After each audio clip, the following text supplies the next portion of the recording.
in memory of Simon Christensen.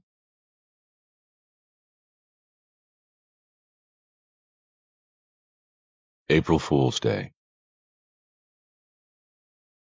Ellis and Long were 4 car lengths behind the motorcycle on Ventura Boulevard.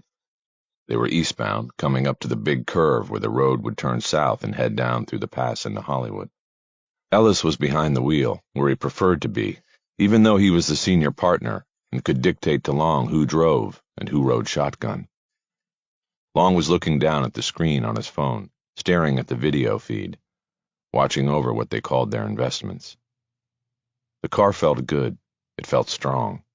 There was a little play in the wheel. Ellis felt solidly in control. He saw an opening in the right lane and pushed his foot down. The car jumped forward. Long looked up. "What are you doing?" "Getting rid of a problem." "What?" "Before it's a problem." He had caught up and was now riding next to the motorcycle. He glanced over and saw the rider's black boots and the orange flames painted on the gas tank. The flames matched the color of the Camaro. He pulled a few feet ahead, and as the road curved right, he allowed the car to drift into the left lane, following the laws of centrifugal force. He heard the rider yell. He kicked at the side of the car and then gunned it to try to move ahead. That was his mistake.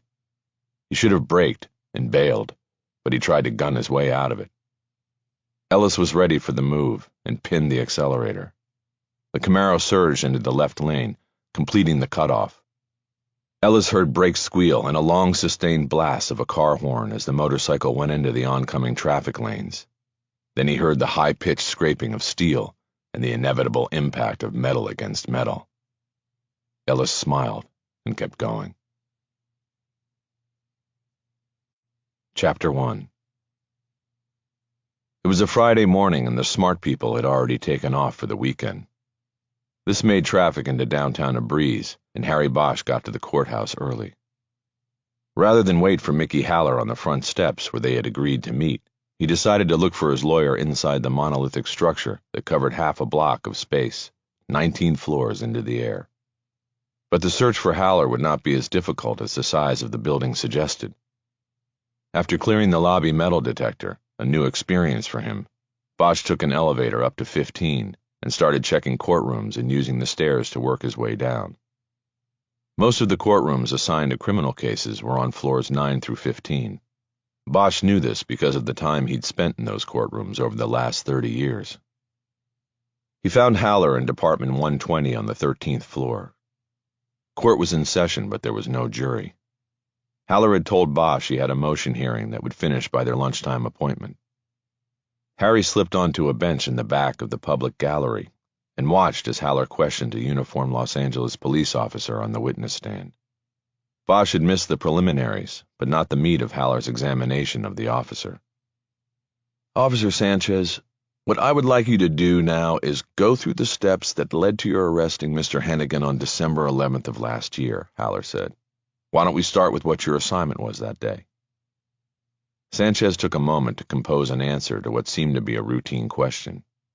Bosch noticed that he had 3 hash marks on his sleeve, one for every 5 years with the department. 15 years was a lot of experience, and that told Bosch that Sanchez would be very wary of Haller, as well as skilled at giving answers more helpful to the prosecution than the defense. "My partner and I were on routine patrol in 77th Street Division," Sanchez said. "We happened to be traveling westbound on Florence Avenue at the time of this incident." "And Mr. Hennigan was also traveling on Florence Avenue?" "Yes, that's correct." "Which direction was he going?" "He was also going west. His car was directly in front of us." "Okay, and then what happened?" "We came to a red light at Normandy, and Mr. Hennigan came to a stop, and then we stopped behind him. Mr. Hennigan engaged his right turn signal, and then he turned right to go northbound on Normandy." "Did he commit a traffic code infraction by turning right when the light was red?" "No, he did not. He came to a complete stop, and then he made the turn when it was clear." Haller nodded and checked something off on a legal pad.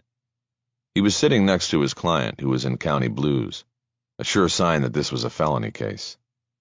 Bosch guessed it was a drug case, and that Haller was trying to suppress whatever was found in his client's car by claiming it was a bad stop. Haller was questioning the witness from his seat at the defense table. Without a jury, the judge was not requiring the formality of standing when addressing a witness. "You made the turn as well, following Mr. Hennigan's car, correct?" he asked. "That is correct," Sanchez said. "At what point did you decide to conduct a traffic stop on Mr. Hennigan's vehicle?" "It was right away. We lit him up, and he pulled over." "Then what happened?" "The minute he stopped the car, the passenger door opened and the passenger bolted." "He ran?" "Yes, sir." "Where did he go?" "There is a shopping plaza there with an alley behind it. He went into the alley in an easterly direction." "Did either you or your partner give chase?" "No, sir. It would be against policy and dangerous to separate. My partner got on the radio and requested backup and an airship. He broadcast a description of the man who ran." "An airship?" "A police helicopter." "Got it. What did you do, Officer Sanchez, while your partner was on the radio?" "I exited the patrol car and moved to the driver's side of the vehicle and told the driver to put his hands out the window where I could see them." "Did you draw your weapon?" "Yes, I did." "Then what happened?" "I ordered the driver, Mr. Hennigan, to step out of the vehicle and lie down on the ground. He complied, and then I handcuffed him." "Did you tell him why he was under arrest?" "At that time, he was not under arrest." "He was handcuffed face down on the street, but you are saying he was not under arrest?" "We didn't know what we had, and my concern was for the safety of myself and my partner. We'd had a passenger bolt from the car, so we were suspicious about what was going on here." "So the man bolting from the car was what set all of this in motion?" "Yes, sir."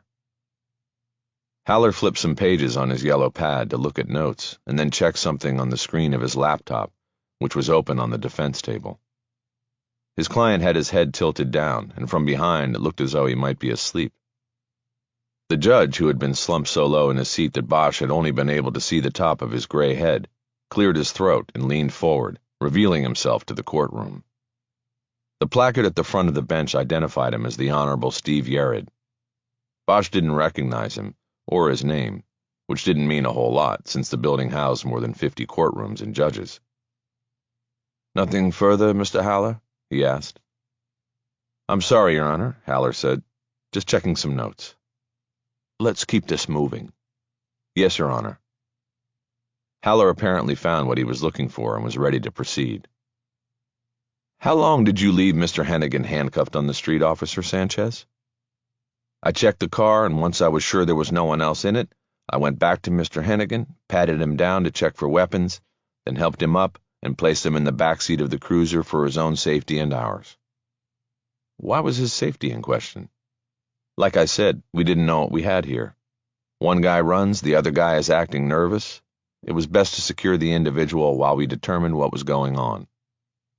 "When did you first notice that Mr. Hennigan was acting nervous, as you say?" "Right away, when I told him to put his hands out the window." "You were pointing a gun at him when you gave that order, weren't you?" "Yes." "Okay, so you have Hennigan in the back seat of your car. Did you ask him if you could search his car?" "I did, and he said no." "So what did you do after he said no?" "I went on the radio and called for a dope dog to come to the scene." "And what does a dope dog do?" "It is trained to alert if it smells drugs." "Okay, so how long did that take to get the dog out to Florence and Normandy?" "About an hour. It had to come from the academy where they had a training demonstration." "So for an hour, my client was locked in the back of your car while you waited?" "That is correct." "For your safety and his?" "Correct." "How many times did you go back to your car, open the door, and ask him again if you could search his car?" "2 or 3 times." "And what was his response?" "He kept saying no." "Did you or the other police officers ever find the passenger who ran from the car?" "Not as far as I know, but the whole thing was turned over to the South Bureau Narcotics Unit after that day." "So when this dog finally arrived, what happened?" "The canine officer walked him around the subject's vehicle, and the dog alerted at the trunk." "What was the dog's name?" "I think it was Cosmo." "What kind of vehicle had Mr. Hennigan been driving?" "It was an old Toyota Camry." "And so Cosmo told you there were drugs in the trunk?" "Yes, sir." So you opened the trunk. We cited the dog's alert as probable cause to search the trunk. Did you find drugs, Officer Sanchez? We found a bag of what appeared to be crystal meth and a bag of money. How much crystal meth? 2.4 pounds it turned out to be. And how much money? $86,000. Cash? All cash. You then arrested Mr. Hennigan for possession with intent to sell, correct? Yes, that was when we arrested him, read him his rights, and took him to South Bureau for booking. Haller nodded, and was looking at his notepad again. Bosch knew he had to have something else. It came out when the judge prompted him once again to proceed. Officer, let's go back to the stop. You testified earlier that Mr. Hennigan turned right on a red light after coming to a complete stop and waiting for the moment that it was clear and safe for him to make that turn. Do I have that right? Yes, correct. And that was correct under the law, yes? Yes. So if he did everything right, why did you light him up and force him to pull over? Sanchez made a quick glance toward the prosecutor, who sat at the table opposite Haller. He had so far said nothing, but Bosch had watched him taking notes during the police officer's testimony. The glance told Bosch that this was where Haller had found the weakness of the case.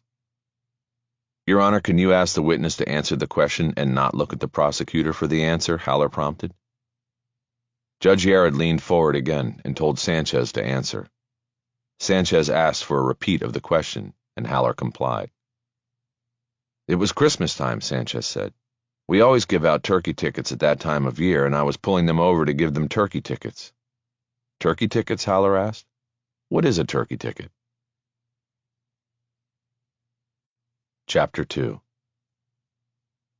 Bosch was enjoying the Lincoln Lawyer show.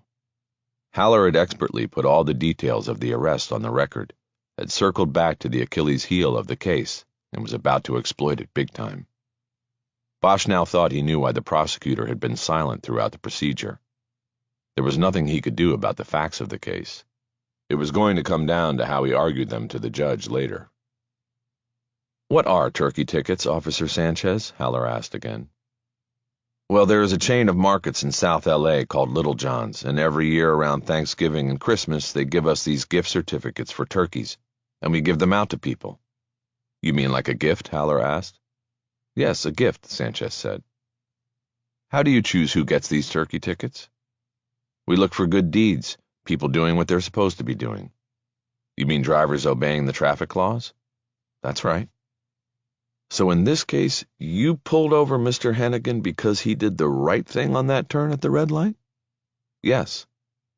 In other words, you stopped Mr. Hennigan for not breaking the law, correct? Sanchez looked at the prosecutor again, hoping for some help.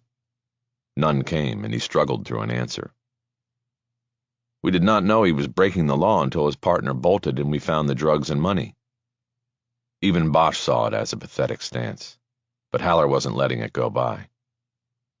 Officer Sanchez, he said, I ask you very specifically, at the moment you put your car's lights on and sounded the siren in order to pull Mr. Hennigan over, Mr. Hennigan had done nothing you saw to be wrong, nothing illegal. Is that correct? Sanchez mumbled his answer. Correct. Please say your answer clearly for the record, Haller said. Correct, Sanchez said in a loud, annoyed tone. I have no further questions, Your Honor. The judge asked the prosecutor, whom he called Mr. Wright, if he wanted to cross-examine the witness, and Wright elected to pass. The facts were the facts, and nothing he could ask could change them. The judge dismissed Officer Sanchez and addressed the lawyers. This is your motion, Mr. Haller, he said. Are you ready for arguments? A brief dispute followed as Haller said he was ready to proceed with oral arguments, and Wright suggested that written arguments be submitted instead. Judge Yared threw it Haller's way and said he wanted to hear oral arguments, and then decide if written arguments were necessary. Haller stood and moved to the lectern between the prosecution and defense tables. I'll be brief, Your Honor, as I think the facts of this case are pretty clear. By any measure of those facts, not only is the probable cause to make this traffic stop insufficient, it simply doesn't even exist. Mr. Hennigan was obeying all traffic laws, and not acting suspiciously in any way when Officer Sanchez and his partner put on their lights and siren and forced him to pull to the side of the road. Haller had carried a legal tome with him to the lectern. He now looked down at a highlighted section of text and continued. Your Honor, the Fourth Amendment requires that a search and seizure be pursuant to a warrant supported by probable cause. However, there are exceptions to the warrant requirement under Terry, one of which is that a vehicle may be stopped when there is probable cause to believe that an infraction has been committed, or there is reasonable suspicion to believe that the occupants of the vehicle are engaged in a crime. In this instance, we have none of the requirements for a Terry stop. The Fourth Amendment places strict limitations on the state in its exercise of power and authority. Handing out turkey tickets is not a valid exercise of constitutional authority. Mr. Hennigan committed no traffic offense, and by the arresting officer's own admission, was driving in a perfectly legal and correct way when he was forced to pull over. It does not matter what was found to be in the trunk of his car later.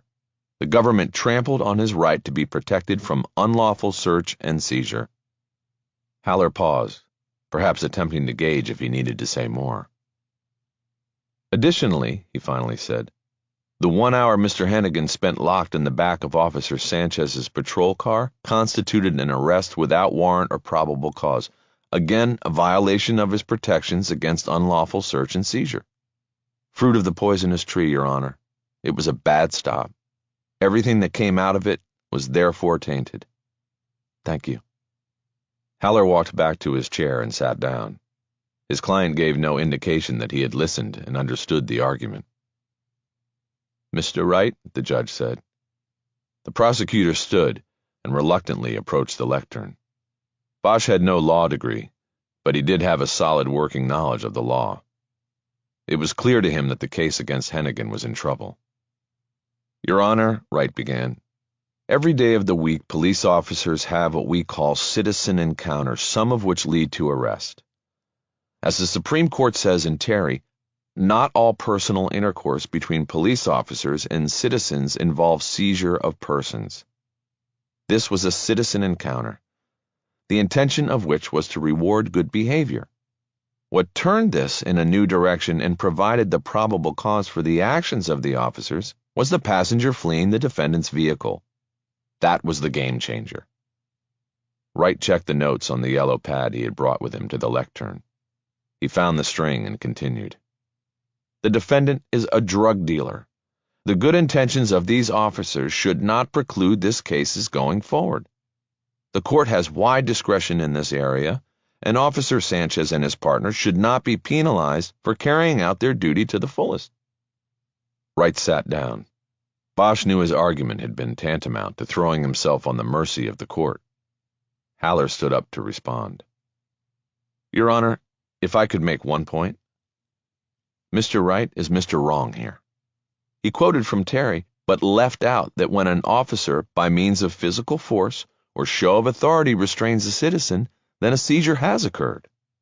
He seems to have a slide rule with which he likes to move the point of seizure vis-a-vis probable cause. He says there was no seizure until the passenger jumped from Mr. Hennigan's car and probable cause arose. But that logic does not work, Your Honor. Through the siren and lights on his car, Officer Sanchez forced Mr. Hennigan's car to the side of the road. And for an arrest of any kind to transpire, there had to be probable cause for that stop. Citizens are free to travel and move about unimpeded in this country. Forcing a citizen to stop and chat is a seizure and a violation of the right to be left alone to lawful pursuits. The bottom line is, a turkey ticket is not probable cause. It is this case that is the turkey, Your Honor. Thank you. Proud of his last turn of phrase, Haller returned to his seat. Wright did not get back up to throw out the last word. His argument, what there was of it, had been submitted.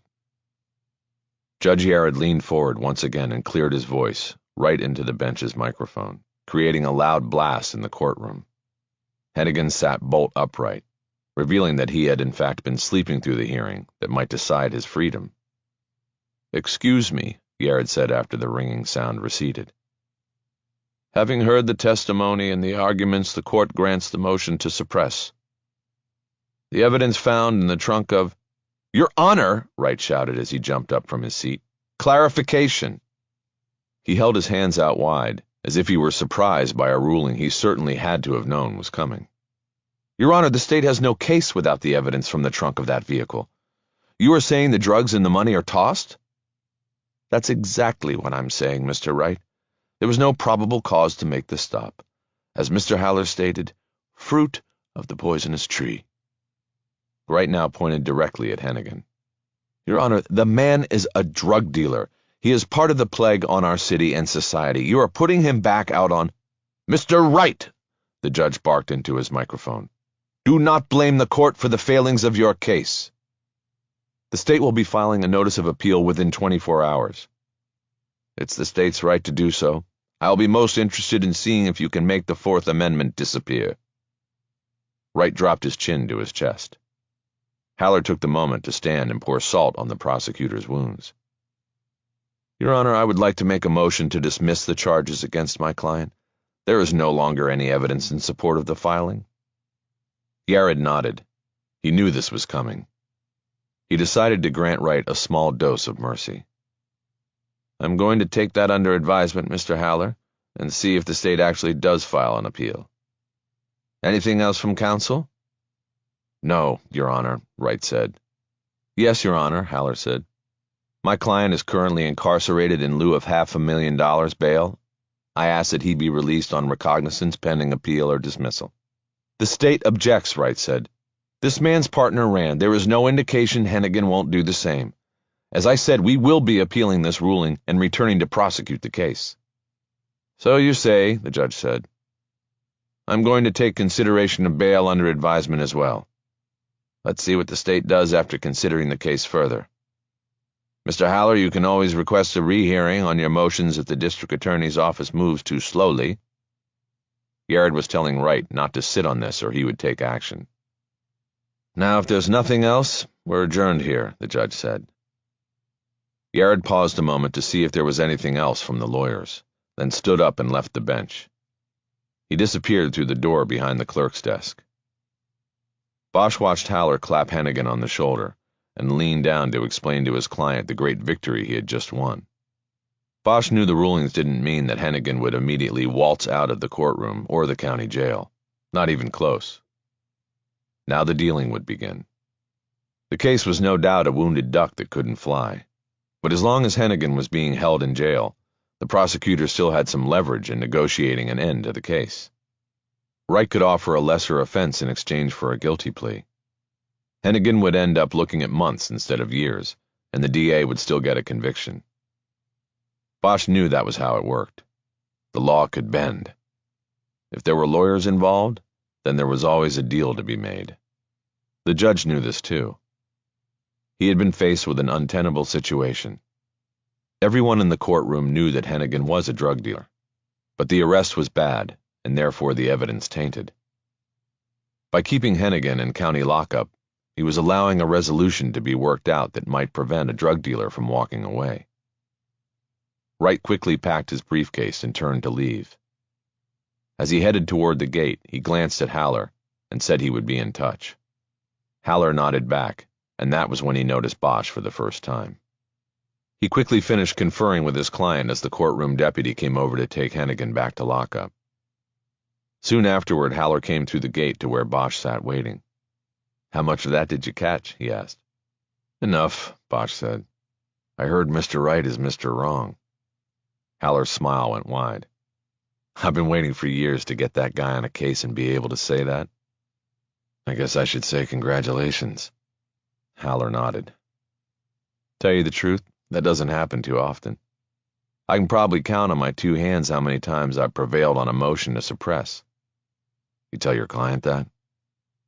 "Somehow the subtleties of the law are lost on him. He just wants to know when he's getting out." Chapter 3. They ate at Tracks in Union Station. It was a nice place that was courthouse close and favored at lunchtime by judges and lawyers. The waiter knew Haller, and she didn't bother giving him a menu. He simply ordered the usual.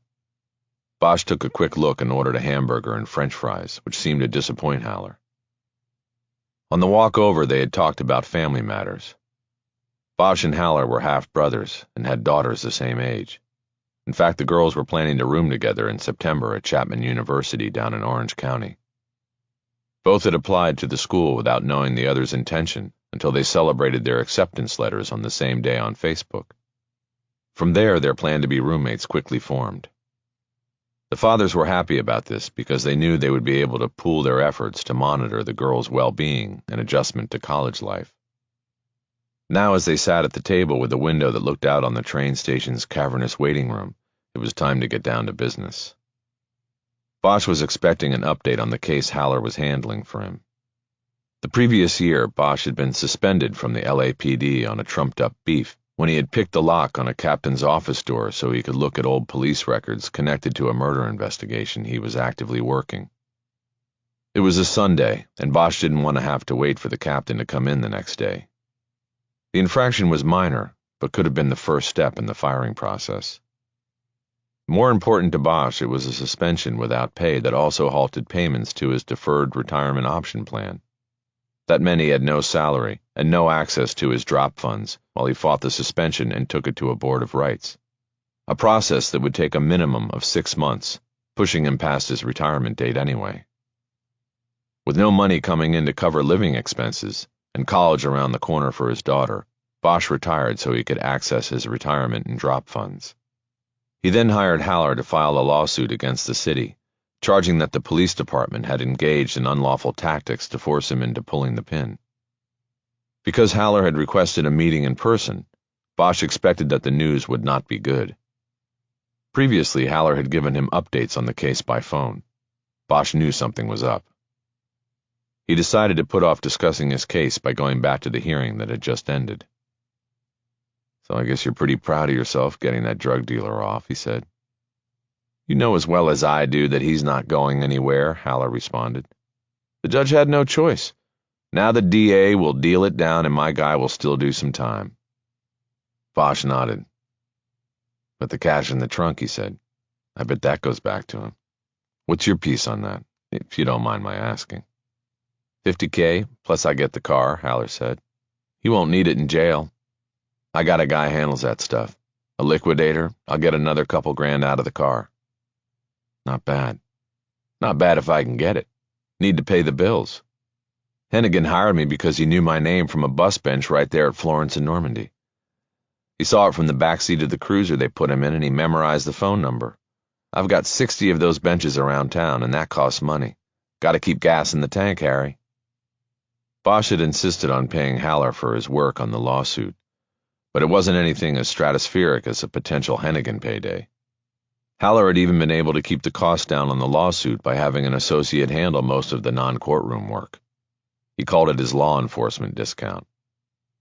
"Speaking of cash, you see how much Chapman is going to cost us?" Haller asked. Bosch nodded. "It's steep," he said. "I made less than that the first 10 years I was a cop. But Maddie's got a couple of scholarships. How'd Haley do on those?" "She did all right. It certainly helps." Bosch nodded, and it seemed as though they had covered everything but the thing the meeting was about. "So I guess you can give me the bad news now," he said, "before the food gets here." "What bad news?" Haller asked. "I don't know. But this is the first time you called me in for an update on things. I figured it's not looking good." Haller shook his head. "Oh, I'm not even going to talk about the LAPD thing. That case is chugging along, and we still have them in the corner. I wanted to talk to you about something else. I want to hire you, Harry." "Hire me? What do you mean?" "You know I have the Lexi Parks case, right? I'm defending Daquan Foster." Bosch was thrown by the unexpected turn in the conversation. Yeah, you've got Foster. What's it have to do?" "Well, Harry, I've got the trial coming up in 6 weeks, and I don't have jack shit for a defense. He didn't do it, man. And he's in the process of being totally fucked by our wonderful legal system. He's going to go down for her murder if I don't do something. I want to hire you to work it for me." Haller leaned across the table with urgency. Bosch involuntarily leaned back from him. He still felt as though he were the only guy in the restaurant who didn't know what was going on. Since his retirement, he had pretty much dropped out of having day-to-day knowledge of things going on in the city. The names Lexi Parks and Daquan Foster were on the periphery of his awareness. He knew it was a case, and he knew it was big. But for the past 6 months, he'd tried to stay away from newspaper stories and TV reports that might remind him of the mission he had carried for nearly 30 years, catching killers. He had gone so far as to start a long-planned but never realized restoration project on an old Harley-Davidson motorcycle that had been gathering dust and rust in his carport shed for almost 20 years. "But you've already got an investigator," he said. "That big guy with the big arms, the biker?" "Yeah, Cisco, except Cisco's on the DL and he's not up to handling a case like this," Haller said. "I catch a murder case maybe once every other year. I only took this one because Foster's a longtime client. I need you on this, Harry." "The disabled list? What happened to him?" Haller shook his head like he was in pain.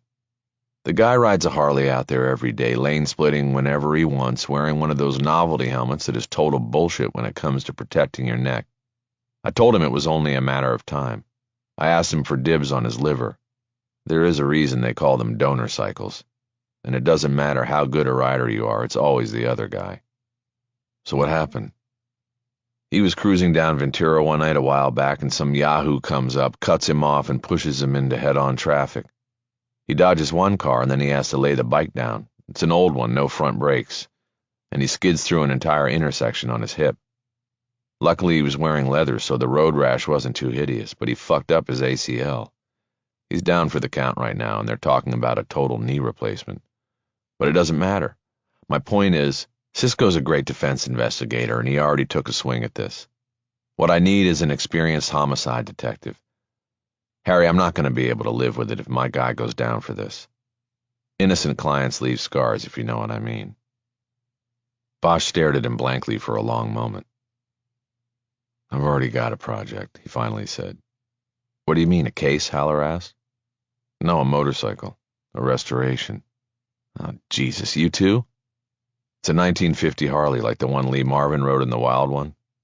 I inherited it from a guy I knew in the service way back. 20 years ago, he wrote it into his will that I get the bike, and then he jumped off a cliff up in Oregon. I've had the bike in storage since I got it." Haller waved a hand dismissively. "So it's waited all that time. It can wait longer. I'm talking about an innocent man, and I don't know what I can do. I'm desperate. Nobody's listening, and it'll undo everything." "What?" "I work a case for you, not just you, any defense lawyer, and it'll undo everything I did with the badge." Haller looked incredulous. "Come on, it's a case, it's not everything. You know what they call a guy who switches sides in homicide? They call him a Jane Fonda, as in hanging with the North Vietnamese. You get it? It's crossing to the dark side." Haller looked off through the window into the waiting room. It was crowded with people coming down from the Metrolink tracks on the roof. Before Haller said anything, the waiter brought their food. He stared across the table at Bosch the whole time the woman was placing the plates down and refilling their glasses with iced tea. When she was gone, Bosch spoke first. "Look, it's nothing personal. If I did it for anybody, it would probably be you." It was true.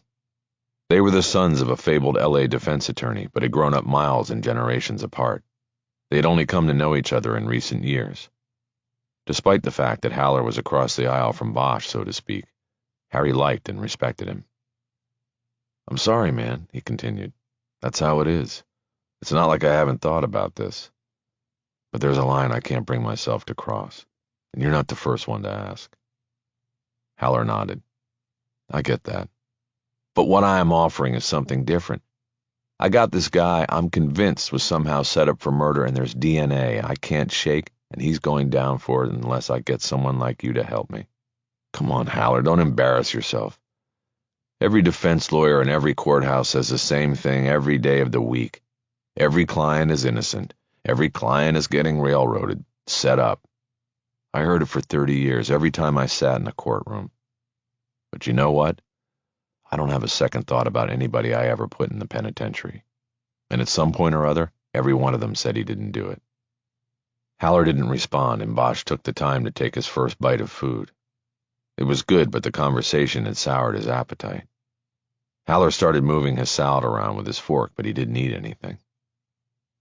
Look, all I'm saying is look at the case, see for yourself, go talk to him, and you'll be convinced. I'm not going to talk to anybody.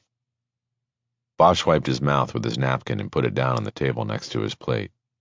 You want to talk about something else here, Mick? Or should I just take this to go?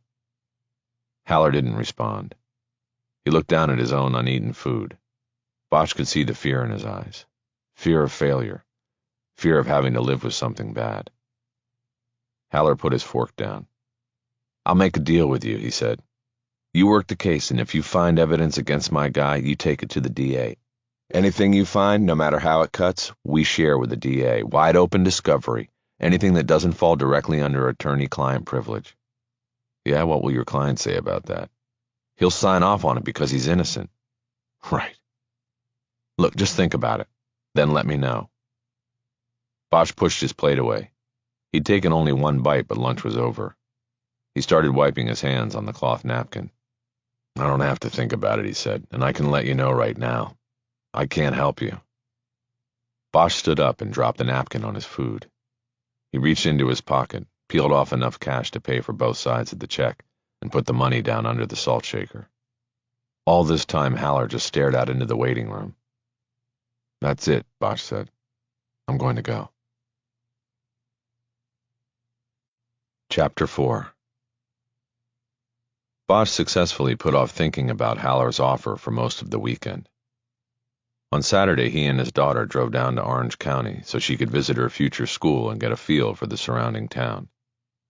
They ate a late lunch at a restaurant on the edge of campus that served everything on waffles, and later took in an Angels game in nearby Anaheim. He reserved Sunday for working on his motorcycle restoration. The task he had waiting for him would be one of the most vital parts of the project. In the morning, he dismantled the Harley's carburetor, cleaned all the parts, and laid them out on a spread of old newspapers on the dining room table to dry. He had previously bought a rebuild kit at Glendale Harley and had all new gaskets and O-rings for the job.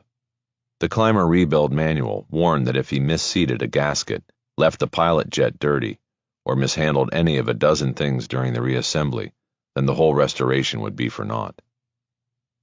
After lunch on the back deck, he returned to the table, jazz on the stereo and Phillips head screwdriver in hand. He carefully studied the pages in the Climber manual one more time before starting the assembly by reversing the steps he had followed while taking the carburetor apart.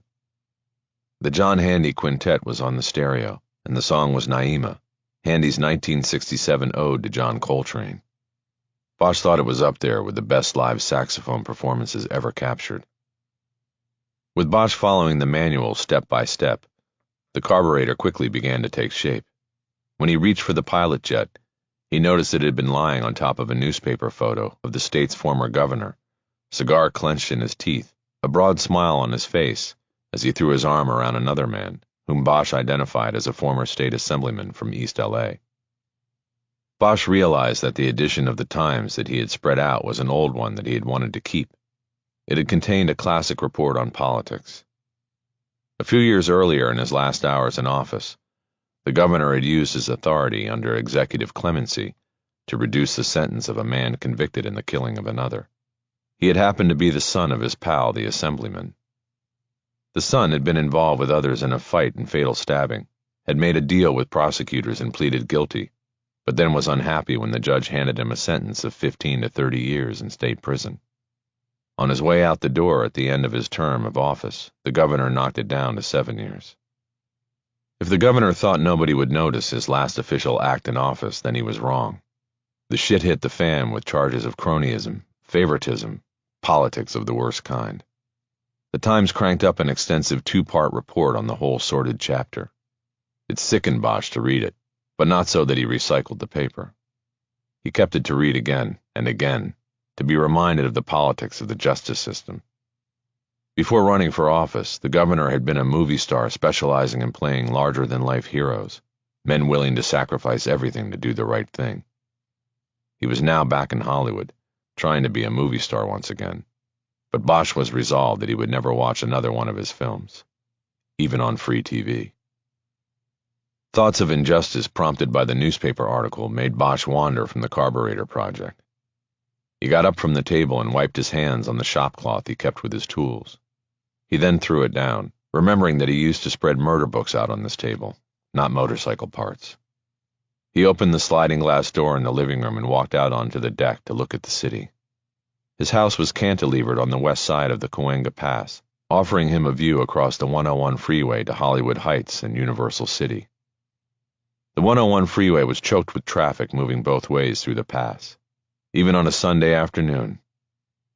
Since his retirement, Bosch had reveled in not being part of it anymore. The traffic, the workday, the tension, and responsibility of it all. But he also thought of it as a false sense of revelry.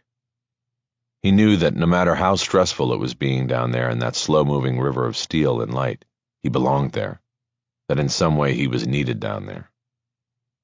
Mickey Haller had appealed to him at Friday's lunch on the grounds that his client was an innocent man.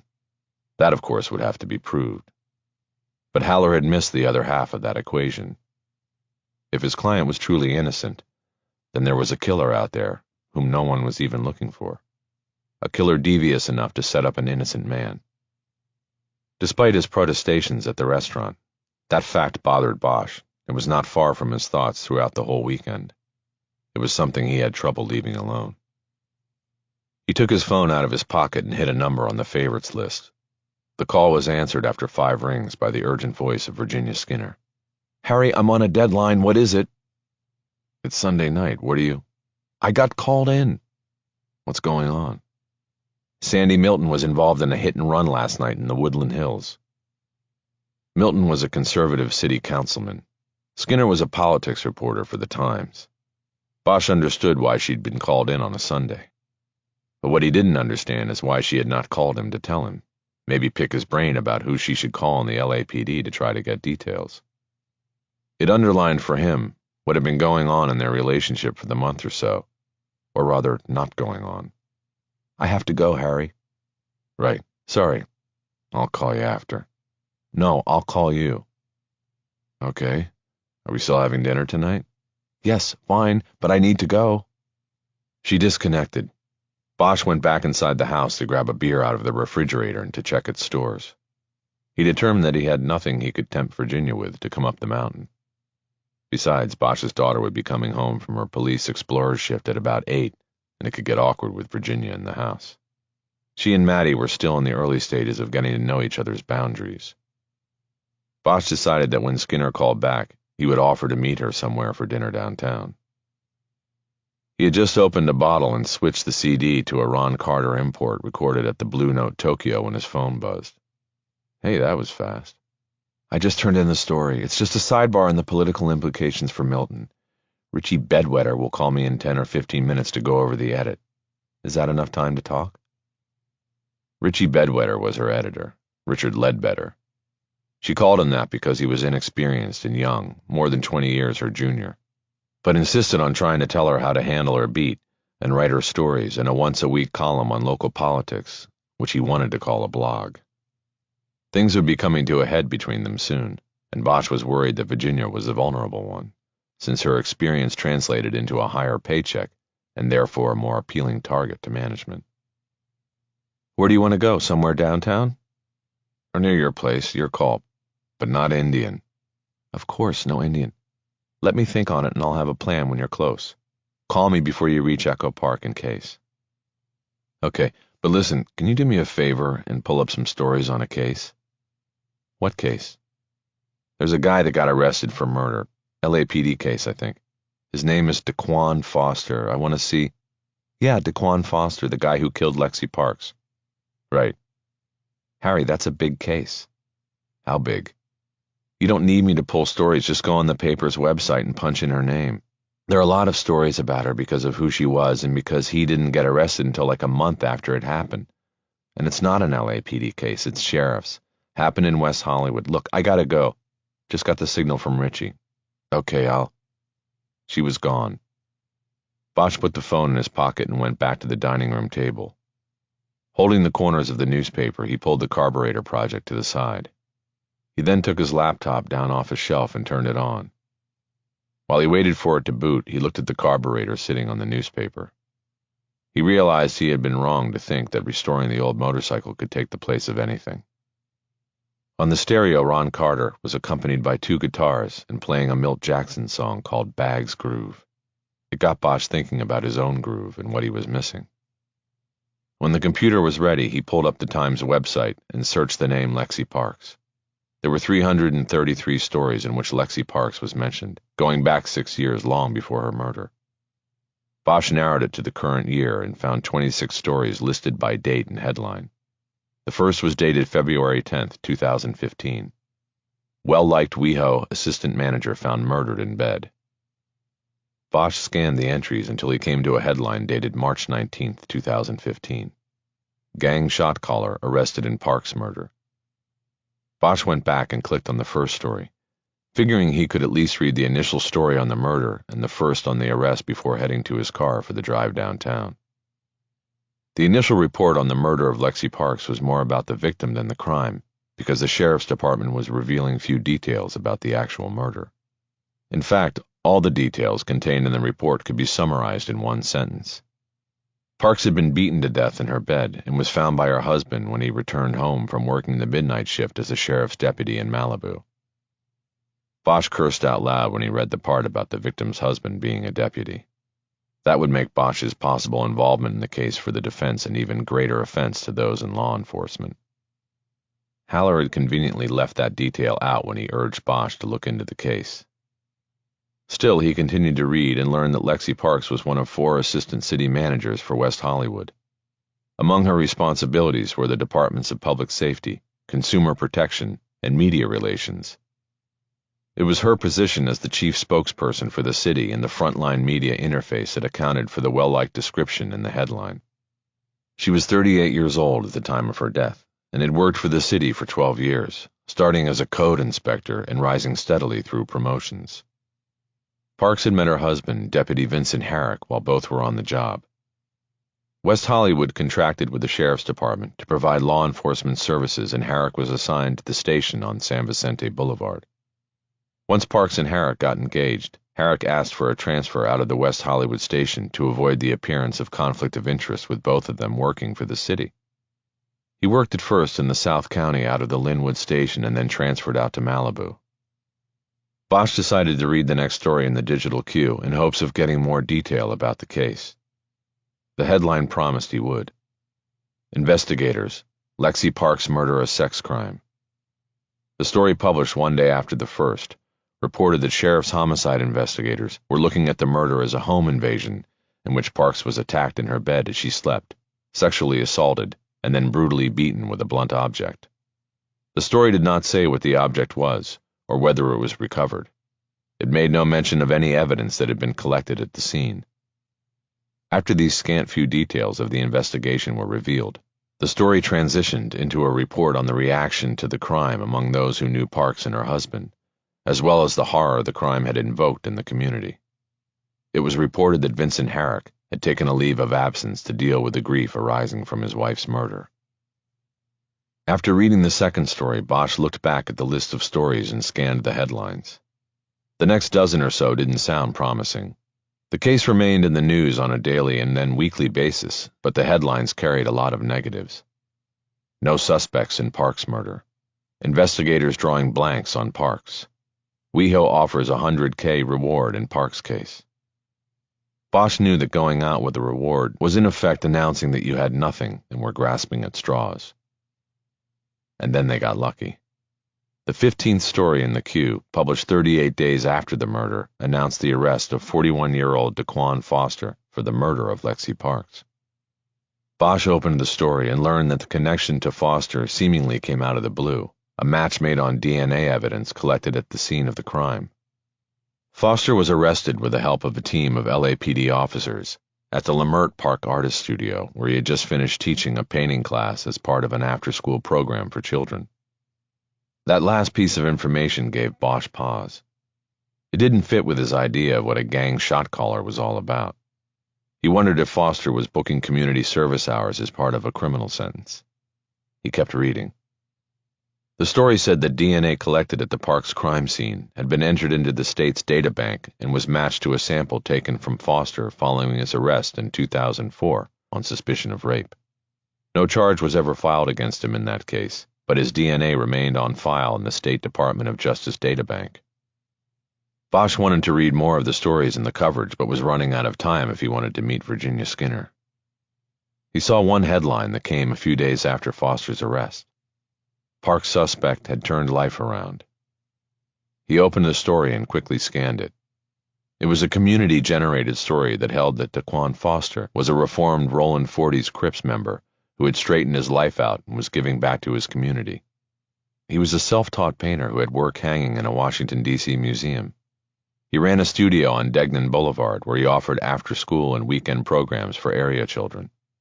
He was married and had 2 young children of his own. To balance the story, the Times reported that he had a criminal record that included several drug arrests in the 90s and a 4-year stint in prison. But he paroled out in 2001, and other than his arrest on the rape case, for which no charge was ever filed, he had not run afoul of the law in more than a decade. The story included statements from many locals who expressed either disbelief at the charges or outright suspicion that Foster had somehow been set up. No one quoted in the article believed he had killed Lexi Parks or been anywhere near West Hollywood on the night in question. From what he had read, it was unclear to Bosch whether Foster even knew the victim in the case or why he had targeted her. Harry closed the laptop. He would read all of the stories later, but he didn't want to leave Virginia Skinner waiting for him, wherever it was she would choose to meet. They needed to talk. The relationship had been strained as of late, largely because she was busy with her work, and Bosch had not been busy with anything other than restoring a motorcycle that was as old as he was. He got up from the table and went back to his bedroom to put on a fresh shirt and nicer shoes. 10 minutes later, he was driving down the hill to the freeway. Once he joined the Steel River and cleared the pass, he pulled out his phone and hooked up the earpiece so he'd be legal. When he carried a badge, he used to not care about such minor things, but now he dutifully buckled his seatbelt and put in his earpiece. He could be ticketed for talking on a cell while driving. From the background sound, he guessed he had caught Haller in the back seat of the Lincoln. They were both on the road going somewhere. "I've got questions about Foster," Bosch said. "Shoot," Haller said. "What was the DNA? Blood, saliva, semen?" "Semen. A deposit on the victim." "On or in?" "Both. In the vagina, on the skin, upper thigh, on the right, some on the sheets, too." Bosch drove in silence for a few moments. The freeway was elevated as it cut through Hollywood. He was passing by the Capitol Records building. It was built to look like a stack of records, but that was a different time. Not many people listened to records anymore. "What else?" Haller asked. "I'm glad you're thinking about the case." "How long have you known this guy?" Bosch asked. "Almost 20 years. He was my client. He was no angel, but there was something gentle about him. He wasn't a killer. He was either too smart or too soft for that. Maybe both. Anyway, he turned things around and got out of the life. That's why I know." "Know what?" "That he didn't do this." "I read some of the stories online. What about the rape arrest?" "It was bullshit. I'll show you the file. They brought him and about 20 other guys in. Let him go in less than a day." "Where are you in Discovery? Did you get the murder book yet?" "I got it. But if you're getting interested in this, I think you need to talk to my client. You read the book and you're going to get the other side's case. You're not going to. I don't care. It's all about the book. It begins and ends with the book. When can I get a copy?" "I can get it put together by tomorrow." "Good. Call me and I'll come get it." "So then you're in?" "Just call me when you have the book ready." Bosch clicked off the call. He thought about the conversation and what he was feeling after reading the newspaper stories. He had made no commitment yet. He had crossed no line. But he couldn't deny that he was getting close to the line. He also could not deny the growing feeling that he was about to get back on the mission. Chapter 5. Bosch and Skinner met at the factory kitchen off Alameda. It was a trendy Italian place in the Arts District. It was her style and her choice. His suggestions had been shot down. It was crowded and voices echoed and clattered off the old factory's brick walls. It was definitely the wrong kind of place to discuss the dissolution of a relationship, but that was what they did. Over a shared plate of tagliatelle with duck ragout, Skinner told Bosch that their time together as a couple was at an end. She was a reporter who had spent almost 30 years covering police and politics. She had a direct, sometimes abrupt delivery when discussing any subject, including romance and the fulfillment of her needs. She told Bosch he had changed. He was too consumed by the loss of his career and finding his place as a man without a badge to keep the relationship on the front burner. "I think I need to step away and let you work things out, Harry," she said. Bosch nodded. He was not surprised by her pronouncement or the reasoning behind it. Somehow he knew that the relationship, not even a year old, could not go the distance. It had been born in the excitement and energy of a case he was working and a political scandal she was writing about. The nexus of the romance was those two things. When they were gone, they both had to wonder what they still had. She reached over and touched his cheek in a wistful way. "I'm only a few years behind you," she said. "It will happen to me." "No, you'll be fine," Bosch said. "Your job is telling stories. Stories will always need to be told." After dinner, they hugged at the valet stand while waiting for their cars. They promised to stay in touch, but they both knew that would not happen. Chapter 6. Bosch met Haller at 11 a.m. Monday in a downtown parking lot beneath the outstretched hands of Anthony Quinn painted on the side of a building on 3rd. Bosch pulled his old Cherokee up close to the rear passenger door of the Lincoln, and the window came down. Because of a bad angle and the tinting on the Lincoln's windows, Bosch could not see who was driving. From the back seat, Haller handed a thick, rubber-banded file out the window to him. Bosch had somehow thought it would be contained in a blue binder the way murder books were in the detective bureau. Seeing the file full of photocopies was a glaring reminder that what he was about to do wasn't remotely close to working a case for the police department. He was going far out on his own here. "What will you do now?" Haller asked. "What do you think?" Bosch replied. "I'll go off somewhere and read through all of this." "I know that. But what are you looking for?" "I'm looking for the things that are missing. Look, I don't want to get your hopes up. I read all the newspaper coverage this morning. I'm not seeing what you're seeing. The guy's a criminal. You know him because he's a criminal. So right now all I'm promising to do, the one thing, is look through all of this and render an opinion. That's it." Bosch held the unwieldy file up so Haller could see it again. "If I don't find something missing or something that flares on my radar, then I'm giving it all back and that'll be it. Comprende, hermano?" "Comprende." "You know it must be hard to be like that." "Like what?" "Not believing in rehabilitation and redemption, that people can change. With you, it's once a con, always a con." Bosch ignored the accusation. "So the Times says your client's got no alibi. What are you going to do about that?" "He has an alibi. He was in his studio painting. We just can't prove it. Yet. But we will. They say he's got no alibi, but they've got no motive. He didn't know this woman. He had never even seen her or been in that neighborhood, let alone her house. It's crazy to think he would do this. They tried to connect him somehow to the husband when he worked down in Linwood, some kind of gang revenge scheme, but it's not there. Daquan was a Crip, and the husband worked Bloods. There is no motive because he didn't do it. They don't need motive. With a sex crime, the sex is motive enough. What are you going to do about the DNA? I'm going to challenge it. I'm not talking about OJ bullshit. Is there evidence of mishandling of the sample or test failure? Not yet. Not yet. What's that mean? I petitioned the judge to allow for independent testing. The DA objected, saying there wasn't enough material recovered, but that was bullshit, and the judge agreed. I have an independent lab analyzing now. When will you hear something? The court fight took 2 months. I just got the material to them, and I'm hoping to hear something any day. At least they're faster than the sheriff's lab. Bosch was unimpressed. He assumed the analysis would conclude what the sheriff's analysis concluded, that the DNA belonged to Daquan Foster. The next step would be to go after the handlers of the evidence. It was the kind of tactic defense attorneys took all the time. If the evidence is against you, then taint the evidence any way you can. So aside from that, what's your theory? He asked. How'd your client's DNA end up in the victim? Haller shook his head.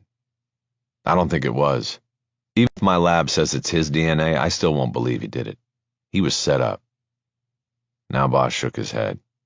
Jesus, he said. You've been around the block more times than most of the lawyers I know. How can you think this? Haller looked at Bosch and held his eyes. Maybe because I have been around the block a few times, he said. You've been at it as long as me. You get to know who's lying to you.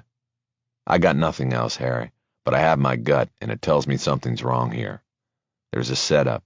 There's a fix. There's something somewhere, and this guy didn't do this. Why don't you go talk to him and see what your gut tells you? Not yet, Bosch said. Let me read the book. I want to know everything there is to know about the investigation before I talk to him, if I talk to him. Haller nodded and they parted ways, Bosch promising to keep in touch. Each man drove off to a different parking lot exit. While waiting for traffic on 3rd to open up for him, Bosch looked up at Anthony Quinn, his arms stretched out as if to show he had nothing. You and me both, Bosch said.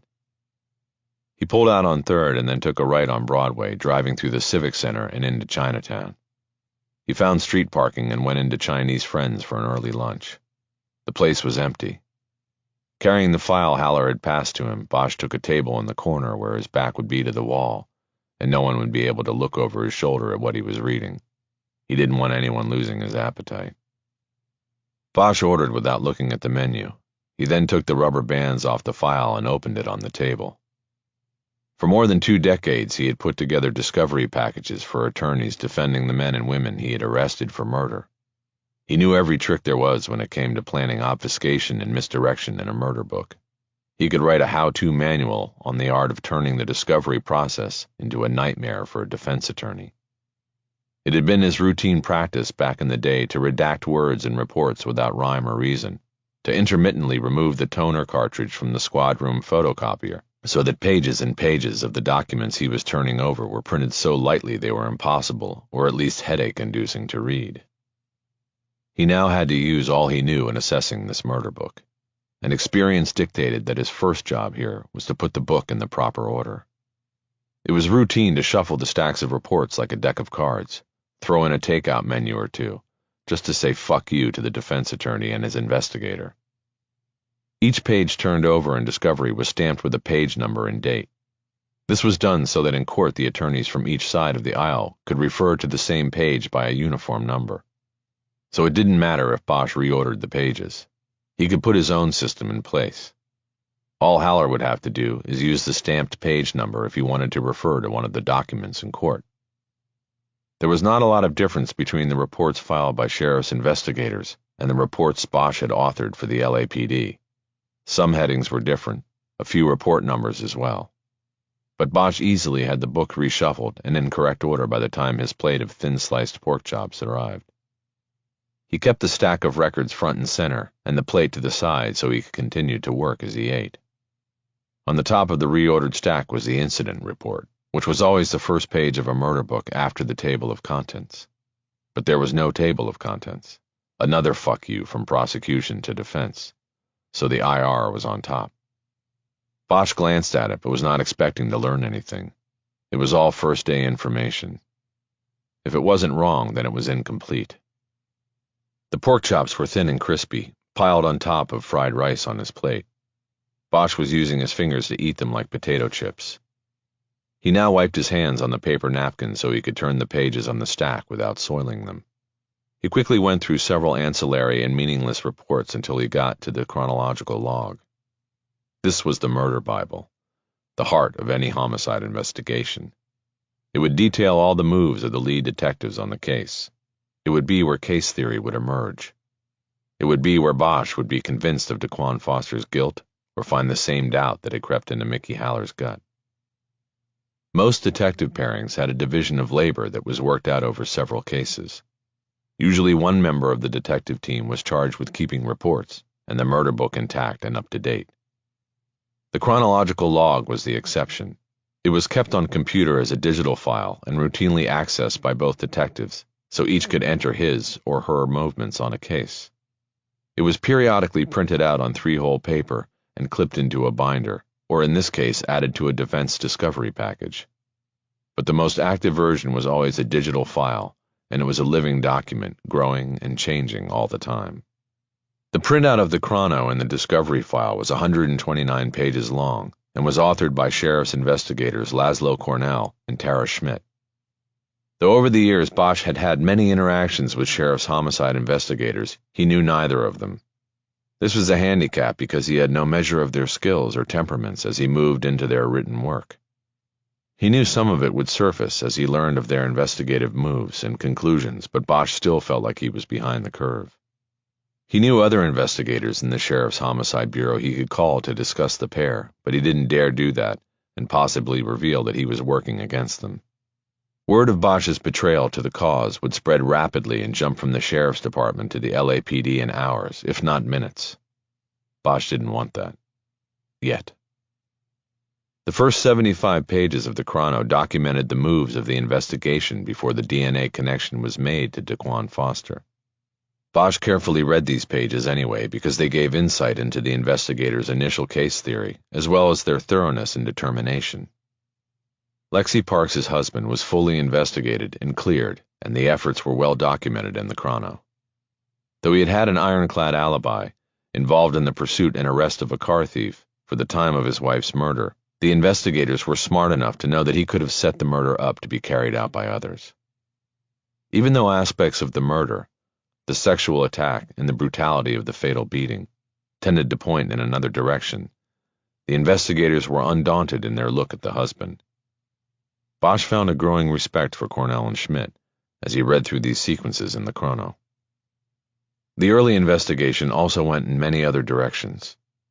The investigators interviewed a multitude of sex offenders living in the West Hollywood area, probed the victim's personal background for enemies, and looked through her job activities and history for people she may have angered, or who could have held grudges. All of these efforts hit dead ends. Once they had DNA from the killer, it was used to clear anyone who even remotely approached suspect status. The victim's personal background produced no deep conflicts, no spurned lovers, and no extramarital activity on her or her husband's part. As an assistant city manager, her reach into the city's bureaucracy and politics was substantial, yet she carried the final say on few items of business and on none that were controversial.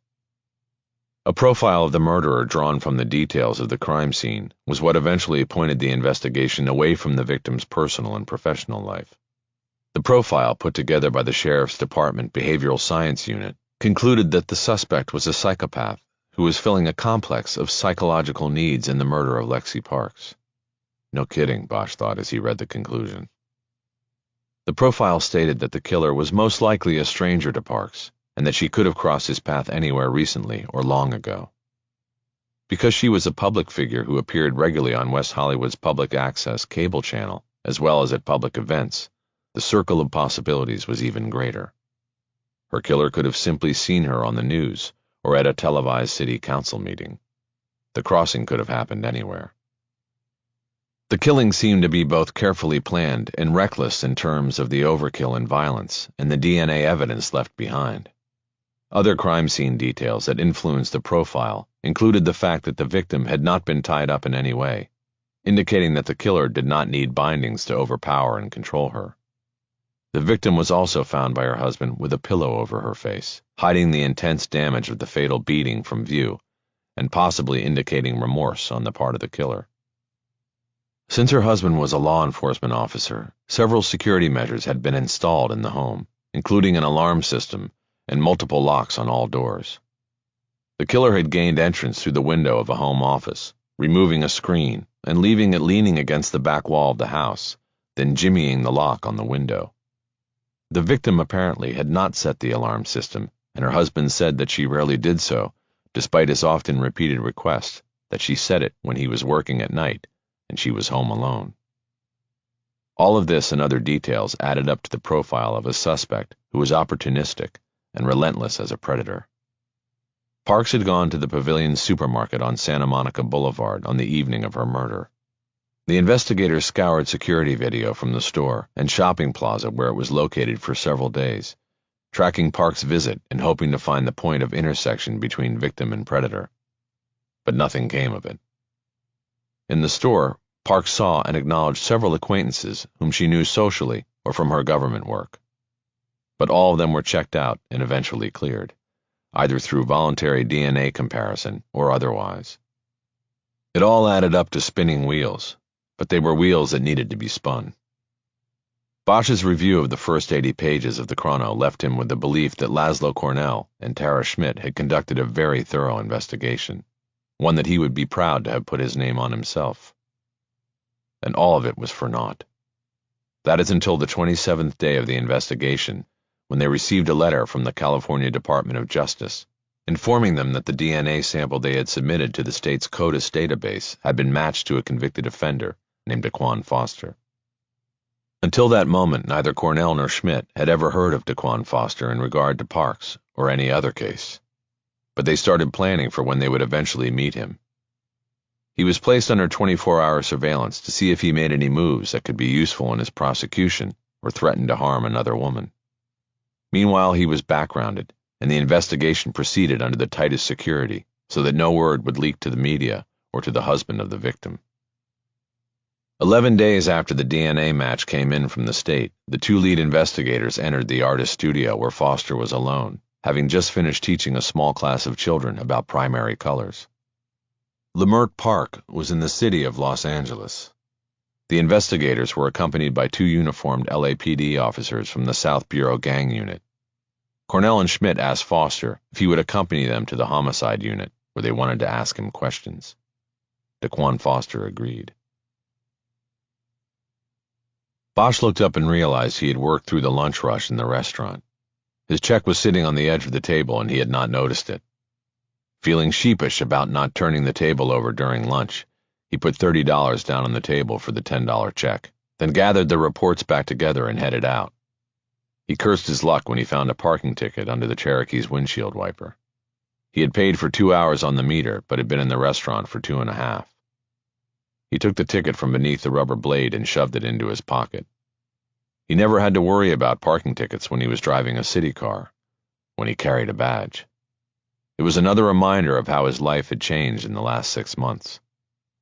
He used to feel like an outsider with an insider's job. From now on, he would be a full-time outsider. For some reason, Bosch didn't want to go home to finish reading the chrono and the rest of the discovery reports. He felt as though reviewing the case at the dining room table where he had worked on so many cases as an LAPD homicide detective would be some kind of betrayal. He took 3rd Street out of downtown and out to West Hollywood. Before reading further in the chronologue, he wanted to drive by the house where Lexi Parks had been murdered. He thought it would be good to get out of the paper and to see some of the physical touchstones of the case. The home was located on Orlando, south of Melrose in a neighborhood of modest bungalows. Bosch pulled to the opposite curb and studied the house. It was almost entirely hidden by a tall privacy hedge, with an arched entry cut through it. He could see the front door beyond the passage. There was a for sale sign posted in front of the hedge. Bosch wondered how difficult it would be to sell a house where a brutal murder had recently occurred. He decided that living in the house where your wife had been the victim of that murder would be even more difficult. His phone buzzed, and he answered while still staring at the house. "Bosch," he said. "It's me," Haller said. "How's it going?" "It's going." "You still reading the discovery material?" "About halfway through." "And?" "And nothing. I'm still reading." "I just thought maybe you might have—" "Look, don't push me on this, Mick. I'm doing what I have to do. If I want to take it further when I'm finished, I'll tell you. If I don't, I'll drop all this stuff back with you." Okay. Good. I'll catch you later." Bosch disconnected. He continued to look at the house. He noticed that there was a "Beware of Dog" sign posted in a planter beside the front door. He had not read anything in the discovery so far that mentioned Parks and her husband having a dog. He drummed his fingers on the steering wheel as he thought about that. He felt strongly that if the couple owned a dog, it would have been noted up front in the reports. House pets always leave trace evidence in a home. It was something that had to be accounted for in an investigation. Bosch's conclusion was that there was no dog, and that the sign was posted as a deterrent. The next best thing to having a dog was pretending you had a dog. The question was, did the killer know there was no dog? And if so, how? Finally, he drove away and went up Orlando to Santa Monica Boulevard. He turned east toward home, but pulled over again when he spotted a Starbucks at Fairfax. This time he bought 4 hours of time on the meter and went in with the discovery file. With a cup of steaming black coffee in hand, he settled into a chair in the corner with a small round table next to it. There was no room to open the file and spread the stacks, so he just pulled out the chrono to continue reading where he had left off. Before doing so, he took a pen out of his shirt pocket and wrote a quick note on the outside of the file folder. Dog. He needed to confirm his conclusion about the dog. Jotting the one-word question down was an almost involuntary response to what he had seen while sitting outside the murder house. But as soon as he wrote it, he realized that something as small as writing a single word on the file was a big step toward buying into the case. He had to ask himself the question. Did he miss the work so much that he could actually cross the aisle and work for an accused murderer? Because that was what it would be. Haller was the attorney of record, but the client was sitting in a cell accused of raping a woman and beating her to death. If he accepted the job offer, Bosch would be working for him. He felt the burn of humiliation on the back of his neck. He thought of all the guys before him who retired, and the next thing you know, they were working for defense lawyers or even the public defender's office. He had dropped relationships with those guys, as though they were criminals themselves. The moment he heard someone had crossed, Bosch considered him persona non grata. And now... He took a sip of scalding coffee and tried to put the discomfort aside. He then took up the investigation where he had left off. After picking up Foster at his studio, the sheriff's investigators drove him to the Linwood station, where they borrowed a room in the detective bureau. The interview was short, and its entire transcript was placed into the chronological record. Foster was asked only a few questions before realizing the depth of the trouble he was in and asking for Mickey Haller by name. Cornell and Schmidt never told him that they had connected his DNA to a murder scene. They attempted to pad their case by flushing out an admission from Foster. But the effort failed. Cornell began the session by reading Foster his constitutional rights, always a quick way to put a willing interview subject on high alert. Cornell: Okay, Mr. Foster, are you willing to talk to us a little bit? Maybe answer some questions and clear up some details? Foster: I guess so. But what's it about? What do you people think I did? Cornell: Well, it's about Lexi Parks. You know her, right? Foster: That name, it rings a bell for some reason, but I don't know. Maybe I sold her a painting, or she's one of the mothers of the kids I got come in the studio. Cornell: No, sir. Lexi Parks didn't buy a painting. She's a woman up in West Hollywood. You remember you visited her at her house? Foster: West Hollywood? No, I ain't been to West Hollywood. Cornell: What about Vince Herrick? Do you know him? Foster: No, I don't know no Vince Herrick. Who's he? Cornell: That's Lexi's husband. Deputy Herrick? Did you know him when he worked in this station? Foster: What? I don't know him. I've never been here before you took me. Schmidt: Can you tell us where you were the night of February 8th going into the morning of February 9th of this year? That was a Sunday night. Where were you that night, Mr. Foster? Foster: How the fuck would I know? That's like 2 months ago. Tell you what, every night I'm either at home with my family putting my boys to sleep or at the studio doing my work. I stay over a lot at night to get things done. I'm not teaching anybody anything, and I get to work on my own stuff. You understand? I mean, like, I got people who want my pictures, and they'll pay, so I do the work. So you can take your pick between me being at home or me being at the studio, because that's it. There's no other place. And I know my rights here, and you people are up to no good on me. I think I want my lawyer now. I'm thinking I want Mickey Haller to represent me in this matter, whatever the fuck it is. Cornell: Then let's get it on the record right here, Mr. Foster. Tell us why you chose Lexi Parks. Foster: Chose her for what? I don't know her, and I don't know what you're talking about. Cornell: You killed her, didn't you? You beat her and you killed her, and then you raped her. Foster: You people are crazy. You're really fucking crazy. Get me my goddamn lawyer, now! Cornell. Yeah, you bet, asshole. One lawyer coming right up. Schmidt. You're sure you don't want to clear this up right here? Now's the time. You bring a lawyer into this and it goes out of our hands. Foster. I want my motherfucking lawyer. Schmidt. You got it. But he's not going to be able to explain how he found your DNA in Lexi Parks. Only you can. Foster. DNA? What DNA? Lord, what is happening here? What is... I can't believe you motherfuckers. I ain't killed nobody. I want my lawyer and I'm not saying another word to you people. Cornell. In that case, stand up, sir. You're under arrest for the murder of Lexi Parks. End of interview. Bosch read the entry twice, and then made a note to remind Haller to get a video version of the interview. The interview room was most likely outfitted with a camera. If he stayed with the case, he would want to see Foster's body language and hear the tone of each voice. It would tell him more than the words on the printout.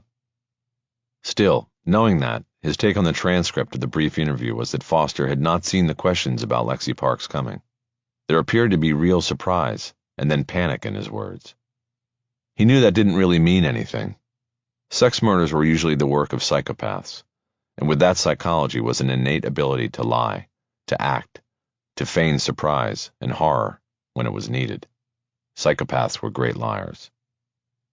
Bosch noted one of the lines in the transcript. Cornell had accused Foster of beating and killing Lexi Parks and then raping her. Harry had not reviewed the autopsy yet, but the question from Cornell was the first hint that the rape had occurred post-mortem. If that was what the evidence revealed, then it rolled a whole new set of psychological factors into the case. Bosch continued to read. The rest of the chrono outlined the efforts of Cornell and Schmidt to find a connection between Daquan Foster and Lexi Parks, either through her husband and his work, which would put the motivation in the arena of revenge, or through a random intersection of predator and prey, which would better fit the profile and type of assault. But neither effort was fruitful. As Foster said during his brief interview, he had never been to the sheriff's Linwood station, where Vincent Herrick had last worked 5 years ago. The investigators could find no evidence to the contrary, and the reality was that there would be no logical reason for a Roland 40's Crip out of Lamert Park to be conducting gang business all the way in East Linwood. That was Blood's territory, and it didn't add up. Cornell's focus was on the Linwood Herrick angle and backgrounding Foster, while Schmidt worked the sexual predator angle.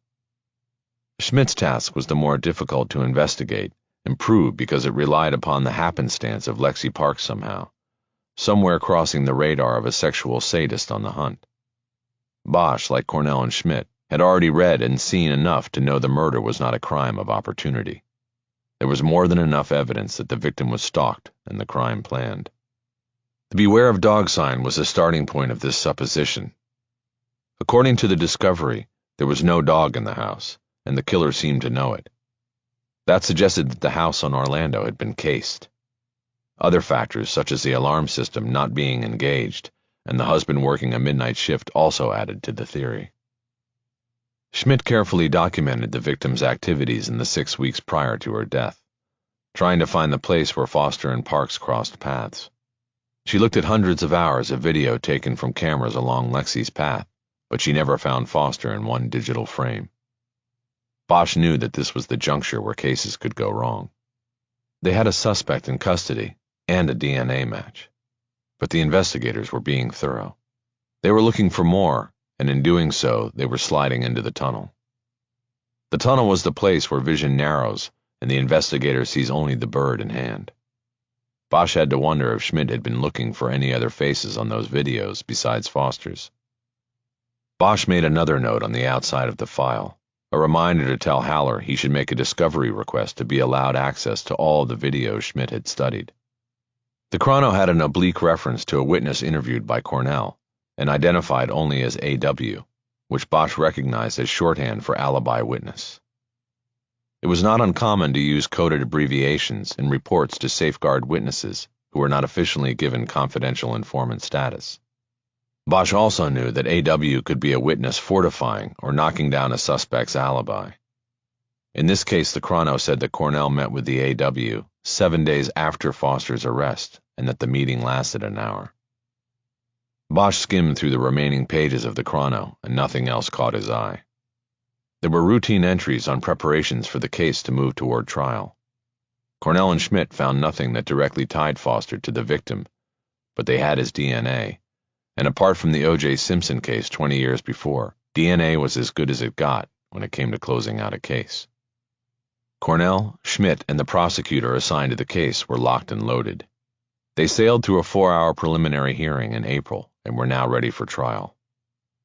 The prosecutor was a woman, always a good edge to have when it was a sex crime. Her name was Ellen Tasker, and Bosch had worked with her on some big cases early in her career. She was good and lived up to her name when it came to making sure cases were ready for trial. She was a lifer in the DA's office, a prosecutor who kept her head below the level of office politics and just did her job. And she did it well. Bosch could not recall Tasker ever losing a case. Before moving on, he called Haller. "You said that your client had an alibi, but you just couldn't prove it." "That's right. He was in the studio painting. He did that a lot, worked all night, but he worked alone. How am I going to prove that?" "Did he have a cell phone?" "No, no cell, so no pinging record, just the landline in the studio. Why?"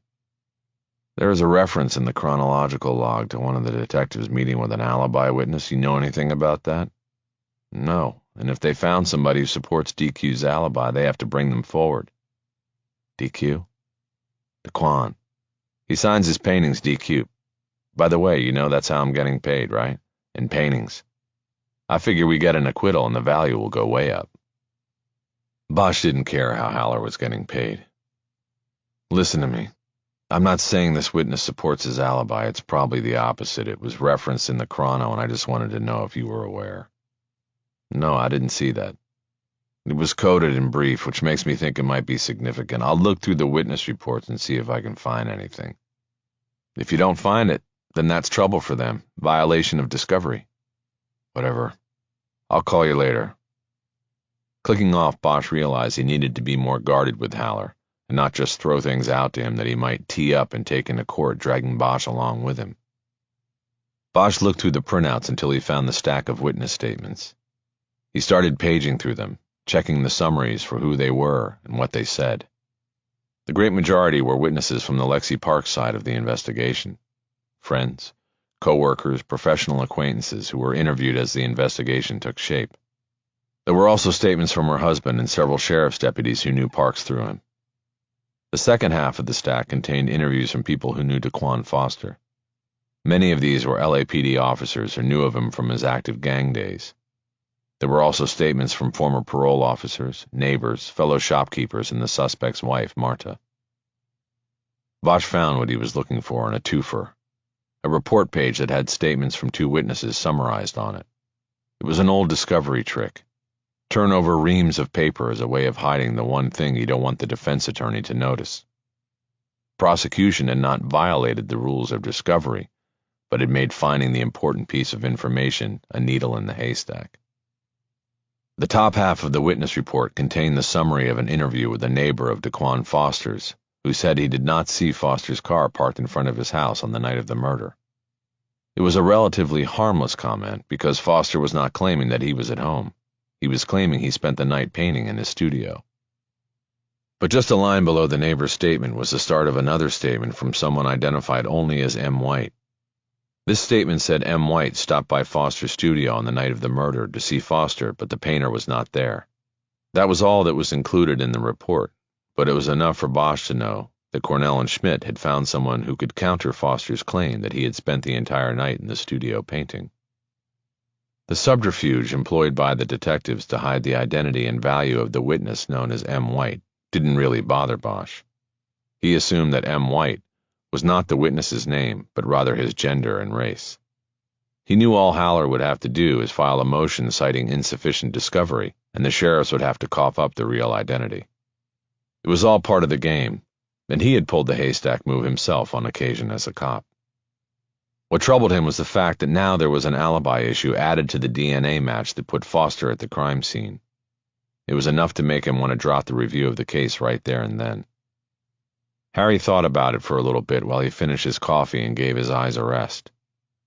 He took off his reading glasses and looked out through the window at the busy intersection of Fairfax and Santa Monica. He knew he still had the autopsy and the crime scene photos to go through to complete his review of the murder file.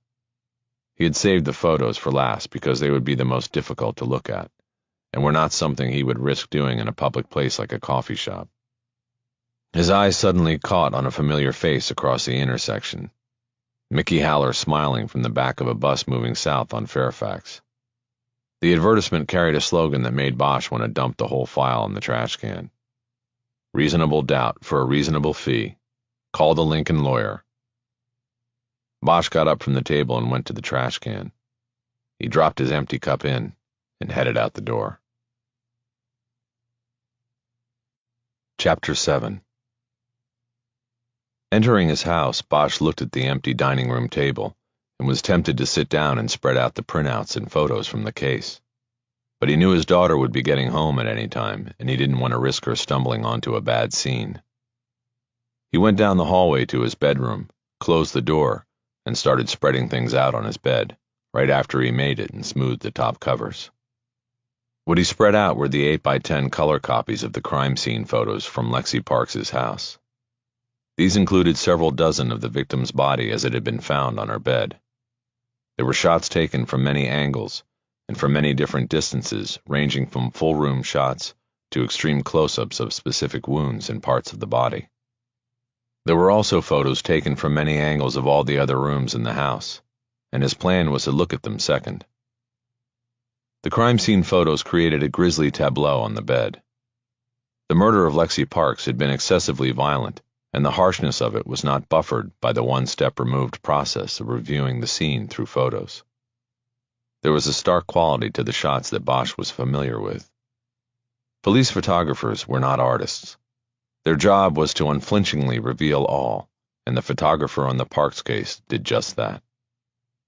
Bosch had spread the photos out in a matrix of 8 across and 8 down, and he stood at the end of the bed, taking in the overall murder mosaic. He then picked up individual photos one by one and studied them. He took a magnifying glass from a drawer in his dresser so that he could see some aspects of the photos even closer up. It was difficult work. Bosch never got accustomed to viewing crime scenes. He had been to hundreds of them and seen the result of human inhumanity too many times to count. He always thought that if he got used to it, then he had lost something inside that was needed to do the job right. You had to have an emotional response. It was that response that lit the match that started the fire of relentlessness. What lit the match this time was Lexi Parks's hands. She had obviously tried to fight her attacker. She had struggled and put her arms up to ward off the assault, but she was quickly overpowered by repeated blows to her face. Her hands fell back on the bed, palms up, almost as if she was raising them in surrender. It touched Bosch. It made him angry, made him want to find and hurt whoever had done this. How could Haller defend the man who did this? Harry went into the bathroom to fill a glass with water. He drank it while standing in the doorway and looking at the photos from the side. He worked to calm himself so that he could continue to professionally assess the photos and the crime scene. He went back to the bed and studied the photos again, and soon started drawing conclusions about the crime. He believed that the victim had been asleep in her bed. She was on the right side of a king, having left room for her husband on the left. It appeared to Bosch that the killer had surprised her in her sleep, straddling her and taking immediate control as she awoke. He probably put one hand over her mouth, maybe held a weapon with the other. She got her hands loose to fight, and then he started striking her. And he didn't stop. Long after her defenses were down and she was incapacitated, she was struck over and over again with a hard object. The face of the victim in the photos bore no resemblance to the face Bosch had seen accompanying the many newspaper stories generated by her murder. The face of the victim in the photos, in fact, bore no resemblance to any face at all. The nose was literally gone, interred in the pulp of blood and tissue that had been her face. Both eye sockets were crushed and misshapen. Pieces of broken teeth and bone shone brightly in the blood. The eyes were half-lidded, and the normal singular focus was broken. One stared forward, the other down and to the left. Bosch sat down on a chair in the corner of the room and looked at the grid of photos from afar. The only thing worse would have been his being at the real scene, which would have added a multi-sensory dimension to his revulsion. No murder scene ever smelled pleasant, no matter how fresh, no matter how clean the environment. His eyes kept going to the hands, and he noticed from his new position a slight discoloration to the victim's skin on the left wrist. He got up to go back to the bed. The photo was a wide shot that displayed the entire body in situ. He bent over the photo with the magnifying glass and saw that the woman's wrist had slight tan lines left by a thick bracelet, or most likely a watch. Since he had seen nothing in the summaries or reports about the murder being possibly motivated by robbery, the missing watch was curious to Bosch. Had the victim been wearing it at the time of the attack? Had she taken it off to sleep? Had it fallen or been pulled off during her struggle to live? Had it been taken by her attacker as a souvenir? Bosch studied the bed table next to the body. There was a bottle of water, a prescription bottle, and a paperback novel, but the watch wasn't there. He went back to the printouts and looked at the property report. Since the victim was murdered in her own home, the property report dealt primarily with items from the crime scene and the house that were specifically examined by the investigators or forensics team. There was nothing here about the watch. It had apparently not come off in the victim's struggle. It had not been noted as having been found in the bedding, on the floor, or anywhere else. Bosch next flipped back into the chronological log to check if he had missed a mention of the watch in the early stages of the investigation, before there was a focus on Daquan Foster. He found nothing and wrote a note about the watch on the outside of the file below his other notations. He collected all the photos of the body from the bed and put the stack to the side in case his daughter came home. He then moved to the second stack of photos, which were the shots taken of every room in the victim's house at the time of the on-site investigation. This was a sign of the thoroughness of the investigation. Bosch knew that the photos from other rooms of the house would have been a call and request made by the lead investigators. It showed they were not cutting corners. There were several photos taken in each room of the house, and it took Bosch more than a half hour to work his way through them. He saw only the things that looked like the normal trappings of a neatly kept home, where there were no children, and both husband and wife worked full-time jobs and had active lifestyles. A second bedroom was used as a home gym, and a third used as an office. The single-car garage was used to store bikes, surfboards, and camping equipment. There was no room to park a car. The home office drew Bosch's attention the longest. It looked to him like the room was primarily used by Lexi Parks. The knickknacks and souvenirs on the desk and on the bookcase shelves behind it appeared to have been collected during her duties as a city employee. There was a paperweight from the West Hollywood Rotary Club, and framed certificates of appreciation from various gay and lesbian groups in regard to her involvement in the permitting process for the annual Gay Pride Parade that drew participants and watchers from around the world. On the wall beside the desk was a framed diploma from Pepperdine University with the name Alexandra Abbott Parks. Clipped to the sides of the frame were various name tags from functions she had attended as part of her job. Bosch realized there was a large social component to Lexi Parks's work that most likely added a layer of difficulty to the effort of tracking the point where she may have encountered her killer, whether it was Foster or someone else. His eye held on the diploma frame when he saw a name tag that was unlike the others. It was a red and white juror tag that would have been issued by the county and worn by Parks when she was called in for jury service. All that was visible in the photo was a barcode, in keeping with juror anonymity, and no visible indication of when or in which courthouse the juror had served. More than anything he had seen so far, the juror tag bothered him. He had seen nothing in the chrono or other files about this being a branch of the investigation. Though Bosch would freely admit that an investigation was a subjective matter, always open to second guessing, by lawyers, judges, juries, and other investigators, this struck him as something that was either missed or hidden. If Lexi Parks had served on a criminal courts jury, that would have been an important arena for investigators to look into. It would have put her in a building where there was a routine flow of criminals and accused criminals. In a case like this, where the victim appeared to be chosen at random, there is always a crossing point, the place where the predator first encounters his prey. The job of the investigators is to find the crossing, the place where the circle of the victim's life overlaps the circle of the predator.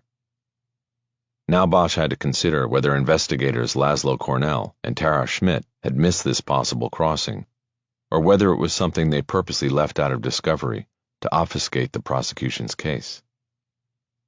He put the thought aside for the time being and went back to the other photographs. The office had 2 closets. Both were photographed from multiple angles. One was packed with summer dresses and blouses on hangers and shoeboxes on shelves above. It looked like Park's rotated seasonal clothing. At the time of her death in February, temperatures were cooler.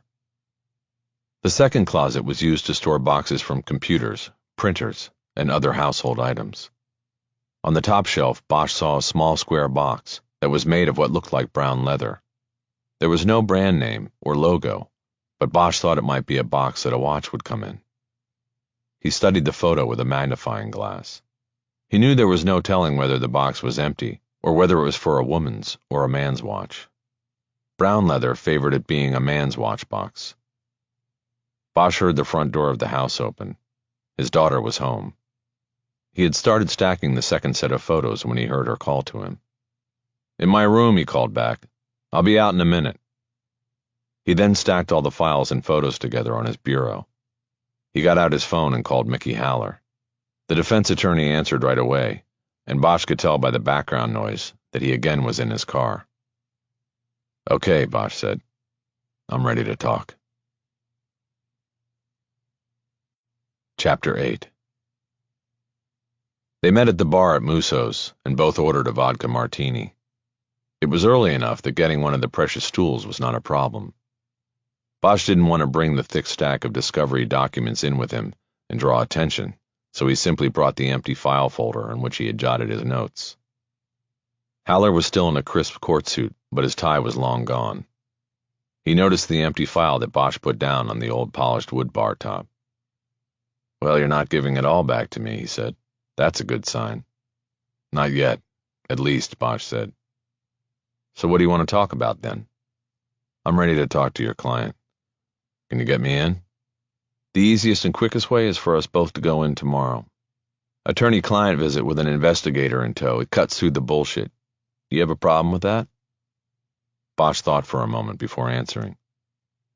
"Do I need to show a PI license? I don't have that. I got one about 12 years ago, but it's long expired." "No need. I'll print out a letter of engagement. It'll say you're working under the aegis of me and Dennis Wojciechowski, a state-licensed private investigator. That'll do it." "Who the hell is Dennis Woj, whatever you just said?" "That's Cisco, my investigator." "Now I know why they call him Cisco." "And a lot of other things. So I'm clear in the morning and have 2 things in the CCB after lunch. What's your morning look like?" "Open." "Then let's meet at the attorney's window at 9 tomorrow." Bosch nodded and didn't say anything. "So what have you got?" Haller asked. Bosch pulled the folder over, front and center, and looked at the few things he had written down during his review of the files. "Well, these really don't make sense out of context," he said. "There are some things that should have been followed up on, or maybe they were followed up on and we don't know." "You mean they've hidden it from us?" Haller said, the tone of his voice building to outrage. "Just hold your horses. We're not in court and you don't have to turn on the outrage. I'm not saying anything's been hidden. I'm saying I saw a few things that bothered me about the investigation. I'm not talking about your client. I'm talking about things I would have followed up on. Maybe they did and maybe they didn't. And maybe what? They got lazy. They have a DNA match, and maybe they don't think they need to flip all the cards over before going all in. They also have a witness who blows up your client's alibi. Those 2 things, for most cases, that would be enough. Easy." Haller leaned in close to Bosch.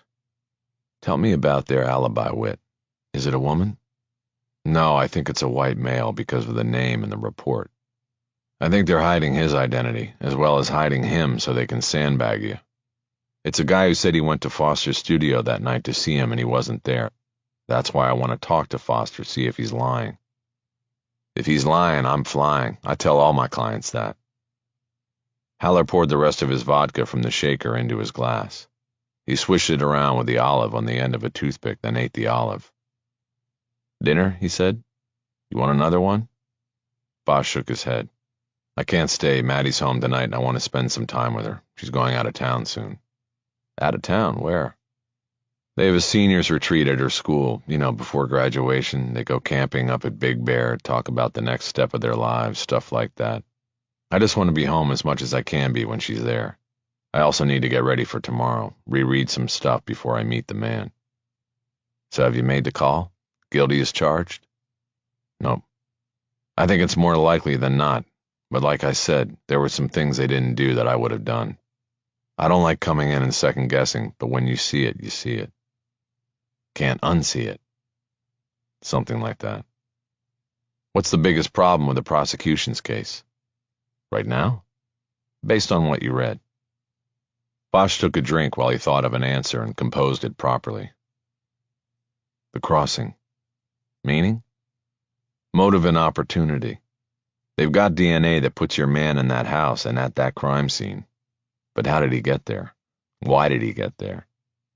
This woman led a fairly public life, city hall hearings, council meetings, public events, and so on. According to the records, they looked at hundreds of hours of video, and they don't have one single frame that has both Lexi Parks and Daquan Foster in it. Haller was nodding, seeing how he could play it. Added to that, Bosch continued, you have the crime scene. They had it profiled, and there was all kinds of psychological shit going on in that crime. How does that connect to Foster, a reformed gangbanger from South LA with no history of this kind of violence? He may have been a shot caller for the Rollin' 40s, but this is a whole different thing. I can use this, Haller said. All of it. I'll tear them a new one. Look, these are things that bother me. That doesn't mean they'll bother a jury or a judge. I told you I think it's more likely your guy did it than not. I'm just reporting what I'm seeing, and I have a question. What? One of the news stories said Foster's DNA was in the state's data bank because of a rape arrest that didn't stick. It didn't stick because it was bullshit. You were his lawyer on it? I was. And what it amounted to was a sweep. The girl was drugged and raped over a couple of days in the back room of a drop house. Whoever the bastard was who did it, he also inked her with a property of the Rollin' 40s tat. So she escapes, and that's their clue. They grabbed every guy they had in their Rolling 40s files and swabbed them all. It never amounted to anything because he didn't do it. That's a bad story. Will it come up at trial? Not if I can help it. These are very different circumstances. It's not relevant. Bosch nodded again and thought about why he was getting involved with this case and this client. So we talk to him tomorrow morning, Haller said. Then what? What do you need from me? Bosch finished the last of his drink. He didn't go for the shaker. He wanted no trace of inebriation on him when he got home. His daughter was stricter than a wife about that. Let's see if I'm still working it after the interview. If I am, I think you tell the judge you want access to all the video Cornell and Schmidt looked at. They were looking for Daquan, but I wonder who else might have been in the places Lexi Parks went. Haller pointed at him, nodding. Alternate theory of the crime, alternate suspect. Got it. This is good. No, it's not good. Not yet, at least. And I should warn you, I'm not going to be nice to your client tomorrow. He's an accused murderer, and that's exactly how I'm going to treat him. By the time we're finished, he might not want me working for you or him. Bosch slid his glass toward the bartender and got off the stool. He saw a woman looking for a spot to sit and signaled her over. See you at 9, he said to Haller. Don't oversleep. Don't worry, Haller said. I'll be there. Chapter 9. Ellis and Long watched from a car parked at the curb on Las Palmas west of Musso's rear parking lot. There was an easy silence between them that came from years of sitting in cars and watching people.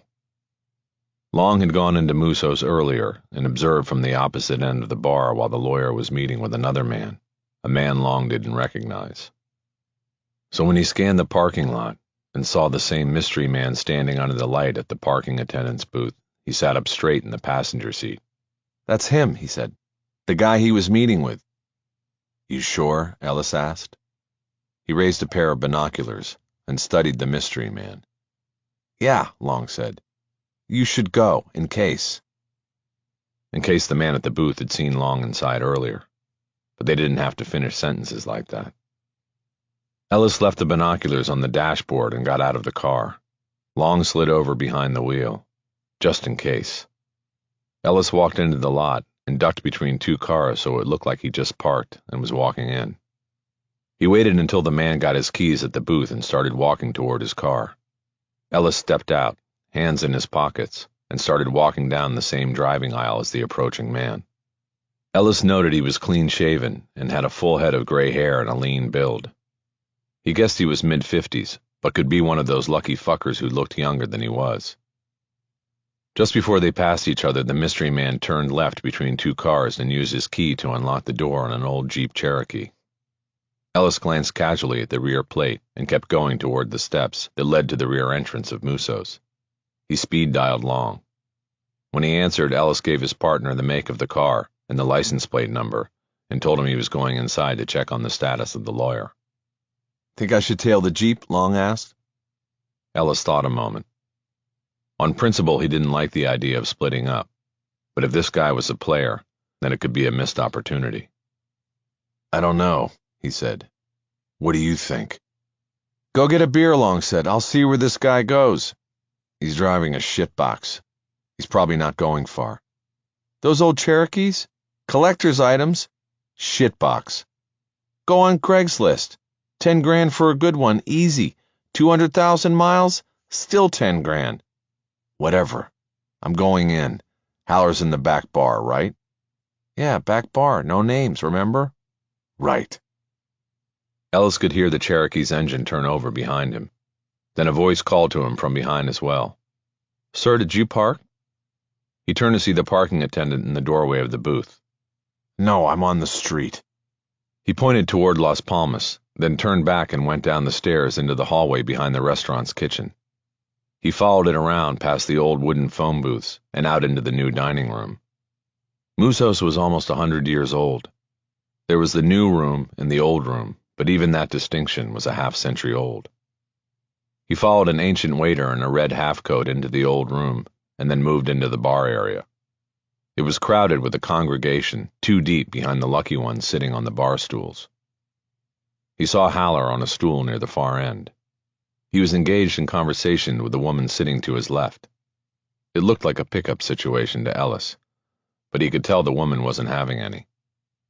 The bartender put down fresh martinis in front of them just the same, with sidecar shakers on ice. Haller wasn't going anywhere soon. Ellis retraced his steps and went into one of the old phone booths in the back entrance hall. There was no longer a payphone in the booth, but the small space could still be used for privacy. He closed the door, pulled out his own phone, and called Long. "Did you follow him?" "Yeah, we're going up Highland." "The plate?" "There's a law enforcement block on it, says LAPD. "He's a cop." "Yep, or possibly retired.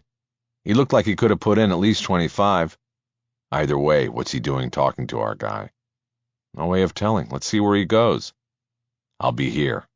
Looks like our man is working some chick at the bar." "Talk to you." Long didn't care what Ellis thought. The blue Cherokee up ahead was a nice ride. Classic squared-off design that was utilitarian and solid. Long wondered why they had changed them. Now they look like any other SUV, bloated like a fat guy whose blubber goes over his belt. His ex-wife called them muffin tops. The mystery man was now on Cahuenga, still heading north. Long saw the left turn signal on the Cherokee start flashing. The mystery man was going to head up into the hills. This would complicate things for Long. Long drove by the Cherokee as it waited for an opening in the traffic to turn. He glanced to his left and saw the left turn led to an immediate split. Mulholland Drive to the left, Woodrow Wilson to the right. He watched the side view mirror, and as soon as he saw the Cherokee make the turn, he hit his emergency lights and made a U-turn right in front of oncoming traffic that had slowed to a stop. He turned off the lights, pegged the accelerator, and got back to the turnoff. There was no sign of the Cherokee's taillights in either direction. Without hesitation, Long chose Mulholland because it was the more popular street, and it went farther. He started the winding road up to the crest, but pretty soon realized he had chosen wrong. The roadway wound back and forth, edging the mountain. He wasn't that far behind the Cherokee, and would have seen its lights on one of the hairpin curves ahead. Once more he made a U-turn, and this time headed back to Woodrow Wilson, pushing the sedan beyond safe limits on the winding road. All he needed was Ellis coming down on him for losing this guy. Fuck the limits. Woodrow Wilson was a narrow residential road that wound its way up the opposite side of the mountain from Mulholland. After a half-dozen switchbacks and hairpins, Long finally saw the familiar lights of the Cherokee ahead. He slowed down and maintained distance. Soon he rounded a curve and saw the Cherokee pulling into a lighted carport next to a powder blue Volkswagen Beetle. He drove by without breaking speed. Long followed the road around 2 more bends before pulling over and putting the transmission in park. He checked his phone for texts or missed calls from Ellis. There was nothing. He let 3 minutes go by and then used the empty carport of a house to turn around. He then killed the lights on his car and coasted past the house where the Cherokee had parked. It was a small cantilevered house with the glowing lights of the city behind it. Long checked the plates of the Volkswagen as he went by. He also noticed that a city trash bin had been rolled out to the curb. Haller was striking out with the woman next to him and was chasing defeat with vodka. Ellis watched him in the mirror behind the bar, camouflaged by the crowd. He held a full beer now, as part of blending in, but was not drinking from the bottle. He never ingested alcohol. The woman Haller was working was at least 15 years younger, and Haller had ignored a key rule when it came to picking up younger women. Avoid reminders of the age difference, especially mirrors behind the bar. Ellis felt his phone vibrate in his pocket, and he retreated to the back hall. He put the beer bottle down on the floor of one of the phone booths and accepted the call from Long as he closed the door for privacy. "I think he's buttoned up for the night," Long said. "Where?" Ellis asked. "House in the hills. Nice on a cop's salary." "You sure he's staying in?" "No, but if you want me to sit on it, I'm still in the vicinity. I can go back." Ellis thought for a moment. A plan was forming. A short-term plan. He needed Long to come back. While he was working it out, Long broke the silence. "I got his ID." "How? Who is he?" "There was another car, but I checked it, and it's got a law enforcement block on it too. But tomorrow's trash pickup. I grabbed a couple of bags out of the bin on the street, then drove away and looked through the shit. I found some mail. The guy's name, not sure how to pronounce it. It's Harmonious Bosch or something. All the mail was addressed to him." "Spell it, first and last." Hieronymus and Bosch. Hieronymus, like the painter. "What painter?" "Never mind.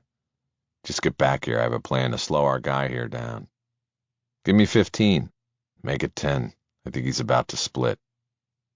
Ellis disconnected, picked up his beer, and went back to the bar in the old room. Haller was still in place, but the woman he had been working was gone and had been replaced by a man in a black leather jacket over a white t-shirt. Haller was holding a silver credit card up and trying to get the bartender's attention with it. He was ready to leave. Ellis squeezed between 2 patrons and put his bottle up on the bar. He then went up the steps and out of the restaurant. Walking back out to Las Palmas, he saw a shadowed recess beside the pedestrian entrance of a public parking garage. From there he would have a line of sight to Musso's parking lot while he waited for Long. As he moved into the shadows, he nearly tripped over something in the darkness. There was a rustling sound followed by a groan and a complaint. "What the fuck, man? You're in my space." Ellis reached into his pocket for his phone. He engaged the screen and turned it so that the dim light washed across the concrete floor. There was a man clawing his way out of a dirty sleeping bag, his belongings in plastic bags lined against the wall. Ellis glanced behind him and saw no one in the street and no sign of Haller walking to his car in the lot. He turned back to the homeless man and made a decision. He kicked the man in the ribs as he moved on all fours. Ellis felt the impact of the kick through his whole leg and knew he had broken bone. The man flipped onto his back and released the sound of a wounded animal. Before he could scream, Ellis stomped down on the man's throat with all of his weight, crushing the air passage. He then backed off and came right back with a heel to the bridge of the man's nose. The man was silent and unmoving after that. Ellis returned his phone to his pocket and took a position in the alcove where he could watch for Haller. Soon enough, he saw the lawyer emerge from the restaurant's back steps. "Shit," Ellis whispered. He noticed that Haller showed no signs of alcohol impairment as he paid the attendant and retrieved his keys. Ellis called Long. The fuck are you?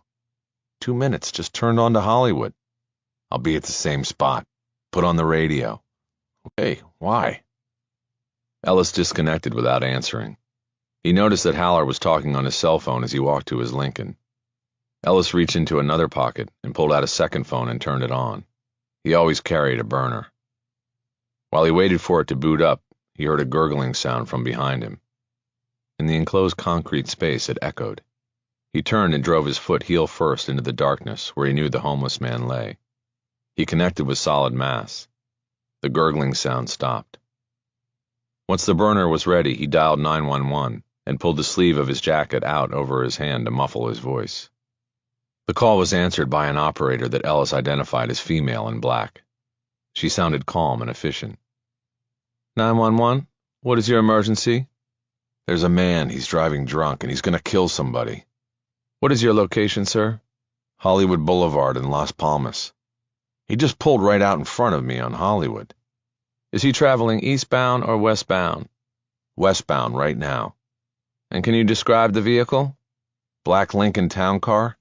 The license plate is I Walk 'em. Excuse me, sir?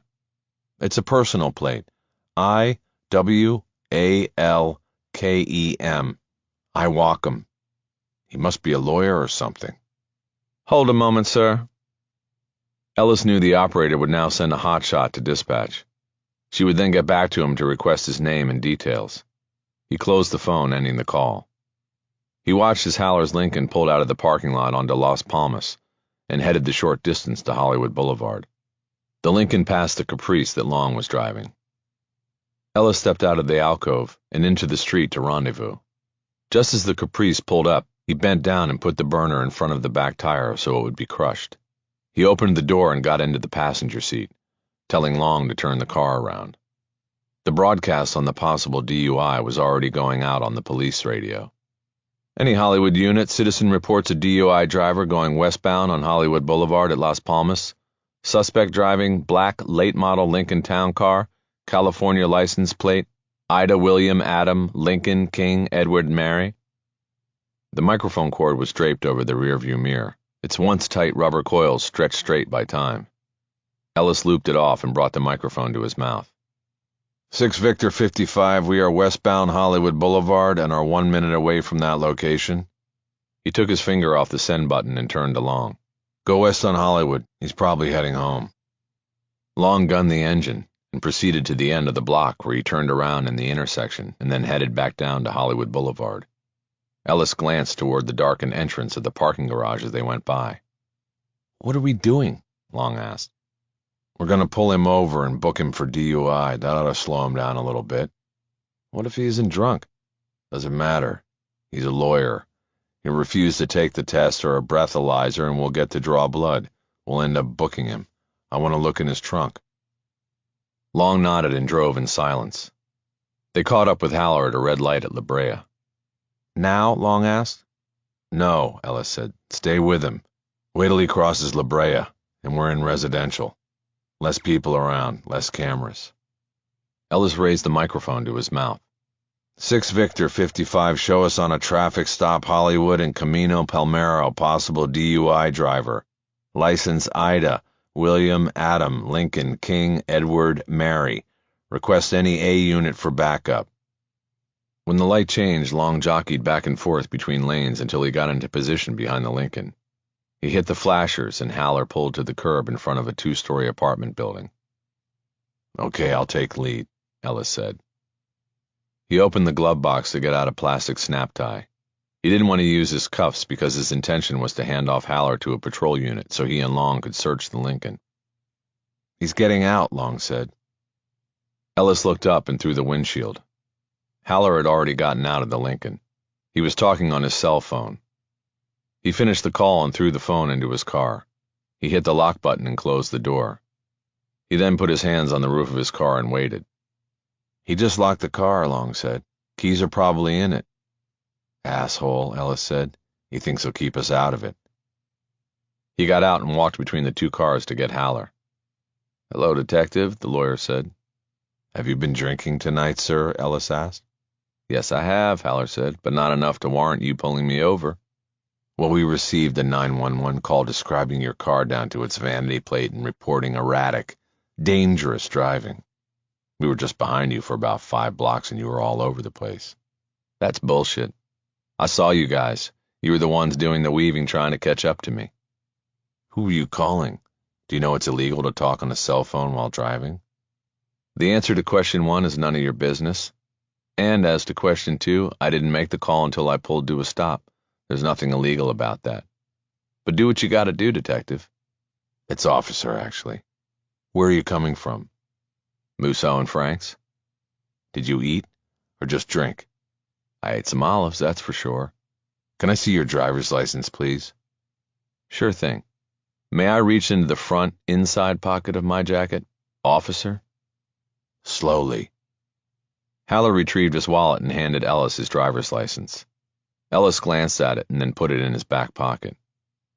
We're going to step over to the sidewalk and conduct a field sobriety test now, he said. Actually, we're not. This is an unwarranted stop and my cooperation ended with me pulling over and giving you my driver's license. You understand that not submitting to a field sobriety test or a breathalyzer exam is cause for arrest and suspension of your driver's license? Then we take you to the hospital and pull your blood anyway. I understand, but like I said, do what you gotta do. I'm not drunk, I'm not impaired, and I gave no cause to be pulled over. This whole thing is bullshit. You have a dash cam on that car? No, sir. That's okay.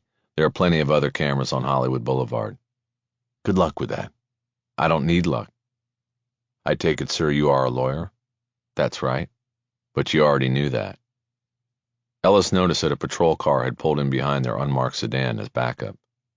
He took the snap tie out of the pocket of his windbreaker. Could you bring your right hand off the car and behind your back, please? Sure thing. Ellis used the snap tie to bind Haller's hands behind his back. He pulled the plastic strap tight, but Haller didn't complain. After Haller had been taken by the uniforms to the hospital for the drawing of blood, Ellis put on crime scene gloves, then took the air wedge and Slim Jim out of the trunk of his own car and approached the Lincoln. Haller thought he was smart locking his keys in his car, but Ellis knew he was smarter. He waited for a wave of traffic to go by, and then worked the wedge into the crack between the front door's window frame and the body of the car. He started squeezing the hand pump, and the wedge slowly expanded, prying open a 1-inch space. He slid the metal strip through and punched the electronic unlock button on the door's armrest. He heard the locks pop on all 4 doors. He knew the alarm was now disengaged and opened the front door. He reached in and popped the trunk. He knew from previous surveillance of Haller that the lawyer worked out of his car and kept his files in the trunk. The uniforms had called the police garage to impound the car. Ellis figured that gave him at least a half hour with those files before the tow truck arrived. He noticed the lawyer's phone on the car seat. He leaned in and picked it up and engaged the screen, but saw it was password protected and useless to him. He was about to toss it back when he saw a call coming in on it. The caller ID said it was coming from someone named Jennifer Aronson. He didn't recognize the name, but put it in his memory bank and threw the phone back on the seat. He closed the front door and opened the back. Leaning in and looking around, he saw a briefcase on the floor behind the driver's seat. He opened it on the seat and looked through its contents. There were 3 legal pads with illegible notes on each of them. Different cases got separate legal pads. There was also a stack of business cards bundled with a rubber band. Nothing else of note. Ellis closed the case and put it back down on the floor. He backed out and closed the door. As he went to the trunk, he checked his partner in the plane wrap, who was monitoring the police radio. Long gave Ellis a thumbs up. All was good. Ellis nodded. In the trunk, he saw 3 long cardboard file boxes sitting side by side. The mother lode. He quickly ticked his latexed finger over the tabs until he reached one marked Foster. Bingo, he said. Chapter 10. The door to his daughter's room was closed, but Bosch saw the light on underneath it. He tapped it lightly. Hey, I'm home, he said. Hi, Dad, she called back. He waited for an invite. Nothing. He knocked again. Can I come in? Sure, it's unlocked. He opened the door. She was standing by the end of the bed, bent over and shoving a sleeping bag into a large wheeled duffel bag. The trip wasn't for a few days, but she was putting together everything that was on the list they gave her at school. Did you eat yet? He asked. I brought some stuff from Panera. I ate already, she said. I didn't hear from you, so I made tuna. You could have texted. You could have texted too. Bosch decided not to go further into their communication practices. He didn't want to set things off. He pointed at the duffel bag and the array of camping supplies spread on the floor of the room. So are you excited? He asked. Not really, she said. I don't know how to camp. He wondered if that was a criticism of him. He had never taken her camping. He had never been taken camping, unless his time sleeping in tents and holes in Vietnam counted. Well, he said, you'll learn now. You'll be with friends, and it will be fun. All people I'll probably never see again after I graduate, she said. I don't know why we... All I'm saying is this should be an optional camping trip, not required. Bosch nodded. She was in a mood that would grow darker with every effort he made to cheer her up.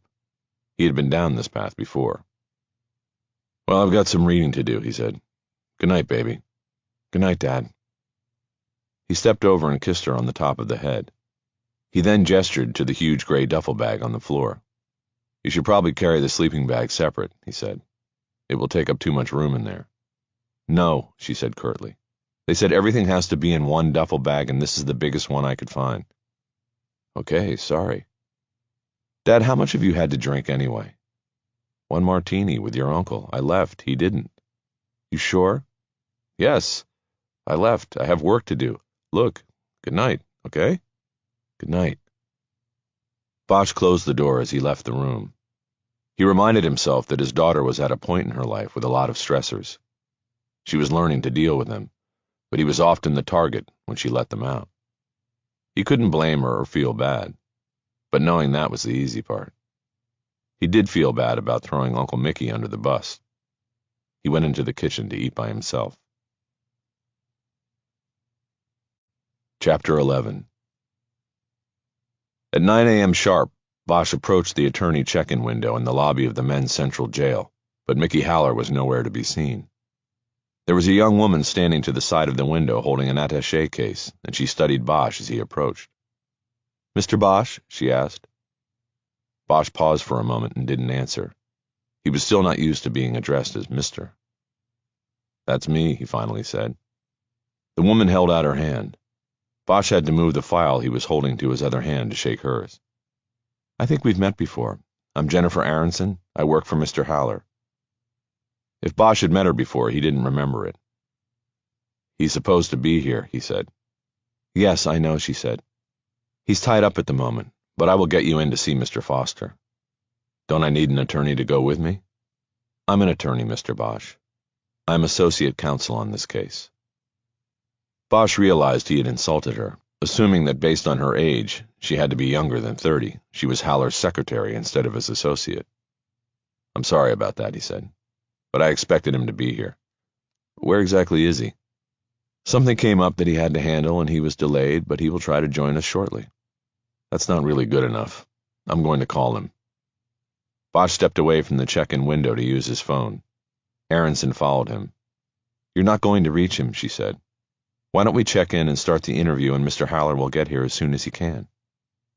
Bosch ended the call when Haller's recorded voice picked up and asked him to leave a message. He looked at the woman. He could read that she was lying or holding something back. What happened? He asked. Excuse me, she said. Where is he? You're not telling me something. She looked disappointed in herself for not being able to get past Bosch. All right, she said. He's over at City Jail. He was picked up on a trumped-up DUI last night. I've posted his bail and he's waiting to be released. I was with him last night, Bosch said. What time did this happen? Around 10 o'clock. Why do you say it was trumped up? Because he called me while he was being pulled over and told me. He said that they had to have been waiting for him outside Musso's. It happens often. Targeted enforcement, people get set up. Well, was he drunk? I left him there at 7:30 or 8. He stayed another 2 hours or more. He told me no, and he's going to be upset that I told you any of this. Please, can we check in now and set up the interview? Bosch shook his head once. This whole thing felt like it was slipping sideways and turning tawdry. Let's get it over with, he said. Here, you'll need this, she said, reaching into her attaché. She handed him a folded piece of paper. It's a letter that says you are an investigator working for Mr. Haller on this case, she said. Technically, you're working under the license of Dennis Wojciechowski. It sounded like she pronounced the name Wojciechowski. Bosch unfolded the letter and quickly read it. It was a point of no return. He knew that if he accepted it and used it to get into the jail, then he would officially be a defense investigator. You sure I need this? He asked. If you want to get in to see him, you need legal standing, she said. Bosch put the letter in the pocket inside his jacket. Okay, he said. Let's do it. Daquan Foster was not what Bosch had expected. Because of the brutality of the murder of Lexi Parks, he had expected to see a man of imposing size and musculature. Foster had neither. He was a thin man in jailhouse blues that were 2 sizes too big. Bosch realized that his wrongful assumption was rooted in his being predisposed to believe Foster was guilty of the crime. A jail deputy placed Foster in a chair across the table from Bosch and Aronson. He removed the handcuffs from Foster's wrists and then left the small room. Foster had his hair in tight cornrows. He had a lipstick kiss tattooed on the left side of his neck and another tattoo in blue ink on the other side that Bosch could not read against his dark brown skin. Foster looked confused by the 2 people in front of him. Aronson quickly made introductions. Mr. Foster, I'm not sure if you remember me. I'm Jennifer Aronson, and I work with Mr. Haller. I was with him at your arraignment and then at the preliminary hearing. Foster nodded as he remembered her. You a lawyer? He asked. Yes, I'm one of your lawyers, she said. And I want to introduce you to Mr. Bosch, who is working as our investigator on the case. He has some questions for you. Bosch didn't bother to correct her. He had not officially agreed to come on board yet, despite what the letter said. Where Haller at? Foster said. He's tied up on another case at the moment, Aronson said, but he plans to be here soon, before Mr. Bosch is finished. Tied up on another case was one way of putting it, Bosch thought. Foster turned his eyes toward Bosch and apparently didn't like what he saw. You look like 5-0 to me, he said. Bosch nodded. I was. LAPD? Bosch nodded again. Fuck that, Foster said. I want somebody else on my case. I ain't want no LAPD on my side. Mr. Foster, Aronson said, first of all, you don't get to choose. And second, Mr. Bosch specializes in homicide investigations and is one of the best in the business. I still don't like it, Foster said. Down south side, the murder cops didn't do shit. Back when I was running with the crew, we lost 9 guys in 5 years, and the LAPD didn't make no arrests, no trials, nothing.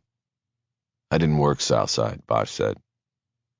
Foster folded his arms and turned his head to ignore Bosch and look at the wall to his left. Bosch could now clearly see the tattoos on the right side of his neck. There was the standard Crip symbol, a 6 in the center of a 6-pointed star, created by one triangle with a second inverted triangle over it. Bosch knew the points of the star stood for things that the street gang was supposedly founded on: life, loyalty, love, knowledge, wisdom, and understanding. Next to the symbol was a stylized script tattoo that said Tukey, R.I.P. Bosch also knew that this was a reference to Stanley Tukey Williams, the well-known co-founder of the gang, who was executed at San Quentin. Bosch continued. You say you didn't commit the murder you are charged with. If that is true, I can help you. If you are lying, I'm going to hurt you. It's as simple as that. You want me to go? I'll go. It's not my ass on the line here. Foster turned his eyes quickly back to Bosch. Fuck you, man. If you're LAPD, then you don't care whether I did it or not. Just as long as you got somebody to pay for it, that's all you people care about. You think if I didn't do this, then I did something else. So what the fuck, same difference? Bosch looked at Aronson. We'll be fine, he said.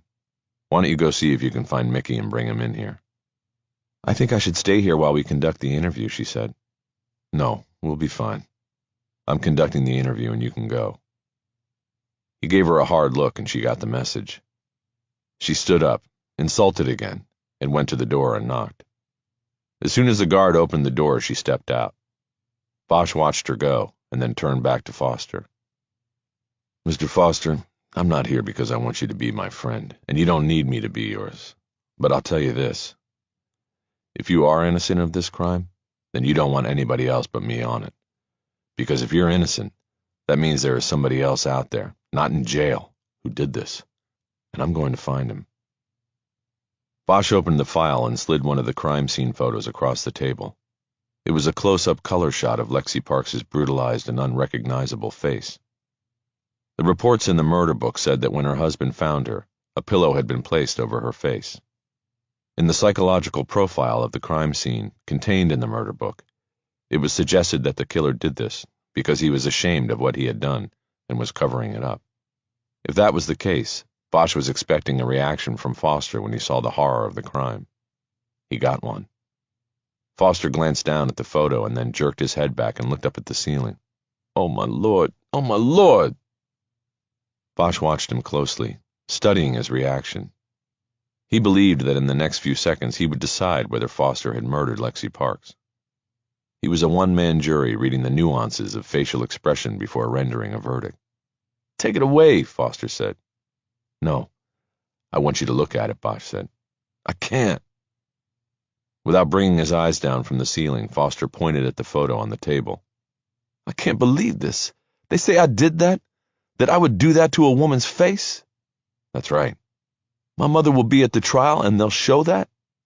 Probably, unless the judge says it's too prejudicial. Good chance of that, I'd say. Foster made some kind of keening sound from the back of his throat, a wounded animal sound. Look at me, Daquan, Bosch said. Look at me. Foster slowly brought his head and gazed down and looked at Bosch, maintaining an eye-line focus that did not include the photo on the table. Bosch read pain and sympathy in his eyes. He had sat across the table from many murderers in his time as a detective. Most of them, especially the psychopaths, were very good liars. But in the end, it was always the eyes that betrayed them. Psychopaths are cold. They can talk sympathy, but they can't show it in their eyes. Bosch always looked at their eyes. Did you do this, Daquan? Bosch asked. I didn't, Foster said. What Bosch believed he saw in Daquan Foster's eyes now was the truth. He reached over and flipped the photograph over, so it was no longer a threat. Okay, you can relax about it now, Bosch said. Foster's shoulders were slumped, and he looked wrung out. It was dawning on him, possibly for the first time, that he stood accused of the worst kind of crime. I think I believe you, Daquan. That's a good thing. What is bad is that your DNA was found in the victim, and we need to explain that. It wasn't mine. That's just a denial, and that doesn't work as an explanation. The science is against you so far. The DNA makes this a slam-dunk case for the prosecution, Daquan. You're a dead man walking unless we can explain it. I can't explain it. I know it wasn't from me, that's it. Then how did it get there, Daquan? I don't know. It's like planted evidence. Planted by who? I don't know. The cops? Somebody. Were you there that night, in this lady's house? Hell no. Then where were you? At the studio. I was painting. No, you weren't. That's bullshit. The sheriff's department has a witness. He says he went by the studio. You weren't there. Yes, I was. Their witness is going to get on the stand at your trial and testify that he went to the studio to see you, but you weren't there. You add that to the DNA, and you're done. All over. You understand? Bosch pointed to the overturned photo. A crime like that, no judge and no jury is going to have a second thought about giving you the death penalty. You'll go the way Tukey went. He let that sink in for a moment before continuing in a softer voice. You want me to help you, Daquan? I need to know everything, good and bad. You can lie to your lawyer, but you can't lie to me. I can read it. So one more time, where were you? You don't tell me, and I'm out of here. What's it going to be? Foster lowered his eyes to the table. Bosch waited him out. He could tell Foster was about to break and tell the story. All right, he said. This is the deal. I was up there in Hollywood, and I was with someone, not my wife. Okay, Bosch said. Who is she? Not a she, Foster said. Chapter 12. Haller missed the entire session with Foster. He was either a celebrity lawyer or a notorious lawyer, depending on how you looked at it. He had received the ultimate imprimatur of L.A. Acceptance, a movie about one of his cases starring no less than Matthew McConaughey. He had also run for district attorney in the last election cycle and lost the race because of a scandal that erupted when a client he had previously cleared of a DUI charge killed 2 people and himself while driving drunk. So either way, he was news, and the officers at City Jail helpfully stalled his release until the media could be fully notified of his arrest. His mugshot could be uploaded to the internet, and an assemblage of reporters, photographers, and videographers could muster outside the jail's release door to document his walk of shame. Bosch accompanied Jennifer Aronson, acting as Haller's lawyer, into the jail to warn him about what awaited outside. She had a plan that involved Bosch pulling up to the door in his Cherokee and allowing Haller to step out quickly and jump in the back. Bosch would then speed away. But Haller said he wanted no part in such a cowardly exit. Once he collected his personal property, he pulled the tie out of his suit pocket and clipped it on. He smoothed it down on his chest and then stepped through the release door with his chin held high. He walked directly to the media cluster, waited a beat until all lenses were focused and microphones positioned, and then started speaking. I just want to say that I've been the target of law enforcement intimidation practices, he began. But I am not intimidated. I was set up and taken down. I was not driving while intoxicated, and there is no evidence that I was. I'll be fighting these charges and will ultimately be proven innocent. They will not deter me from the work I do defending the underdogs of our society. Thank you. There was a clamor of voices as questions were hurled at him. Bosch heard one woman's deep voice drown out the others. Why are they trying to intimidate you? I don't know yet, Haller said. I have a number of cases in which I plan to put the police on trial in defense of my client. They know that. This could have come from any quarter, as far as I'm concerned. The same woman yelled a follow-up. Could it have anything to do with the Lexi Parks case? I don't know, Haller said. I just know that what was done to me was not right, and it will be corrected. Another reporter called out.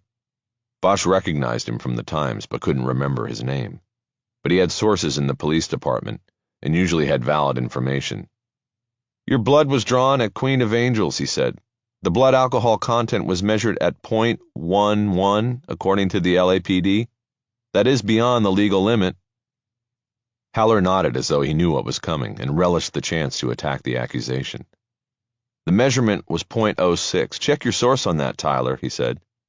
The LAPD then used a faulty BAC extrapolation formula to back it up to the .08 threshold at the time of the arrest. This formula will not bear the scrutiny of the courts, and I will be exonerated. Bosch needed to go get the car and bring it around, but he wanted to watch Haller work. He had such ease and control with the crowd of reporters. Unintimidated, undaunted. Bosch marveled at it. No wonder he was a killer in front of a jury. But you have been arrested for DUI in the past, isn't that so? It was a question from a different reporter. Haller shook his head. This isn't about the past, he said.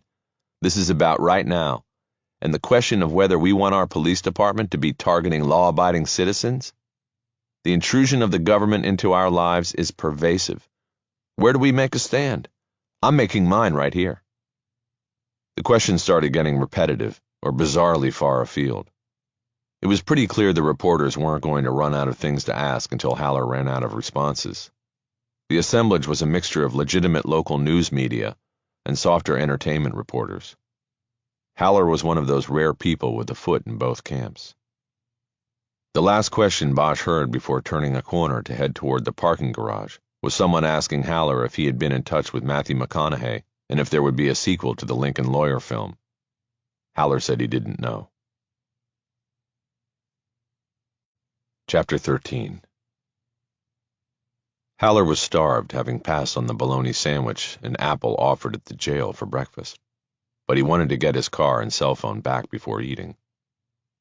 Aronson split off to go back to work on her own courthouse caseload, and Bosch drove Haller to the official police garage in Hollywood to reclaim his Lincoln Town car.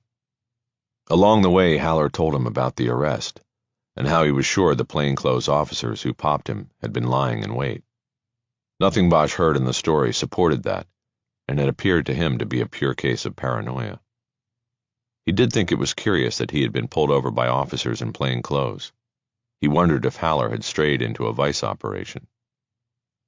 The OPG contract belonged to Hollywood Tow on Mansfield Avenue.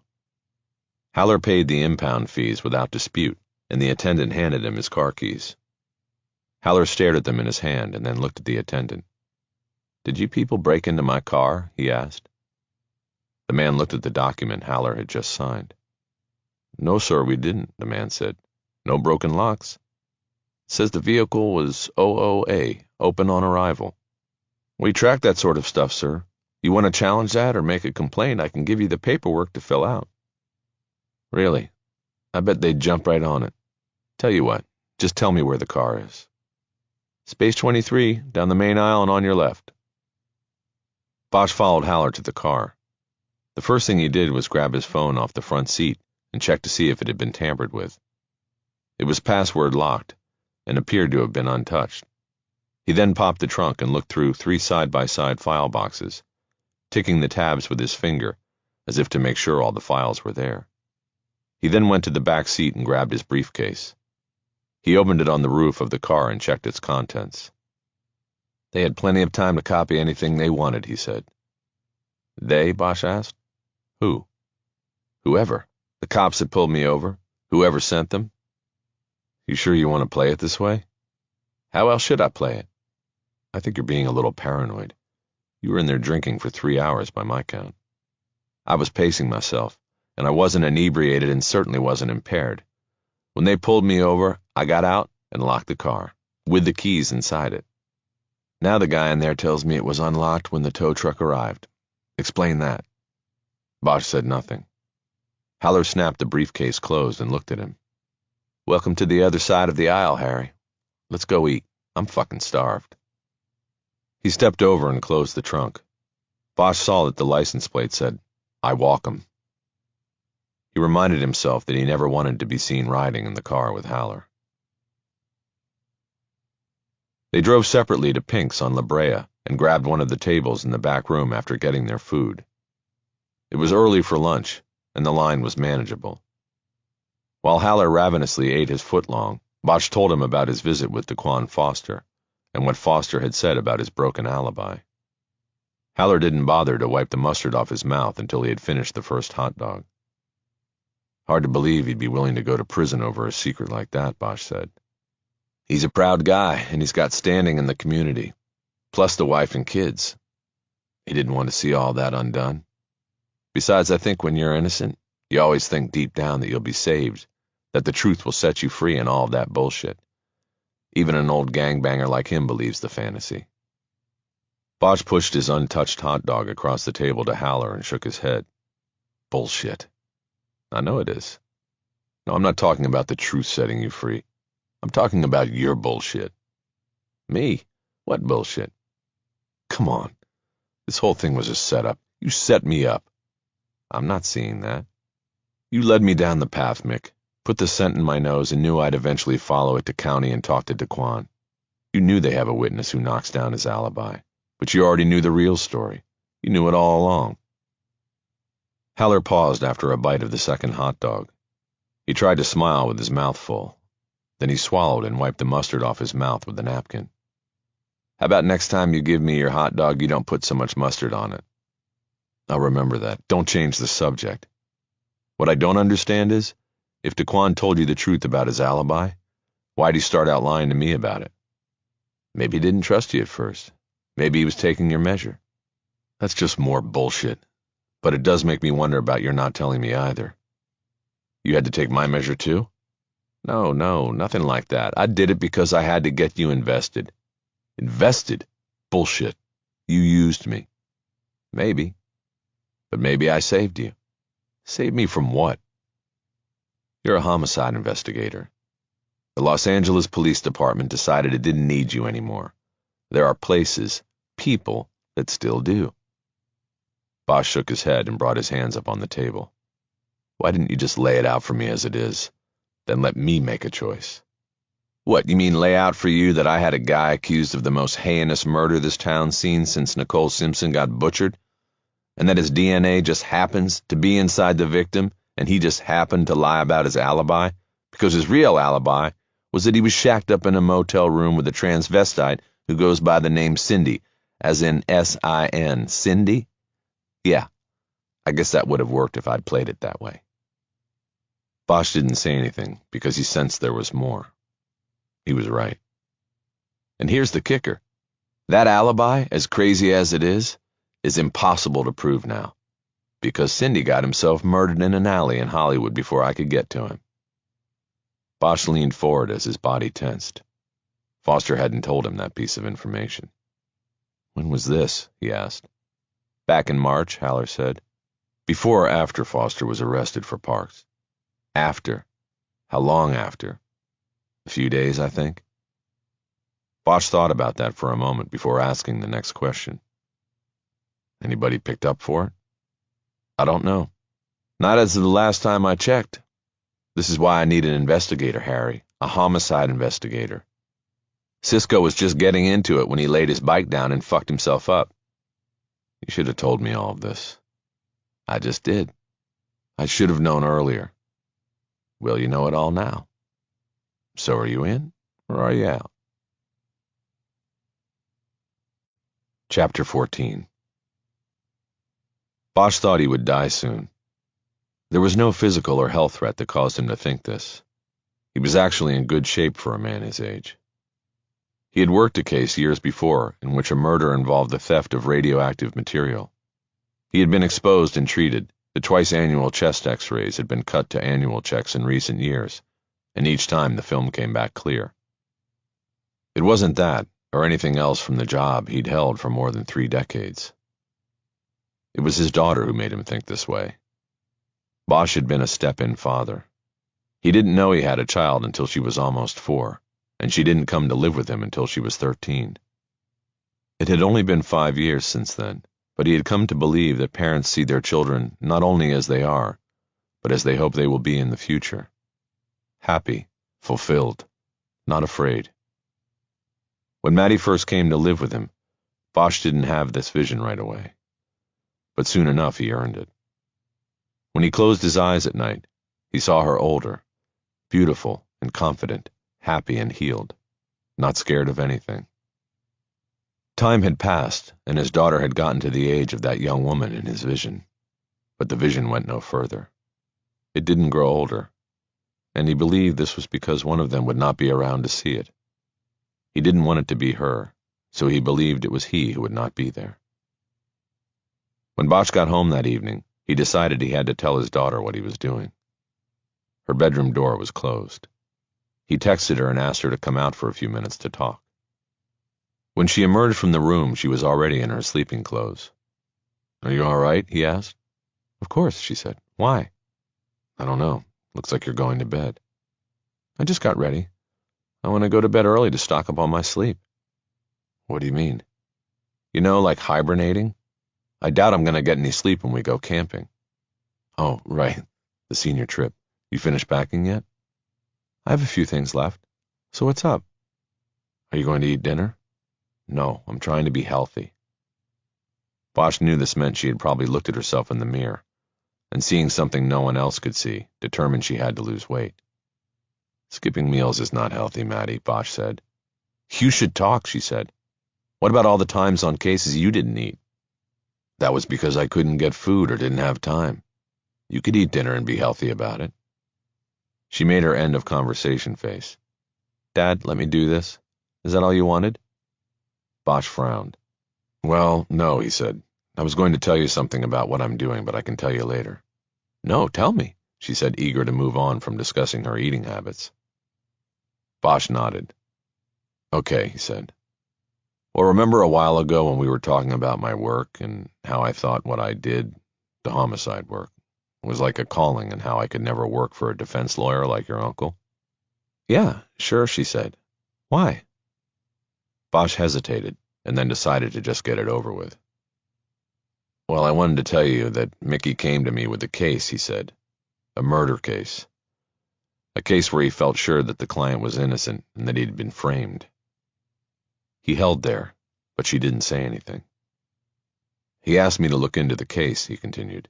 You know, to see if there was evidence that he was framed, and so I've agreed to do that. Maddie stared at him for a long moment and then finally spoke.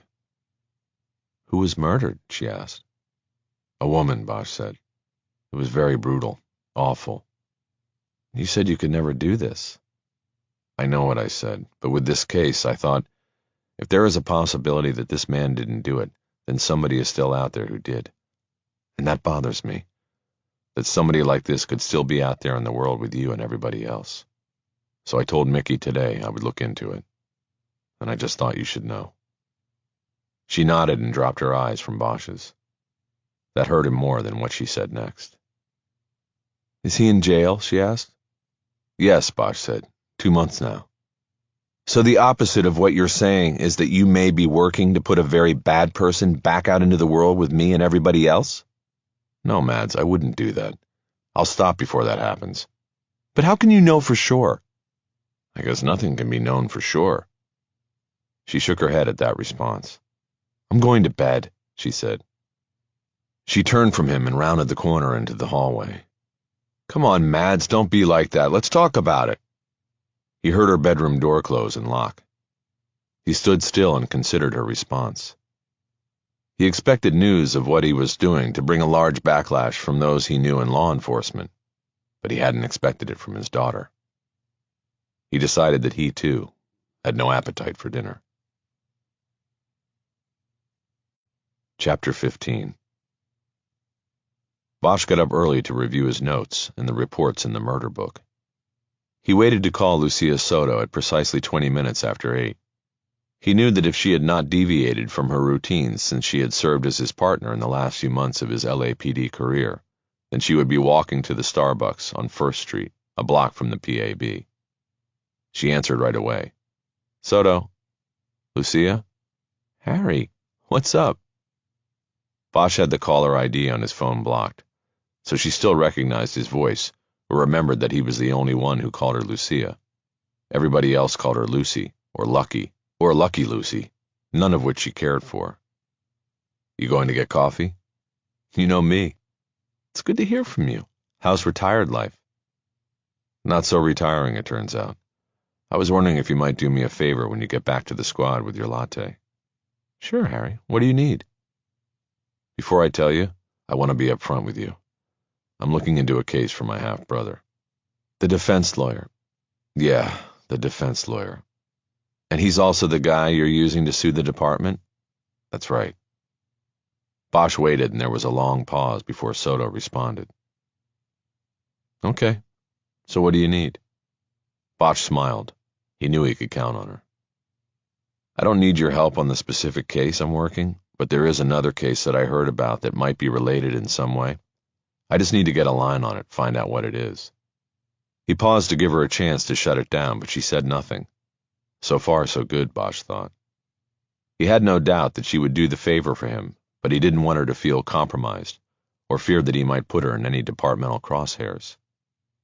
They had only talked a few times since he had walked out the door of the open unsolved unit the year before, never to return.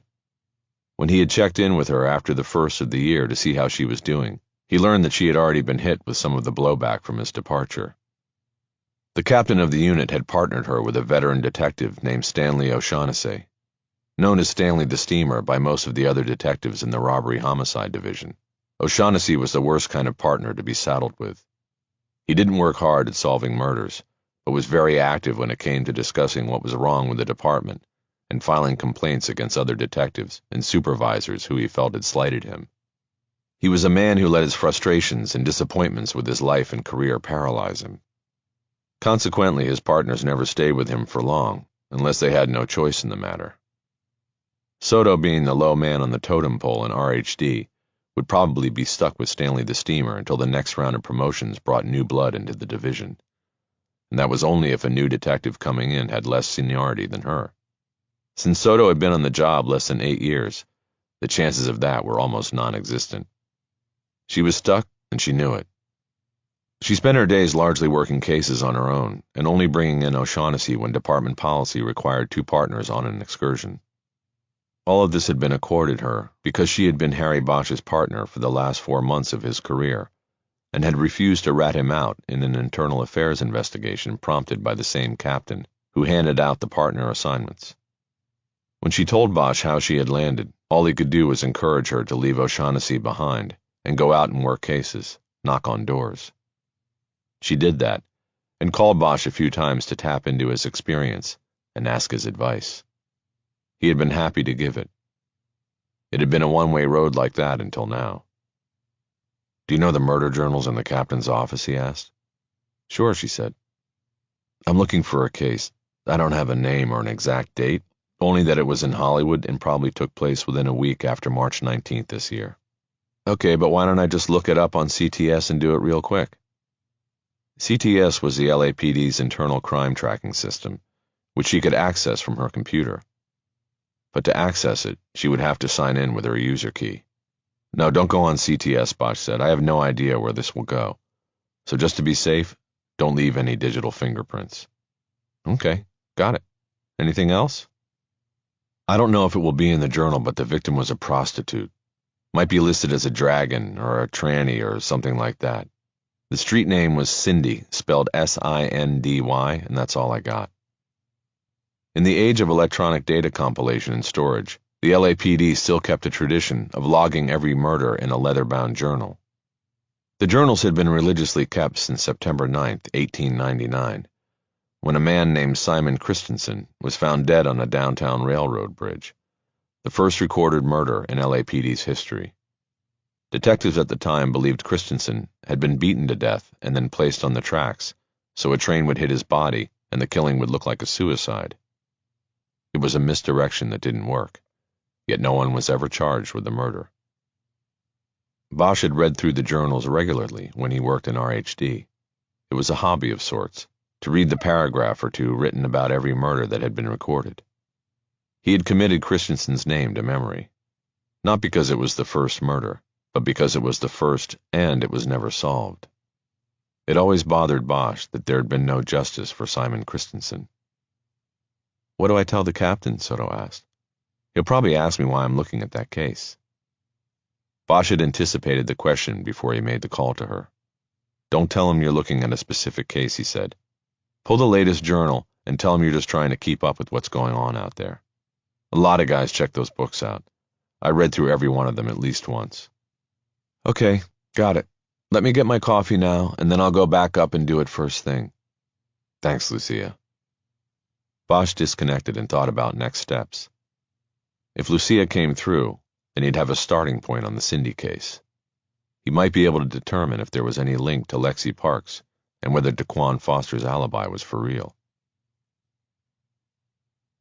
While Bosch waited for the call back from Soto, his daughter emerged from her bedroom dressed for school, her backpack slung over her shoulder.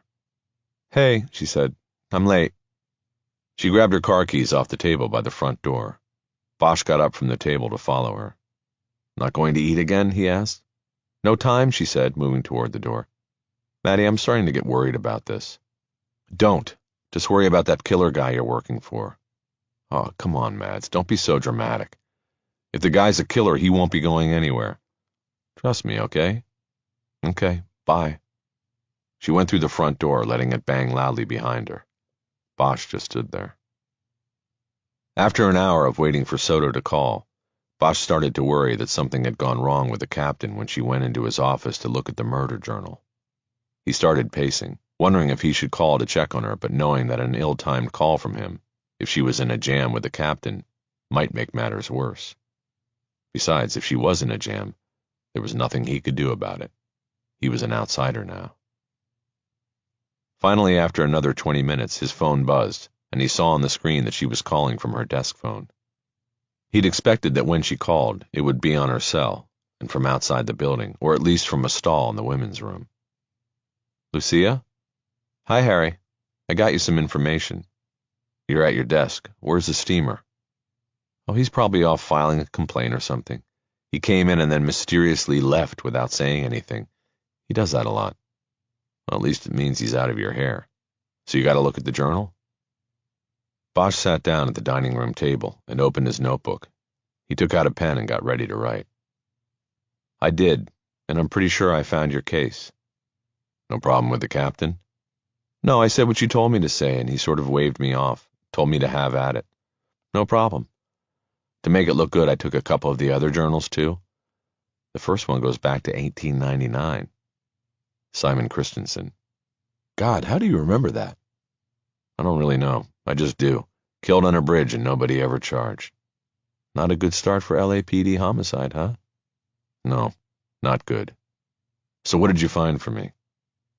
March 21st, the body of James Allen, white male, age 26, was found in an alley running parallel to Santa Monica Boulevard at El Centro. It was behind an auto repair shop. Victim was a prostitute with multiple hits for solicitation, drug possession, the usual stuff. That's all it says in the journal, other than the case was assigned to RHD Detective Stoddard and Kareem. Bosch stopped writing. Robbery Homicide Division comprised the elite detective squads that worked out of the PAB and usually handled cases that were politically or media sensitive or considered too complex for divisional detective squads because of the time commitment needed. Mike Stoddard and Ali Kareem were assigned to Homicide Special, the elite of the elite. To Bosch, it seemed unusual for the murder of a Hollywood prostitute to be assigned to RHD. In a perfect world, all murder victims would be treated equally. Everybody counts, or nobody counts. But it wasn't a perfect world, and some murders were big, and some were small. RHD, Bosch asked. Yeah, I thought that was strange too, Soto said. So I wandered over to that side of the room, and Ali was at his desk, and so I asked him what was with that.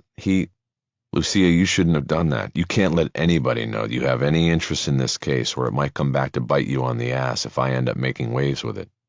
Ali's going to know I sent you to him. Harry, relax. I'm not that stupid. Give me a little credit here, okay? I didn't go blundering over to Homicide Special and start asking questions about the case.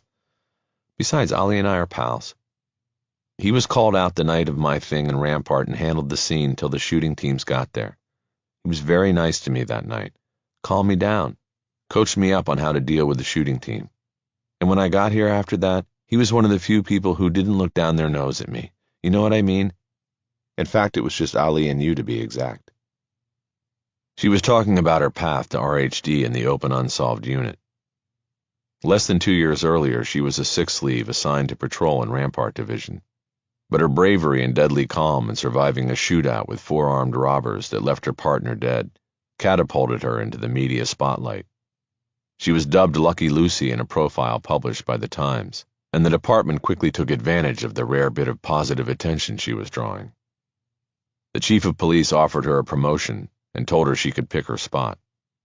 She chose the RHD's open unsolved unit and was elevated to homicide detective before she had logged 5 years on the job.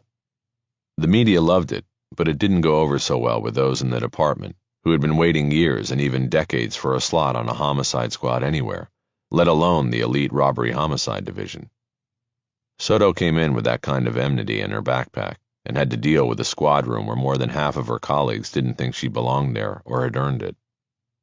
While the media called her Lucky Lucy, some in RHD referred to her as Fast Track, after the electronic pass that allows motorists to use express lanes to blow by traffic on the city's crowded freeways. I finessed it, Harry, Soto said. I stopped by his cube to shoot the shit, and sure enough, he had the murder book right on his desk. I asked what he was working on, and he spilled.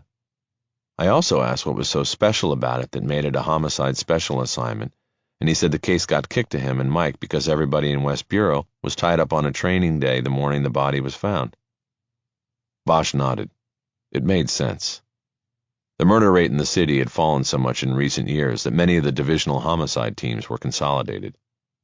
Hollywood homicide was gone, and the few murders that occurred in the area were now assigned to a squad that worked out of the West Bureau. This created a higher likelihood for cases to get kicked over to RHD because of backups and other conflicts. Satisfied that the case had not drawn any unusual attention from the department, Bosch now wanted to know what Soto had learned.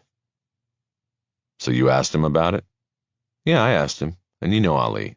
He's a storyteller. He told me the whole thing. The victim was a transvestite who usually worked out of a room at the Haven House near Gower. There's a whole book on him at Hollywood Vice. Did he say what room? He didn't, but I saw the photos. Room 6, bottom floor. So what's their theory? Ali said they figure the odds just caught up to him and some John he picked up probably did him in. They've got no suspects, but they think it might be a serial. Did he say why they think that? Yeah, because 15 months earlier, another pro got offed and left in the same alley. How similar are the cases? I didn't really ask. You ask about cause of death? Didn't have to. Like I said, Ali showed me the pictures. The guy was strangled from behind with a wire. One thin line across the front of the neck. It broke the skin. Ali said that when they checked out his room at the motel, they found a framed picture of Marilyn Monroe on the floor leaning against the wall. They saw there was a nail on the wall, but when they checked the back of the picture, the wire for hanging it was gone. They think that's what the killer used. Was that where he was killed, the room? That's the theory. Ali said no signs of struggle in the room, but the picture frame missing the wire is kind of a marker, you know? He thinks that the John met the victim there and things went sideways and he got killed. The body was moved to a car and then taken to the alley and dumped. Because of the one 14 months before, they got a profile from behavioral, and it says the killer was probably some guy with a wife and kids at home, and he somehow blamed the victim for his crossing the line into that kind of activity. So he killed Alan, dumped him, and went back to his normal life in the valley or wherever. Pure psychopath. Bosch didn't correct her, but he didn't think there was enough information in the profile or case summary to declare the suspect a pure psychopath. It was a young detective's easy response. But based on the facts known to him, the murder looked spontaneous. The killer had not brought a weapon, and there was no evidence of prior planning. The possibility that the killing of Alan was connected to a prior murder was the only real indication of psychopathy. So have they officially connected this one and the one 14 months before? He asked. Not yet, Soto said. West Bureau still has the first one. Ali said there's a bit of tug of war, but there are elements of the cases that don't match. It was not unusual for the divisional detective squads to fight against having to turn over investigations to the big shots downtown. People who worked homicide were not timid people. They were confident investigators who believed they could crack any case given enough time and support. Did Ali say whether they got DNA off the body, he asked. No DNA directly on the body. The victim was into safe sex. I saw photos of the room and the guy had a big old industrial-sized container of condoms. Like what they used to put licorice and candy in the clinic waiting room. But they swept the room and got what you'd expect from a room like that, a ton of hair and fiber. None of it has led to anything. Bosch thought for a moment about what else he could ask. He felt there was something he had missed. Maybe a follow-up on the information she had just given him. It didn't come to him and he decided to leave it at that. She had helped enough. Thanks, Lucia, he finally said. I owe you one. Not at all, she said. Did it help? Bosch nodded, even though she could not see this. I think so. Then call me for lunch sometime. I don't know if you want to be seen with me. I'm persona non grata, remember? Fuck 'em, Harry. Just call me. Bosch laughed. Will do. Chapter 16. Bosch read the notes he had taken during the phone call and tried to put things in context. 2 days after Daquan Foster was arrested for killing Lexi Parks in West Hollywood, the man he would claim was his alibi for the time of that murder was himself murdered in Hollywood, possibly by a serial killer. There was no evidence or even suggestion that this was anything other than a grim coincidence. Alan's profession put him at a higher probability of becoming a murder victim than most. But Bosch only accepted coincidence grudgingly. From victim profile to crime scene to method of murder, the two killings were different, at least as far as Bosch had seen from photos of one and a verbal description of the other. Still, the possible connection bore further scrutiny. Bosch considered what Lucia had told him about the investigation of the Allen case. The motel room had been processed by a forensic team. Bosch wondered, what were the chances that hair and fiber left behind 6 weeks earlier by Foster could have been collected during the sweep of the room. What about DNA? What about fingerprints? Regardless, he knew that the 6-week time difference between Alan's death and the night of Lexi Parks's murder would render any such evidence inconclusive in terms of the law. It would not be viable in establishing an alibi, and no judge would allow it into court. There would be no way of establishing when the evidence was put in the motel room. But Bosch was not a court of law. He worked on instinct. If Daquan Foster had left any microscopic trace in Alan's motel room, it would go a long way toward assuring Bosch that Foster's account of his whereabouts on the night Lexi Parks died was true. Bosch got up from the table and went out to the back deck. As he slid open the glass door, he was greeted by the ever-present sound of the freeway at the bottom of the Cahuenga Pass. He put his elbows on the wood railing and looked down, not really seeing the spectacle of the crowded freeway below. He was thinking. Lucia had said that Mike Stoddard and Ali Karim had had the case profiled. He wanted to read the profile to compare it with the Parks profile and see if there were any psychological links between the two killings. The problem was he couldn't go to Stoddard and Karim without revealing what he was up to, and he knew that he could not go back to Soto. Asking her to do anything further might put her in jeopardy. In his mind, Bosch pulled up a visual of the massive RHD squad room and moved across the rows of cubicles, remembering who sat where, trying to conjure a face of somebody he could reach out to and ask for help. Suddenly he realized he was looking in the wrong place. He went back inside to the table where he had left his phone. He scrolled through his contacts list until he came to the name he wanted and made the call. He was expecting to have to leave a message and was surprised when the call was picked up live. Dr. Hinojos? Doctor, it's Harry Bosch. Well, Harry, how are you? How is retirement?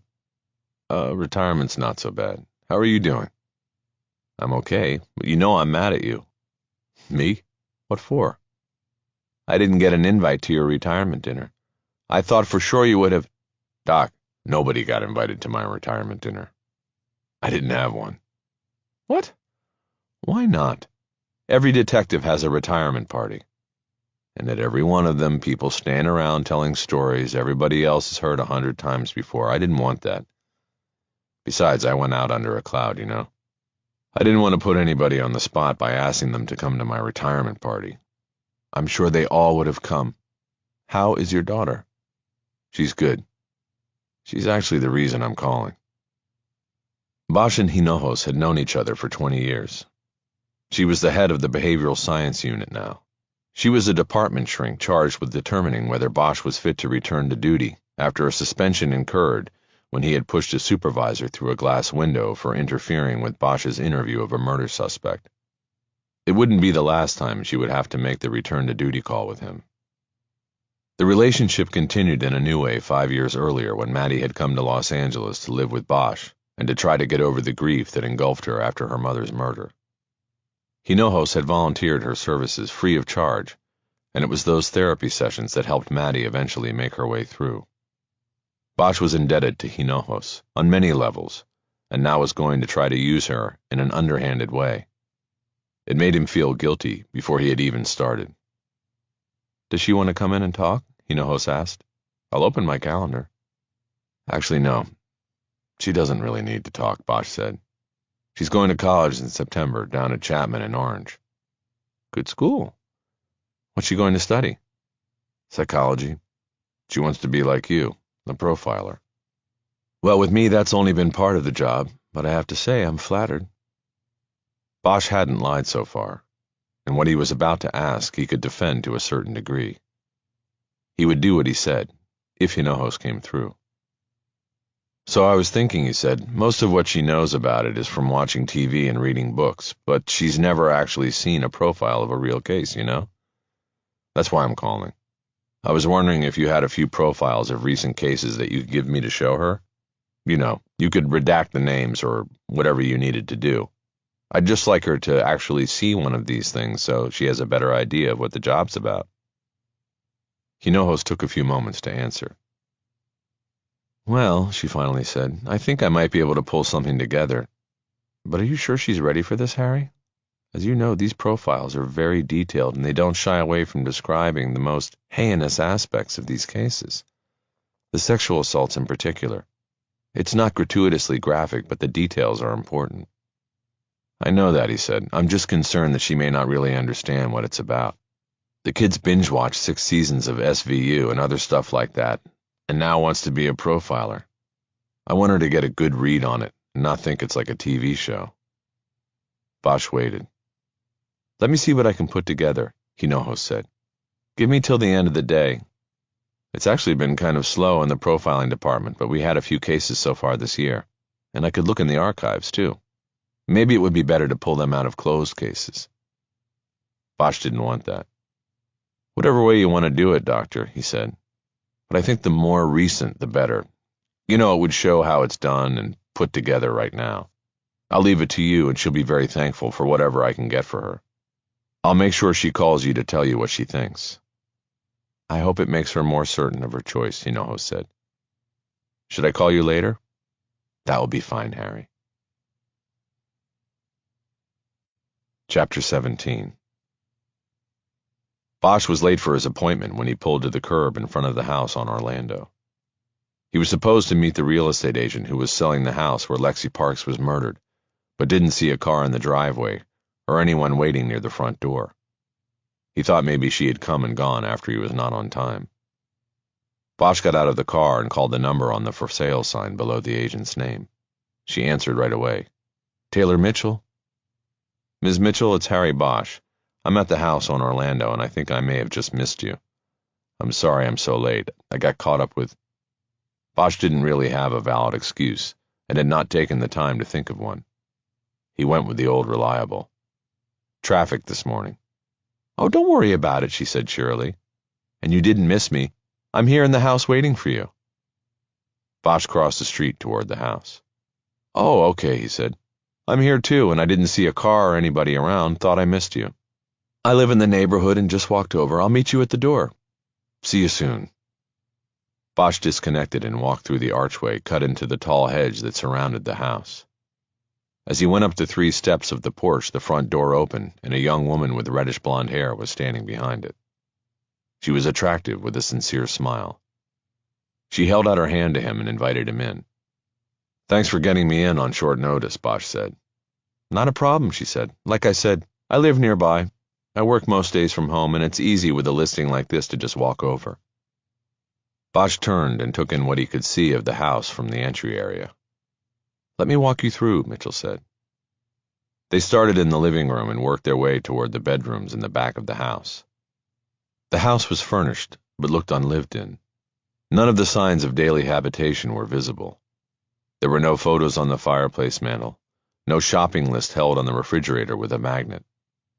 Bosch wondered if Lexi Parks' husband, Vincent Herrick, had moved out. Eventually, Mitchell moved the tour down the hallway to the bedrooms. They first stepped into the room that had been converted to an office. Appearing to be interested in how much storage space the room offered, Bosch opened the folding doors of the closet to check it out. The closet looked like it had not been disturbed since the crime scene photos were taken. Most notably, the brown leather watch box was still up on the top shelf. As Bosch stepped away, he left the closet doors open in case he got the opportunity to break away from Mitchell and check its contents. As he circled the room, acting like he was getting a feel for it as a potential buyer, he came to the framed diploma hung on the wall next to the desk. He acted like he was casually reading the details of the degree bestowed on Alexandra Parks, but he was really looking at the juror ID tag, trying to see if there were any identifiers on it. As he looked closer, he realized the tag was not real. It was a photocopy of a real juror tag that had been used in a gag, or maybe a work presentation or play, and Parks had held on to it as a keepsake. In faded pencil, not picked up in the same crime scene photo someone had printed. Alexandra Parks, judge and jury. Bosch wasn't sure what the tag had been used for, but now he dismissed it as an avenue of investigation. He also realized he owed Cornell and Schmidt, the sheriff's investigators, a mental apology for questioning their competency when he was reviewing the crime scene photos. The next stop was the guest bedroom, and here Bosch saw signs of life. The bed was made, but it looked a bit haphazard. as if it had been done quickly, and Bosch saw a pair of shower sandals peeking out from beneath it. On the bureau there was a hairbrush and some change in a dish. Bosch guessed that Herrick might be using the guest room, since the murder had taken place in the master. He checked the size of the closet in this room as well, even though he was not as interested in its contents. As they moved back into the hallway, Mitchell finally spoke of what had occurred in the room at the end of the hall. "I have to make a disclosure to you about this next room," she said. "There was a crime. A woman died in this room." They stepped into the room Bosch had seen in crime scene photos, but it was completely empty.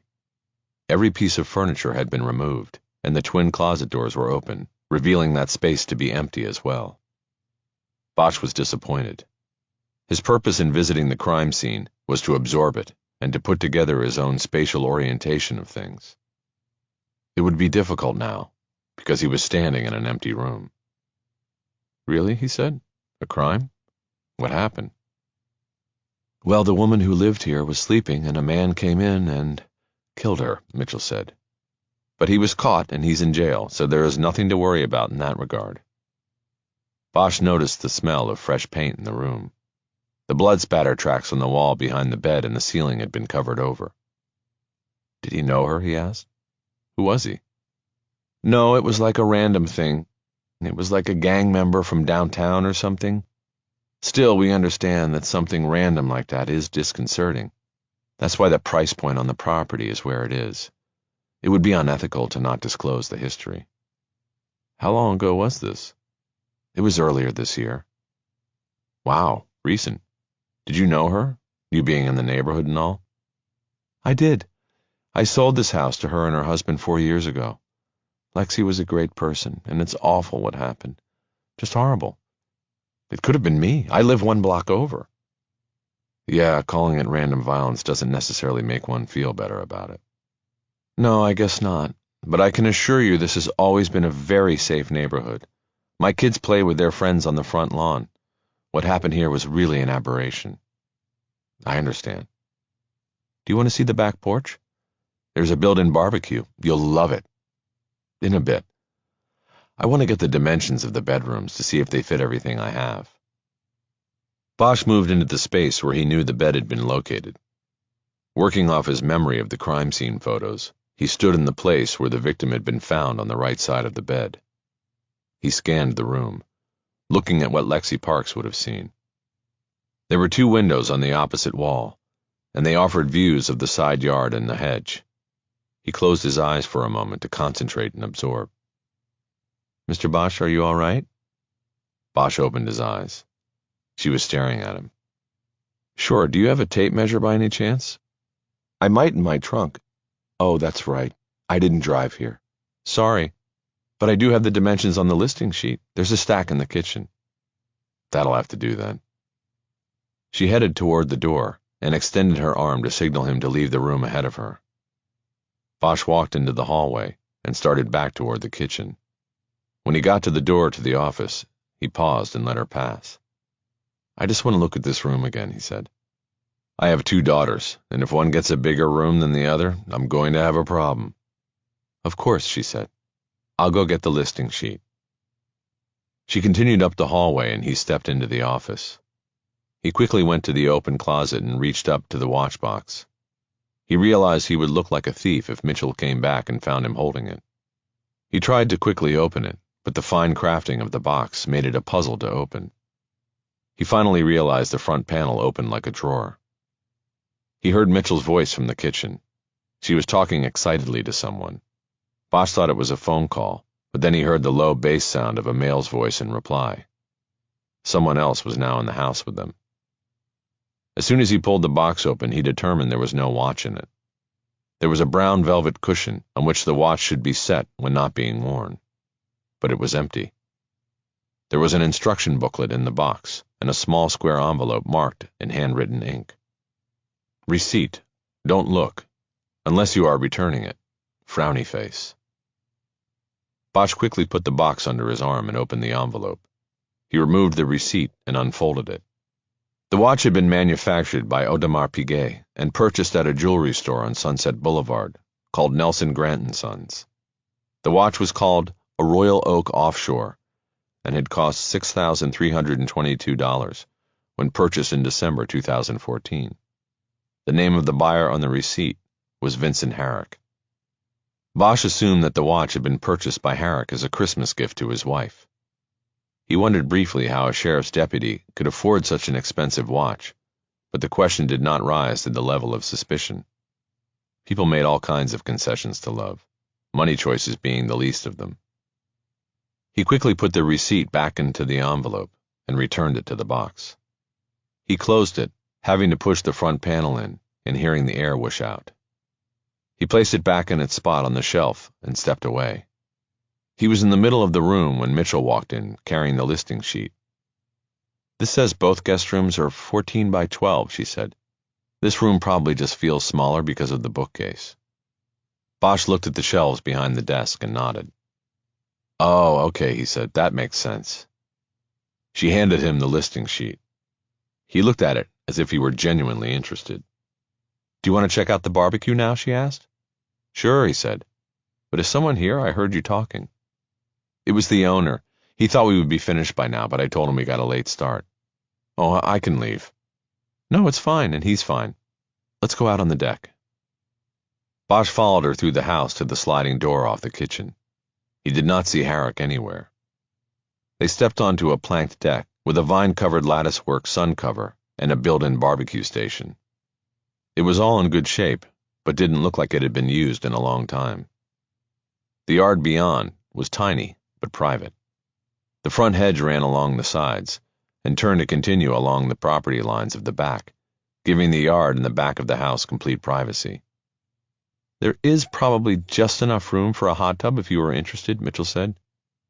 "Yeah, but I wonder how they'd get it in here," Bosch said. "Take down the hedge, I guess." "No, they would crane it over. They do it all the time." Behind him, Bosch heard the glass door roll open. "Taylor," a man said, "can I talk to you for a second?" "Of course," Mitchell responded. Bosch turned to see Vincent Herrick standing in the open door. Bosch nodded, and he nodded back.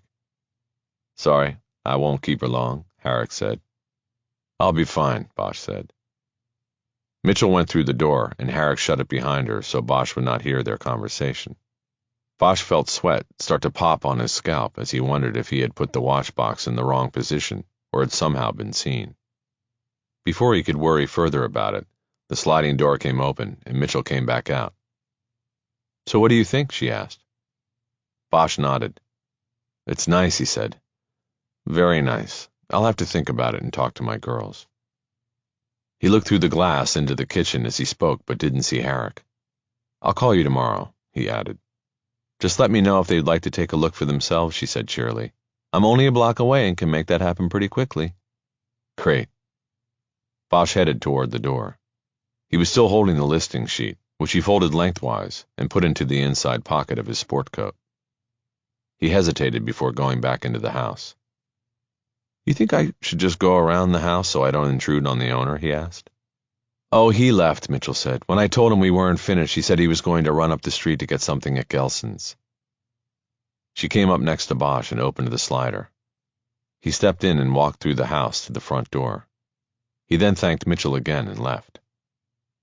As Bosch passed through the archway cut into the hedge and walked out to the sidewalk, he saw a man leaning against the front of his Cherokee across the street. It was Herrick, and he was waiting for Bosch, his arms folded across his chest. Bosch crossed the street toward his car, unsure how he was going to handle what might be about to turn ugly. "It's Bosch, right?" Herrick said. "That's right," Bosch said. "Sorry we took so long."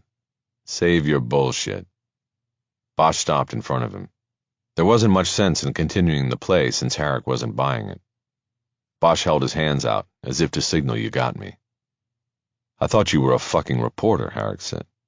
"Piece of shit car like this? You can't afford a house like that.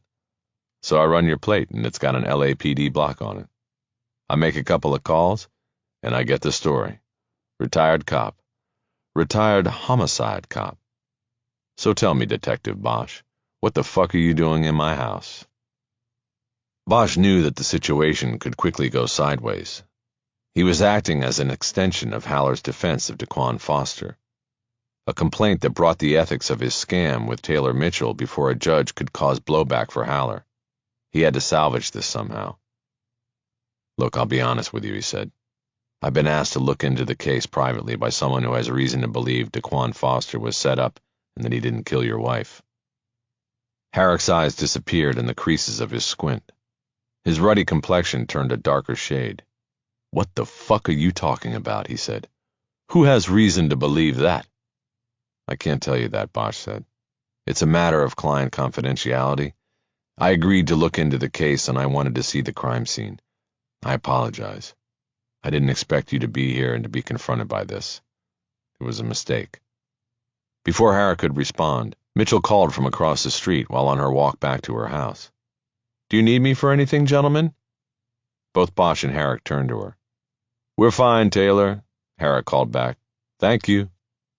He added a wave to keep her going. She was one house from the corner. As soon as she got there, she turned left and disappeared from sight. "Put your hands on the hood," Herrick said.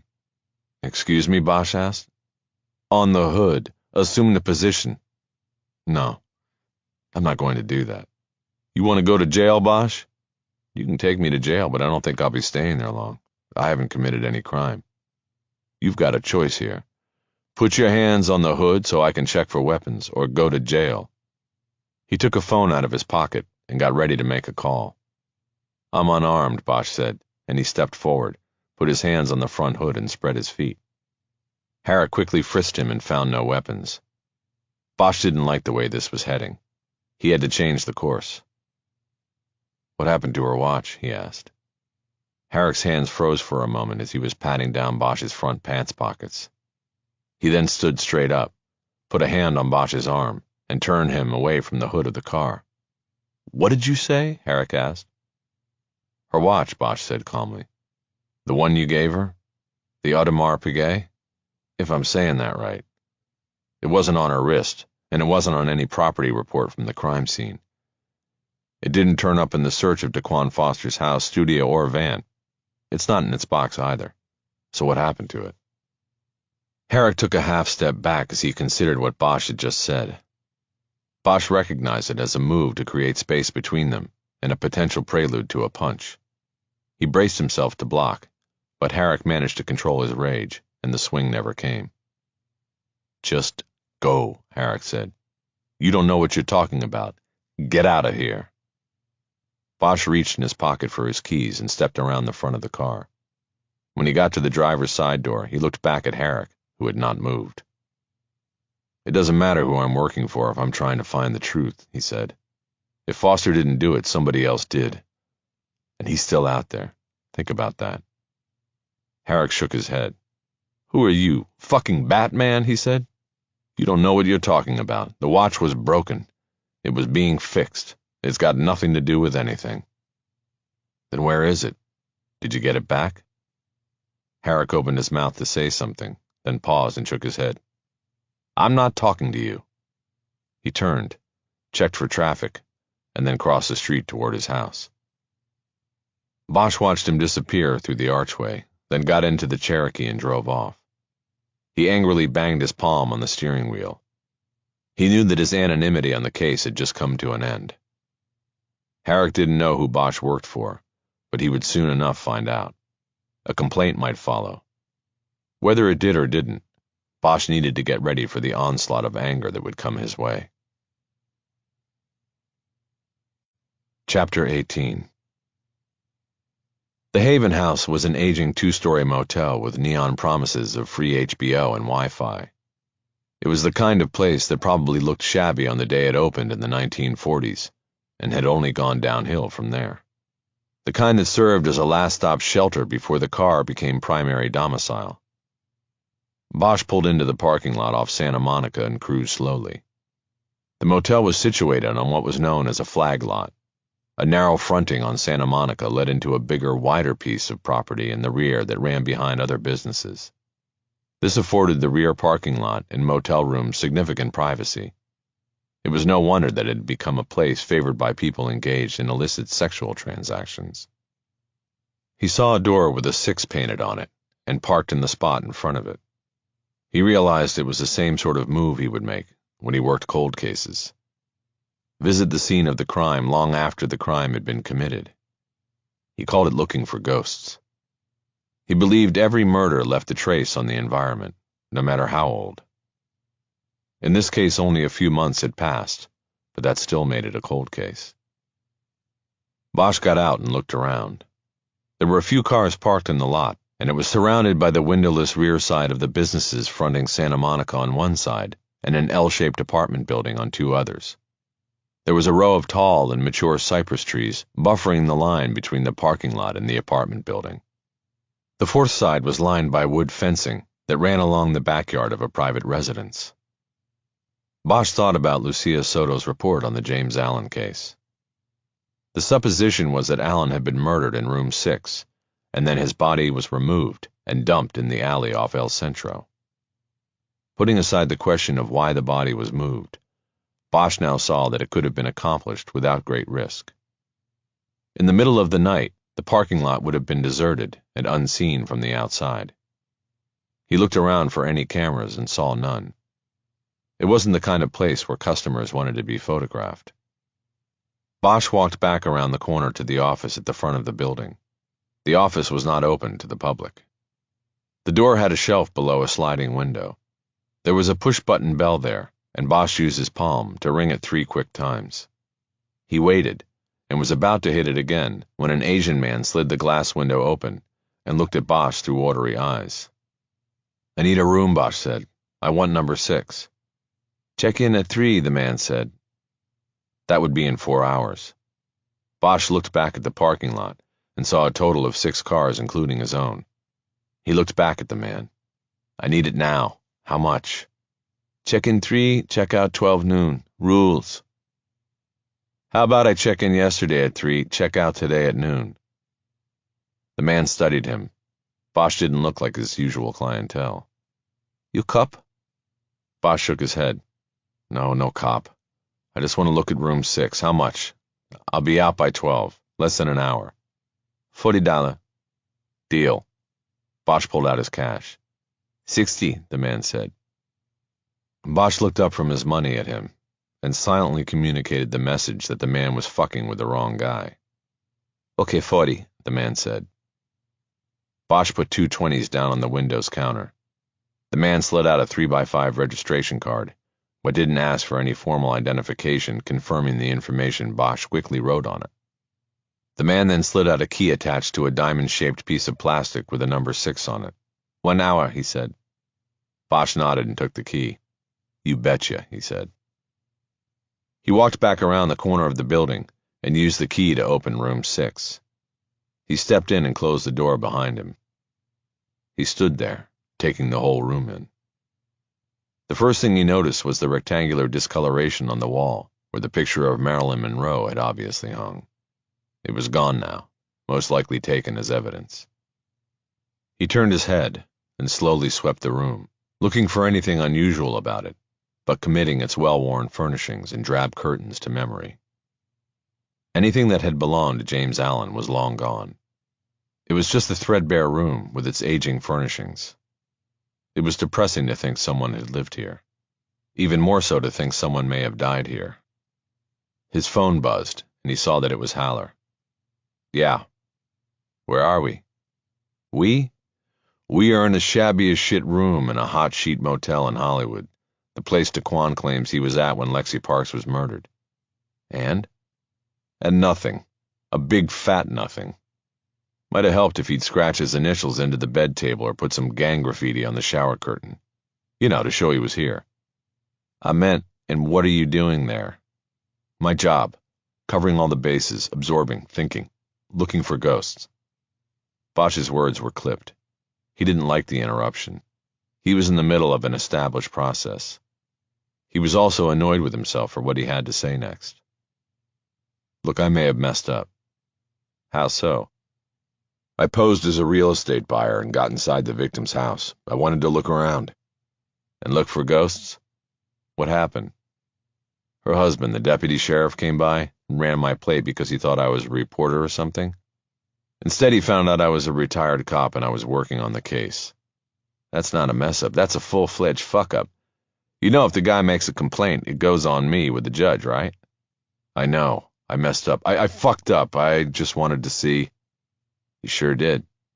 But nothing we can do about it now. What's next? Why are you at the motel? Same reason. Ghosts. Really? When I investigate a murder, I want to be where that murder took place, or where it may have taken place. There was a long pause before Haller responded. Then I guess I'll leave you to it, he said. Talk to you later, Bosch said. Bosch clicked off the call and continued to stare at the room until he finally stepped toward the bed. 30 minutes later, he left the room, with no more than he had when he entered.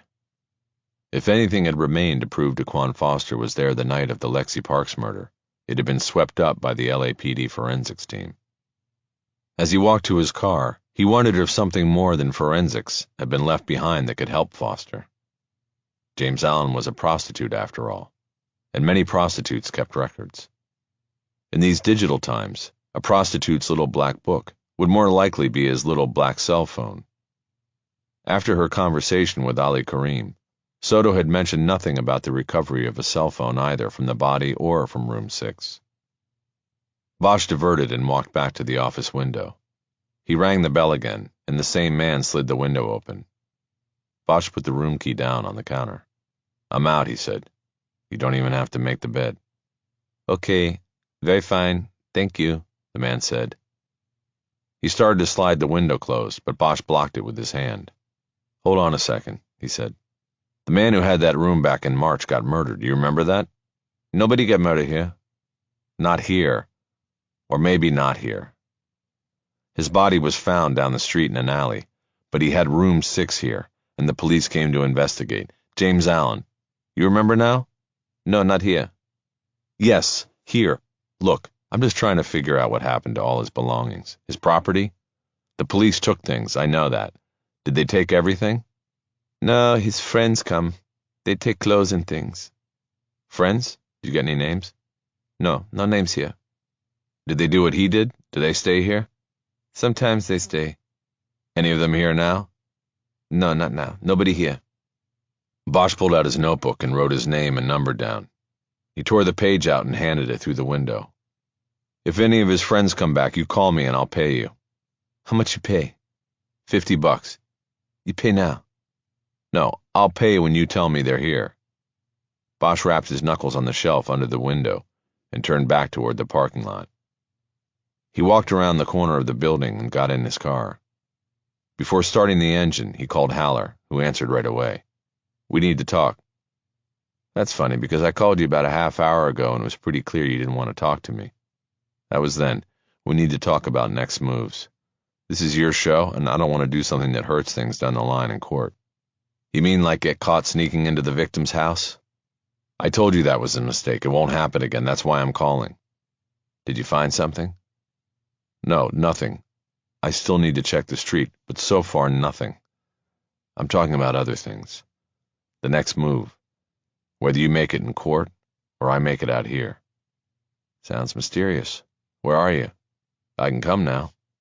On Santa Monica near Gower. I need to work the street here a little bit. I'll head that way. You in the Cherokee? The one you claim is a classic?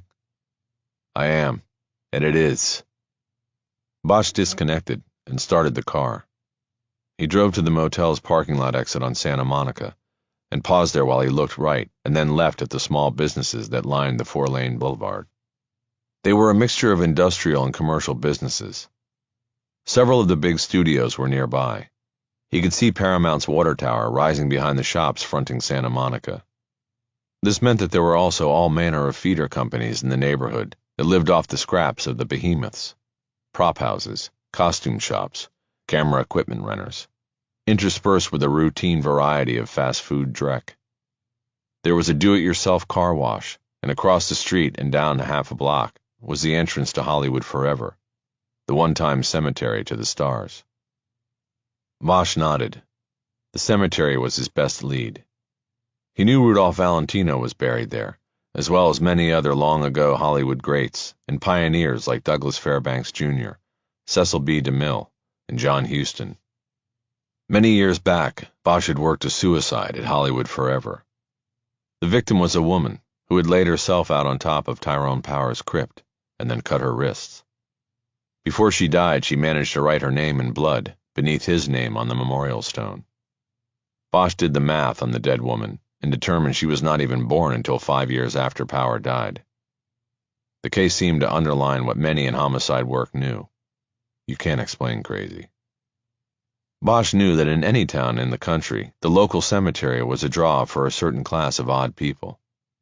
In Hollywood, that draw was amped exponentially because there were graves with famous names carved on them.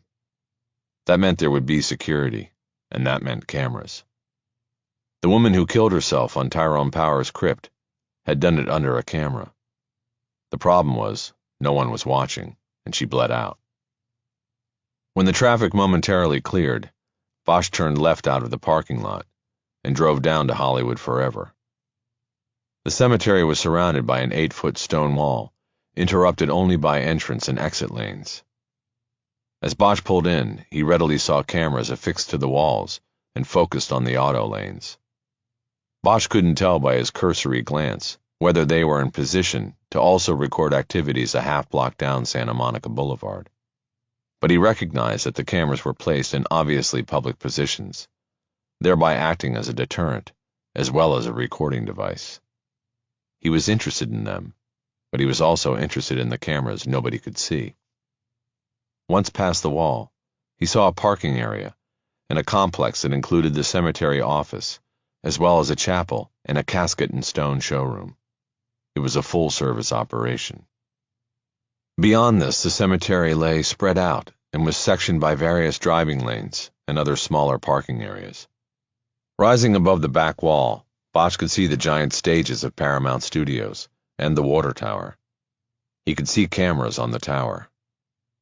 Bosch could see a number of cars parked in various sections of the cemetery and pedestrians moving among the stones. It was a busy day.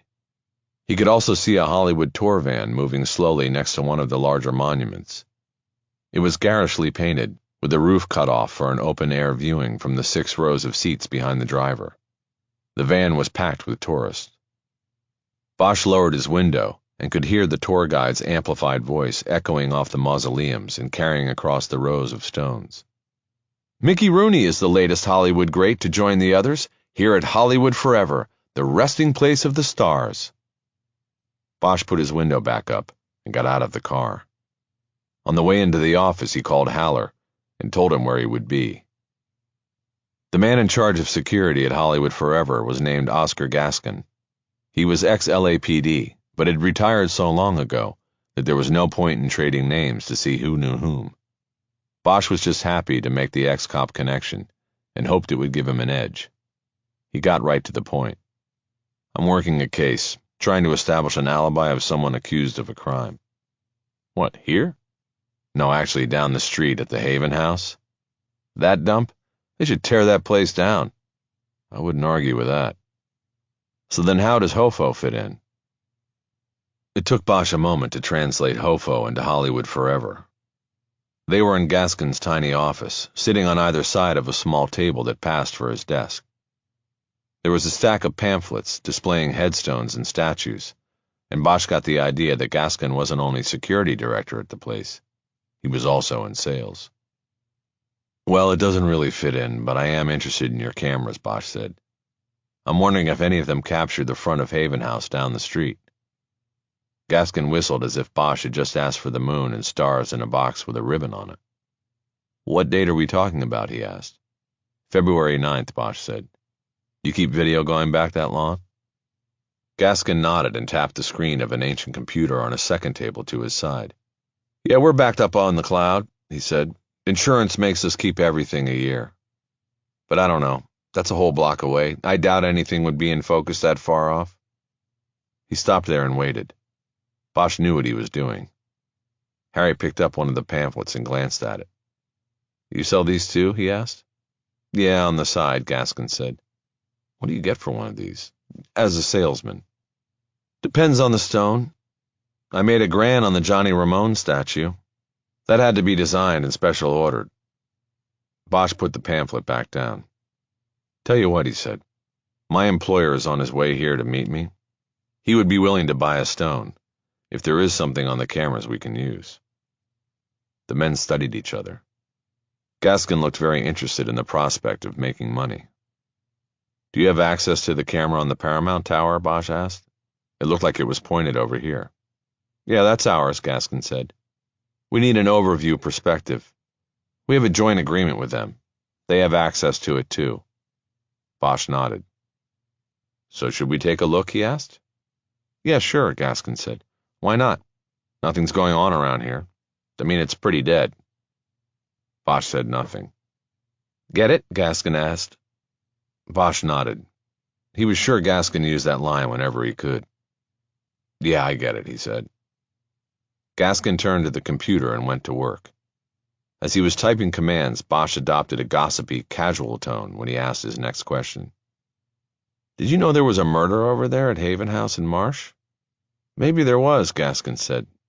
The cops that came in here said they weren't sure where it went down, but that the guy that got himself killed was living there. They said it was a dragon. It was an old LAPD slang for drag queen. That was the catch-all for the whole slew of different classifications running the gamut from transvestite to transgender. It even often used to go on reports, something that nowadays would draw protest. Gaskin's mention of it made Bosch remember that official police reports often abbreviated the term drag queen to DQ. He now wondered if that was known to Daquan Foster and a reason for his nickname. So they came in to look at the video too? Bosch asked. Yeah, they were here, Gaskin said. But just like you're going to find out, there's not much to see of that place on our cameras. Bosch waited for Haller in the parking lot. He wanted to talk to him before they went back in and talked to Gaskin and played the video again. When the Lincoln finally pulled in, Bosch saw that Haller was in the back seat. He got out with his briefcase. You've got a driver now, Bosch said. Had to, Haller said. Got my license suspended because of that little stunt the cops pulled on me the other night. Why are we meeting at a cemetery? Bosch pointed across the expanse of the cemetery to the back wall. The Paramount Studios water tower was the highest profile structure behind the wall. Cameras, he said. They've got a reciprocal security agreement with Paramount here. You watch my back, I'll watch yours.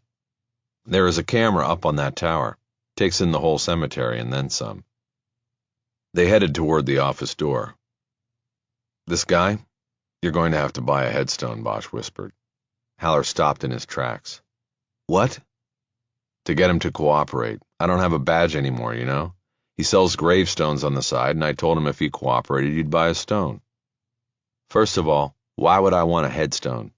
Whose name do I put on it? And secondly, and most importantly, we can't be paying potential witnesses. You know how that will look in court? He doesn't matter. His video is what matters. But I might need him to introduce it in court, to authenticate it, you see? And I don't want the prosecutor asking him how much we paid him. It looks bad to a jury. Look, if you don't want a headstone, don't buy a headstone.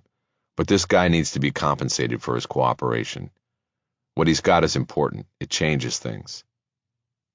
5 minutes later, Bosch and Haller were standing behind a seated Gaskin as he manipulated the video playback from the Paramount water tank camera. On the screen was the entire cemetery. It was a macro security image. The confines of the picture extended out to Santa Monica Boulevard. At the very top left corner was the Santa Monica entrance to the Haven House Motel. The frame cut off view of the actual motel and its rear parking lot. But it did show vehicular ingress and egress from that entrance. A code along the bottom frame showed the time as 9:44 p.m. on February 9th, 2015. Okay, what am I looking at? Haller asked. This is Santa Monica Boulevard, and this is the entrance to Haven House, where DQ says he was on the night of the 9th. Okay. The Haven House is on a flag lot. You know what that is? Yes. Okay. So this is the only ingress and egress point. You go in and drive by the office, and the parking lot is in the back by the rooms. Very private. Got it. Okay. Now watch this van. Go ahead, Oscar. Gaskin started the video moving.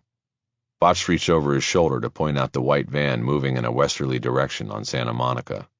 It was crossing in front of the cemetery. He added commentary. The reports you gave me said the sheriffs impounded and searched Foster's 1993 white Ford Econoline, turning up no evidence in the case. That on the screen is a white Ford Econoline. I can tell by the lights. I don't know the year at this point, but it's no spring chicken. It turns into Haven House at 9:45 p.m., February 9th. Okay, this is good. Oscar, jump it.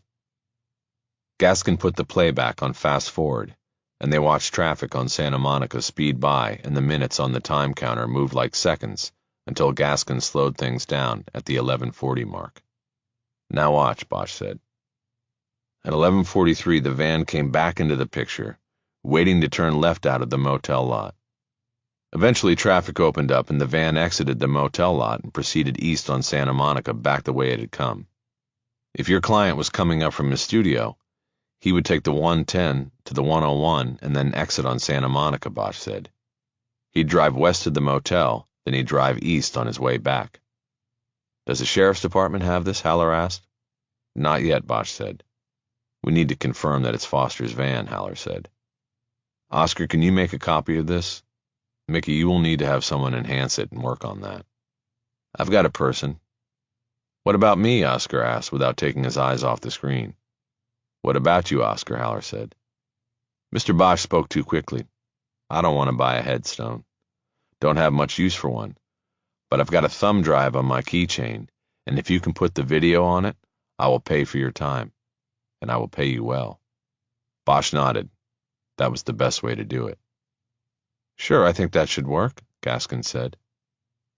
Haller looked at Bosch as he pulled his keys. I'll wait outside while you two talk business, Bosch said. Chapter 19.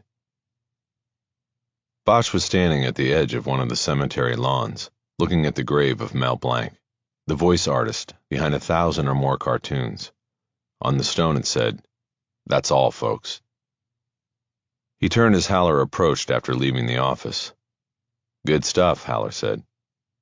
How much did you pay? Bosch asked. Couple $100. A bargain if only I had a paying client. Maybe you should have offered him a painting. Gaskin didn't look like a patron of the arts to me.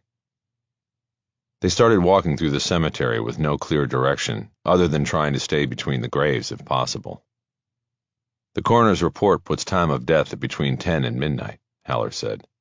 They'll argue it's an inexact window, and there was still time for Foster to get in under the wire. And a jury will know they're stretching it, Bosch said. Besides, if he was shacked up with a prostitute for 2 hours, where's the motivation for jumping in a van and hurrying over to West Hollywood to rape and kill Lexi Parks? On top of that, he heads the wrong way, away from West Hollywood when he pulls out. I know. I'm just looking at all the arguments the prosecution has. A lot of cars go in and out of that place on the video. They'll say he could have jumped in another car and gone out to do the deed. Bosch didn't argue back. He thought he had made a significant find with the video. Now the excitement was dissipating. I'm just saying we need to be ready for anything, Haller said. I'd still rather have this video than not have it. Bosch nodded. How long will your video person take to analyze it? I don't know, but I'll get her right on it. Good. They walked silently for a bit.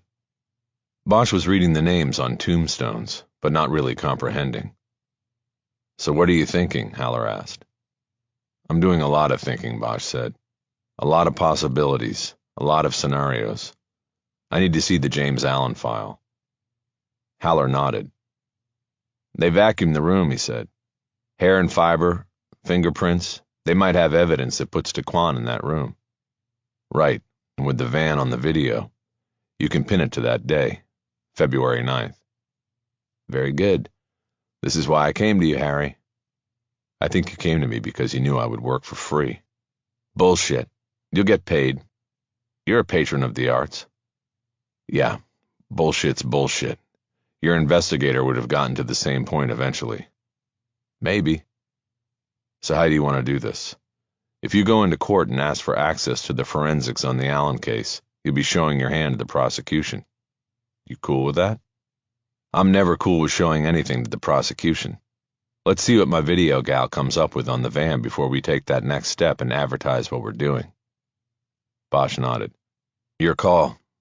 I'm thinking it's probably a long shot anyway, especially on prints. If Alan was killed in that room, then the killer might have wiped it down. In fact, he probably did. If there were prints in that room that matched Foster, they would have gone to see him in county to ask what he knew about Alan. Or they checked with the sheriffs first and decided not to step in it. No way it could have been DQ since he was in jail. Spoken like a true defense attorney, always looking for the conspiracy. Might serve you to start thinking that way. Maybe. That seemed to end the conversation, but they kept walking. They passed a monument with a kneeling angel on top of it.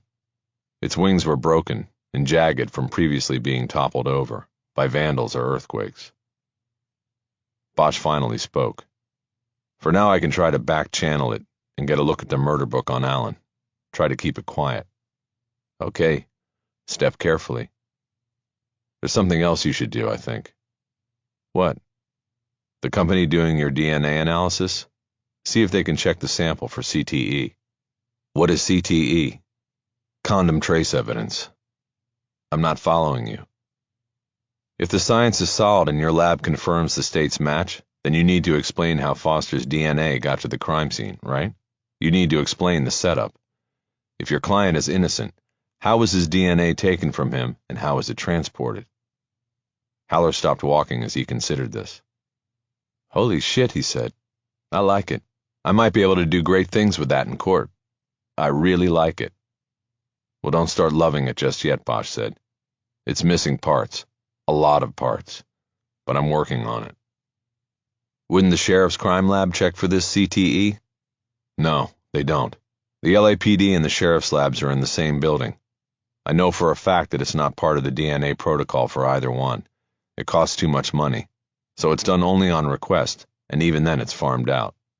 The only time I ever had a case where we needed to check for CTE, the sample went down to a lab in San Diego to the expert in the field, a guy named Blackledge, but last I heard he was retired.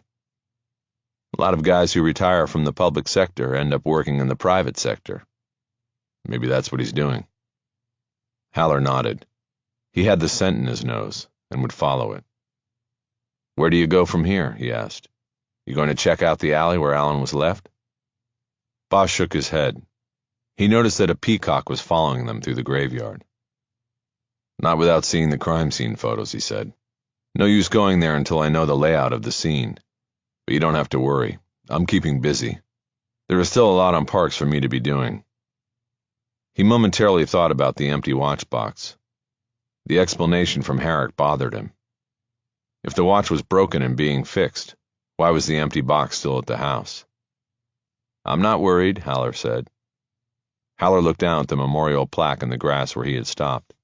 Look at that, he said. Carl Switzer, Alfalfa from our gang. I used to watch the reruns when I was a kid. Yeah, me too, Bosch said. Haller pointed at the dates with the toe of his polished shoe. He died young, 31 years old. He got shot during a fight over a dog up in the valley. Haller looked from the gravestone to Bosch. You're kidding, right? No, that's what happened. Nobody was ever charged. Ruled justifiable. No, I mean, how the hell do you know that? It's in the murder journals they keep at the PAB. I used to read them when I was waiting for cases. You're saying you just read murder journals and remember the details of a killing from 1959? I don't remember all of them, but some I do. You gotta remember it when it's alfalfa. Man, Bosch, I'm not sure this retirement thing is going to work out for you. Yeah, we'll see. They turned and headed back to their cars. Chapter 20. Ellis and Long watched the cemetery from a parking spot on the north side of Santa Monica Boulevard. Long was texting someone on his cell phone, but Ellis kept the watch. He had the binoculars in his lap, and every now and then he brought them up for a close look at Bosch and Haller. Ellis was fascinated by Bosch and what he was doing. They had researched the man and learned he had been a near legend in the department. Now look at him, working cases for a douchebag defense attorney. There was no loyalty anymore. Nobody with a moral compass. "What do you think they're doing?" Long asked, without looking up from his cell screen. "Talking about whatever they found in the office," Ellis said. "Which is?" "My guess is video. There's a camera up there on the Paramount water tower." That got Long's attention, and he looked up from his phone. "Fuck, you think?" "I don't know. There's no way to know unless we go in there and ask the same questions they did. But we can't do that. So we're watching." "Fuck, I'm totally not into this." "No kidding. They're leaving. I got eyes. We staying with the painter?" Long had taken to referring to Bosch as the painter because of his name. This annoyed Ellis. "We're staying with Bosch," he said. "I bet I know where he's going," Long said. "Where?" "The alley. It's the logical next step." "Maybe. This guy's different." "When are we going to talk about taking him out?" "We're not. We took out the first guy. We take out 2 investigators on the same case and it doesn't look like coincidence. We need to figure out something else." Long was wrong. Bosch pulled out of the cemetery and turned east on Santa Monica. Ellis had their undercover car pointing the opposite way and had to maneuver to turn around and follow. They tailed Bosch east on Santa Monica until he turned onto Normandy and headed south. Traffic was terrible as usual, and they didn't speak for 20 minutes, until Bosch turned right on Wilshire and almost immediately into the parking garage of a nondescript office building in Koreatown. "The fuck," Long said. "He's going up to behavioral," Ellis said. "Yeah, but he's retired." "Probably some kind of retirement aftercare. He killed a lot of people over the years." "The reigning champ till he hung it up. Officially, at least." They both smiled at the same time. Ellis drove past Bosch's car and then pulled to a stop at a red curb about a half a block farther down the street. He started positioning the mirror so he could keep an eye on Bosch's car. "You want me to go in?" Long asked. "No, sit tight," Ellis said. "This will be fast." "How do you know?" "He didn't put money in the meter. He's a citizen now and he has to pony up. So he must be going in to pick up a prescription or something." "Viagra." Ellis felt his work phone vibrating. He checked the screen. It was Lieutenant Gonzalez. "It's Gonzo," he said, signaling Long to be quiet. He shut the car down and then answered. "Hey, LT. Where you at, Ellis?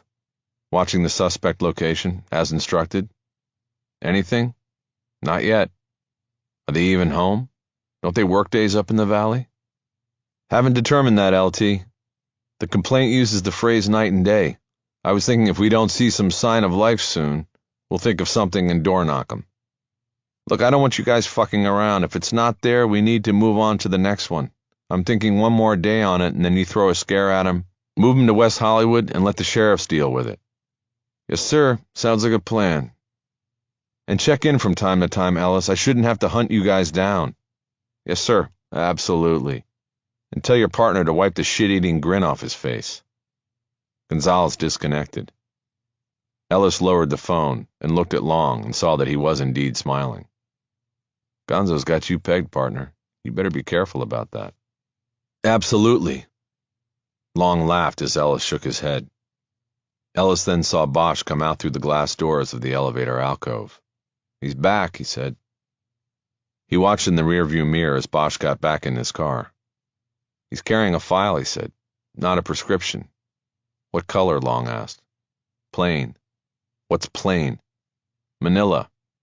"Not a psych file, then. They put those in blue." As Ellis watched, Bosch's car pulled away from the curb, made a U-turn on Hill, and headed back toward the freeway. Ellis started the engine. After following Bosch to Woodrow Wilson Drive, they peeled off in order to avoid detection. They didn't need to stay on him all the time because they had low-jacked his Cherokee the evening before. Long had slid underneath on a dolly and hooked on a GPS tracker. He had set the app on his phone to alert him if the vehicle moved. They guessed that Bosch would be in his home for a few hours, and this would give them the opportunity to go down to Crescent Arms, where they were supposed to be on a surveillance post. Ellis and Long referred to the objects of their supposed surveillance as the Bobbsey twins, This was because of the way their heads bobbed in unison during a performance of side-by-side fellatio in one of the videos they had put on the internet. They were two porno girls who had moved into a two-bedroom apartment at the Crescent Arms 2 months earlier. Previously, they had put a variety of short videos up on free porn sites across the internet.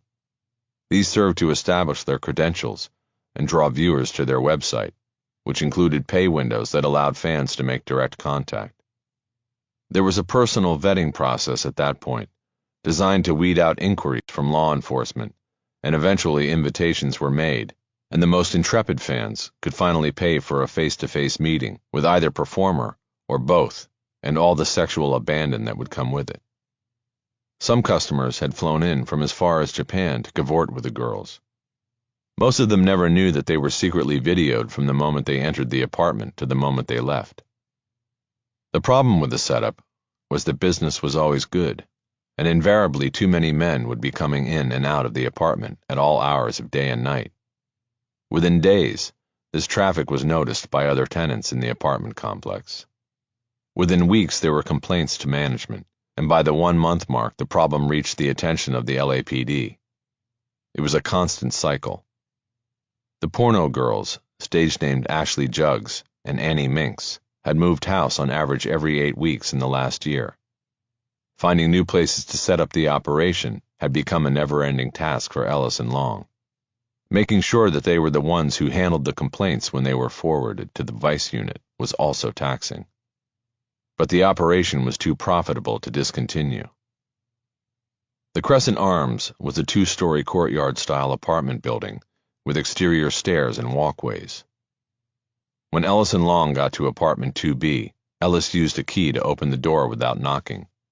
One of the Bobbsey twins was sitting on the couch, watching the Home Shopping Network on the flat screen. She didn't appear surprised to see them. She kept glancing at the screen, where there was a sale countdown on a high-powered blender that could be bought in 3 easy payments. "Where's Ashley?" Ellis asked. "I'm Ashley," the woman said. "Sorry, where's Annie?" "Her bedroom." "She have a date?" "I didn't see the bear." The arrangement was that a small teddy bear was put in the window next to the door when the apartment was a no-fly zone because of a customer visit. "No, I think she's just sleeping or something," Ashley said. "We'll go get her," Ellis said. "Chop chop," Long said. Ashley got up off the couch. She was wearing only a hot pink t-shirt that was barely long enough to cover her hairless crotch. It said porn star on it, the letters stretched by her unnaturally large breasts. She quickly disappeared into a hallway that led to the back bedrooms. Ellis and Long didn't talk while they waited. Ellis stepped over to the IKEA table in front of the couch and turned off the television with the remote. He then went to the coat closet next to the front door, unlocked it, and opened it, revealing the video surveillance equipment stacked on a steel rack. There was a 9-inch screen on top, and he was able to rewind and play back surveillance video from the twins' most recent dates. Each of their bedrooms was outfitted with 2 pinhole cameras, one in a ceiling fan, the other in the fake thermostat on the wall by the door. There were 2 more cameras hidden in the living room. Ellis put the playback on fast forward so he could quickly speed through all the sex scenes. At intervals, he stopped the playback and froze the image so he could get a look at the customer. He usually did this while they were still clothed so he could make judgments on their wealth and possibly gain hints about their professions. All that went out the window when guys got naked. Usually the rich guys were fat and ugly. Ellis needed to see them with their clothes and confidence still on. He'd also look for wedding rings, or the indentations on fingers where the wedding rings had recently been. Long came and looked over his shoulder but said nothing. Ellis scanned through 5 separate dates. 2 singles for each of the twins, and then a threesome on the couch in the living room. None of the Johns looked like good candidates to Ellis. "Anything?" Long asked. "Doesn't look like it," Ellis said. He set the equipment back up for recording and closed and locked the door. When he turned around, Ashley and Annie were sitting together on the couch. Annie wore neon pink panties and a black bra. It was like they were sharing parts of one outfit. They were both bottle blondes with breast enlargements and spray-on tans. Their lips were distended beyond natural bounds. There wasn't a thing about them that looked real, and lately there had been some buyer's remorse. The videos on the free porn sites were about 5 years old now, and filmed before the girls had made some of the supposed enhancements to their bodies. Putting up fresh videos wouldn't solve the problem, because in porn, 5 years was a lifetime. It was a young woman's game. In this case, honesty in advertising would backfire. It's time to move again, Ellis said. So tomorrow morning, get out your suitcases and pack your shit. We'll come by to move you at 2. Where are we going? Annie asked in a whiny voice. A place off of Beverly by the farmer's market. It's big. There's a lot of units and maybe we'll get to stay longer this time. There's a Starbucks over there that you can walk to. He paused to see if they would complain. They didn't. They knew better. Okay then, he said. What's on the schedule today? We've got a double at 10 tonight, Annie said. So far, that's it. How much? 2. Ellis showed his disappointment with this silence. The threshold for a double was supposed to be $3,000. Better than nothing, Long said. Ellis glared at him. He had just ruined the chance for Ellis to make it a teachable moment. Let's go, he said instead. He walked to the door. Before opening it, he turned back to the twins. Remember, tomorrow at 2, he said. Chapter 21. Dr. Hinojos had put 3 different profiles into a file for Bosch. All were redacted in very minor ways, primarily with the names of victims and witnesses blotted out with a black marker, and no crime scene photos were attached. The second profile in the folder came from the James Allen case. This was obvious to Bosch, because Haven House was named in the summary, and because of the date of the murder. Bosch put the other 2 aside and dove in. He had always found a similarity in all the profiles he encountered as a detective, whether they came from inside the department's behavioral science unit or the FBI's profilers in Quantico. There were only so many ways to describe a psychopath and the unstopped urges of a sexual predator. But after reading the profile on the Allen murder, he reread the sheriff's department profile on the killer of Lexi Parks, done before DNA found in and on the victim was matched to Daquan Foster.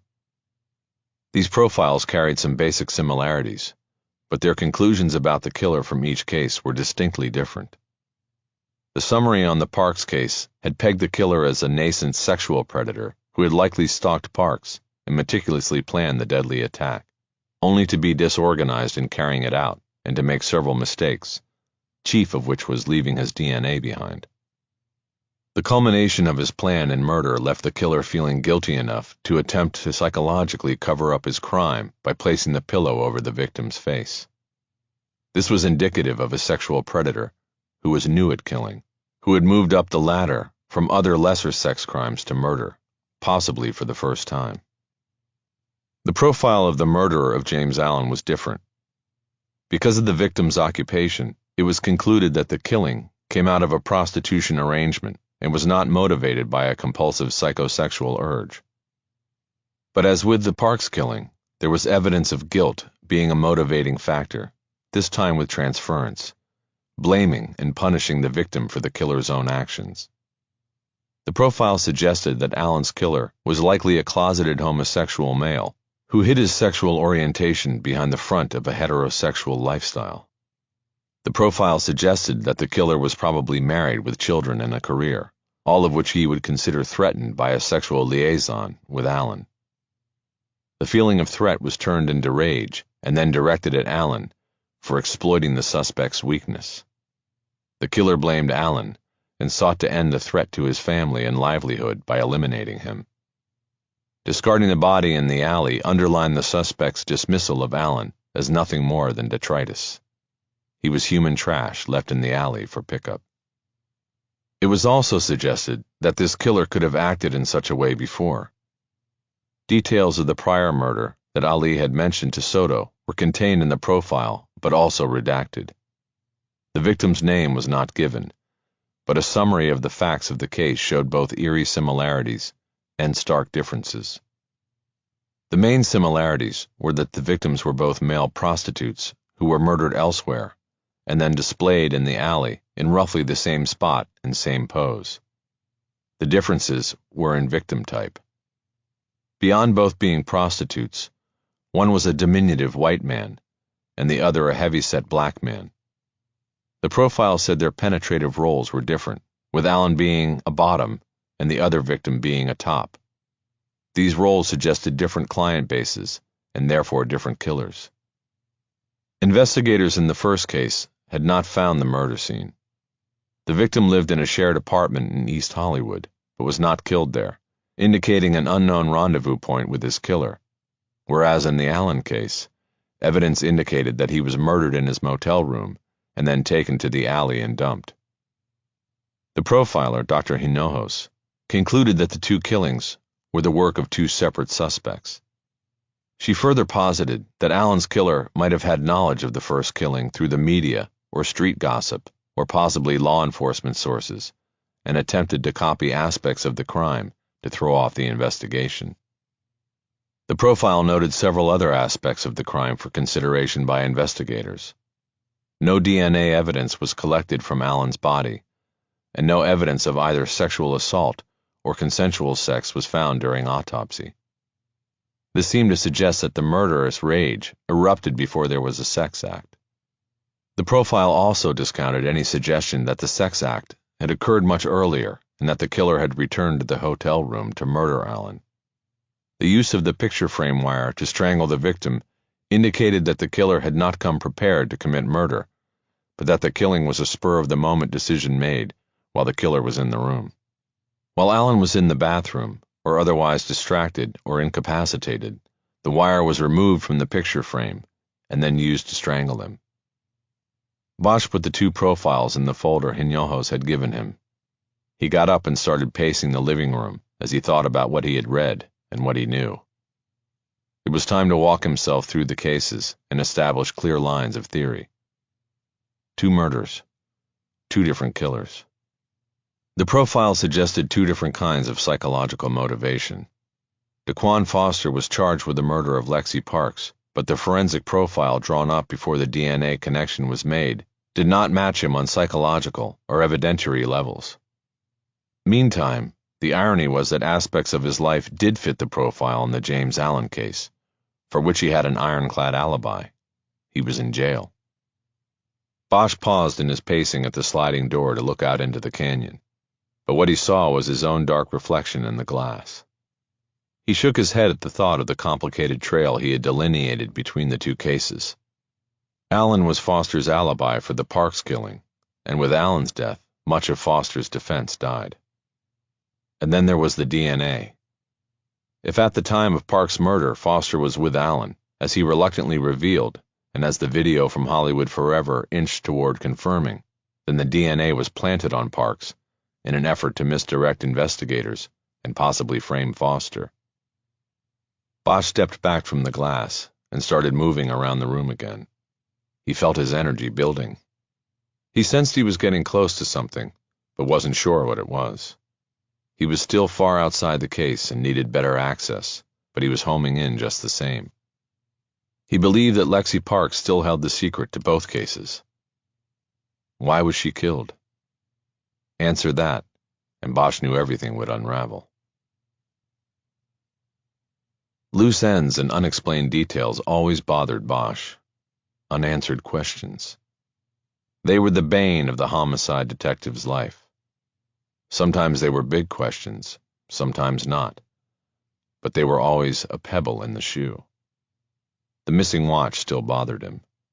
The husband's explanation only answered one question with another.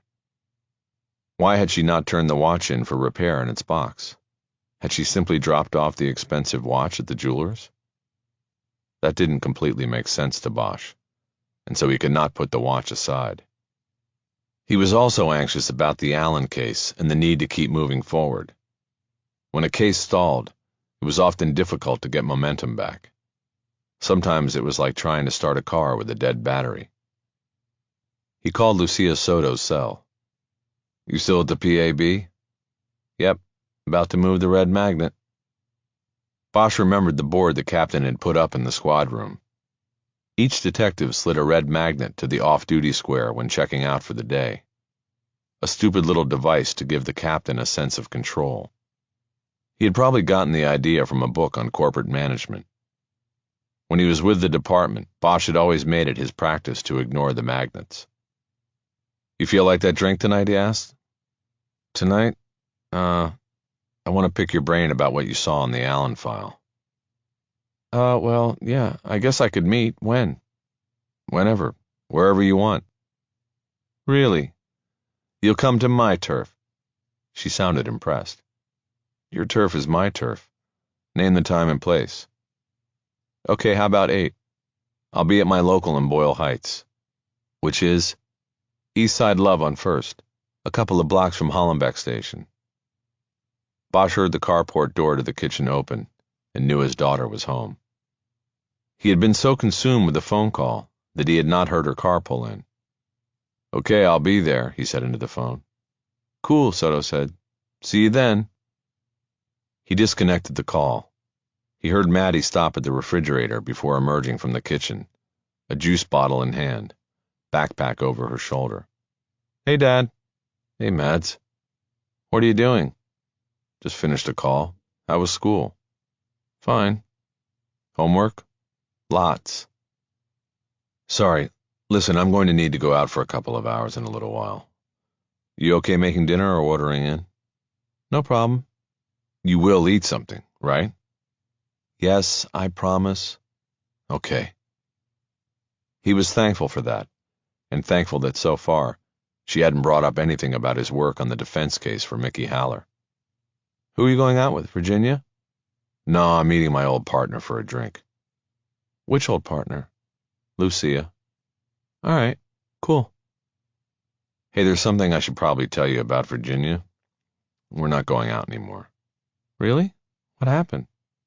I don't know. We just hadn't really been seeing each other a lot, and she dumped you." Bosch hated that word. "It's not that simple. We talked the other night at dinner and just sort of decided to let things go for now." "She dumped you?" Yes, I guess so." "Are you okay?" "Yeah, I'm good. I saw it coming. Kind of relieved." "If you're sure, I'm going to get to work." "I'm okay. I'm sure." "Okay. I'm sorry, Dad." "Don't be. I'm not." "Okay."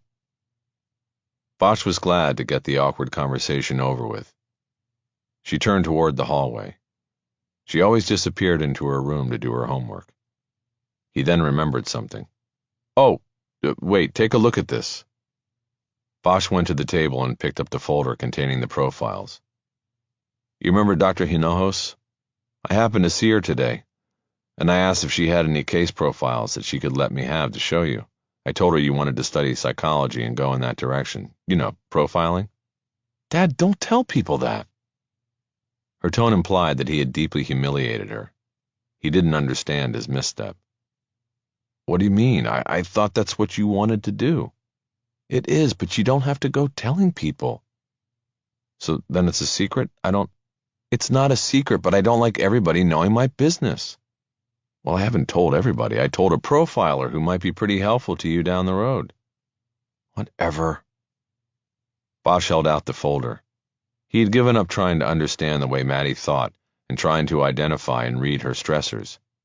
He invariably failed and said the wrong word, or celebrated the wrong achievement, or complimented the wrong thing. She took the file without saying thank you and headed toward the hallway leading to her room. A heavy backpack was slung over her shoulder. In the age of laptops and iPads and all manner of digital media, she still carried a big load of books wherever she went. It was another thing Bosch didn't understand. "Why were you talking to Hinojos?" she said, without looking back. "Was it about that creep you're trying to get off for murder?" Bosch watched her go. He didn't answer, and she didn't pause to hear her reply. Chapter 22. Eastside Love was a corner bar with a mural on the outside wall showing an old mariachi with white whiskers and a wide brim hat. Bosch had driven by it hundreds of times over the years, but never stopped in once. It was an upscale hangout for the Chicano hipsters that were reinventing Boyle Heights block by block. The bar that was the centerpiece of the establishment was crowded 2 and 3 deep, and most of those people turned to check out Bosch as he entered the front door. Los Lobos was blasting from the sound system, a song about a wicked rain coming down. Bosch moved his eyes across the space and found Soto sitting by herself at a table in the back corner. Bosch made his way to her and pulled out the chair opposite. "I didn't take you for a chipster," he said. "I thought you might be more of a Las Palomas girl." Las Palomas was the next bar down, a working-class watering hole with harsh lighting and harsher drinks.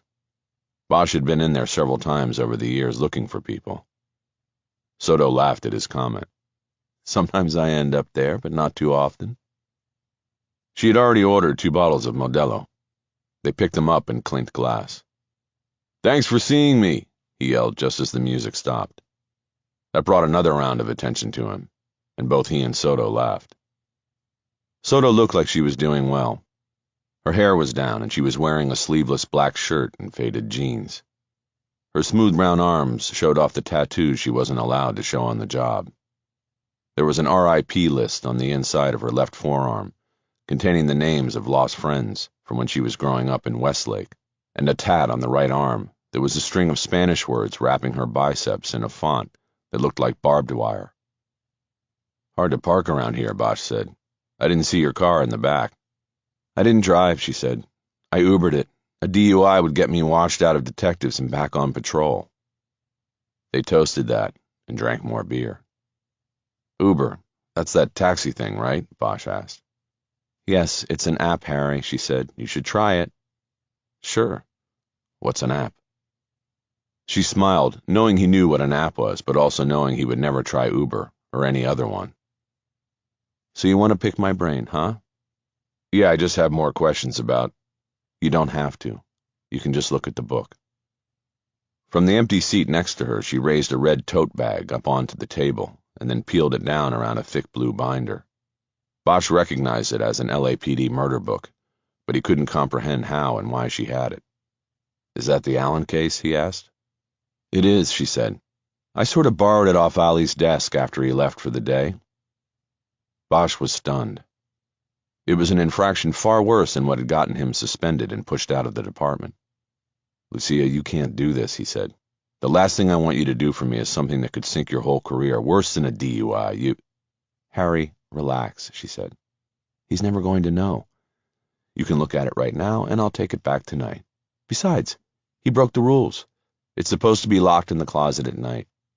"I don't care about him. You're going to waltz in there after a few beers and just put it back on his desk?" "Yeah, why not?"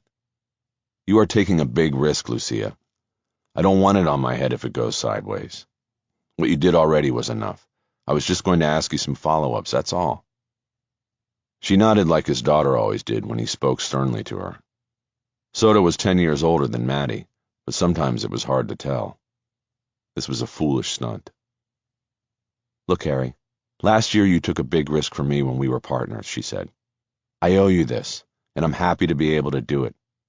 So why don't we stop talking about it and you look for what you need? I trust you. I know you're working for a lawyer, but I believe you when you say you're looking for the truth, no matter how it falls." Now it was Bosch's turn to nod. He reached across the table and slowly pulled the binder across. The music had started up loud again, this time a song in Spanish with horns playing sharply in the background. "How about we go sit in my car?" he asked. "It's so loud in here I can't think straight." She smiled and shook her head. "Such an old man," she said. "Let's go." Bosch took one last pull of his bottle of beer and stood up. Chapter 23. Bosch looked at the crime scene photos first. It was the closest thing he could come to being called to the scene, observing the details, and conducting the on-site investigation. James Allen's body was found fully clothed and propped against the back wall of an auto repair and sales garage in an alley at Santa Monica Boulevard in El Centro. The alley was like most any other alley in a city where the infrastructure was crumbling, in a state where the infrastructure was crumbling. It was a patchwork of asphalt spot repairs, and loose gravel over a crumbling base of decades-old concrete.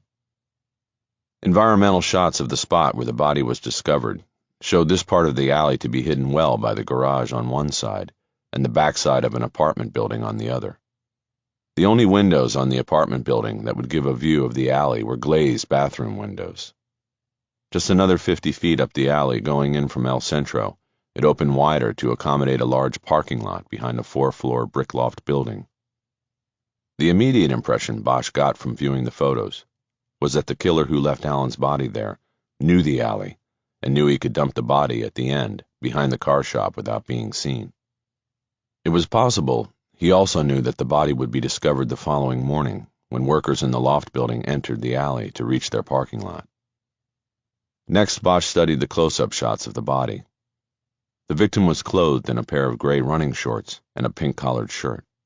No shoes, but on the feet were the kind of shoe liners worn by women to protect against blisters when wearing shoes without socks or stockings. On his head was a stocking cap that would have been worn under a wig. The shirt collar helped hide the braided wire that was cinched around the neck. The wire had been pulled so tight that it had cut into the skin. Bleeding was minimal because the heart had stopped pumping shortly after the wire cut the skin. The victim's hairless legs were stretched out into the alley, and his hands were lying in his lap. Close-up shots of the hands revealed no broken fingernails or blood. It made Bosch wonder if Alan had been somehow prevented from fighting against the wire as it was pulled tight around his neck. "What is it?" Soto asked. She was sitting in the passenger seat next to him, and had been silent as Bosch went through the photos. She had smuggled her beer out of the bar, and had been sipping it as she watched Bosch study the book. "What do you mean?" Bosch asked. "I've watched you look through a murder book before," she said. "I can tell when you see something that doesn't add up." Bosch nodded. "Well, there is no trauma to the hands, no blood, no broken fingernails. Somebody pulls a wire around your neck and you'd think your hands would go to your neck and start fighting the wire." "So what is that telling you?" "Well, either that he wasn't conscious when he was choked out, or something or someone was holding his hands down. There's no sign of binding marks on the wrist, so—" He didn't finish. "What? No sign of binding means what?" "That maybe there were two. Two killers? One to hold him down and control his hands, one to work the wire. There are other things, too." "I don't think Kareem and Stoddard have tumbled to that. What other things?" Bosch shrugged. "Guy's feet. No shoes, but he's wearing these liner socks. They're called peds." "Okay, peds. I don't see any abrasions on the legs or anywhere else on the body from it being dragged." Soto leaned across the center console to look closer at the photo Bosch was looking at. "Okay," she said. "The body is propped against the wall," he said. "Presumably it was removed from a car and put there. It was carried. The victim's not a big guy. Sure, it could have been done by one person, but still. One person carrying him from a vehicle to that spot? I don't know. It gives me pause, Lucia." Soto just nodded after leaning back into her seat and taking another pull on her bottle. The photos were contained in plastic sleeves with 3 holes that allowed them to be secured by the 3 rings of the binder. Bosch flipped back and forth between photos, double-checking his statements. He then took his phone out and took a picture of one of the photos, a mid-range shot that showed the body in its entirety slumped against the graffiti-covered rear wall of the car shop. "Harry, you can't," Soto said. He knew what she meant. If a photo of a crime scene photo turned up in court or anywhere else, it would be obvious that Bosch had had access to the murder book. That could spawn an investigation that would lead back to Soto. "I know," Bosch said. "I'm just taking it to place the body on the wall, so I'll know when I check out the alley. I want to get the location right, and this graffiti will help. After I go by there and check things out, I will destroy the photo. How's that?" "Okay, I guess." Bosch moved on to the next set of photos. These were taken inside room 6 at the Haven House. This was when the room was still crowded with James Allen's belongings. There were clothes in the closet, several pairs of shoes, and high heels on the floor. 2 wigs, one blonde, one brunette, on stands on the bureau. There were several candles in the room, on the bureau, on both bed tables, and on the shelf above the headboard of the bed. Also on the shelf was a large clear plastic container half full of condoms. The brand label on the container was Rainbow Pride. The label advertised that the container held 300 lubricated condoms in 6 different colors. Bosch took out his notebook and wrote down the details to give to Haller later. He noted that Soto's observation when reporting on the photos the day before was correct. The condom container was similar to the candy containers he remembered seeing in doctors' offices and at convenience store cash registers. Bosch closely scanned the photos of the motel room for any sign of a cell phone but didn't see one. He knew there had to be one somewhere, because Daquan Foster had told Bosch during the interview at County Jail that he had called Allen to arrange to meet him the night of the Lexi Parks killing. Bosch flipped over to Section 5 of the murder book, which he knew would contain the property report. He studied the lists of items retrieved by investigators at both crime scenes, the alley and the motel room where Foster lived. There was no mention of a phone on either list. The conclusion? The killer had taken Allen's phone because the phone contained a record of contact with him. Bosch quickly went through the book to see if Kareem and Stoddard had subpoenaed any phone records. There were none, and no record that a subpoena had been written or filed, and this led Bosch to believe that Allen either used a legit phone that was registered to someone else or used a throwaway that would be impossible to procure records for without either the phone or its number and service provider in hand. Bosch made a note about going back to Daquan Foster and getting the number he used to contact Allen.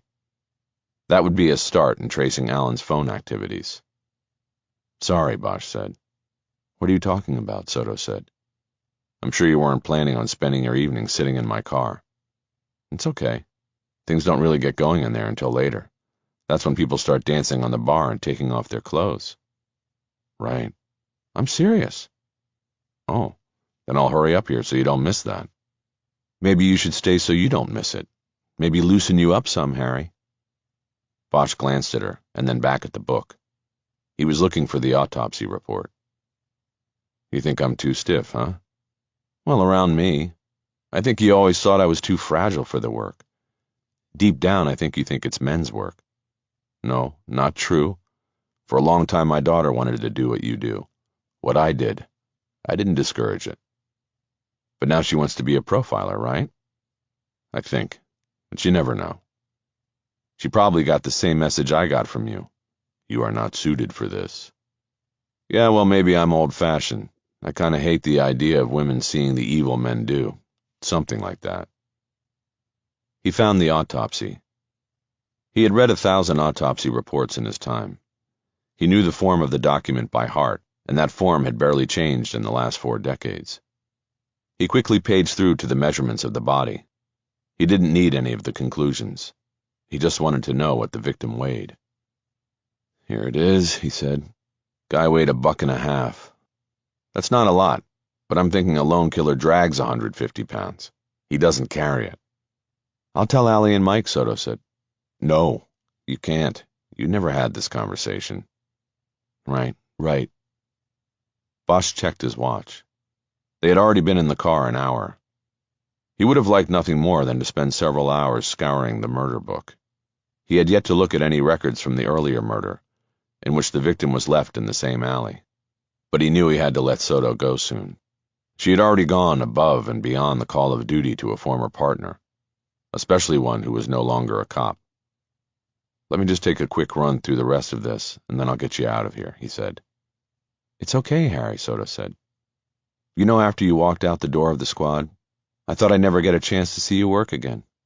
I like this. I learn from you. What, just sitting there watching me read a murder book? Yes. I learn what you think is important, how you put things together, make conclusions. You remember you told me once that all the answers are usually in the murder book. We just don't see them. Bosch nodded. Yeah, I remember. He was looking at James Allen's lengthy arrest record. It was 6 pages in the book. He scanned them quickly because they were routinely repetitive, with several prostitution and loitering arrests, plus a few drug possession busts spanning the last 7 years. It was a very common rap sheet for a prostitute.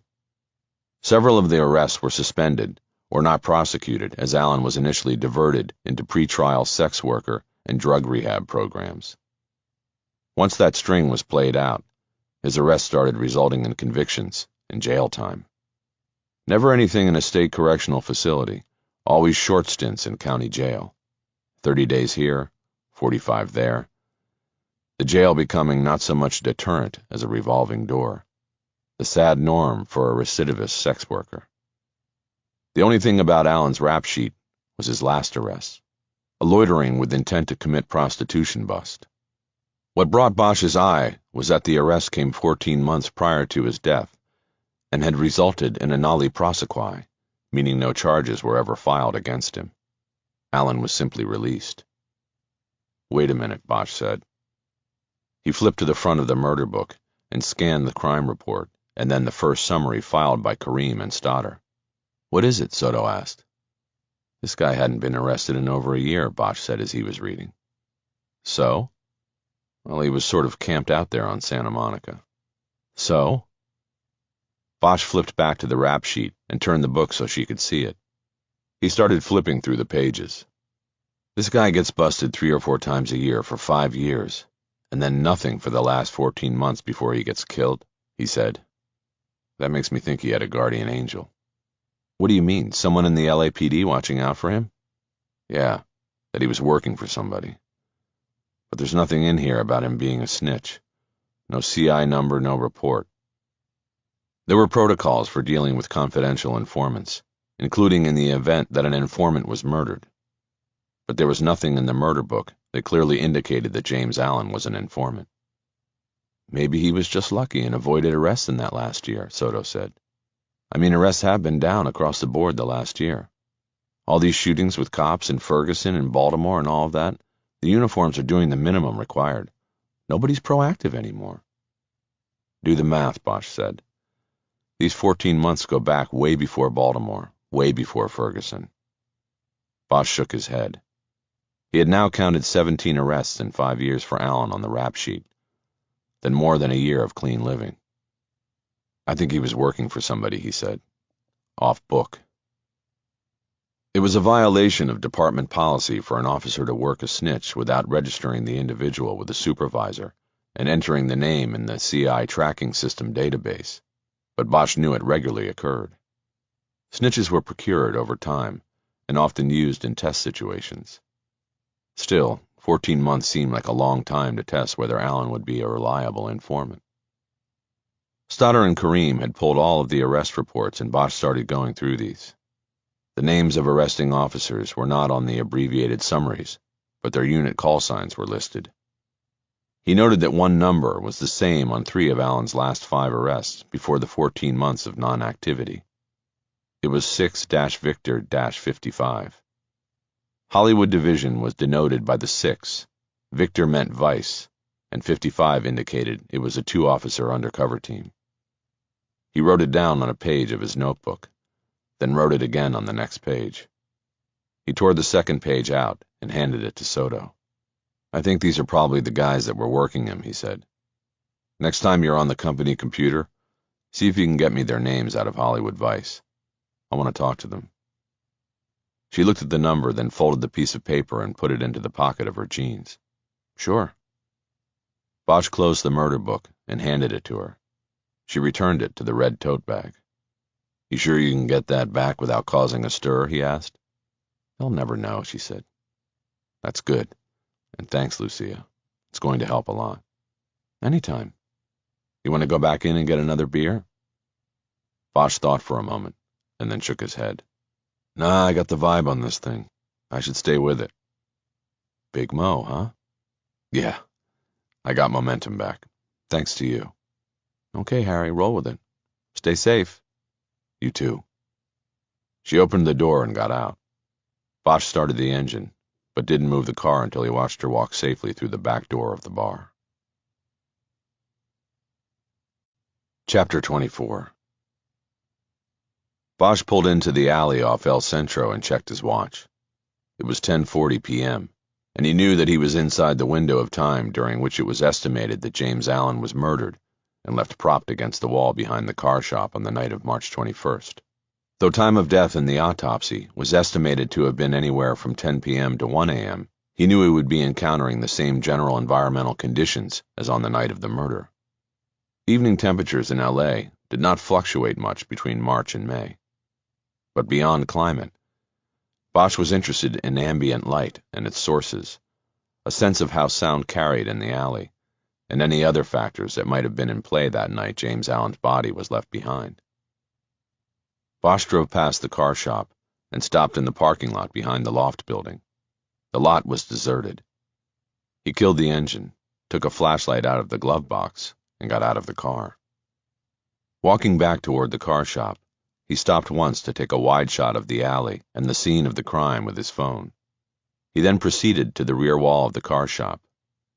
To his disappointment, he found that the graffiti on the wall had been painted over since the night James Allen's body had been left in the alley. There was only one tag so far on the fresh paint, a depiction of a snake that formed the number 18, the mark of the notorious 18th Street gang out of Rampart that had sets all over the city, including Hollywood. He pulled up the photo of the wall that he had copied from the murder book earlier, and using a portion of the crumbled asphalt in the picture was still able to place the spot where James Allen's body had been propped up. He stepped over to the spot and put his back to the wall. He looked up and down the alley, then up at the apartment building across from him. One of the small bathroom windows on the second floor had a light on. It was cracked open a few inches. Bosch grew annoyed with himself. He had been so concerned about not robbing Soto of her whole evening that he had not taken the proper time, or at least as much time as she would have allowed, to read through all sections of the murder book. He had not seen a report on the canvas of the neighborhood following the discovery of the body. Now he was looking at a lighted and open window that conceivably had a view of the crime scene. Had the resident there been questioned by the police? Probably, but Bosch didn't know for sure. He considered calling Soto and asking her to look in the book for him, but decided he had already asked too much of her. With each call and request, he was putting her in more danger of being found consorting with the enemy. He thought about the sign he used to hang on the partition in his cubicle when he had worn a badge. Get off your ass and knock on doors. Bosch pushed off the wall and walked out of the alley onto El Centro. The apartment building that backed the alley was a pink stucco affair, built quickly and cheaply during a boom in the 80s. Its architectural flourishes were few, unless the filigree design of the gated entrance counted. Bosch had to step back and look up at the two-story structure to try to figure out which apartment the lighted bathroom might belong to, and then what number that unit would be. The directory next to the gate's phone listed 8 units, 101 through 104, and 201 through 204. He went with the 2s and decided on unit 203 first. He picked up the phone and followed the prompts, and the call went unanswered. He tried 204 next, and this time got a response. ¿Qué? Hola, Bosch said haltingly. Policía, abierto por favor. He realized that he only had his policeman's Spanish. He didn't know how to say that he was a private investigator. The person on the other end of the line, a woman, said something too quickly to understand. He responded with the old standby, said more sternly. Policía, abierto. The lock on the metal door buzzed, and he pulled it open. He stepped in. There were stairs on either end of the building. He took the set on the right, and they delivered him to a walkway leading to 2 apartment doors on the side of the building that backed up to the alley. Though it had been the person in 204 who had led him through the gate, Bosch now could confirm that Unit 203 was the one with the open window and light on in the bathroom. He went to that door first and knocked. While he waited for a response, the door to 204 opened, and an old woman stuck her head out to look at him. Bosch knocked again, louder this time, on the door to 203, but then walked over to the woman in the open doorway. Do you speak English? He asked. Poquito, she said. The murder in the alley. 2 months ago? El asesinato? Sí. Bosch pointed to his ear, and then his eye. Did you hear anything? Did you see anything? Oh, no. They're very quiet. I hear nothing. They? Los matadores. Bosch now held up 2 fingers. Matadores? 2? The old lady shrugged. I don't know. Why did you say they? She pointed to the door that Bosch had just knocked on. She say. Bosch looked at the unanswered door, and then back at the old woman. Where is she? She work now. Do you know where? The woman brought her arms together in a rocking motion. Babysitting? Bosch asked. Child care? See? Do you know when she comes home? The woman looked at him, and he could tell she didn't understand. Finito? He walked 2 fingers across the palm of his hand and pointed at the door to Unit 203. The woman shook her head. She either didn't know, or she still didn't understand. Bosch nodded. It was the best he could do for now. Gracias. He headed back to the stairs and went down. Before he got to the gate, he heard a voice from behind. Hey, policia! Bosch turned. There was a man standing in the alcove by the door to apartment 103. He was smoking a cigarette under the light above the door. Bosch walked back to him. Are you police? The man asked. Up close, Bosch could see the Latino man was about 30 with a strong build. He wore a white t-shirt that had been bleached so many times it glowed under the light. He had no visible tattoos, which made Bosch think he wasn't a gang member. A detective, Bosch said. I'm working on the murder that happened in the alley in March. Do you know anything about it? Just as some faggot whore got his throat cut or some shit, the man said. Were you home that night? Sure. Did you see anything? Nah, man, I didn't see nothing. I was in bed. Hear anything? Well, yeah, I heard 'em, but I didn't think it was anything, so I didn't get up to look. What did you hear? I heard them dump the guy out. What's that sound like? Well, I heard a trunk. You know, like a trunk closing. It came from the alley. A trunk? Yeah, a trunk. You know how you can tell the difference between the sound of a car door and a trunk? It was a trunk. Did you also hear a car door? Yeah, I heard that. I heard the trunk, then I heard the doors close. Doors? Yeah, 2 doors. You heard 2 doors close. You sure? The man shrugged. I hear all kinds of stuff from that alley. All night some nights. Okay. Did you tell what you just told me to the police? Nope. Why not? I don't know. They left a card one day on my door asking me to call. I never got around to calling. I stay busy, you know what I mean? You mean a business card? Do you still have it? Yeah, on the fridge. I guess I could still call, but I'm talking to you, right? Right. Can I see it? I want to get the name. Yeah, sure, hold on. The man opened his door and went in. He left the door open and Bosch saw a living room that was sparsely furnished.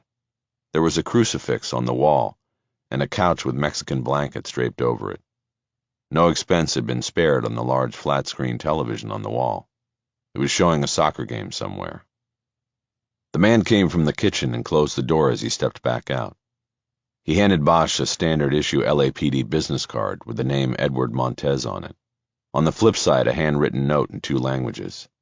The English said, "Please call." Bosch knew the name Montez, but not the man. He and his partner must have been charged by Stoddard and Kareem with handling the neighborhood canvass.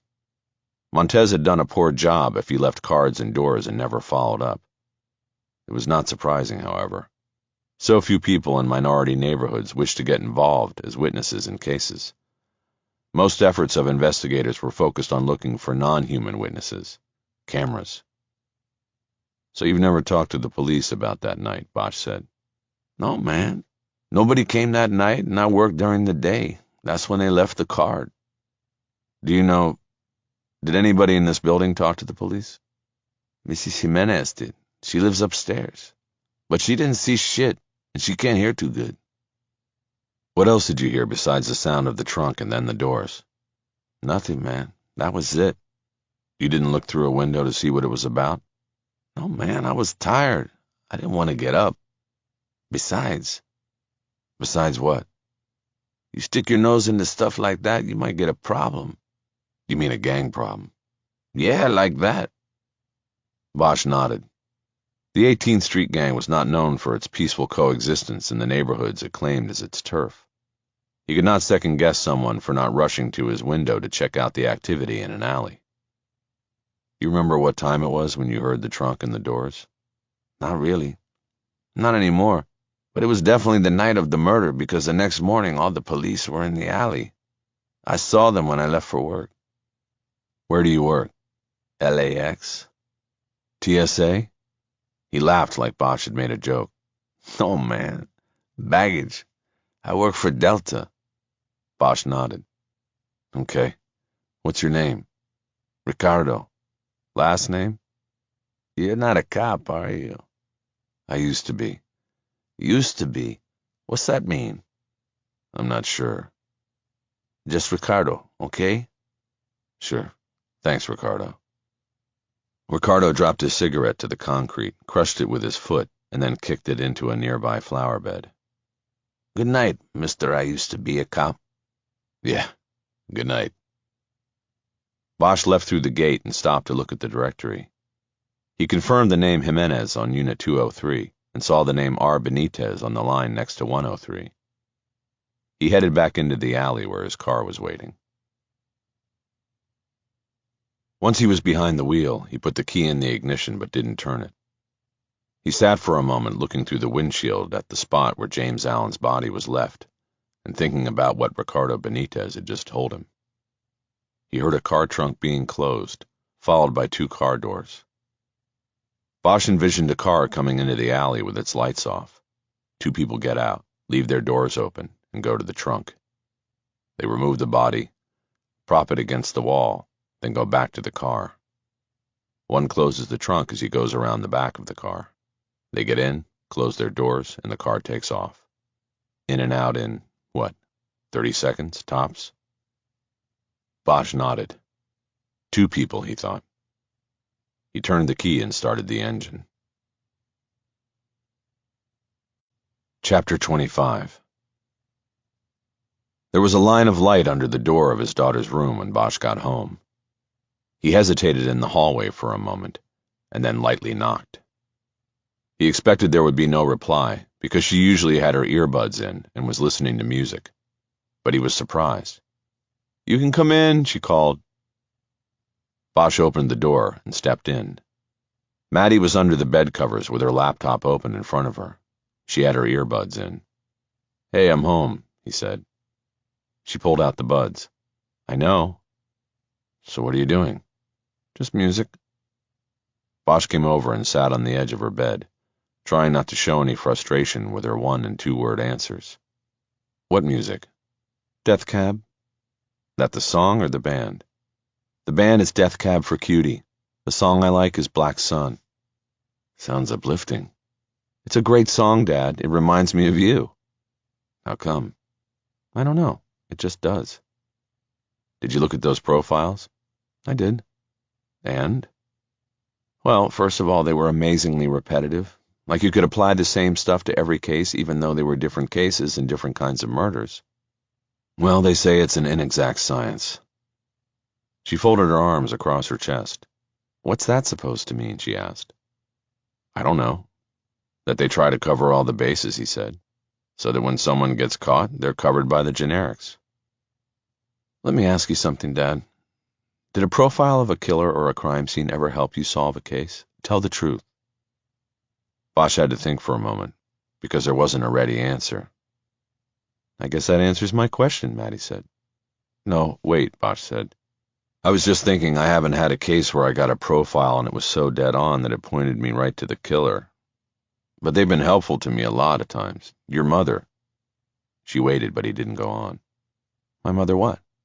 "No, I was just going to say that she wasn't really a profiler, but she was still the best profiler I ever knew. She could read people. I think her life experiences helped make her empathic. She always had a good feel for a crime scene and for the killer's motivations. I'd show her pictures from my cases and she'd tell me what she thought." "She never told me that."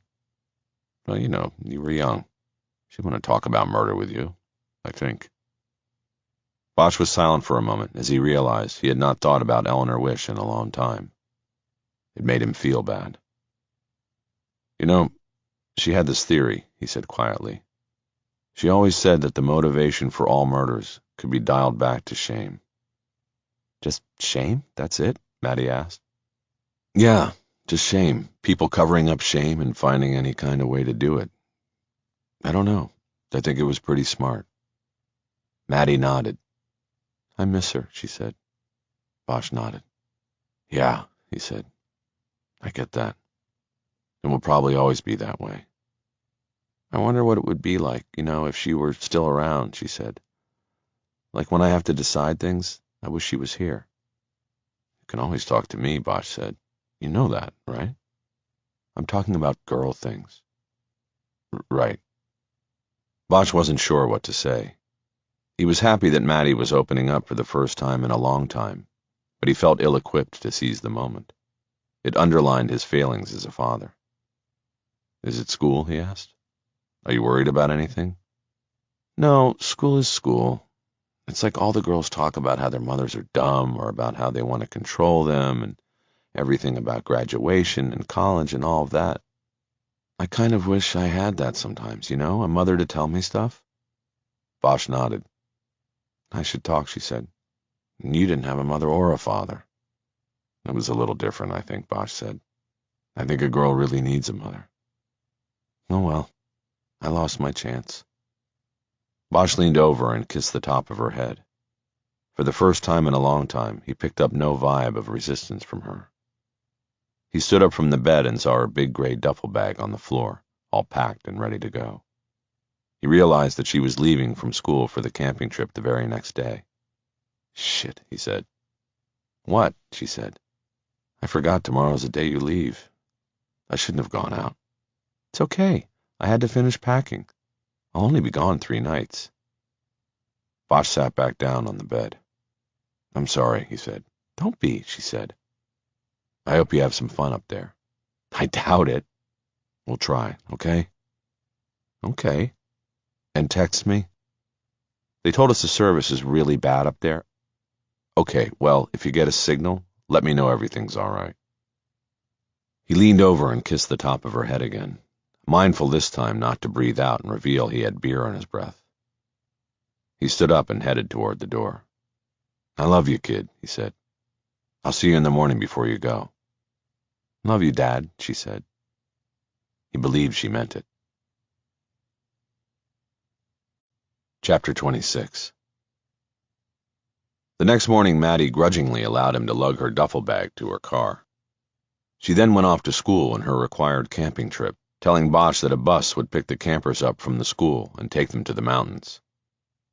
He watched her drive down the street and felt sad that she would not be in the house for the next 3 nights. He went back inside, brewed a pot of coffee, and settled down with a cup at the dining room table turned work table. He did what he always did when he had worked with a badge. He went back to the book. To Bosch, the murder book was an evolving tool. It was true that in this case, he had only a copy of the book and would not be adding to it with his own investigation. No matter how many times he looked at it, the page count would not change, and every word would stay the same. But that didn't matter. The meaning of things changed as investigations progressed. The simple fact was that Bosch knew more about the case now than he had when he last looked through the Lexi Parks murder book. That meant that the significance of things could change as he filtered them through the net of his growing knowledge of the case. He started rereading the documents from page 1 and eventually got to the phone logs. The investigators on the case had begun examining the call logs from the victim's personal and business phones for the 3 months prior to her murder. They were in the process of identifying and questioning the parties involved in those calls with Lexi Parks when the results of the DNA analysis came back from the lab, matching Daquan Foster to the murder scene. That turned everything in a new direction, and it appeared to Bosch that the study of the call list was then dropped as Foster became the intensive and sole focus of the investigation. Still, much of the work was already done on the lists, with most numbers on a spreadsheet explained in a sentence or two or dismissed as NS, short for not suspicious. Bosch had checked the spreadsheet before, but this time when he scanned it, a name caught in his filters. 4 days before her murder, Alexandra Parks had called Nelson Grant and Sons Jewelers. The call had been given an NS designation by the investigators. It seemed obvious that the call was about her broken watch, and it had drawn no suspicion from the sheriff's investigators. But the watch was on Bosch's radar, because of the empty box on the shelf in her home. He wondered if Parks had been calling to inquire if her watch had been repaired. He scanned the rest of the call list and jumped to the list of numbers called from her office line. He saw no other calls to the jewelry store. The office line spreadsheet was incomplete. Parks had made hundreds of calls from the line in the months before her death, and the project was daunting. Cornell and Schmidt were probably happy to leave it behind once the DNA match came through, hanging the case on Daquan Foster. All they had to do at that point was check the call list to see if there had been any contact between the victim and suspect. There had not been, and the call list analysis had been discontinued. It was a subtle form of tunnel vision. They now had the bird in hand, Foster, so there was no need to finish going through hundreds of phone calls and numbers that did not have any direct ties to their suspect. Bosch opened his laptop and looked up Nelson Grant & Sons Jewelers. With Google Maps, he located its Sunset Boulevard address in the upscale Sunset Plaza shopping district and learned that the store opened at 10 o'clock each morning. He decided to visit the store as soon as it opened, but that wouldn't be for nearly an hour. He opened the business's website and determined that the shop dealt in many lines of jewelry and watches, as well as handled estate sales. But he could not find any references to Audemars Piguet watches. He then Googled the watchmaker and found several online dealers. He clicked on one of these and soon was looking at an array of watches manufactured by the Swiss company. He further refined his search to the Royal Oak offshore model and was soon looking at a watch with a $14,000 price tag. Bosch whistled. The discrepancy between what Herrick paid a year ago for the same model and the current online retail price was nearly $10,000.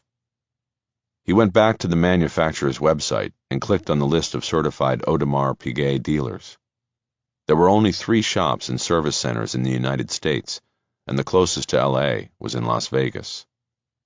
Bosch pulled up 2 numbers for the service center and then went back to the phone logs from the murder book. Scanning the call logs for matches was easy and quick because of the 702 area code for Las Vegas. Bosch found 2 calls connected to the service center. On Thursday, February 5th, the same day Lexi Parks called Nelson Grant & Sons, a call had been placed from her office line to the Audemars Piguet service center. The call lasted almost 6 minutes. Then there was a return call from the service center to Parks' office 4 hours later. That call lasted 2 minutes. Bosch assumed that the calls were regarding her watch and its repair. He pulled his own phone out and was about to call the first number when he decided to wait. He needed to gather more information before blindly making the call. On the inside cover of the folder, he wrote out a timeline involving the calls Parks had made and received. The first call was to the service center in Vegas. He assumed this was a call in which Parks asked about getting her watch repaired. But then only 14 minutes later, she called Nelson Grant & Sons, the store where her husband had bought the watch. This call lasted only 77 seconds. Then 4 hours later, someone at the service center in Las Vegas called Parks on her office line. That call lasted 2 minutes and 2 seconds. Bosch had no idea what any of this meant and whether it was germane to the murder that would follow 4 days later. But it was a case anomaly, and he would not be able to let it go until he understood it. The watch had not even come up on the radar with the sheriff's investigators. They were too far into the tunnel. That left it to Bosch. He decided he would start at the jewelry store where the victim's husband had bought the watch at what appeared to be a very deep discount. From there he would go to the manufacturer's service center. He gathered all the reports back up into a single pile, squared the edges, and weighted the stack down on the table with his laptop. In the kitchen he poured another dose of coffee into his travel mug and grabbed his keys. He was about to go through the kitchen door into the carport when he heard the chime from the front door. He put the coffee down on the counter and went to answer it. A man and woman stood at the door. Both had stocky builds and wore suits, the man with a tie. They didn't smile, and there was a coldness in their eyes that allowed Bosch to peg them as cops before they identified themselves. "Mr. Bosch?" the man asked. "That's me," Bosch said. "What can I do for you?" We're investigators with the Sheriff's Department. This is Detective Schmidt, and I'm Cornell. We'd like to talk to you if you have the time. Sure, I've got some time. There was an awkward pause as Bosch made no move to invite them into the house. Do you want to do this right here at the door? Cornell asked. Might as well, Bosch said. I'm assuming this will be quick. It's about me going by the house yesterday, right? Are you working for the defense in the Parks case? I am. Are you a licensed private investigator, sir? I was one about a dozen years ago, but the license lapsed. So I'm working for a state-licensed private investigator while I apply for my own to be reinstated. I have a letter of engagement from him, and that explains this and makes it clear. Can we take a look at that letter, Mr. Bosch? Sure, I'll be right back. Bosch closed the door and left them there. He went and got the letter Haller had provided and came back to the door with it. Schmidt, who hadn't said anything so far, took it and read it while her partner lectured Bosch. That was uncool what you did yesterday, Cornell said. What was that? Bosch asked. You know what it was. You presented yourself in a false light to gain access to a crime scene. I don't know what you're talking about. I went to look at a house that's for sale. I've been thinking about selling this place. I've got a kid with 4 years of college coming up, and I could use the equity I've got in it. Look, Bosch, I'm not going to fuck around with you. You cross the line again, and there will be consequences. I'm giving you a break here. We checked you out, and you used to be legit. Used to be. Now, not so much. Fuck off, Cornell. I've seen your work on this. It's weak. Schmidt handed the letter back to Bosch, but Cornell snatched it out of her hand before Bosch reached for it. This is what I think of your letter, he said. He reached inside his suit jacket and around the back of his pants. He pantomimed wiping his ass with a letter, then brought it back and held it out to Bosch. He didn't take it. Nice, Bosch said. Classy and clever. Bosch took a step back so that he could close the door on them. Cornell quickly used 2 hands to crunch the letter in a ball and then threw it at Bosch as he was closing the door. It bounced off his chest and fell to the floor. Bosch stood at the door, listening to the steps as Cornell and Schmidt walked away. He could feel his face burning red with humiliation. If they had checked him out, it meant that everybody in the LAPD would know he had crossed to the dark side. It would not matter to them that Bosch actually believed there was a good chance that the man accused of the crime was innocent. The bottom line would be that Bosch was now a defense investigator. He leaned his forehead against the door. A week ago, he was a retired LAPD detective. He now seemed to have a whole new identity. He heard their car start out at the curb. He waited, head against the door, for it to drive away, and then he left too. Chapter 27.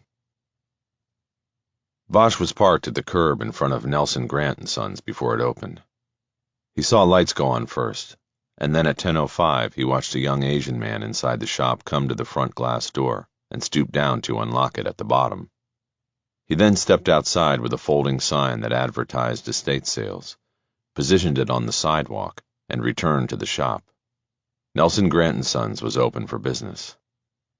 Bosch took the last drink of his coffee and got out of the Cherokee. It was mid-morning and traffic was thick on Sunset, but the sidewalks and shops of Sunset Plaza were deserted. It was a shopping and eating destination, largely favored by European visitors, and things usually didn't start stirring until lunchtime and later.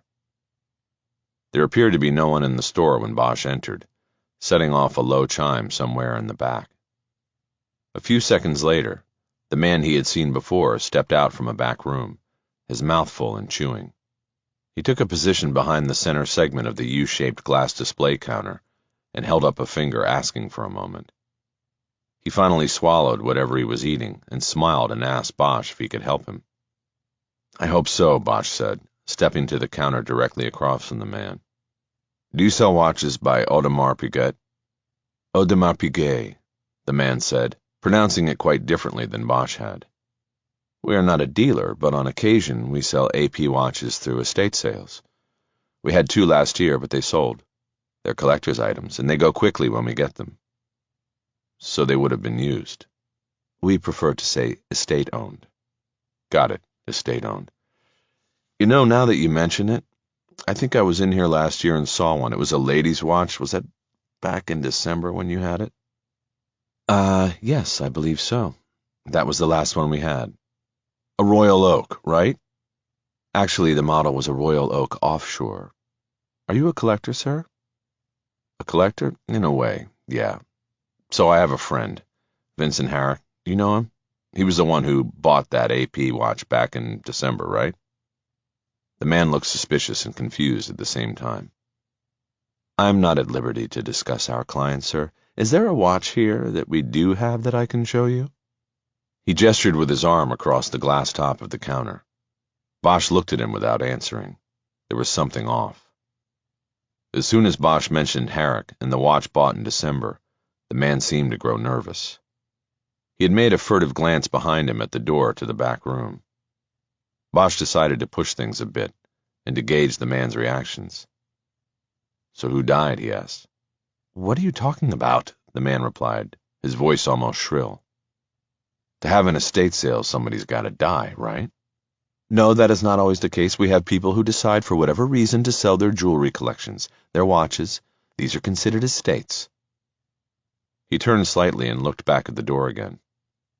Is Mr. Grant back there? Bosch asked. Who? Nelson Grant. Is he back there? There is no Nelson Grant. It's just a name on a sign. My father made it up when he opened the store. People would have trouble pronouncing our name. Is your father back there? No. No one is back there, and my father retired long ago. My brother and I run the shop. What exactly is this all about? It's about a murder. What is your name, sir? I don't have to give you my name. I'm going to have to ask you to leave now, sir, if you're not interested in making a purchase. Bosch smiled. Really? Yes, really. Please go. Bosch saw a plastic business card holder on the glass top of the case to his right. He calmly walked over to it and picked off the top card in the stack. There were 2 names on it, the brothers. He read them out aloud. Peter and Paul Wynne. Did I pronounce that right? Like you can't win 'em all? Yes, please leave now. I can see why the old man went with Grant. Are you Peter or Paul? Why do you need to know this? Well, because I'm conducting an investigation. Bosch pulled his wallet out and produced his LAPD identification card. When he held it up to the man, he kept it clipped between his fingers, with a finger on the front strategically placed over the word retired. He had practiced this move in front of the mirror over the bureau in his bedroom. Okay, what about a badge, the man said. Don't you have a badge? I don't need a badge to ask you a few simple questions, if you're willing to cooperate. Whatever will get this over with the quickest. Good. Okay. So which is it? Peter or Paul? Peter. Okay, Peter. Take a look at this. Bosch opened the photo archive on his phone. He quickly pulled up the photo of Lexi Parks he had taken from one of the Times stories on the murder. He held it up to Wynne. Do you recognize this woman? Had she been in the store in the early part of the year? Wynne shook his head as if totally lost. Do you know how many people have been in the store since the beginning of the year, he asked. And I'm not even here every minute of the day. My brother and I have employees. Your question is impossible to answer. She was murdered. I'm sorry, but it doesn't have anything to do with the store. She called here 4 days before she was murdered, back in February. The man seemed to freeze and his mouth formed an O as he remembered something. What? Bosch asked.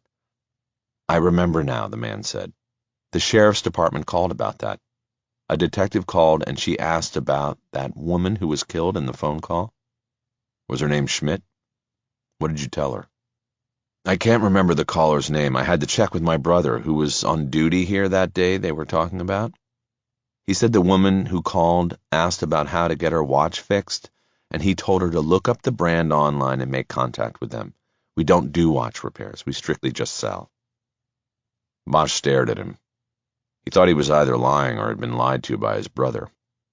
The call to the shop came after Lexi Parks had called the Audemars Piguet Repair Center in Las Vegas. It seemed unlikely that she would call to ask about how to get her watch repaired. She called for another reason, and this guy and his brother were hiding it. Where's your brother? He asked. I need to talk to him. He's on vacation, the counterman said. Till when? Until he comes back. Look, we did nothing wrong here. Paul answered the phone and told her what to do. That's a lie, Peter, and we both know it. When I figure out why you're lying, I'll be back. That is, unless you want to save yourself some trouble and tell me the whole story now. Wynne looked at him without answering. Bosch tried another tack. And if I have to drag your father into it, I will. My father is dead. When he died, this business was shit. My brother and I, we built this. He made a sweeping move with his arm as if to encompass all the display cases and the glittering jewelry they held. Just then another customer stepped in through the glass door and casually moved to the display cases on the right. He was wearing a wide-brimmed hat. He started bending down over the glass so he could see the jewelry pieces better. Bosch glanced at him and then back at Wynne. I have a customer, Wynne said. You must go now. Bosch reached into his pocket for a card. It was an old business card from when he was still with the LAPD. He had scratched out the number for the open unsolved unit and written his cell number. He had also scribbled the word retired in barely legible script on the card in case it fell into the wrong hands and was used against him. He put it down on the counter in front of Wynne. Think about it, he said. Have your brother call me before it gets too late. Bosch walked back to his car. He had gathered no reliable information inside the jewelry store, but felt he had rattled a cage and gathered something possibly more important. Suspicion. He felt he was getting closer to the crossing, the place where Lexi Parks had tripped a wire that resulted in her death. He sat behind the wheel without turning the ignition and thought about next moves. He picked up his coffee cup, but then remembered he had finished it. For the first time he realized how free he was to follow his instincts and cast his net in whatever direction he wanted. With the department, he had certainly employed his instincts, but there was always a lieutenant, and sometimes a captain to be briefed, and an approval needed. There were rules of procedure and rules of evidence. There was a partner and a division of labor. There was a budget, and there was the constant, never-abating knowledge that every move he made, every word he typed, would be reviewed and possibly turned against him. Bosch didn't carry those burdens now, and for the first time he understood and felt the change. His inner voice told him that the watch with a brand name he could not even pronounce correctly was at the center of the mystery here. Wynne had acted so shifty in the jewelry store, his own turf and comfort zone, that the watch lead could not be ignored. Bosch considered waiting until his customer left and going back into the store to press Wynne further, or possibly sitting on the street and watching to see if the other brother showed up. But then he decided to use the freedom he had to follow his instincts without permission or approval. He started the Cherokee and pulled away from the curb. Chapter 28. Long got back into the car and surveyed Sunset Boulevard. Where'd he go? He asked. From behind the wheel, Ellis pointed east. Probably back home, he said. What did Wynne say? Bosch asked about the watch and he asked about the phone call Parks made. Wynne played dumb, said his brother dealt with it. But Bosch will definitely be back. This is getting serious, partner. He's getting close. Ellis considered that. He still hadn't started the car. What else? He asked. He says that's all, Long said. He was scared of me. If there was more, he would have given it up. Ellis was reaching to the ignition, but let his hand drop. Where the fuck is his brother? He says he doesn't know. Thinks Mexico. What did you hear when you got in there? I just got the tail end. Bosch wasn't buying what he was selling, that's for sure. I'm thinking we need to close this thing down, zip it up. This isn't like the motorcycle guy, a precautionary move. Bosch is zeroing in. We'd have to wait until the brothers are together. That Mexico story is bullshit. What I was thinking. You want to wait? Silence filled the car when Ellis didn't speak. Eventually, Long pushed it. So, then when? Check your phone. Where'd Bosch just go to? You said probably back home. Yeah, we'll make sure. Long opened the app on his phone. It took him a few moments to locate Bosch. Actually, he's going down La Cienega toward the 10. He could be going anywhere. Ellis turned the key and started the car. So what do we do about him? Long asked. We take him out, we end the problem. Ellis shook his head. Not that easy, he said. He has friends, and if Haller loses his second investigator on this, there'll be questions. We don't want that kind of heat. Ellis checked his mirror and was about to pull away from the curb. It's going to come to a point, Long said, where we don't have a choice. Maybe, Ellis said, but we're not there yet. He saw a familiar figure cross Sunset in the mirror. Good things come to those who wait, he said. There's the brother. Where? Long asked. Behind us, coming up to the shop. I knew it was a lie. Ellis turned off the ignition. Both brothers together changed things.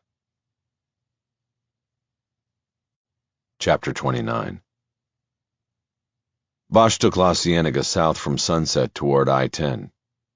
Along the way, he stopped to gas up the Cherokee, and soon after was fighting his way east on the freeway toward the glass and stone towers of downtown.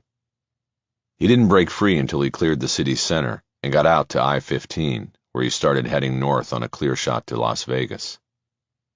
He had decided to follow the watch trail directly rather than by phone. Badge or no badge, he knew that the best way to get information was to ask for it in person. It's easy to hang up a phone, much harder to close a door on someone's face. Besides that, he needed to think and to grind things down. He knew that the wide-open spaces of the desert between Los Angeles and Las Vegas would help him open his mind to the nuances and possibilities of the investigation. This was why he always preferred driving over flying to the gambling mecca in the Nevada desert. Halfway across, he decided to call Haller. He had not seen or heard from him since their walk among the tombstones. The call went to message, and Bosch reported that he was on his way to Vegas and had time to talk. 20 minutes later, Haller called back, saying he had just gotten out of a hearing on an unrelated case. Vegas, he said. What's in Vegas?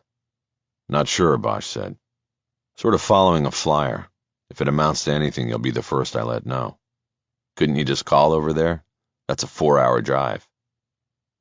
You can always just call, if you know who to call, but sometimes your gut tells you to drive. Very zen, Harry. No, more like Homicide 101. Bosch was passing through Primm at the Nevada border. He'd be at his destination in an hour. So what's happening with the video from the cemetery, he asked. Got a pro working on it today, Haller said. Anything I get, you get. Okay. Your little do-si-do at the murder house has landed. The sheriff's complained to the DA, and the DA complained to the judge on this thing. I gotta go see him in chambers today to explain my actions. Shit. Sorry about that. You want me there? I'll turn around. I don't want you anywhere near there. In fact, I'm glad you'll be in Vegas. There's my excuse. I'll be able to handle it. I know the judge, former defense lawyer, so he'll be sympathetic to my plight. I'll tell him I just can't get good help these days. Bosch smiled. He was sure Haller was smiling too. Yeah, tell him I didn't know what I was doing, that I'm new at this. Definitely. They went off case then and talked about their daughters and graduation.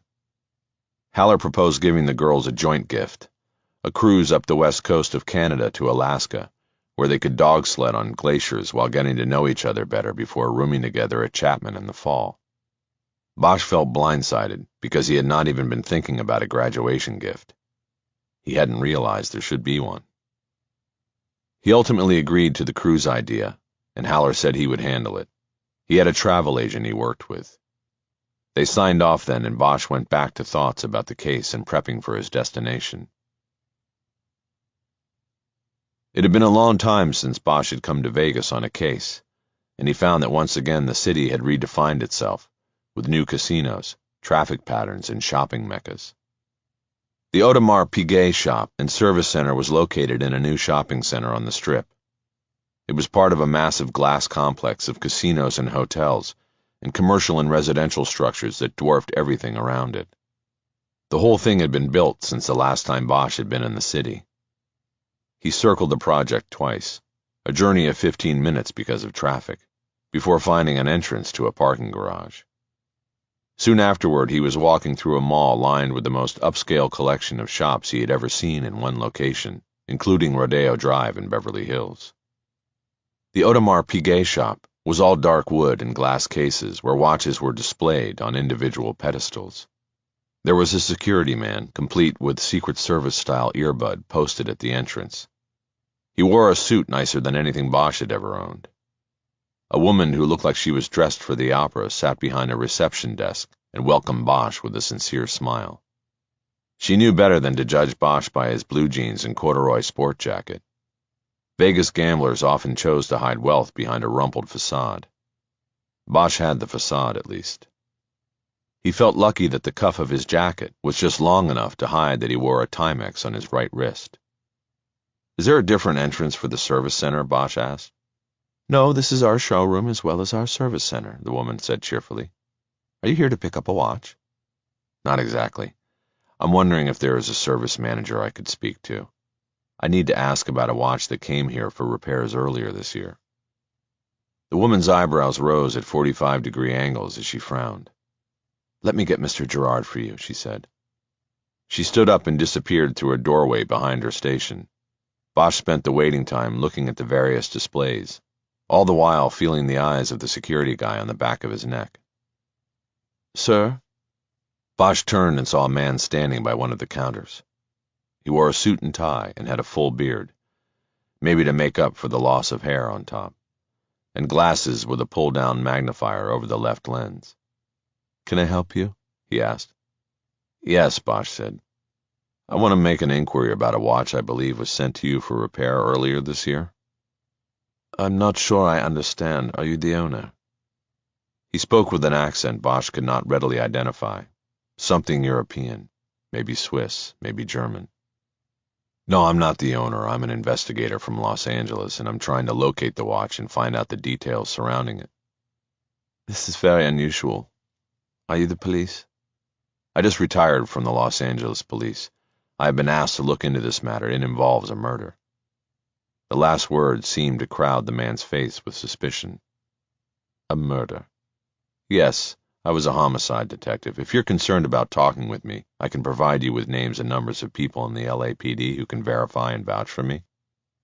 "Can you show me your identification?" "Of course." Bosch pulled his wallet and removed his LAPD ID. There was no need to try to cover up the retired demarcation this time. "What watch are you speaking about?" the man asked as he handed back the ID card. "You're Mr. Gerard?" Bosch asked. "Yes. Bertrand Gerard. I'm the manager of sales and service here." "Who was murdered?" "A woman named Alexandra Parks, back in February. Did you hear about that over here?" The man shook his head like he was not sure what he had heard. It did not appear to Bosch that Parks's name was known to him. "It's a pretty big case back in L.A., Bosch said. But she may have used her husband's last name in her dealings regarding the watch. That name is Herrick?" Now Bosch got a reaction. Not an alert of any kind, but a recognition for sure. "Do you know her?" Bosch asked. "Yes, I know this name," Gerard answered. "But I didn't know what happened. Her phone number was disconnected and the original owner didn't want the watch back, so we still have it here." Bosch paused. Gerard had just revealed something Bosch didn't already know or understand. He wanted to keep the man talking, but didn't want to make a misstep that could spoil cooperation. "The original owner," he said tentatively. "Why didn't she want the watch back?" "Technically, it was not she," Gerard said. "The buyer was a man, though he did purchase it for his wife." "Who asked you to look into this matter?" There was the misstep. Bosch looked around. He had to change things. "Mr. Gerard, do you have an office or somewhere we can talk privately?" Now Gerard paused, probably deciding how much further he wanted to be involved in this. "Yes. Follow me, please," he finally said. Gerard nodded to the security man, a signal that all was well, as he brought Bosch through the door behind the displays. Gerard had a small private office located off a larger back room where a workbench stood with various small tools on a rack. Against the back wall, Bosch saw a floor-to-ceiling safe where inventory was probably housed. There was no one in the back room. That and the magnifier attached to his glasses made it clear that Gerard ran the shop and was also the technician who made the repairs and adjustments to the watches. Gerard took a seat behind a perfectly clean desk and flipped open an at-a-glance calendar book. He paged back through it until he saw a name or notation then opened a drawer and removed a corresponding file with a watch attached to it in a padded pouch. He unclipped the pouch, removed the watch, and put it carefully down on his desk, then opened the file. "The watch was sent to us for repair by Alexandra Herrick," he said. "She sent it from West Hollywood, California, but you already know that." "Yes," Bosch said. With Gerard talking, Bosch said as little as possible, not wanting to mention anything that would put the brakes on his revealing information. "Our website provides precise details on how one should proceed to have a watch serviced or repaired." "What was wrong with the watch?" Bosch asked, immediately regretting that he had said anything.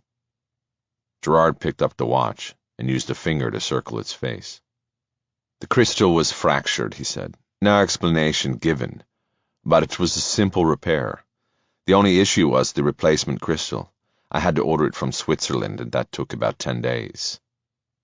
Gerard looked up from the watch to Bosch, waiting for the next question. Bosch had blown the momentum of the conversation and had to try to get it back. "When was the watch sent here?" he asked. Gerard consulted notes written on the file. "Received on February 2nd, he said. Sent by FedEx." Bosch noted the date, 1 week before the murder of Alexandra Parks. "That was when it was received. We document that," Gerard said. "But I didn't actually open the box and examine its contents until 3 days later, on the 5th. "What happened then?" Bosch asked. "Well, all of our pieces are registered upon purchase," Gerard said. "In the case of a resale, they can be re-registered by the new purchaser, after which they can enjoy the benefits of customer service. What happened here was that this watch was not registered in the name Herrick. It still carried the original owner's registration." "It was bought used as a gift," Bosch said, "at an estate sale." "The problem was that I happened to know about this specific watch," Gerard said, "because I had sold it originally." He said nothing else, and Bosch was unsure what to ask next. The story of the watch, whatever it was, obviously had puzzled or bothered Gerard in some way that was unsaid. Bosch needed to get it said. "You sold it originally and had not heard about it being resold?"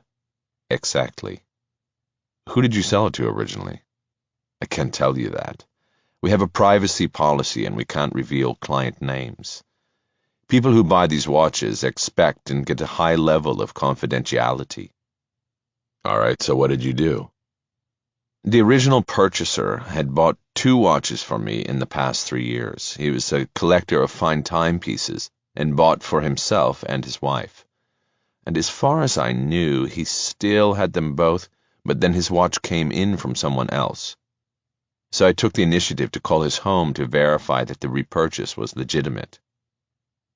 Gerard was now following a pattern of letting the story stall and needing to be prompted. In Bosch's experience, it was a sign of reluctance.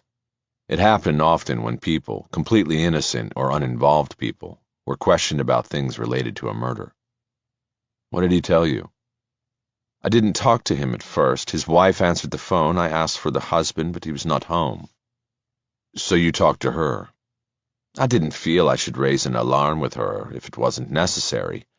I identified myself and said I was just calling as a follow-up to see if they remained happy with their timepieces and if there was anything I could do. We offer a free service and cleaning to our clients. They pay only for shipping and insurance." "That was a smart way to handle it. What did she say?" "She told me that both of the watches purchased through me had been stolen." "Stolen?" "Yes, there was a burglary. She was in Paris and never traveled with her watch for fear of robbery. It was at home, and her husband had stayed home because he had to work. There was a break-in one day at the house while he was out, and all of their jewelry was taken." "Did she say when this was?" "Just a few months before. I didn't get an exact date." "Did they live here in Vegas?" Gerard hesitated, but then decided he could reveal his client's place of residence without violating company policy. "They live in Beverly Hills," he said. "Okay," Bosch said. "Did you tell the wife that you had her stolen watch in your shop?" Gerard hesitated, and Bosch thought he saw where the man's discomfort might be centered. Not exactly, he said. I wanted to talk to the husband, you see. Technically, he was the client. I asked her to have him call me, and I told her that I may have located one of the watches. That's how you said it, Bosch said. Yes, I did not say I had it in hand. And did the husband call you? Yes, that same afternoon. He told me a completely different story. He said the watches were not stolen. That was what he had told his wife because he had actually sold the watches and the jewelry without her knowing. He was nervous and embarrassed, but he admitted that he had a cash flow problem and had sold the watches to cover some gambling losses that he didn't want his wife to know about. So he made up the story about the burglary. Exactly. Was he known to you as a gambler? I didn't know him outside of this store, but he lives in Beverly Hills and we are in Las Vegas. He paid cash for his purchases. I always assumed that he came here to do more than buy watches. What does he do for a living? He's a doctor, but I don't know what kind. Bosch thought about this. If the story was true, his pursuit of this loose end to the Parks case was tied up now, and seemingly unrelated to her murder. It was just an odd side story that he had wasted time on. He wondered if he looked disappointed. Did he say where he sold the watches, or to whom? No, I didn't ask. The conversation was short. He just wanted to make sure that I knew the information his wife had given me wasn't accurate. He asked if I had called the police, and I said no, that I had wanted to talk to him first. Bosch nodded and studied Gerard. The man still looked uncomfortable, as though telling the story had not exorcised whatever it was that was bothering him. Is there more, Mr. Gerard? He asked. More? More to the story. Did you leave something out? Well, no, that's all he said.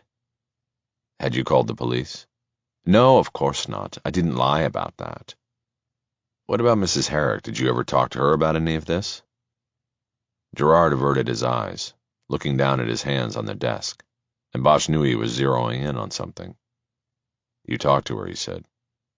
Gerard said nothing. Did you tell her you thought her watch had been purchased stolen? Bosch asked.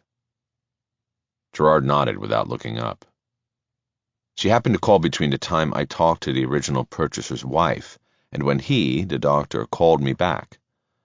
Mrs. Herrick called because she wanted to know if the watch had been repaired yet. I told her that it had been received and that I had ordered the replacement crystal. I then asked her where it was purchased. She told me the name of a jewelry store in Los Angeles and said it had been part of an estate sale.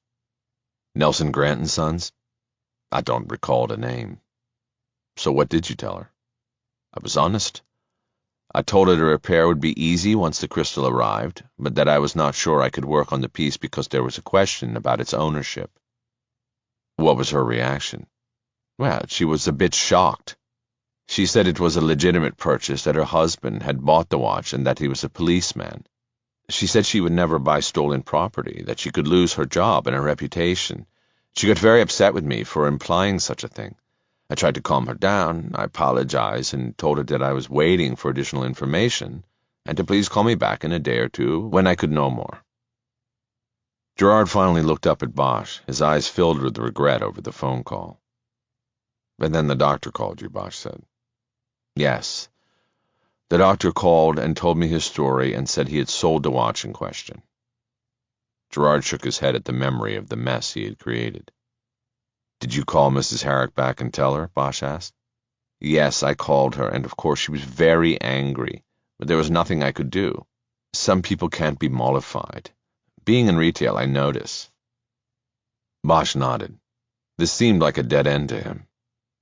He pointed at the watch on the desk and asked his last question. Why do you still have the watch? Gerard picked it up and looked at it. When he did so, Bosch saw a scribble on a yellow post-it note attached to the file. He could clearly read a name, though it was upside down. Dr. Schubert. There was a phone number with a 310 area code, which Bosch knew encompassed Beverly Hills. She did not provide a method of payment for the repair, Gerard said. After the crystal came in and I installed it, I tried to contact her on the number she provided with the shipment, but the number was disconnected, so I kept the watch here and waited for her to call. Then, quite frankly, I forgot about it. I had other work, and I forgot. Now you tell me that she is dead, murdered." Bosch nodded. Parks had provided her cell with the packaging of the watch for shipment. By the time Gerard had called it, Herrick had already canceled the number following his wife's death. "This is very bad," Gerard said. "Yes, very bad," Bosch said. Gerard nodded and then spoke timidly as he placed the watch down on the desk. "Is this watch the reason for her murder?" He asked as though dreading the answer. "I don't think so," Bosch said. Gerard picked up the watch again and started to return it to its padded pouch. Bosch noticed something on the back of the watch. "May I see the watch for a minute?" Gerard handed it to him. Harry turned it over and looked at an inscription on the back. "Vince and Lexi, forever and a day." Bosch wrapped the watch back up and put it back down on the desk. "I have one last question," he said. "Then I'll get out of your hair." "Yes, please," Gerard said. "Why do you think she sent it to you like that, in the padded pouch? How come she didn't send it in its box?" Gerard shrugged. "Was there a box?" he asked. Bosch nodded. "Yes, in her closet, with a receipt from where her husband bought it. It was right there, but she didn't send it to you in the box." Gerard shrugged again. "The box is bulky," he offered. "Perhaps it was easier to wrap it and send it in a FedEx box instead. I remember that was how we received it, but it's not unusual for our customers to ship items this way." There could have been multiple reasons, Bosch knew. The question had no answer since the only person who really knew it was dead. "What about the price?" he asked. "The husband got it for $6,000 used. Was that a good deal?" Gerard frowned. "Our pieces are collected around the world," he said. "They hold value and some models even go up.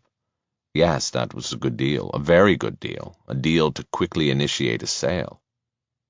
Bosch nodded. "Thank you, Mr. Gerard." Chapter 30. Kamasi Washington's tenor sax was coming from the stereo. The sun-scoured desert was hurtling by on either side of the freeway, and Bosch was grinding the case down as he made his way back to L.A. He loved these solitary moments of concentration and case thought. He always broke his thoughts into three distinct channels of logic: the things he knew, the things he could assume, and the things he wanted to know. The last channel was always the widest. The trip to Las Vegas to run down the missing watch appeared on surface to be a bust. The watch was accounted for, and the explanation of events from Bertrand Gerard was plausible. But Bosch wasn't quite ready to drop the watch from his investigation. The call Parks made to Nelson Grant & Sons still chafed simply because Peter Wynne had been evasive and uncooperative with Bosch. Harry decided that he would take another run at Wynne, and his brother, if possible, and he would also talk to Dr. Schubert to measure his version of the story against Gerard's. It was a basic elimination strategy. It was covering all the bases. As he cleared the Las Vegas Strip and got onto the open road, Bosch's thoughts came back to the victim. Alexandra Parks was a public official. Among her duties was running West Hollywood's Consumer Protection Unit. It would have been highly embarrassing and even job-threatening should it turn out that she wore a stolen watch. Bosch wondered what she did in the hours between when Gerard planted the suggestion that she had been doing just that, and the second call when he told her it was a false alarm. He knew she called Nelson Grant & Sons, but who else did she call? Her husband, the sheriff's deputy, the man who gave her the watch? Bosch planned to take a second look at the phone records in the murder book when he got back to Los Angeles. Before he dismissed the watch from having any significance to the case, he still had work to do. As he was cruising through Primm, the last stop for gambling before the California border, Bosch got a call. It was marked unknown caller on his screen, but he took it because this most likely meant it was a cop. "Harry, say it ain't so. Who is this?" "Tim Marcia. The word around here today is that you've crossed over." Marcia had been in the open unsolved unit with Bosch. He was still fighting the good fight, and if anyone deserved an explanation from Bosch, it was him. "Only temporarily," Bosch said. And it's a sheriff's case, not LAPD. Well, I'm not sure that's going to make a lot of difference around here, Marcia said. That's all right with me, especially the temporary part. Thanks, Tim. So who's putting out the word? What I heard was that the sheriff's department was checking you out. Somebody over there put in a call to the captain, and then he was more than happy to spread the word that you were working for the other side. No surprise there. Look, like I said, this is temporary, and for the record, I think the sheriffs may have blown this case and gotten the wrong guy. I hear you. Just keep your head down, brother. Yeah, will do. Bosch disconnected and went back to grinding the case, but was soon interrupted by another call from an unknown caller. He took this one and didn't recognize the male voice. This is Kim. Okay, what's up, Kim? Bosch couldn't think of who he knew named Kim. I have phone number of dead guy's friend, Kim said. Bosch realized he was talking to the manager of Haven House. That's good, he said, but I'm on a freeway and can't write. Can I call you back as soon as I can? You buy number, Kim said. $50. Bosch remembered the bounty he had offered Kim for connecting him to any friends or associates of James Allen. Okay, I owe you 50, Bosch said. You pay me now first, said Kim. Okay, I'm out of town right now. As soon as I get back, I'll come see you, okay? You pay me. I give you number. That's a deal. Another hour went by and he soon realized he had fueled himself on nothing but coffee and adrenaline through the day and had to stop to eat. He took the Route 66 exit into Victorville and ordered a hamburger at a roadside diner. The hamburger came between 2 slices of sourdough toast. It hit the spot, and he was soon heading back to the 15. At a truck stop by the freeway entrance, he was gassing up the Cherokee when his phone buzzed, and the ID once again said unknown caller. He took the call and did not recognize the voice that cursed him. You asshole, Bosch, you ever come up against me on a case and I'll kick your ass. Who is this? It's your fucking conscience. You know you're betraying a lot of people around here, you... Fuck off. Bosch disconnected. He knew not every one of his former brothers and sisters in blue were going to be as understanding as Tim Marcia and Lucia Soto. He finished gassing up and walked around the Cherokee to eye-check the tires, a long-held habit. He then got back out on the road. 5 minutes after he merged onto the freeway, his phone buzzed with yet another call from an unknown caller. Bosch decided he didn't need the aggravation and distraction. He didn't take the call and was surprised when the message alert sounded. Leaving a recording of a threatening nature was not smart. Curious about who would make such a bad move, he played the message. Harry Bosch, this is Dick Sutton with the Sheriff's Department. I need you to call me as soon as you get this message. We have a situation here and it's urgent. Sutton left his cell number, and before ending the message, once again urged Bosch to call back quickly. Bosch did not immediately return the call. He thought about things first. He knew Dick Sutton. Bosch had worked with him on a few interagency task forces, and though they never got closer than that, Bosch had formed a good opinion of the man. Sutton was a plain-spoken Oklahoman who didn't play games. He was a senior investigator in the sheriff's homicide unit, and Bosch wondered if he was now somehow involved in the Lexi Parks case. Harry listened to the message one more time to memorize the number, then made the call back. Sutton answered immediately. It's Harry Bosch. Good. Harry, where are you?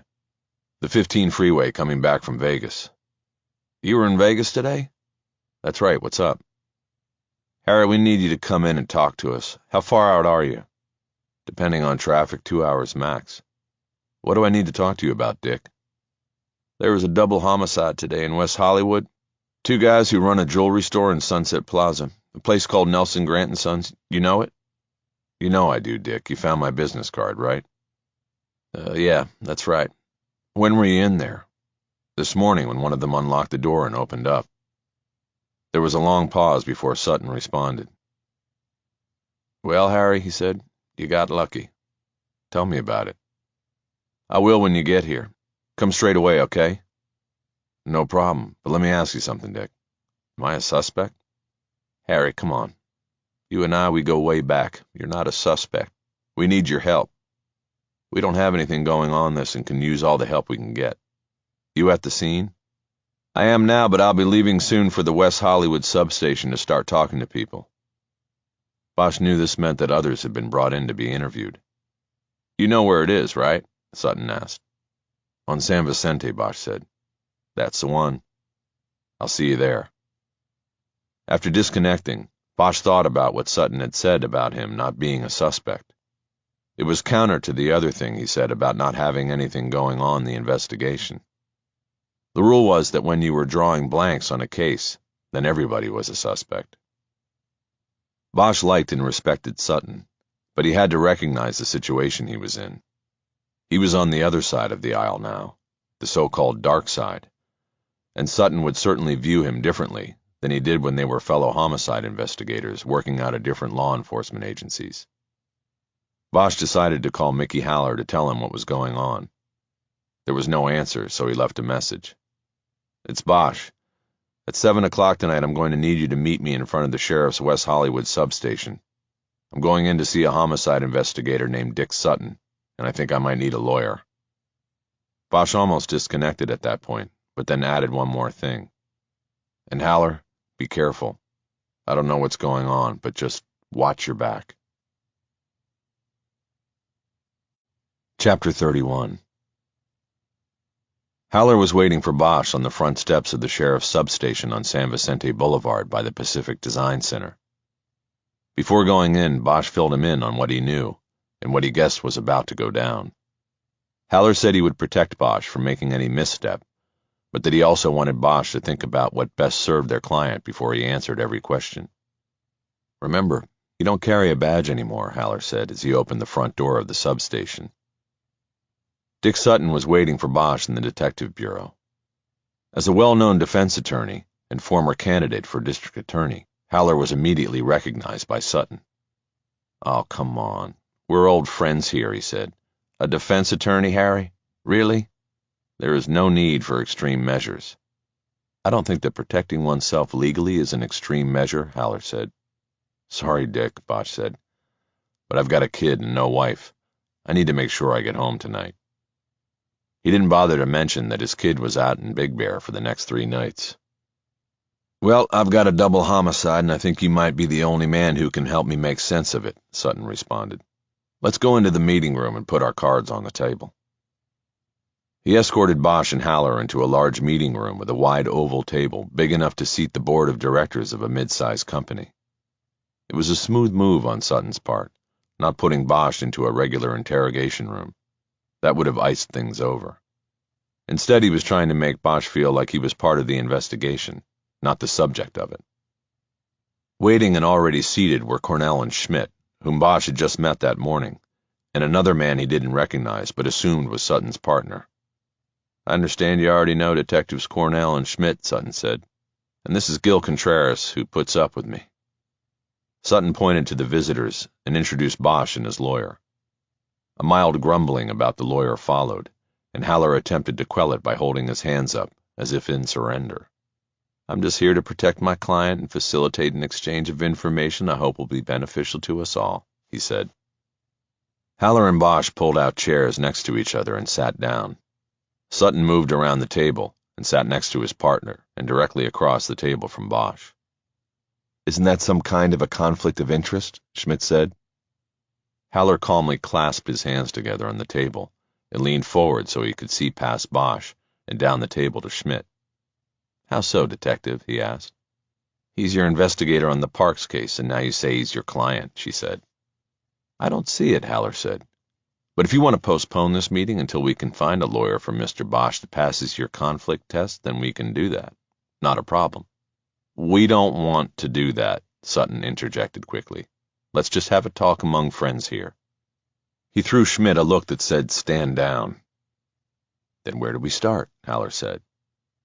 Sutton nodded, appearing to be happy to get by the potential roadblock Schmidt had blundered into. He opened a file that was on the table in front of him. Bosch could see several notes written on a piece of paper clipped to the left side. On the right side was a plastic sleeve used to protect documents that had evidentiary value in an investigation. "Let's start with this," Sutton said. He picked up the sleeve and slid it across the table to a spot where both Bosch and Haller could see it. It contained what Bosch assumed was the same business card he had given Peter Wynne that morning in the jewelry store. Is that your card, Harry? Sutton asked. Looks like it, Bosch said. Haller put his hand on Bosch's arm, a warning about answering questions before he had legally vetted them. Bosch had called Haller, but that was for the larger picture. He was not going to engage in games with Sutton for the sake of games. Harry had been across the table from that kind of guy before, and it was the last person he wanted to be.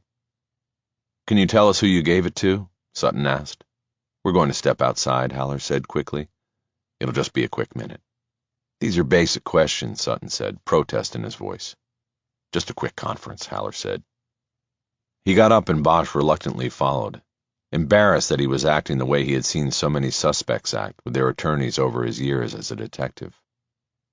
They stepped into the hallway, and Haller pulled the door closed.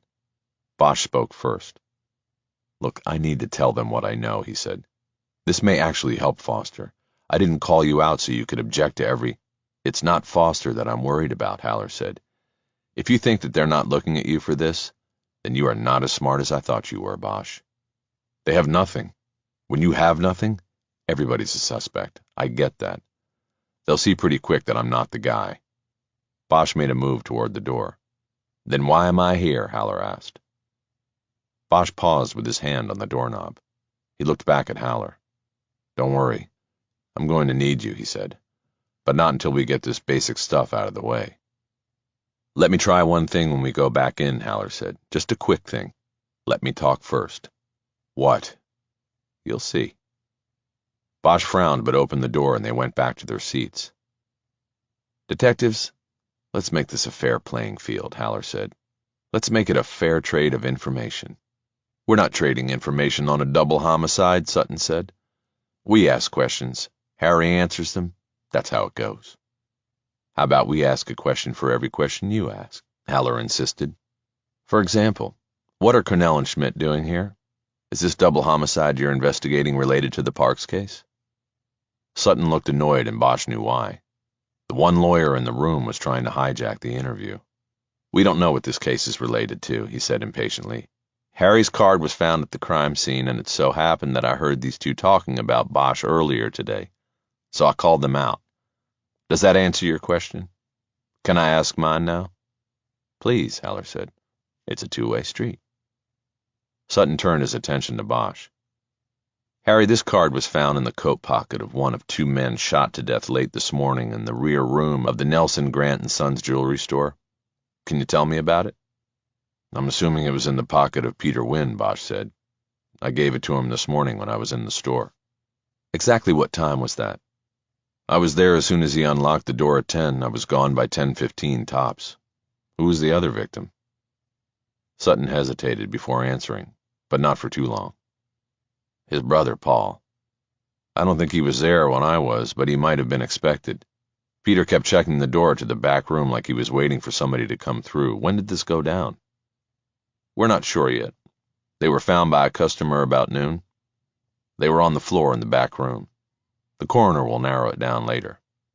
"No video?" Cornell raised his hands in frustration. "He's asking all the questions," he said. "Just ask him what the fuck he was doing in there."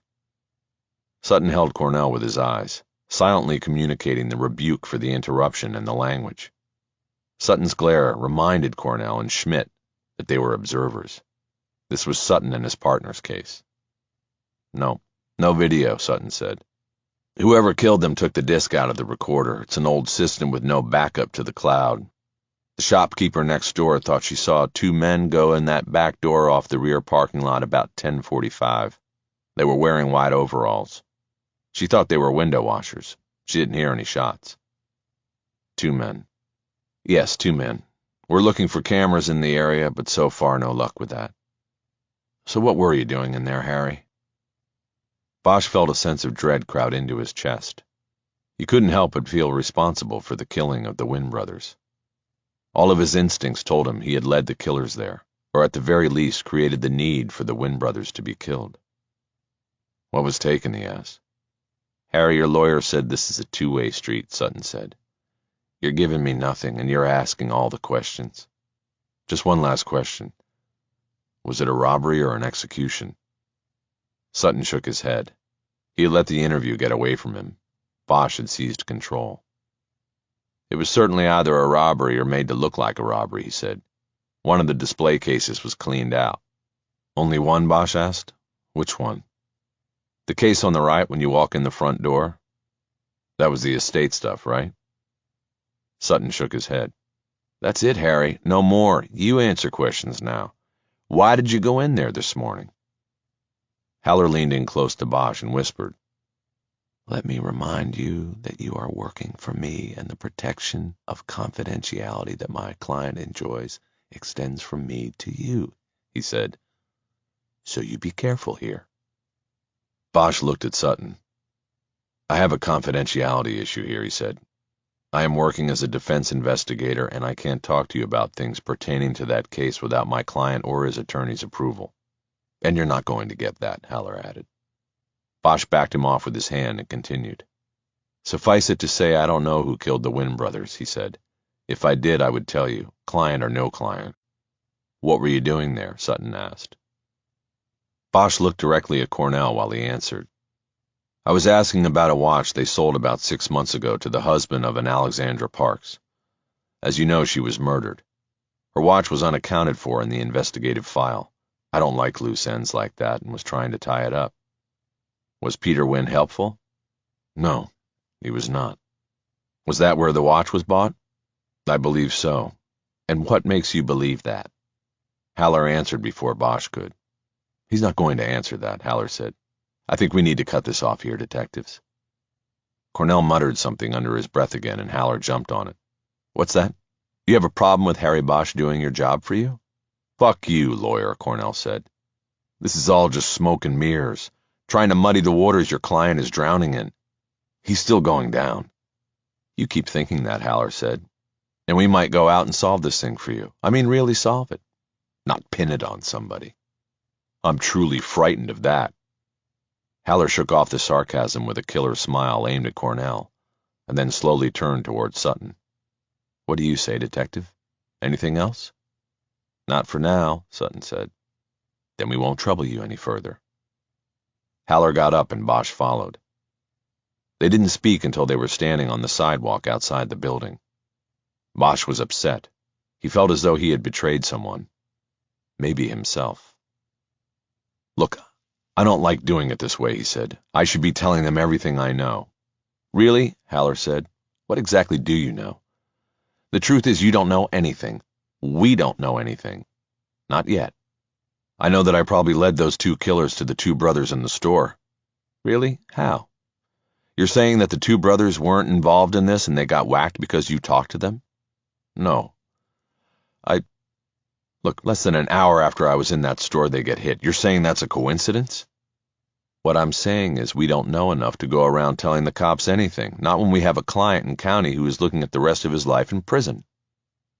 Haller pointed in the direction of downtown, even though it was miles from where they stood. That is where our allegiance lies, he said. Not to those assholes in that room. I used to be one of those assholes, Bosch said. Look, all I'm saying is we're still pulling in the nets, Harry. Let's finish pulling them in and then see what we got. Then we decide what we tell and who we tell it to, and most important of all, where we tell it. We've got a trial in 5 weeks and we need to know the whole story by then. Bosch broke away from him and walked out to the curb. He realized he had made a terrible mistake crossing to the other side of the aisle. Haller came up behind him and spoke to his back. Anything we tell them now, we give them the opportunity to turn it against us and our client. Our client, Harry. You have to remember that. Bosch shook his head and looked off down the street. What did those 2 brothers know? Haller asked. Why were they killed? Bosch turned and looked at Haller. I don't know yet, but I will. All right, then. What's next? I picked up a name in Vegas. A guy in Beverly Hills who may know the secret behind this watch. Behind everything. He's next. All right. Keep me informed. Yeah, will do. And listen, if they follow me to the jewelry store, they might also be following you. I haven't seen any sign of that. That's the point. You wouldn't. You have anyone who can check your car? I'm going to check mine. I'll get it done. Good. Like I said before, be careful. Watch your back. You too. Chapter 32. Bosch drove directly home from the substation and came in from the carport to an empty house. He called out his daughter's name and got no answer. Fear stabbed at him until he remembered that she was on the camping trip. His mind had been so cramped with thoughts about the jewelry store murders that he had forgotten. Relieved, he texted her to see if she had made it to the mountain without problem. Her response was succinct as usual. Made it. Bus ride was bouncy. Bosch changed clothes, getting into an old set of coveralls he used to wear at crime scenes. He grabbed a flashlight out of a kitchen cabinet and went out into the carport. Before turning on the light, he studied the street in front of his house and the driveways of his neighbors. He was looking for any vehicle that was occupied or seemingly didn't fit in. He was sure he was being watched in some way. The killing of the Wynn brothers told him this. But he needed to determine to what extent. Was there physical and electronic surveillance? Was there any window of opportunity for him to make a move without being watched? He saw no vehicles in the street that drew his suspicion.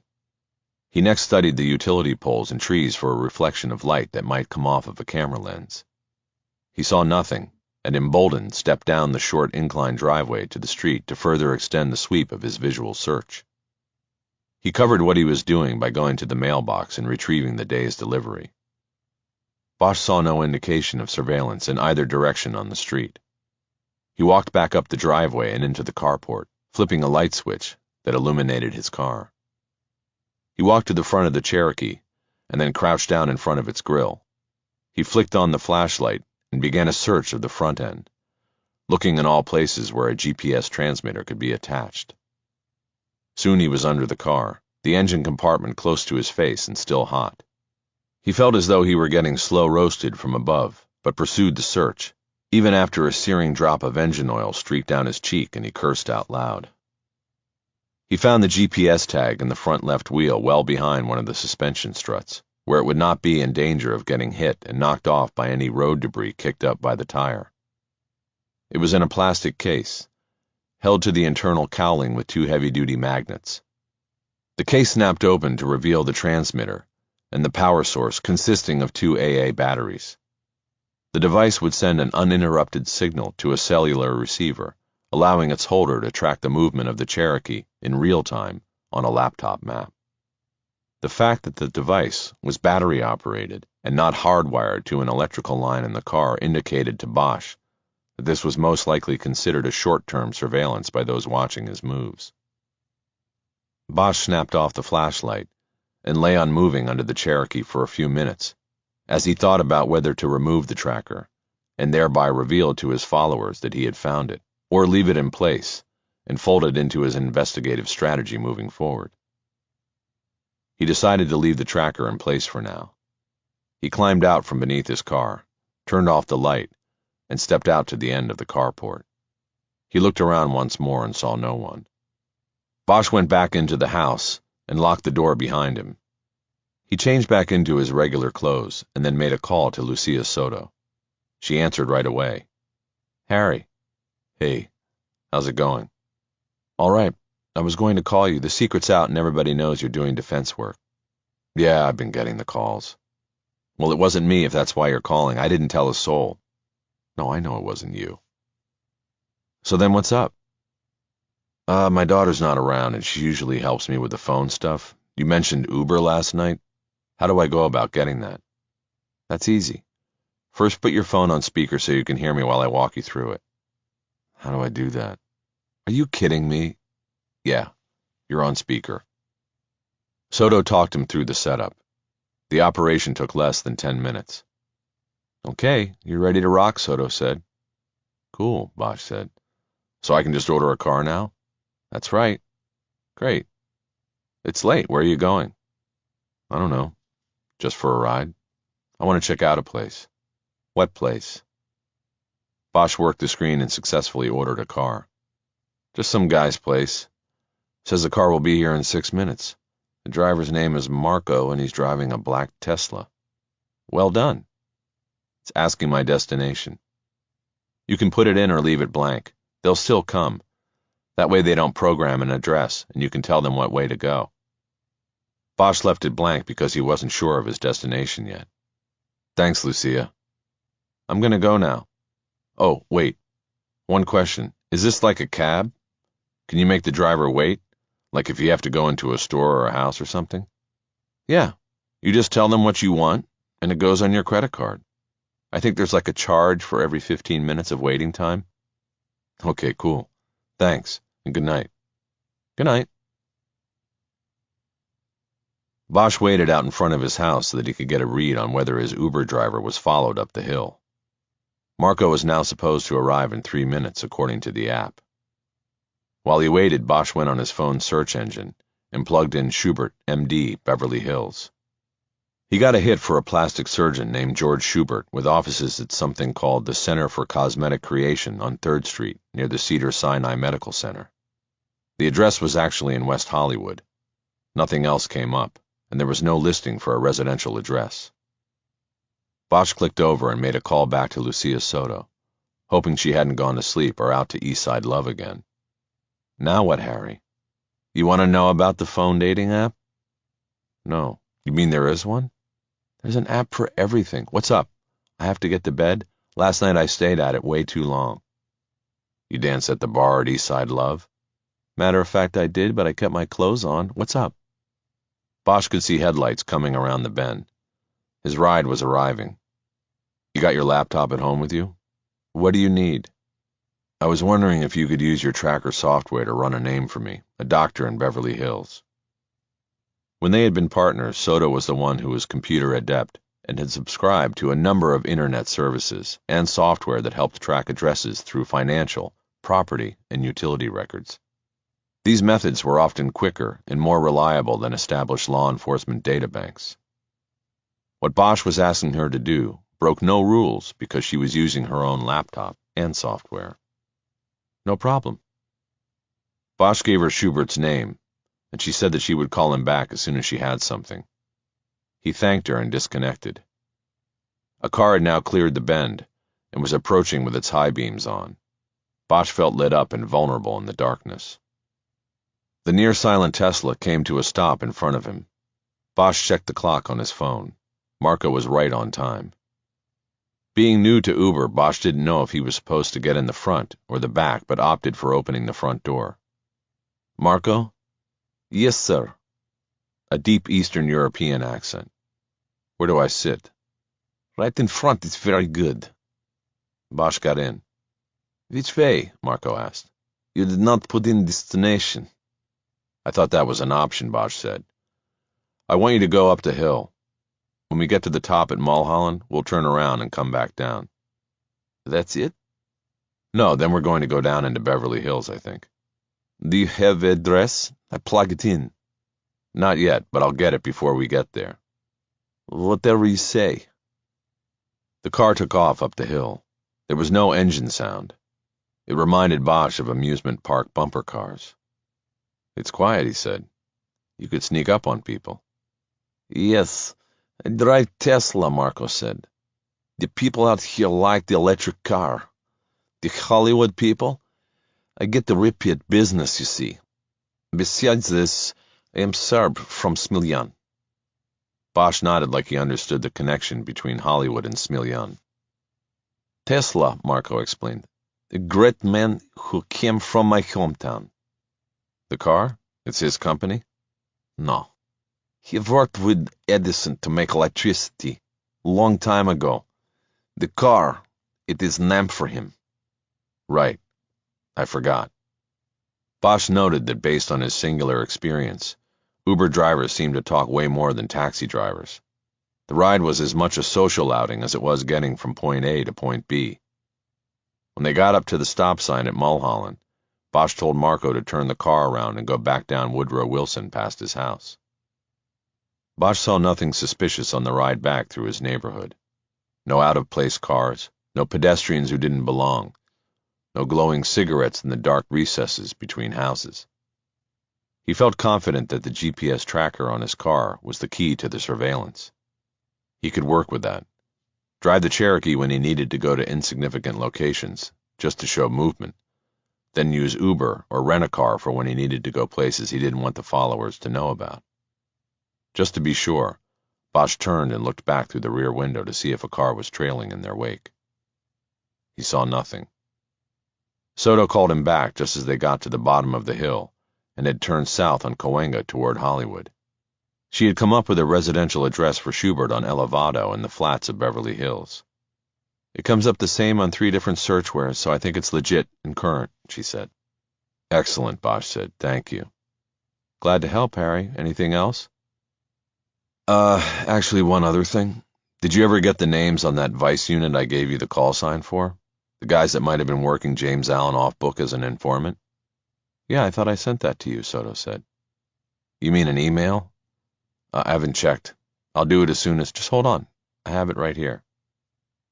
Bosch waited and listened as he heard her flip through the pages of a notebook. In the short period they had been partners, she had adopted Bosch's habit of carrying a small notebook with her at all times. Okay, she finally said. That was 6 Victor 55, and that belongs to Don Ellis and Kevin Long. Do you know them? Bosch thought for a moment. The names meant nothing to him. It had been more than 10 years since he worked out of Hollywood Division. The personnel there were probably 95% different now. No, I don't know them, he said. How are you going to check that, she asked. If they were working an informant off book, they're not going to just tell you about it. I don't know yet. He thanked her again and told her to get some sleep. He disconnected and then told Marco to work his way down to Sunset and head west toward Beverly Hills. You sure? Marco said. Sunset Strip will be very slow this time of night. I think Santa Monica better. Santa Monica is better, but I want to take Sunset, Bosch said. There's something I want to see. Okay, you'll be the boss. Marco drove as instructed and was dead on about the traffic on Sunset. Late evening cruisers slowed movement to a crawl on the Strip. Bosch saw black-clad crowds lining up outside the clubs, tourist vans on nighttime celebrity patrols, minimum-wage hustlers waving flashlights toward overpriced parking lots, sheriff's patrol cars flashing blues to keep people moving along. He gazed out past the neon reflected on the windshield of the Tesla, but was deep in reflective thought, the colors not penetrating his dark eyes. He was thinking about Vin Scully, the Los Angeles Dodgers broadcaster. He had been calling games for more than 60 years, more than 10,000 games in all. There was no voice that was as iconic or as synonymous with Los Angeles as his. He had called so many games and yet never lost his love of the game or the city of his team. He was always and repeatedly tickled when the vagaries of coincidence produced a running line of 2s on the scoreboard.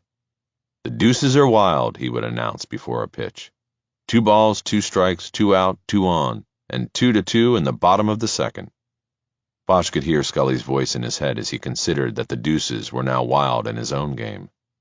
2 murders possibly connected, and followed by 2 brothers killed in the back room of a jewelry store. 2 car doors heard in the alley where James Allen's body was left propped against a wall. 2 watches said to be stolen, and then not. 2 vice cops who pull over Mickey Haller on a DUI, and 2 vice cops who may have worked James Allen as an informant. Coincidence? Bosch had a feeling Vin Scully wouldn't think so, and he didn't either. The deuces were wild, all right, and Bosch was on the case. He called Haller and woke him up. What's wrong? The lawyer said. Nothing, Bosch said. Got a question. Your DUI. You said you were pulled over by a couple of plainclothes guys? That's right. They were lying in wait for me. What's the question? Were they vice cops? Could have been. What were their names? I don't know. They passed me off to the backup team, a couple of patrol cops.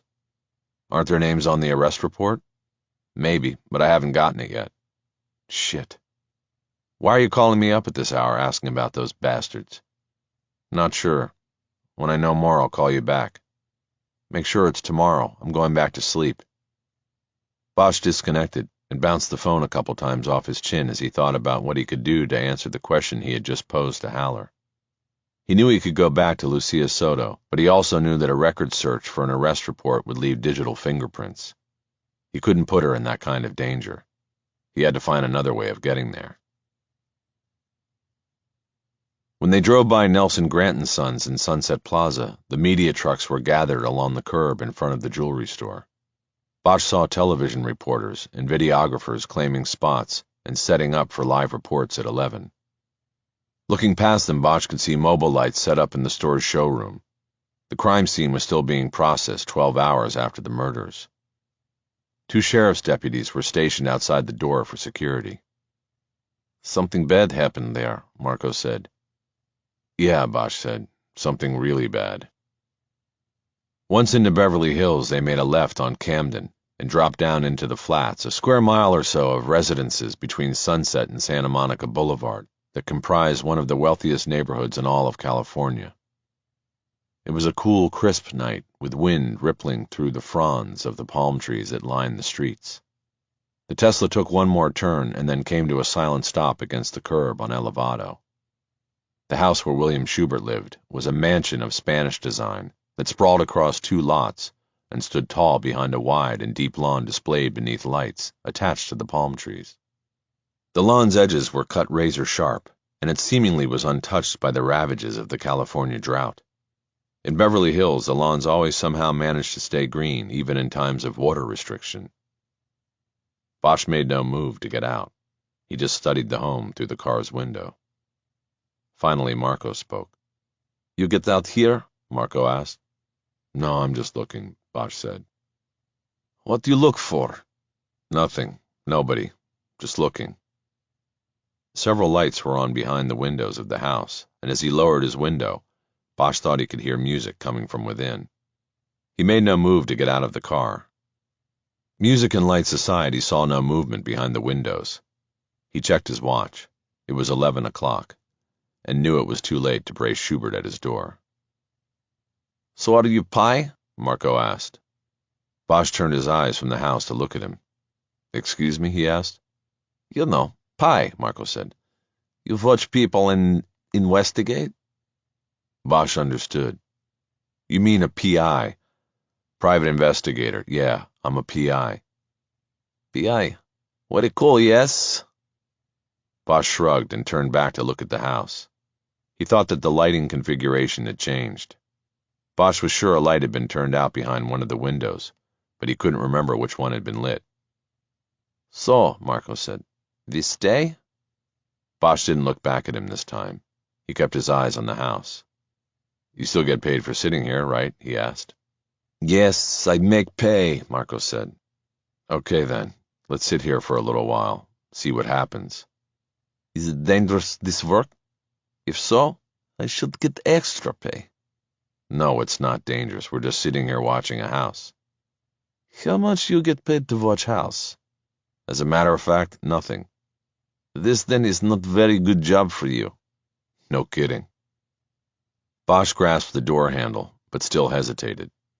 Not because it was late, but because he hated the idea of knocking on a door and not knowing exactly what to ask, especially with a new witness. Sometimes you only got one shot at a witness, and being unprepared could cripple you. He went back to his first decision to wait. Okay, Marco, we can go, he said. Where to now? Marco asked. The airport. You have no suitcase. I just need to pick up a car. No car. I, Marco, will drive you. Not where I have to go. Chapter 33. Bosch pulled to the curb on Wilcox south of Hollywood Station. It was quiet on the street. The neon glow from the bail bonds office across from the station entrance cast a red tint on the night. Bosch watched the gate to the parking lot that hugged the south side of the 2-story station. He was sitting in a black Chrysler 300 he had rented at Hertz. It was the closest approximation to a plain-wrapped detective car he could get on such short notice.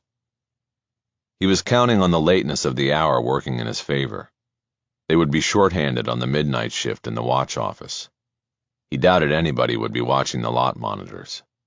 Getting by the gate was the first and easiest step to his plan. Almost 20 minutes went by before he saw the glow of headlights coming up on the other side of the 5-foot metal gate. A car was coming out. Bosch dropped the 300 into drive, and waited until he saw the gate start to roll open on its track. He then pulled away from the curb, put on his turn signal, and headed toward the opening. He timed it perfectly. A black and white was moving out through the gate with speed, just as Bosch came cruising up. The gate was still on its opening circuit, just crossing the entrance lane. Bosch barely touched the brake pedal as he turned in, putting his hand out the window in the traditional smooth wave signal to the officers in the emerging car. The Chrysler hit the gate's metal track a little hard and loud, but Bosch was in. He checked the rear view and saw no brake lights on the patrol car as it turned north on Wilcox. Bosch drove into the lot and down the parking lane that would give him a view of the back door to the station. He found an open spot and pulled in. He checked the back door of the station and immediately saw that he had an opportunity. There was a patrol car parked in one of the two booking stalls next to the door, and two officers were pulling two custodies out through the car's back doors. The station's rear entrance had an electronic lock requiring a key card. It would be the last hurdle. Bosch gathered himself for a moment and got out. He had worked in the Hollywood division for several years as both a patrol officer and later as a detective. He knew the layout of the place like he knew his own house, and he had a good sense of the ebb and flow of personnel in the station. Inside it would be a skeleton staff on duty, concentrated primarily in the watch office, front desk, report room, and the jail. All of these locations were in the front of the station at the end of a hallway entered through the rear door of the station. There was a second hallway that ran along the back of the building and led to the detective unit, the station commander's suite of offices, and the stairs leading up to the vice unit offices, the roll call room, and the break room. Bosch knew that all of these areas would likely be deserted unless the vice unit was working a late-night operation or patrol officers were in the break room or detective room writing reports. Those were the risks he would have to take. Bosch walked slowly through the lot until he saw the two officers heading toward the back door with their handcuff charges. He then picked up speed to catch up. He knew that if he acted like he belonged, then chances were good that he would be taken as such. The department had more than 1,000 detectives, and they rotated in and out of squads all over the city, all the time. There was no way anyone could know everyone. He was counting on that. Playing a detective would be the easiest role of his life. He got to the back door just as one of the patrol officers used his key card to unlock it. As the officer started to pull the door open, Bosch moved around behind him. "I got it," he said. He grabbed the door by the steel handle and pulled it all the way open. He then stood back to allow the officers to walk in the two disheveled men in handcuffs. "Welcome, gentlemen," he said, sweeping his hand toward the opening. "Please enter." "Thank you, sir," one of the patrol cops said. "Fuck you, sir," one of the disheveled men said. Bosch took that as another test passed. The foursome entered the station and started down the hallway toward the booking room and jail. Bosch entered right behind them, and then immediately split off to the right to the rear hallway. It was empty, and he quickly moved down to the end and glanced into the detective squad room. It was deserted, and only 2 of the 4-room-length rows of overhead lights were on, casting the vast room in a dim glow. Bosch backed away and then went to the stairs. He stood at the first step and leaned forward, straining to hear any noise from the second level. If there were people in vice or the roll call or break rooms, he would be able to hear the murmur of conversation, but he heard nothing. He then turned to the entrance to the suite of command staff offices. These included private offices for 2 captains, and then an open area containing 3 desks for secretaries and adjutants. This was Bosch's destination. On a corkboard that covered one wall of this area was the division's personnel pyramid, complete with photos and names of every officer assigned to the station, from captain to rookie. The photo display was often referred to by the division's personnel as the lineup board, because it was often used to identify officers when citizens came to the front desk of the station to complain about an officer's conduct, but didn't have the officer's name. The complainant was taken to the board and asked to find the offending officer. The bottom 2 rows of the pyramid were dedicated to the various patrol shifts. Above these rungs were the members of the detective squads and the Special Services Unit, which Bosch knew was the designation for specialized groups, including vice.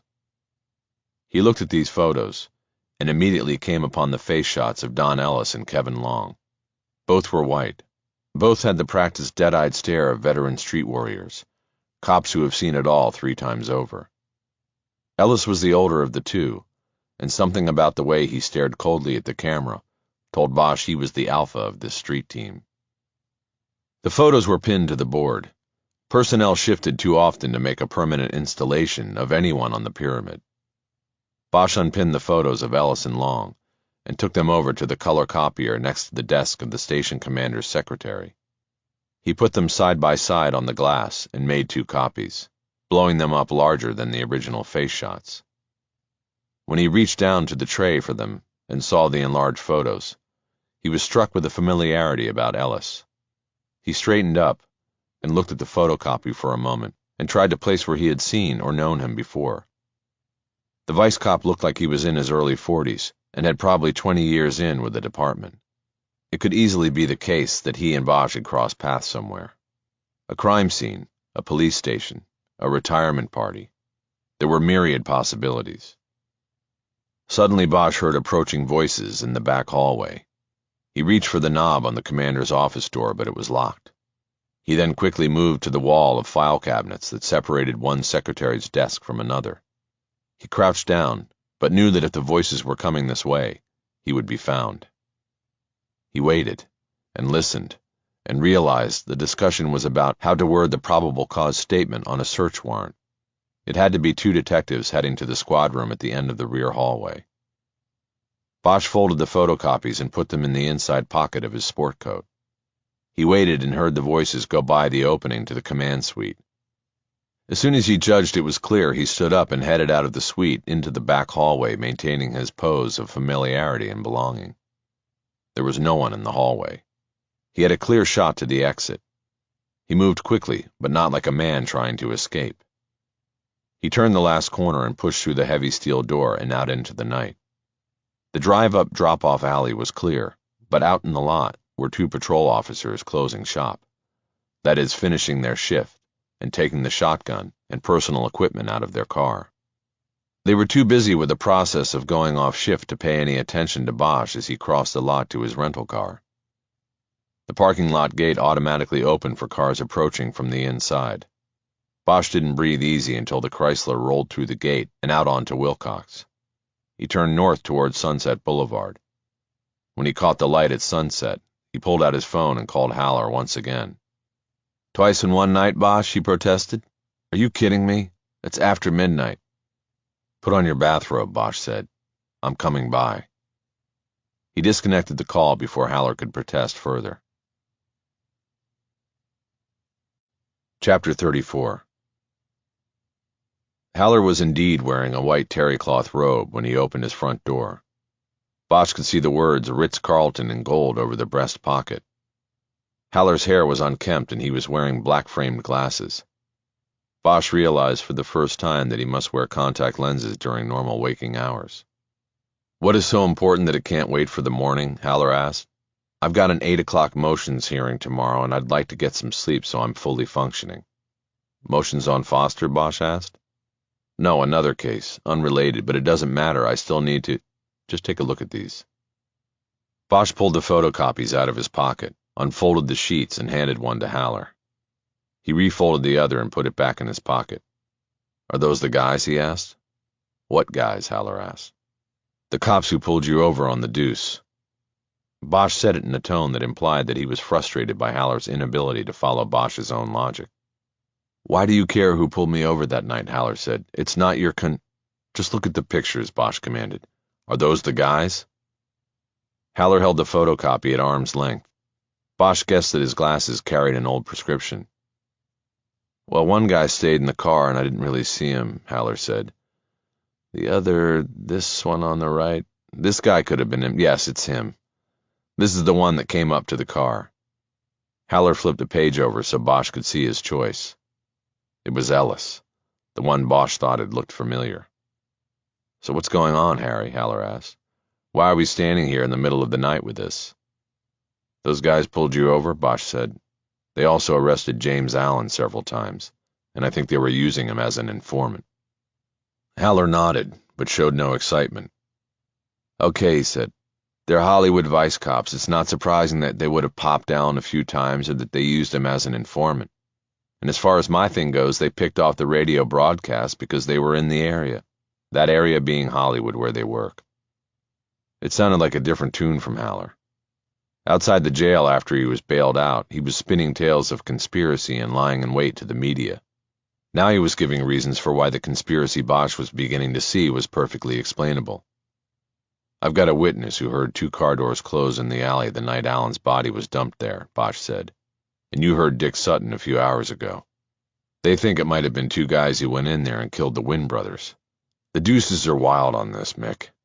I think we're looking for 2 people.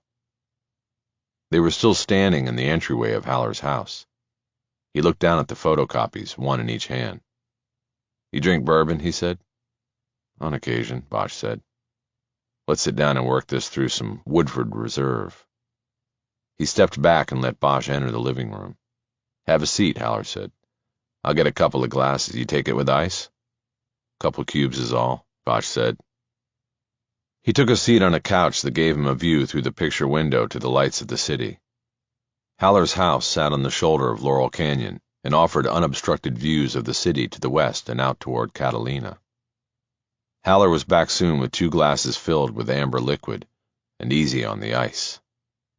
He put them down on the coffee table along with the photocopy, but didn't sit down. I gotta go put in my contacts, he said. These things give me a headache.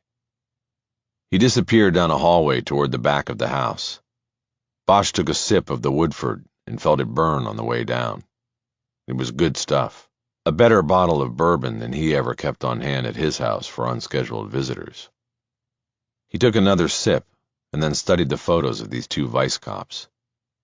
He wondered if they had put the GPS locator on his Cherokee. Thinking about the Cherokee in regard to the 2 men brought a focus, and Bosch suddenly realized where he had seen Don Ellis. It was in the parking lot behind Musso's. Bosch had passed him when he left the bar the night Haller would get pulled over on the DUI. It meant Haller was right. The DUI was a setup. Ellis and Long had been lying in wait for him. When Haller came back, the glasses and the bathrobe were gone. He was in blue jeans and a maroon Chapman t-shirt. He took the chair across the table from Bosch with no view of the city. He took a healthy pull from his glass of fine bourbon and followed it with his best impression of Jack Nicholson drinking whiskey and flapping an arm like a chicken wing in Easy Rider.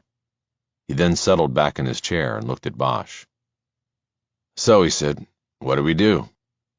A couple things first, Bosch said.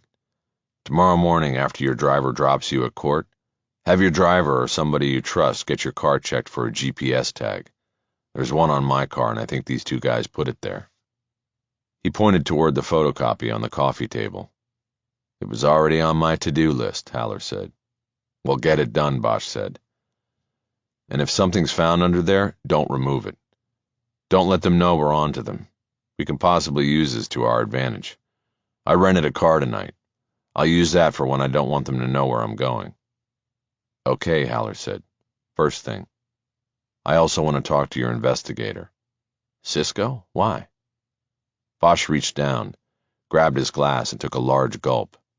It burned all his breathing passages and brought tears to his eyes. Easy, boy, Haller said. This is sipping bourbon. Right, Bosch said. Look, you need to see the big picture here. Your man Cisco was working on this case, and he gets sent into oncoming traffic and taken out.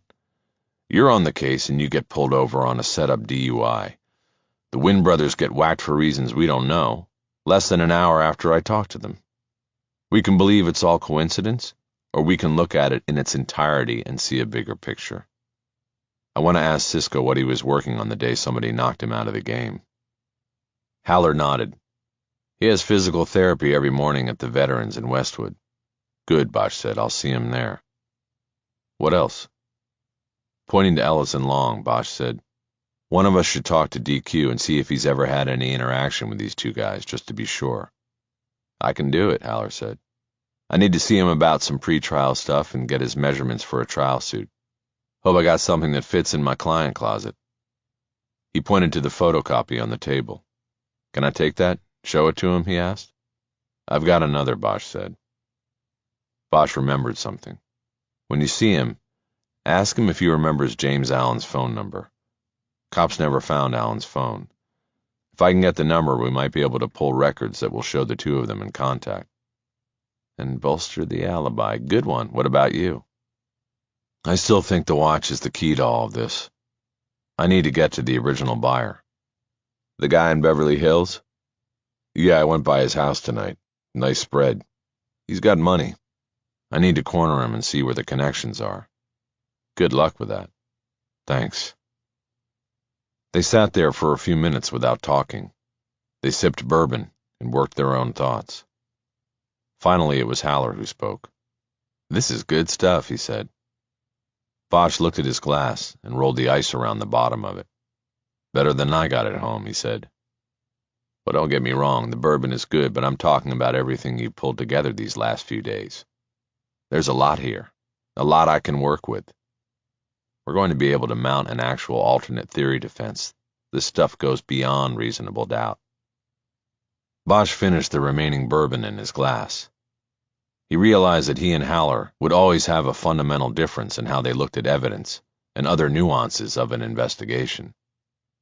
Haller had to put things in the context of trial and how it might be used to knock down the prosecution's case. Bosch only had to look at the evidence as a bridge to the truth. This is why he knew he had not really crossed to the dark side. He could never work a case from Haller's angle. I don't really care about alternate theories or reasonable doubt, he said. To me, it's a simple equation. If your client didn't do it, then I'm going to find out who did. That's the person or persons I want. Haller nodded and raised his glass to Bosch. He then finished off his drink. That works for me, he said. Chapter 35. The Vice Unit's weekly all-hands meeting was the usual waste of time.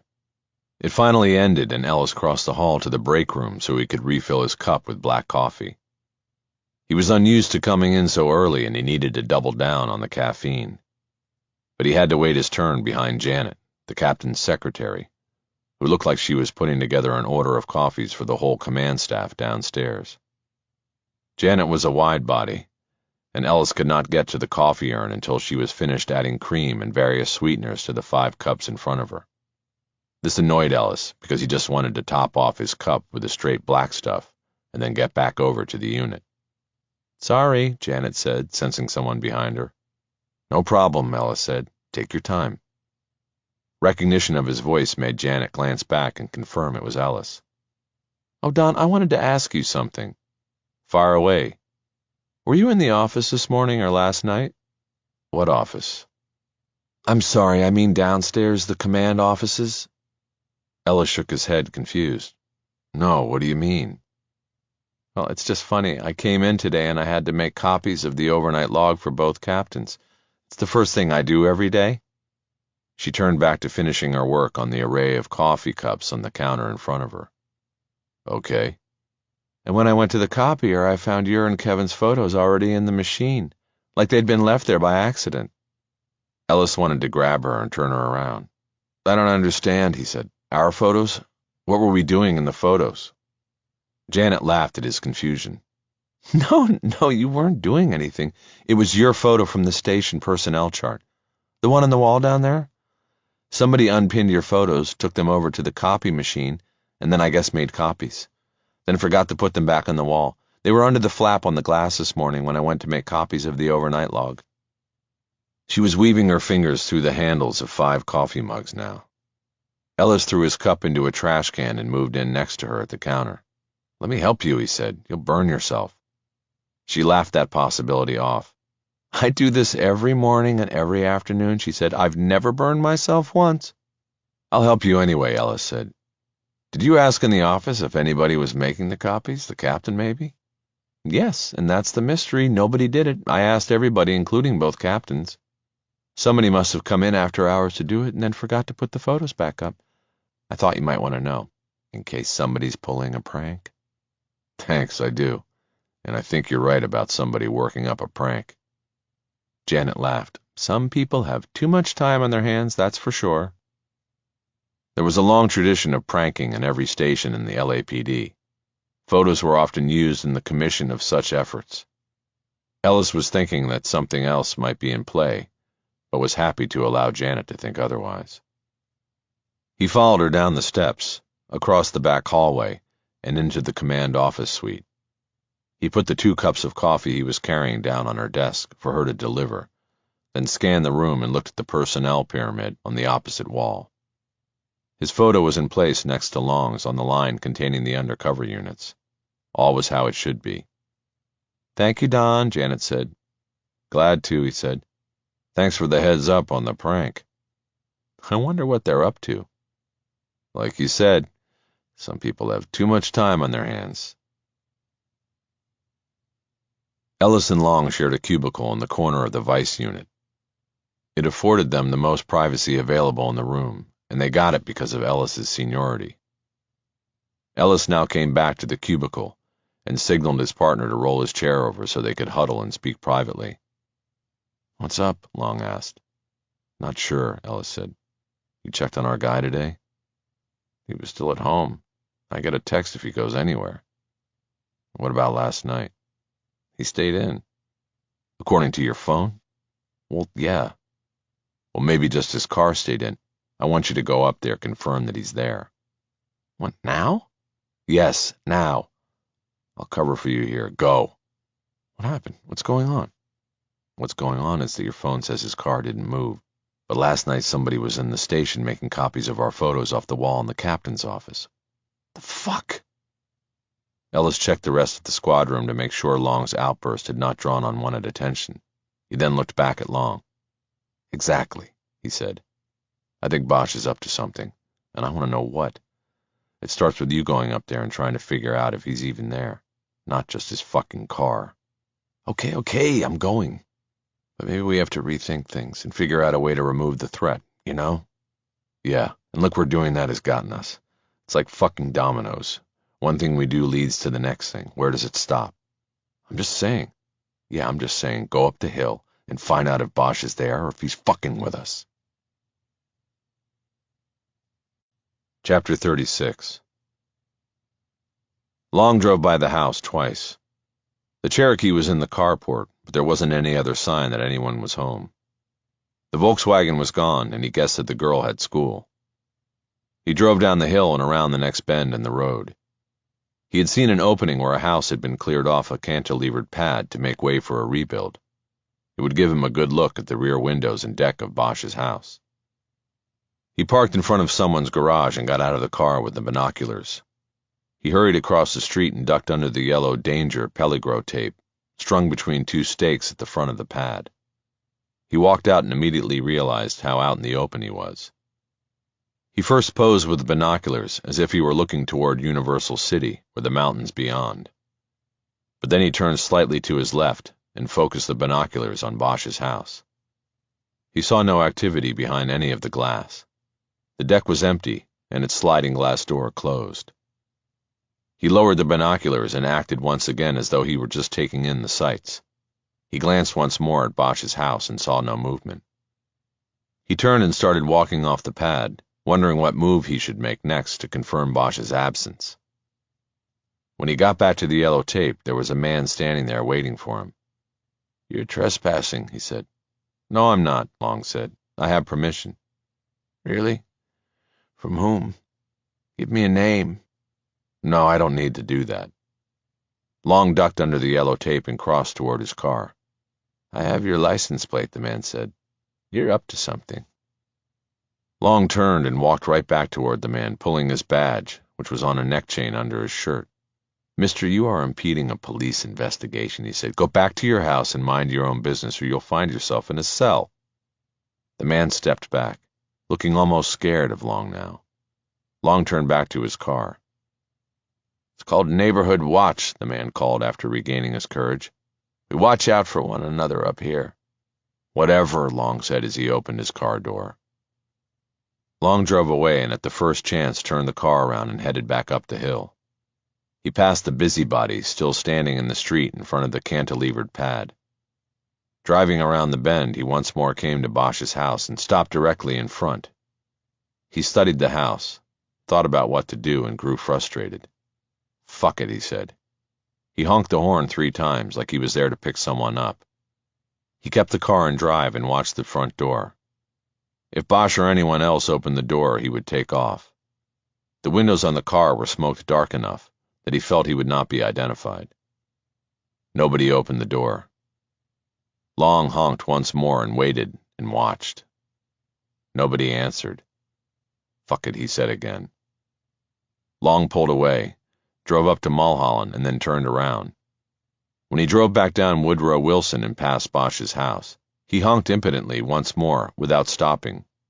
He then called Ellis. He fucked us, he reported. His car's here, but he's not. He must know we low-jacked it. Are you heading back now? Ellis asked calmly. On my way. Good. He doesn't know that we know. We may be able to use that. Exactly what I was thinking. What do you think he's up to? Who knows? How do we find him? Ellis didn't respond right away. We go where we think he'll show up and wait. Yeah, where's that? Just get back here and we'll figure it out. Ellis disconnected without saying another word. Chapter 37. Bosch was familiar with the sprawling Veterans Hospital in Westwood from many years of visiting doctors and once rehabbing there from a gunshot wound. The complex was divided by Wilshire Boulevard, and Bosch knew that the rehab centers were on the south side. He parked in a lot that told much about the clientele that the medical center served. Mostly old, taped-up cars, live-in vans and pickups with camper shells, all of them pasted with bumper stickers, proudly proclaiming their service to their country, their specific branch of the military, fighting unit, and politics. The message was clear. It didn't matter what war was fought. Coming back home was another battle altogether. He went in through a glass door printed with the motto, "Serving those who served," and checked the sign-in list at the front counter of the physical therapy center. There was a receptionist there, but she didn't look up from her computer screen. Bosch saw that Dennis Wojciechowski, a.k.a. Cisco, had checked in 40 minutes before. Bosch figured he would almost be through with his session. He took a seat in the waiting room where he could see the door and would be able to spot Cisco as he was leaving. Bosch noted that the magazines spread across the table in front of the couch were all several months old. Instead of picking one up, he opened up his email on his phone for the first time in several days. He saw the one from Lucia Soto, providing the names of Ellis and Long. Most of the other emails were spam, and he deleted them. There were 2 from former colleagues containing messages of disappointment over the news that Bosch was now working in criminal defense. Bosch started typing out a return email to the first one, but halfway through realized he could never explain himself or win back the loyalty of the men and women still in the LAPD. He stopped writing and deleted the message. The thought of his predicament was depressing. He decided he would not check his email going forward, because it was likely that he would be receiving more of the same kind of messages. He was putting his phone back into his pocket when it buzzed in his hand. He checked the screen before answering it and saw the name Francis Albert. He didn't recognize the name, but took the call, getting up and walking out through the door to abide by the signs that said no cell phone calls in the waiting room. Harry Bosch. He stepped into an alcove to the right. Detective Bosch, this is Francis Albert, your neighbor on Woodrow Wilson. Bosch still couldn't place the name or come up with a face, and he didn't know if Francis Albert was the full name or a 2-part first name, maybe an homage to Francis Albert Sinatra. Yes, how are you? I'm fine. You might not remember me, but I hosted the Neighborhood Watch meeting a couple months ago that you were kind enough to attend. Now Bosch had him. Old man, stooped shoulders, no family, and too much free time on his hands. Bosch, newly retired and with too much time on his own hands, had agreed to attend the meeting back in March. Francis Albert probably wanted him to come back and address the troops again. Of course I remember you, Bosch said. But I'm kind of in the middle of something right now. Can I call you back later? Sure, that's fine. But I just thought you'd want to know that somebody was watching your house this morning. He claimed he was a cop, but I have my doubts. Suddenly Bosch wasn't in such a hurry to end the call. What do you mean, watching my house? He asked. Well, you know the Robinsons' property across the street from me, Francis Albert responded, where they knocked the house down but left the pad there to build on? Right, I know it. I go out this morning to pick up the paper, and first thing I see that some schmuck's parked in front of my garage. And then I see the guy. He went under the tape and is out on the pad with a pair of binoculars. And he's looking right at your house, Detective Bosch. Call me Harry. I'm not a detective anymore. Are you sure he was looking at my house? Definitely looked that way to me, and you can call me Frank. How long did he stay there, Frank? Till I hassled him, and he took off. That's why I don't think he was a legit cop, even though he showed me a badge. You hassled him? Yeah, I went out and asked him what he was doing. He got all nervous and left. That's when he showed me this cockamamie badge he had around his neck. Bosch reached into his jacket and pulled the remaining photocopy of the photos of Ellis and Long out. He unfolded it and stared at the two vice cops. What did he look like? He asked. There was a long pause before Albert answered. I don't know. He was normal, he finally said. Normal? Bosch asked. Was he white? Black? Brown? White. How old?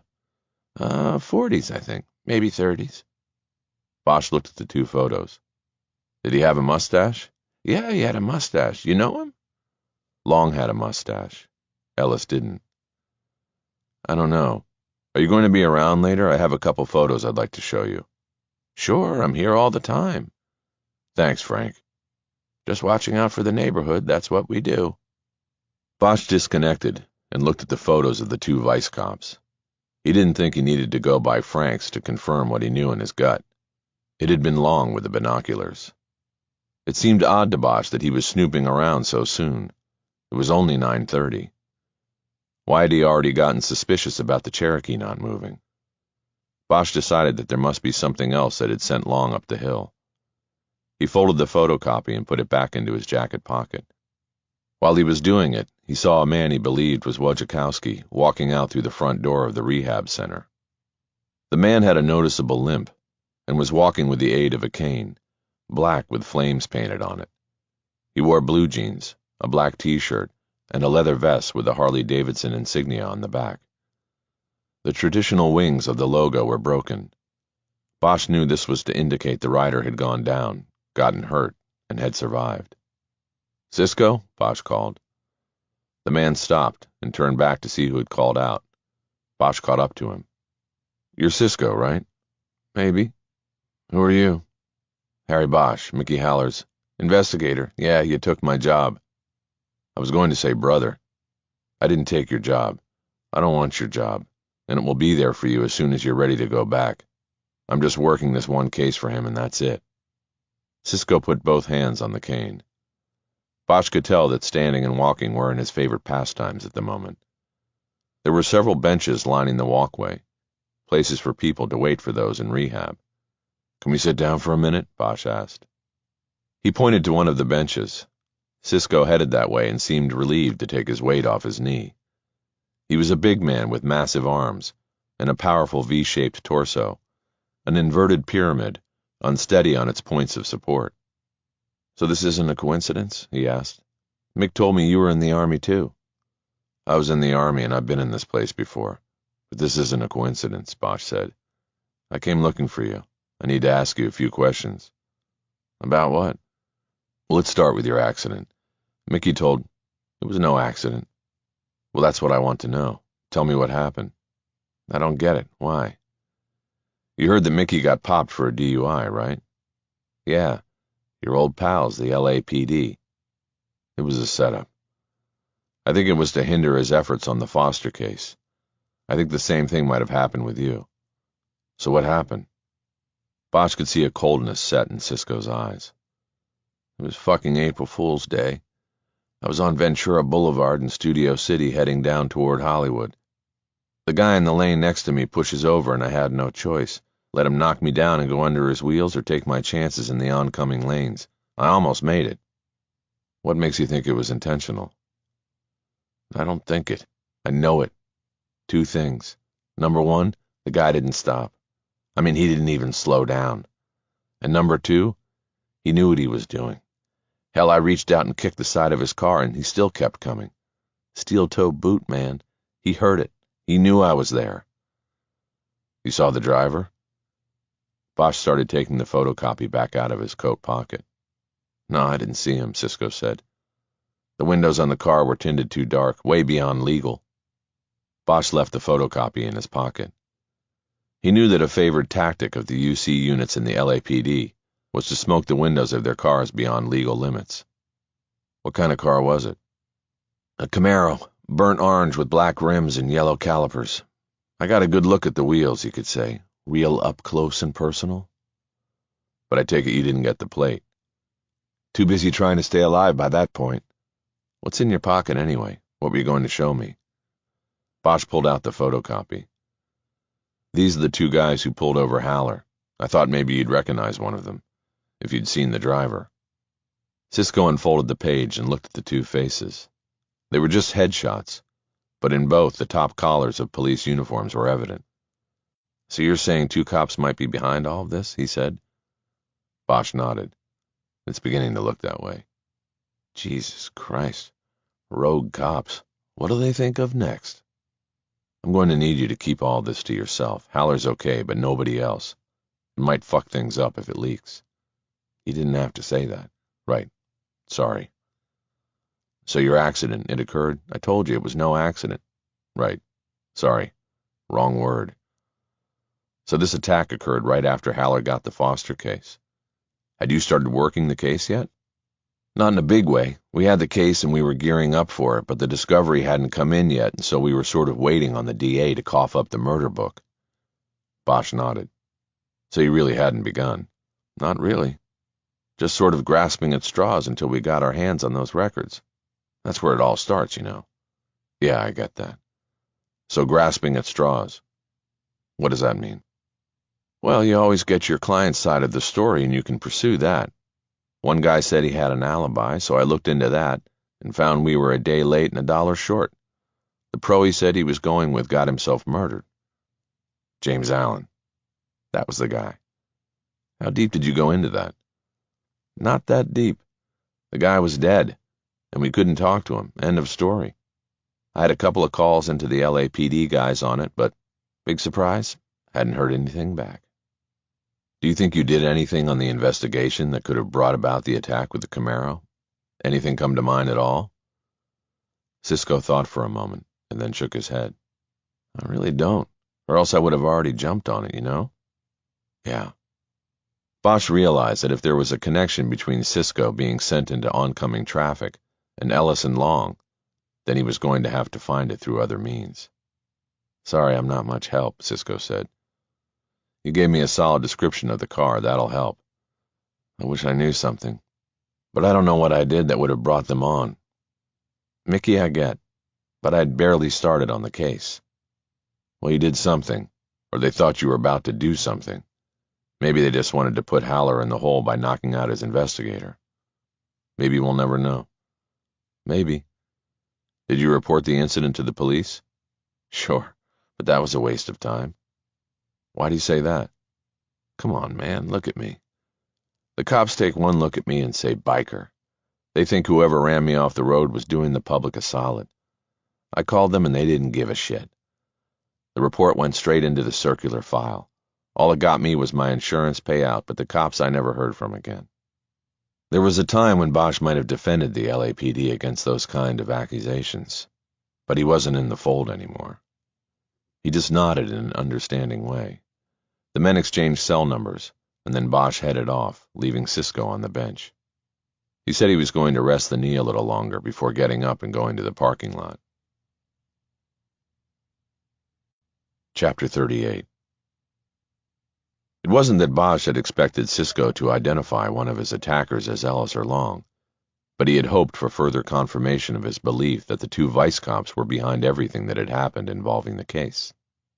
Still, he was undaunted, and knew of other ways to close in on the proof. First stop on that path was the Hollywood Athletic Club. He went directly from Westwood, and along the way called Haller, who picked up right away. "Good morning," he said cheerily. "I was just about to call you." "I was going to leave a message," Bosch said. Last night you said you had court. I did, but I'm done. You sound happy. Let me guess, you got another case dismissed and another drug dealer goes free. I'm happy, not because of another case. I have news. But you go first. You called me. All right. Well, I just came from talking to Cisco. He never got a look at whoever ran him off the road. But he did describe the car, right down to the yellow brake calipers. It was a burnt orange Camaro with black rims. I was calling to see if it rings any bells with you. There was a moment before Haller answered.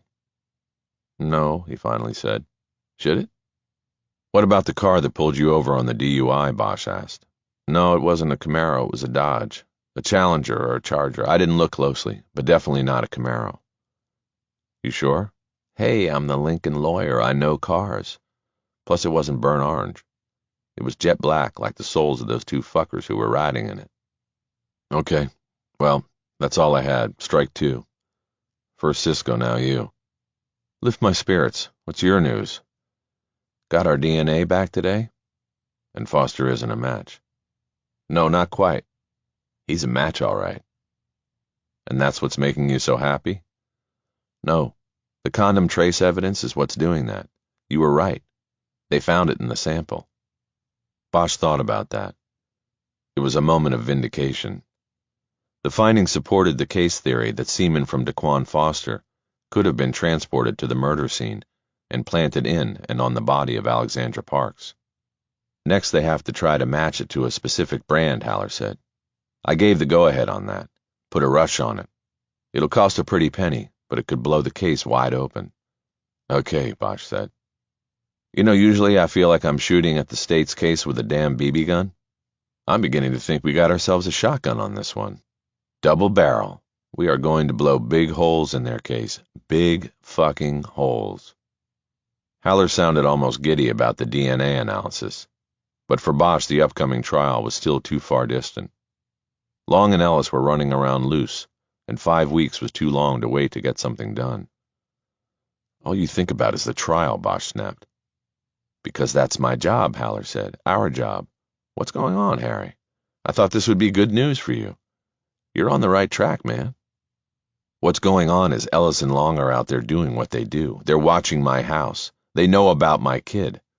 I can't prove it yet, but I think they took out Cisco because somehow he threatened them, and now I'm threatening them.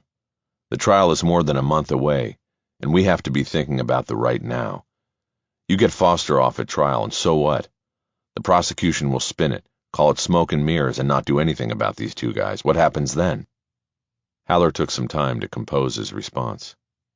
Harry, you spent all those years chasing killers, and I know that's your natural instinct to do it here, he said.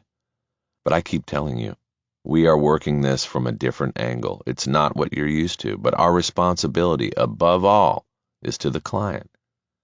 We can't do anything that may hurt the possibility of a successful defense at trial. Now, I know it's going to take some getting used to, but— Don't worry about it, Bosch interrupted. I don't want to get used to it. After this, I'm done. Well, suit yourself. We'll talk about it down the line. What about us going into LAPD and showing what we got? I can make the case that they need to take these two off the street. At the very least, they'll put eyeballs on them. Not going to happen, Haller said emphatically. We do that, and we are giving the prosecution 5 weeks to prepare for what they'll know we are bringing. Maybe there won't even be a trial. They bring these two in, play them against each other, and one guy coughs up the other. Oldest trick in the book. End of case. Too risky. I'm not going to do it. And you aren't either. Bosch was silent. He had to consider Haller's motives. Was he really protecting his client's chances at a not guilty verdict, or preserving his own shot at glory at trial? A murder case provided the biggest stage in the courthouse. If Haller won at trial, he'd be the hero, and prospective clients would start to line up. If the case never made it to trial, somebody else would get the applause. You still there? Haller asked. Yeah, Bosch said. We're not done talking about this. All right. Tell you what, let's meet tomorrow morning, breakfast at Dupar's. How's 8 o'clock sound? You make your case to me. I'll listen. Which Dupar's? Farmer's Market. I'll be there. Where are you headed now? Hollywood to check something out. Haller waited for more, but Bosch wasn't giving. He tried to shake off his upset and refocus. "I'll let you know if it pans out," he finally said. "Okay," Haller said. "See you tomorrow." Bosch disconnected, pulled the earbud out, and dropped the phone into one of the cup holders in the center console. He regretted his outburst with Haller, but there was nothing to do about it now. He focused on his driving as he took Fairfax up from Santa Monica to Sunset. A few years earlier, it was discovered that members of an Armenian street gang had rented an office suite in the 12-story building located at Sunset and Wilcox. The office was on the 7th floor, and at the back of the building, where its windows overlooked the LAPD Hollywood station with a full view of its rear door and adjoining parking lots. By posting someone behind a telescope in the office 24 hours a day, the gang was able to gather intelligence on the undercover narcotics and vice units, as well as the gang suppression teams. They learned the times when the various units were on duty, when they were out on the streets, and the general direction they went after mounting up in the parking lot and heading through the gate. At some point, an informant revealed the existence of the spy post to a DEA handler, and it was shut down in an FBI raid that thoroughly embarrassed the department. Their FBI seized surveillance logbooks that had individual code names for various members of the Hollywood station units, describing both their personal cars and their undercover vehicles. It was also discovered that the Armenian gang had been selling the fruits of their intelligence gathering to other gangs and criminal enterprises operating in Hollywood. The department instituted several procedural changes designed to prevent such embarrassment from happening again. Among them was moving the undercover carpool from the station lot to an off-site lot where space was donated by a supportive local business, the Hollywood Athletic Club. As with most secrets within the department, the location of the undercover lot was not so secret. The spy post scandal had occurred after Bosch moved to the open unsolved unit in the downtown PAB, but even he had heard where they had moved the UC car lot to. The HAC was on Sunset, and only a few blocks from the Hollywood station. Its parking lot was behind it, and was surrounded by buildings on 3 sides and a fence on the 4th that ran along Selma. There was no parking attendant on site, but a key card was required to enter through the gate. Bosch didn't have a key card, but he didn't need to enter the lot. He parked at the curb on Selma, got out, and walked to the fence. He knew it was a good time to inventory the UC cars, because almost all of them would be in the lot. It was only 10 a.m., and the vice, drug, and gang teams that used the cars kept the same hours as their prey. That is, they started operations in the afternoons and worked into the nights. The mornings were for sleeping late. The pool cars used by the undercover teams were changed out or swapped with other divisions at least once a year to avoid familiarity on the street. Some were pulled out of circulation for a month here and there as well. Some were traded with other divisions, so each would have fresh cars. It had been 2 months since Cisco Wojciechowski had been run into oncoming traffic, and so there was a possibility that the burnt orange Camaro that Bosch was looking for would be gone already.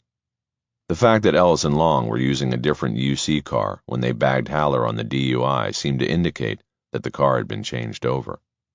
On the other hand, Bosch thought if they had committed a crime in the Camaro, they might trade it in right away for a different car, a jet black Dodge, for example.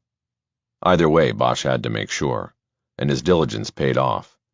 He spotted the familiar front lights of a Camaro that was backed into a parking spot against the rear wall of the lot.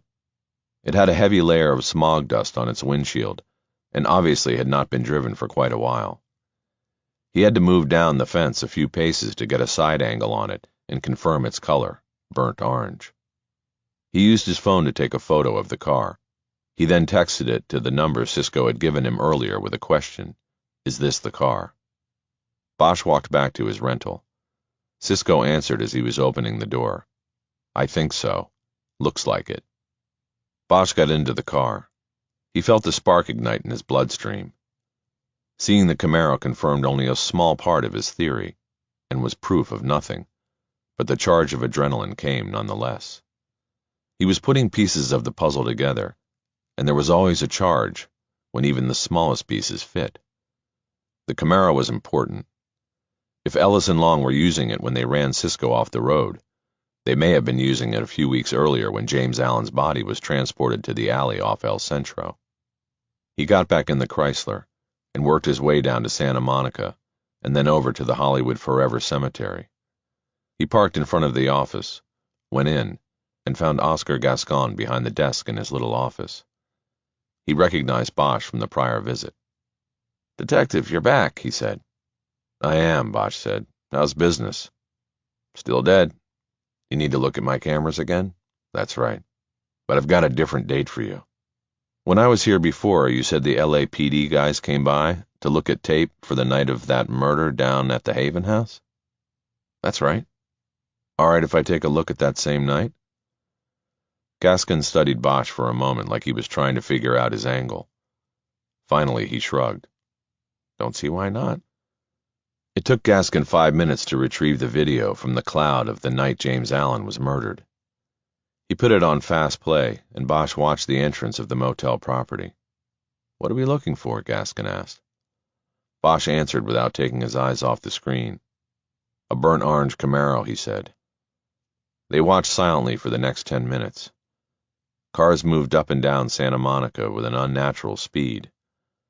Bosch decided that if they got through the night without seeing the Camaro, he would ask to watch it again on a slower speed. Gaskin might object to that, but Bosch would push for it. "There," Gaskin suddenly said. "Was that a Camaro?" "Slow it," Bosch said. The playback went to normal speed, and they watched wordlessly. The car they had seen enter the Haven House parking lot did not come back out. Bosch realized there was no reason to think the car would re-emerge quickly. "Let's back it up and see that again," he said. Gaskin did as instructed. Then on his own, he put the playback on slow motion. They waited, and an orange car came into the screen from the left side and turned left toward the motel entrance. "Freeze it," Bosch ordered. Gaskin froze the image as the car was crossing the westbound lanes of Santa Monica. It was directly sideways to the camera, but the image was grainy and undefined. The general lines of the car appeared to match those of a Camaro, a two-door coupe design with a sleek, low-profile roof. "What do you think?" Gaskin asked. Bosch didn't answer. He was studying the dark band of windows on the car and the matching dark wheels. It was close, but Bosch couldn't call it. He wondered if Haller's video enhancement person could improve the image. "Go ahead and play it," he said. "Speed it up." He noted the time on the bottom of the screen. The orange car entered the motel lot at 11:09 p.m. Gaskin went back to triple speed, and they sat and watched silently for several minutes. Several cars went in and out. It was a busy night at the motel. Finally, the orange car appeared and disappeared. Gaskin reversed the video, and they watched again on slow speed. The car pulled out of the motel without stopping, turned right, and went west on Santa Monica and out of the frame. "He's in a hurry now," Gaskin said. Bosch looked at the time counter. The orange car left at 11:32 p.m., just 23 minutes after entering. Bosch wondered if that was enough time for them to go into Allen's room and extricate him, alive or dead. "When the LAPD guys were here, did they key on this car?" Bosch asked. No, not really," Gaskin said. "They watched for a while and seemed like they thought it was kind of useless. They took a copy to give to the video tech unit for enhancement. I never heard from them after that." Bosch kept his eyes on the playback while they talked. From the right side of the screen, he now saw an orange car moving west on Santa Monica toward the Haven House. It crossed the screen and turned into the entryway before disappearing. "He's back," he said. Gaskin looked at the screen, but the car was already gone. "Back it up," Bosch instructed. "He comes in from the east this time. Freeze it when he gets to the center." Gaskin quickly executed, and Bosch leaned in close to the screen. There was a head visible in the car as it crossed directly in front of the cemetery. The image was still small and grainy, but it was more defined because the car was closer to the camera. Bosch had no doubt now that it was a Camaro. From this angle, he could even see a few yellow pixels in the center of the black wheels, the yellow brake calipers that Cisco Wojciechowski had described. But the distance from the camera and the dark-tinted windows made it impossible for Bosch to get a bead on the driver. "Okay, play it," he said. "Let's see how long they stay this time." Bosch noted that the time on the video was now 11:41 p.m. They watched the Camaro turn into the motel entrance again. Gaskin then sped the playback, and they watched and waited. Bosch thought about why there had been 2 visits to the motel. He guessed that the first time, Ellis and Long may have been casing the motel in Alan's room. Another possibility was that the rear parking lot was too busy with people coming and going. A third possibility was that Alan was with the client. This time the Camaro did not emerge for 51 minutes. Once again it left quickly, turning right without stopping as it emerged, and then going west and out of the picture. Bosch considered the time that had elapsed, and his instincts told him that James Allen was dead and in the trunk of the Camaro when it drove out of the frame. "What do you think?" Gaskin asked. "I think I need a copy of that," he said. "Got a drive?" "Nope." "How about 200 beans like I got before?" "I have that. Let me see if I can find somebody around here with a drive." Chapter 39. On his way back to his house, Bosch parked his rental behind the Paquito Mas on Cahuenga. He went into the restaurant and ordered a chile pasilla plate to go. He then used his Uber app to call for a car. Both the car and his food order arrived at the same time. He took the car up to his house, checking along the drive for indications of surveillance from Ellis and Long. There was no sign of the vice cops, and no conversation with the driver this time. Bosch decided it had something to do with sitting in the back seat. Once inside the house, Bosch grabbed the discovery file out of his bedroom and dropped it on the dining room table. Before beginning his work, he opened the sliders to let in some fresh air. He stepped out on the deck for a moment and looked around. To his right, he could see across a cut in the canyon to the cantilevered deck from which Long had been watching that morning. He wondered if they had figured out that he was not home and not using the Cherokee. He went back inside to the table and pulled a legal pad over front and center. He started using the discovery files and his own notes and memory to construct a timeline that would allow him to see and contemplate the case as a whole, beginning at far before the murder of Alexandra Parks. He first posted the murders on the timeline and then added the other relevant events around them. He was 15 minutes into the project when the doorbell rang. He got up quickly and approached the door. Through the peephole, he saw the top of a bald head with a scattershot spread of sunspots on it. He stepped back and opened the door. It was his neighbor, Francis Albert. "Detective Bosch, I saw you out on the deck a little bit ago. Were you going to show me any pictures?" "Totally forgot, Frank. Hold on a second." It was rude, but Bosch left him standing on the front stoop. He didn't want Albert coming inside, because it might then be difficult to get him back out. Bosch went back to the table where he had put his coat around the back of a chair. He pulled the photos of Ellis and Long out of the pocket and went back to the door. He handed the photocopy containing both headshots to Albert. "Was the guy you saw this morning one of them?" he asked. Albert didn't take very long to draw a conclusion. He nodded. "Yeah, this guy. He was the clown," he said. He turned the photo of Long toward Bosch. Bosch nodded. "Yeah, I thought it might be," he said. "Thanks, Frank." There was an awkward pause as Frank didn't move and waited for more. "Will you give me a call if you see him again?" Bosch asked. "Sure," Albert said. "Do you think he's really a cop?" Bosch paused for a moment and thought about the question and what he should tell Albert. "Not really," he said. He went back to the table after closing the door and repeatedly went through the timeline, adding nuances of detail as he went. After another half hour, he finally had a document he believed detailed the case and his investigation in its entirety. Unknown date, 2013.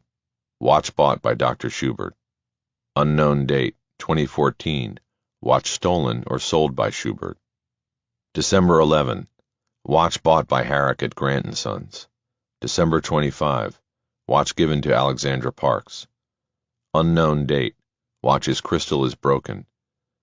February 2nd. Watch arrives by FedEx to Las Vegas. February 5. Gerard examines watch, still registered to Schubert. February 5. Gerard calls Mrs. Schubert. Watch stolen. February 5. Parks calls Gerard. Learns her watch may have been stolen. February 5. Parks calls Grant & Sons, conversation unknown. February 5. Dr. Schubert calls Gerard, watch not stolen, paid gambling debt. February 5. Gerard calls Parks, watch not stolen. February 9th. Alexandra Parks murdered. March 19th. Daquan Foster arrested, DNA match. March 21 to 22. James Allen murdered, orange Camaro and Haven House lot, 2 car doors and alley. 2 killers? April 1. Cisco crashes, orange Camaro. May 5. Haller arrested, Ellis and Long. May 7. Wynn brothers questioned by Bosch. Wynn brothers murdered, 2 killers? Bosch finally put the pen down and studied the dates and events on each line. Deconstructing the case to a simpler timeline helped him see how everything was connected and how the events fell like dominoes, one leading to the next. And through all of it was the watch. Could 4 murders actually be linked by the changing ownership of a watch? Bosch knew that it was time to meet Dr. Schubert and finish the puzzle. He sat back and considered how to best do this. He drew certain conclusions about the man he had never met or even seen before, conclusions based on what he did for a living, and where and how he lived. He decided that the best approach would be to scare Schubert and gain his cooperation through fear, and in this case, he wasn't going to have to fake it. Bosch got up from the table and headed down the hallway to his bedroom. It was time to change into real detective clothes. Chapter 40. Ellis was in the new apartment with the twins. He was reviewing the last day's recordings, looking for the next project to work. Long called him on the burner. "You were right," he said. "He just showed up. I think you need to get over here." One of the girls was sitting on the couch, painting her fingernails. The other was taking a nap because the night before had been so busy. Ellis moved into the kitchen so he would have some privacy. He spoke in a low voice to Long. "What's he doing?" he asked. "Well, he's wearing a suit and tie for one thing," Long said. "Trying to look like a detective? That'll be his play. What else?" "He's holding a file." "Where exactly is he?" "The garage, leaning against a car that looks like a plane wrap. You should get over here. Something is going down, I think." "He'll want to get him away by himself, someplace private." Ellis had to think about this. What would be the best opportunity for their own play? "You still there?" Long asked. "I'm here," Ellis said. "Can you tell, is he carrying?" Yeah, he's carrying. Left hip. I see the jacket riding up on it." "We'll have to remember that. And you're sure he didn't see you?" "No, man, he drove in right by me. You coming or not?" "Soon." Ellis closed the phone and walked out into the living room. Chapter 41. The Center for Cosmetic Creation was located in a 2-story structure, a block from Cedars-Sinai in West Hollywood. The entire first level served as a parking garage, with the medical facilities just a short elevator ride up. Bosch found Schubert's car easily in the parking garage. He had a reserved spot with his name stenciled on the wall in front of it. There was a sleek-looking silver Mercedes-Benz sitting in the space. Bosch drove past it and found an open space nearby. He parked and waited. As he did so, he looked through the file of reports and photos he had put together and worked on his pitch. That was what it was going to be, a pitch to Schubert, an offer to save his life. While Bosch waited, he saw a few patients of the Cosmetic Surgery Center come out of the elevator and leave after being discharged from whatever treatment they had elected. They were wheeled out by nurses and then helped into waiting town cars. Bosch noticed that the Lincolns all had license plate frames from the same car service, and he got the idea that the ride was part of the surgery package. All but one of the patients had bandages on her face. Bosch guessed that the one who didn't had gone in for breast enhancement or liposuction. She carried herself gingerly when she stood from the wheelchair and climbed slowly into the back of the waiting car. All of the patients Bosch saw leaving were women, all of them middle-aged or older, all of them by themselves, all of them probably trying to hold on to an image of youth pushing back that moment when they feared men would stop looking at them. It was a rough and tough world out there. It made Bosch think about his daughter, and how soon she would be leaving home and going out on her own. He hoped that she would never have a destination like this place. He pulled out his phone and fired off a text to her, even though she had told him it was unlikely they would be camping in a place with cellular service. He sent the text anyway, more for himself than for her. Hey, hope you're having fun. I miss ya. Bosch was looking at the phone screen, hoping for a reply, when he heard the chirp of a car being unlocked. He looked up and saw two women in tattered nursing scrubs, heading toward their cars. The medical offices were probably closing for the day. Moments behind them came a man, who Bosch guessed was possibly a doctor. He was heading toward the Mercedes in the parking spot marked for Schubert, but he walked by it to the car right next to it. After the man pulled out of the spot, Bosch started his car and moved it over to the open space next to Schubert's. He got out with the file and walked around to Schubert's Mercedes. Leaning against the back of the car, he put the file down on the trunk lid and folded his arms across his chest. For the next 20 minutes, nurses and staff members continued to sporadically emerge from the elevator and enter the garage, but no one approached Schubert's Mercedes. A few gave Bosch an inquisitive look, but no one asked him why he was there or what he was doing. It was Friday afternoon, the end of the week, and they wanted to get out of there. Bosch used his phone to search Google Images for an online photo of the plastic surgeon. He found only one, and it was from a 2003 article in a Beverly Hills Society paper. The photo depicted the doctor and his wife Gail attending a charity event at the Beverly Hilton.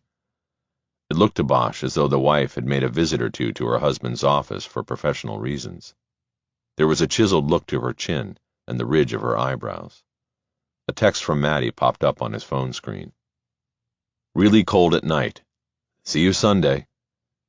It was like her to keep it succinct and deliver the real message outside the words. The message being that she would be holding off on communicating until she got back home. Bosch opened up a window to tap out a return message, but was unsure what to say. Excuse me. Bosch looked up.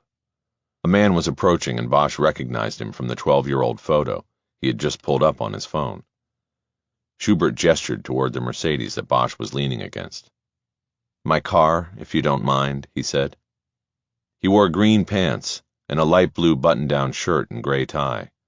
He wore no sport coat, most likely because he wore a doctor's white coat inside the center.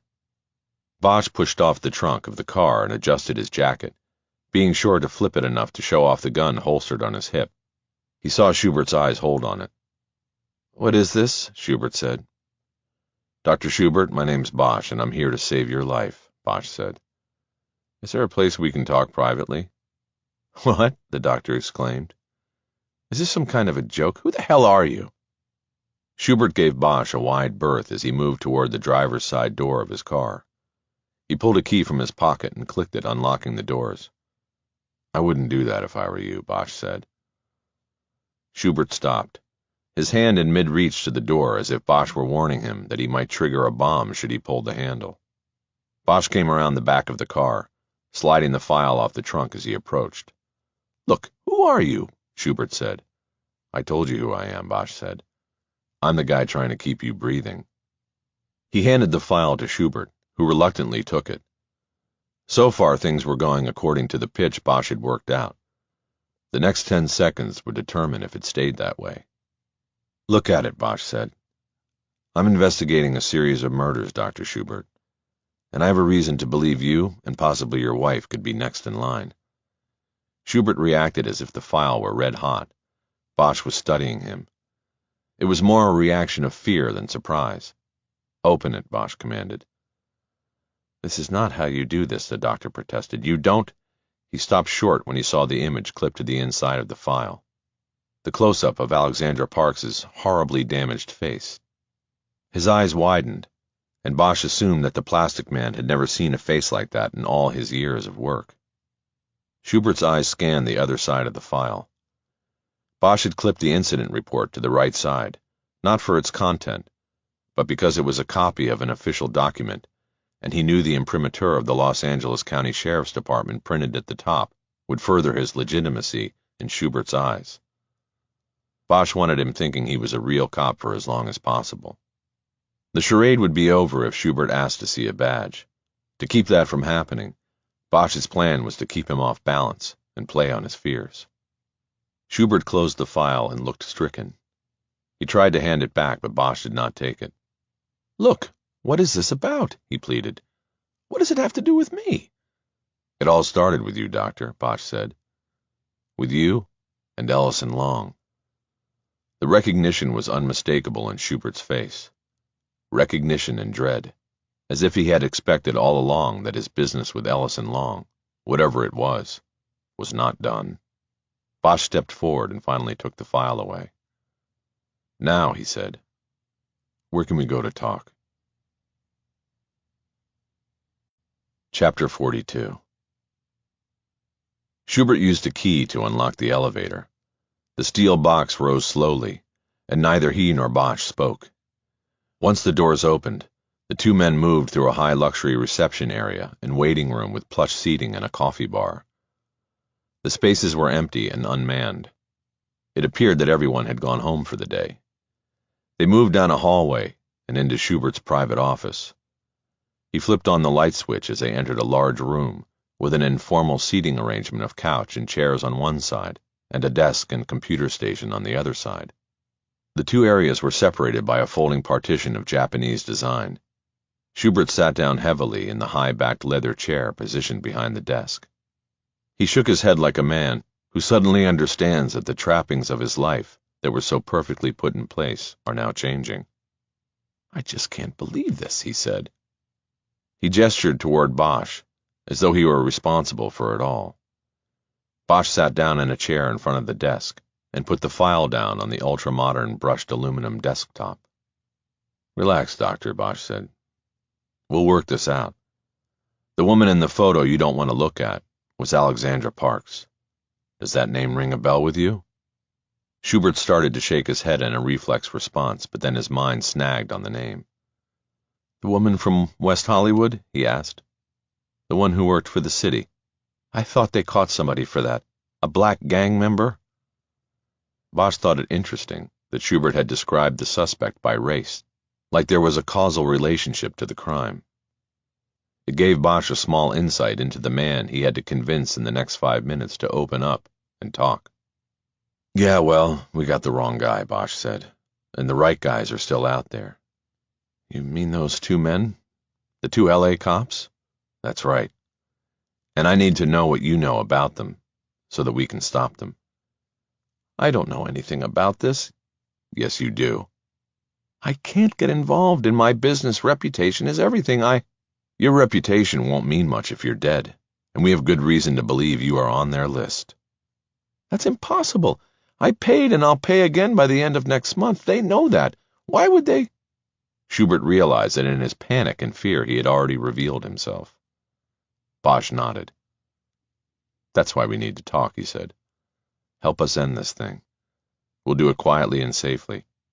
As much as possible, I will keep you out of it. I need your information, not you."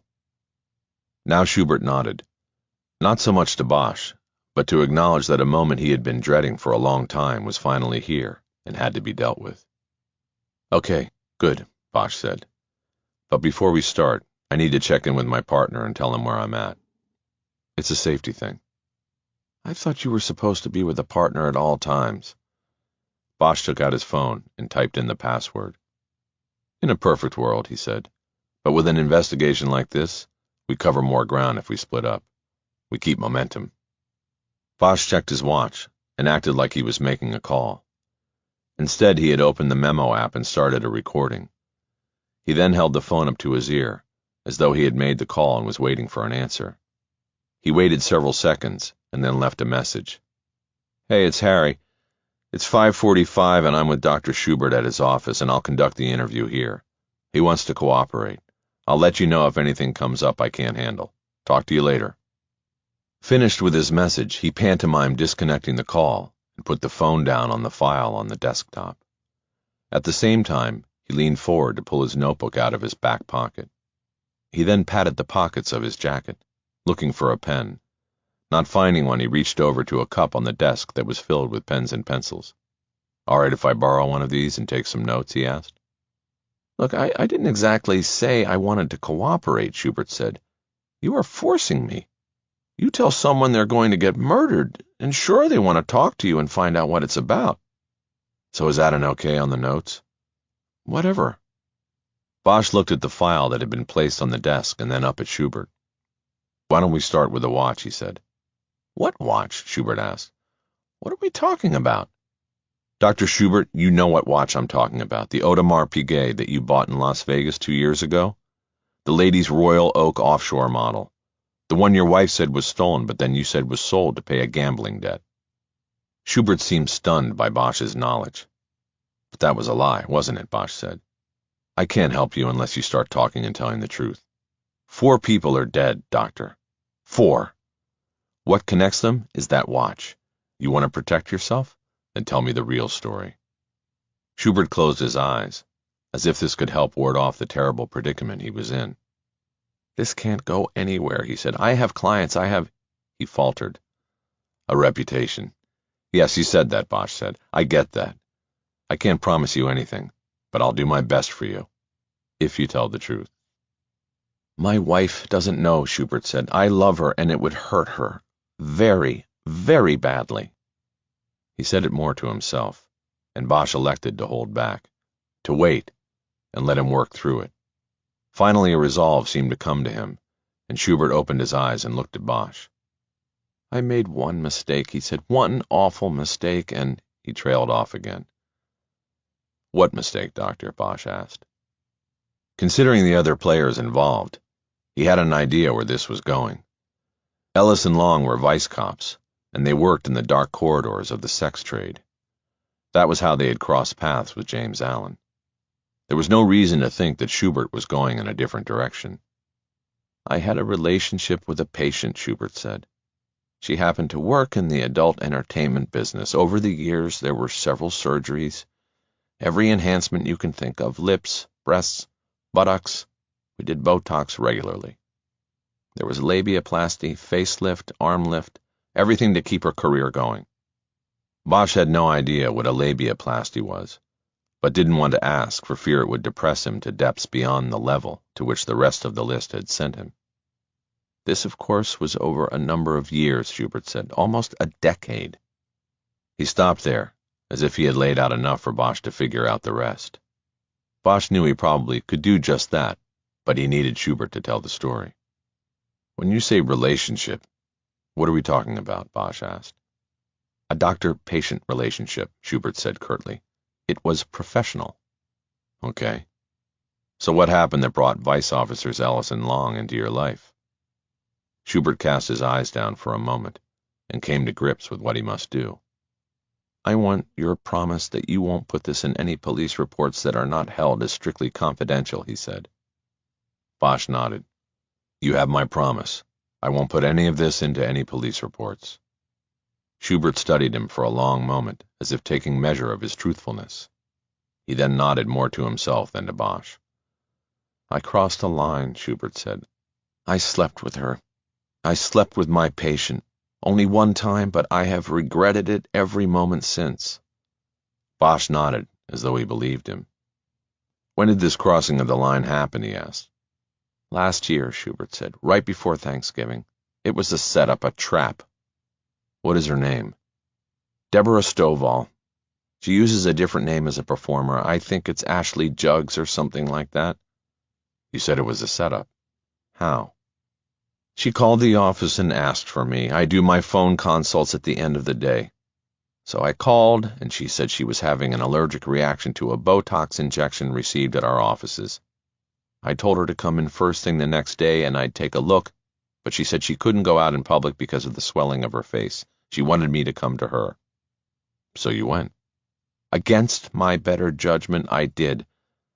At the end of my schedule that day, I packed a medical bag and went to her apartment. That part was not unusual. I occasionally make house calls depending on who the client is. In fact, she was the second of 2 calls I was scheduled to make that day. But I should have known with her, because of what she does for a living, where this might lead. Where was her place? Over on Fountain near Crescent Heights, an apartment. I can't remember the exact address. It's in her medical file. What happened when you got there? Well, she wasn't exhibiting any symptoms of infection or allergic reaction. She told me that the problem had cleared up during the day and the swelling she had experienced was gone now. I don't think there ever actually was a problem. Okay, so you went there, Bosch said. Then what happened? She had a roommate who was there, Schubert said, and this girl just wasn't wearing any clothes, and one thing— What was the roommate's name? It was Annie, but I don't know if that was her real name or not. Was she in the adult entertainment world as well? Yes, of course. Okay, so what? You had sex with one or both of them? Schubert dropped his chin and made a noise from his throat that Bosch thought was intended to be interpreted as a choking back of tears. Yes, I did. I was weak. Bosch left him hanging without a sympathetic reaction. So I'm assuming there were cameras, but you didn't see them, he said. Yes, there were cameras, Schubert said quietly. Hidden cameras. Who did you hear from? The women or Ellis and Long? Ellis and Long. They came here, sat in front of the desk like you are now, and showed me the video on a phone. Then they told me how things were going to be. I was going to do what they told me and pay them what they wanted, or they would disseminate the video on the internet. They would make sure it was seen by my wife, and they would make Deborah file a complaint with the California Medical Ethics Board. They would ruin me. Bosch nodded, the closest he could come to a sign of sympathy. How much did they want, he asked. $100,000 starting out, Schubert said, and then another $50,000 every 6 months. Bosch was beginning to get a hook on why Ellis and Long had taken such extreme measures in killing anyone perceived as a threat to their operation. Schubert was a goose laying golden eggs, an annual income stream for them, as long as the plastic man wished to cover up his indiscretion. So you paid them the first 100. I paid them. How exactly? Schubert had now turned in his desk chair and was no longer looking at Bosch. To his right was a large poster covering one wall that showed an outline of a woman's body. It was clinical, not erotic, and it detailed outside the lines of the body the many different procedures that could be performed on various parts. It appeared to Bosch that he was addressing the woman on the poster as he answered. I told them I couldn't pay in cash, he said. My money— I never see my money. I have a firm that manages the center here, and what comes to me goes to direct deposit and into the control of accountants and money managers. All of this is monitored by my wife. I had an addiction disease that required that we do it this way. A gambling addiction? Bosch asked. Schubert turned and glanced at Bosch, as if just remembering that he was in the room. He then turned back to the poster. Yes, gambling, he said. It had gotten out of control, and I lost a lot, so they took my money from me. Controlled it. It was the only way to save my marriage. But it means I can't just go to the bank or write a check that size without a cosigner. So you gave jewelry instead, Bosch said. Your wife's watch. Yes, exactly. She was away on a holiday, out of town. I gave them the jewelry. Her watch, my watch, several diamond pieces. It was their idea to make it look like a burglary. When she came home, I told her there had been a break-in and the police were on it. They were investigating. Ellis broke a window in the French doors at the back of the house so it would look like that's how the robbers got in. Bosch reached over to the desk for the file. He slid it out from beneath the phone.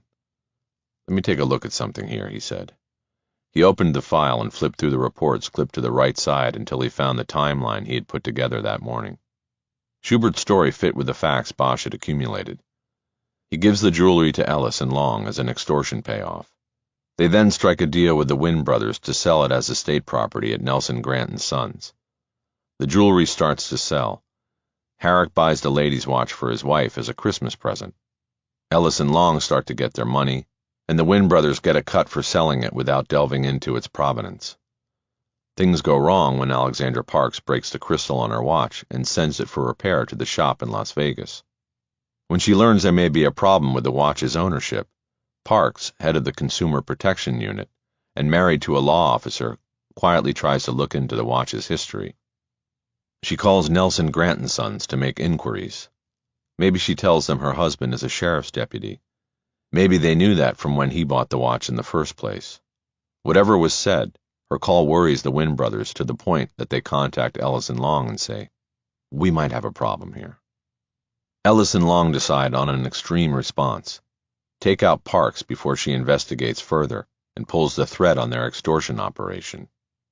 Bosch had to assume that Schubert wasn't the only victim in the scheme, and there was a bigger money-making scheme afoot, using the women to entice men into performing before the hidden cameras. Ellis and Long concoct a scheme to murder Parks and make it look like a sexually motivated crime.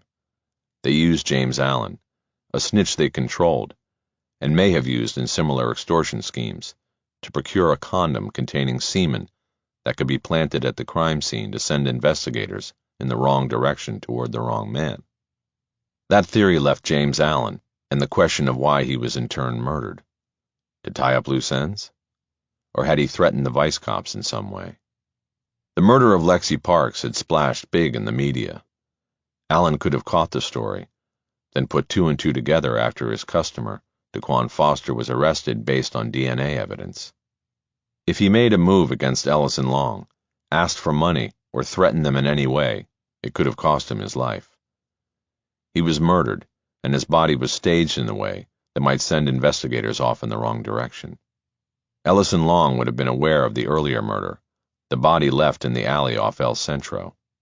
They may have even been responsible for it. The misdirection, Bosch thought. There was a pattern in it, a repeating pattern. First Alexandra Parks, then James Allen. Chapter 43. Ellis joined Long in the Charger. "About time," Long said. "Quit whining," Ellis said. "I was taking care of business with the girls. What's the status here?" Schubert came out and Bosch confronted him. Then they went inside. That was 35 minutes ago.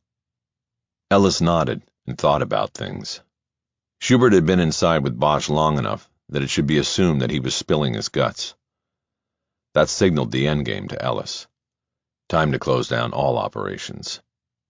He didn't know about Long, but he had certainly planned for this day. He pulled out his phone and opened the weather app. He had several cities tabbed just in case his phone ever fell into the wrong hands, but only one mattered. It was 76 degrees in Placentia, Belize. What could be more perfect? He put his phone away. "This is it," he said. "What is it?" Long asked. "This. Right here. This is the end of the line. We have a choice to make." "What choice?" "You take this car, I go back to my car, and we split. We grab our stashes and we split, for good." No, we can't just—" "It's over. Over." "What's the other choice?" Long's voice was off. It had gone up a notch or two as panic began to take hold of his vocal cords. "We go in," Ellis said, "and we finish it. Leave no one to tell the story."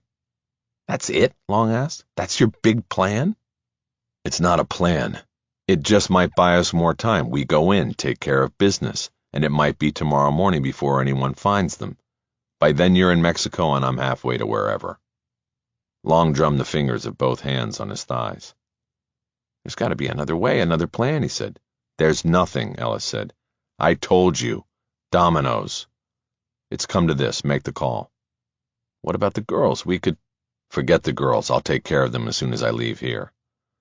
Long looked sharply at him. "What the fuck, man?" he said. "I told you," Ellis said.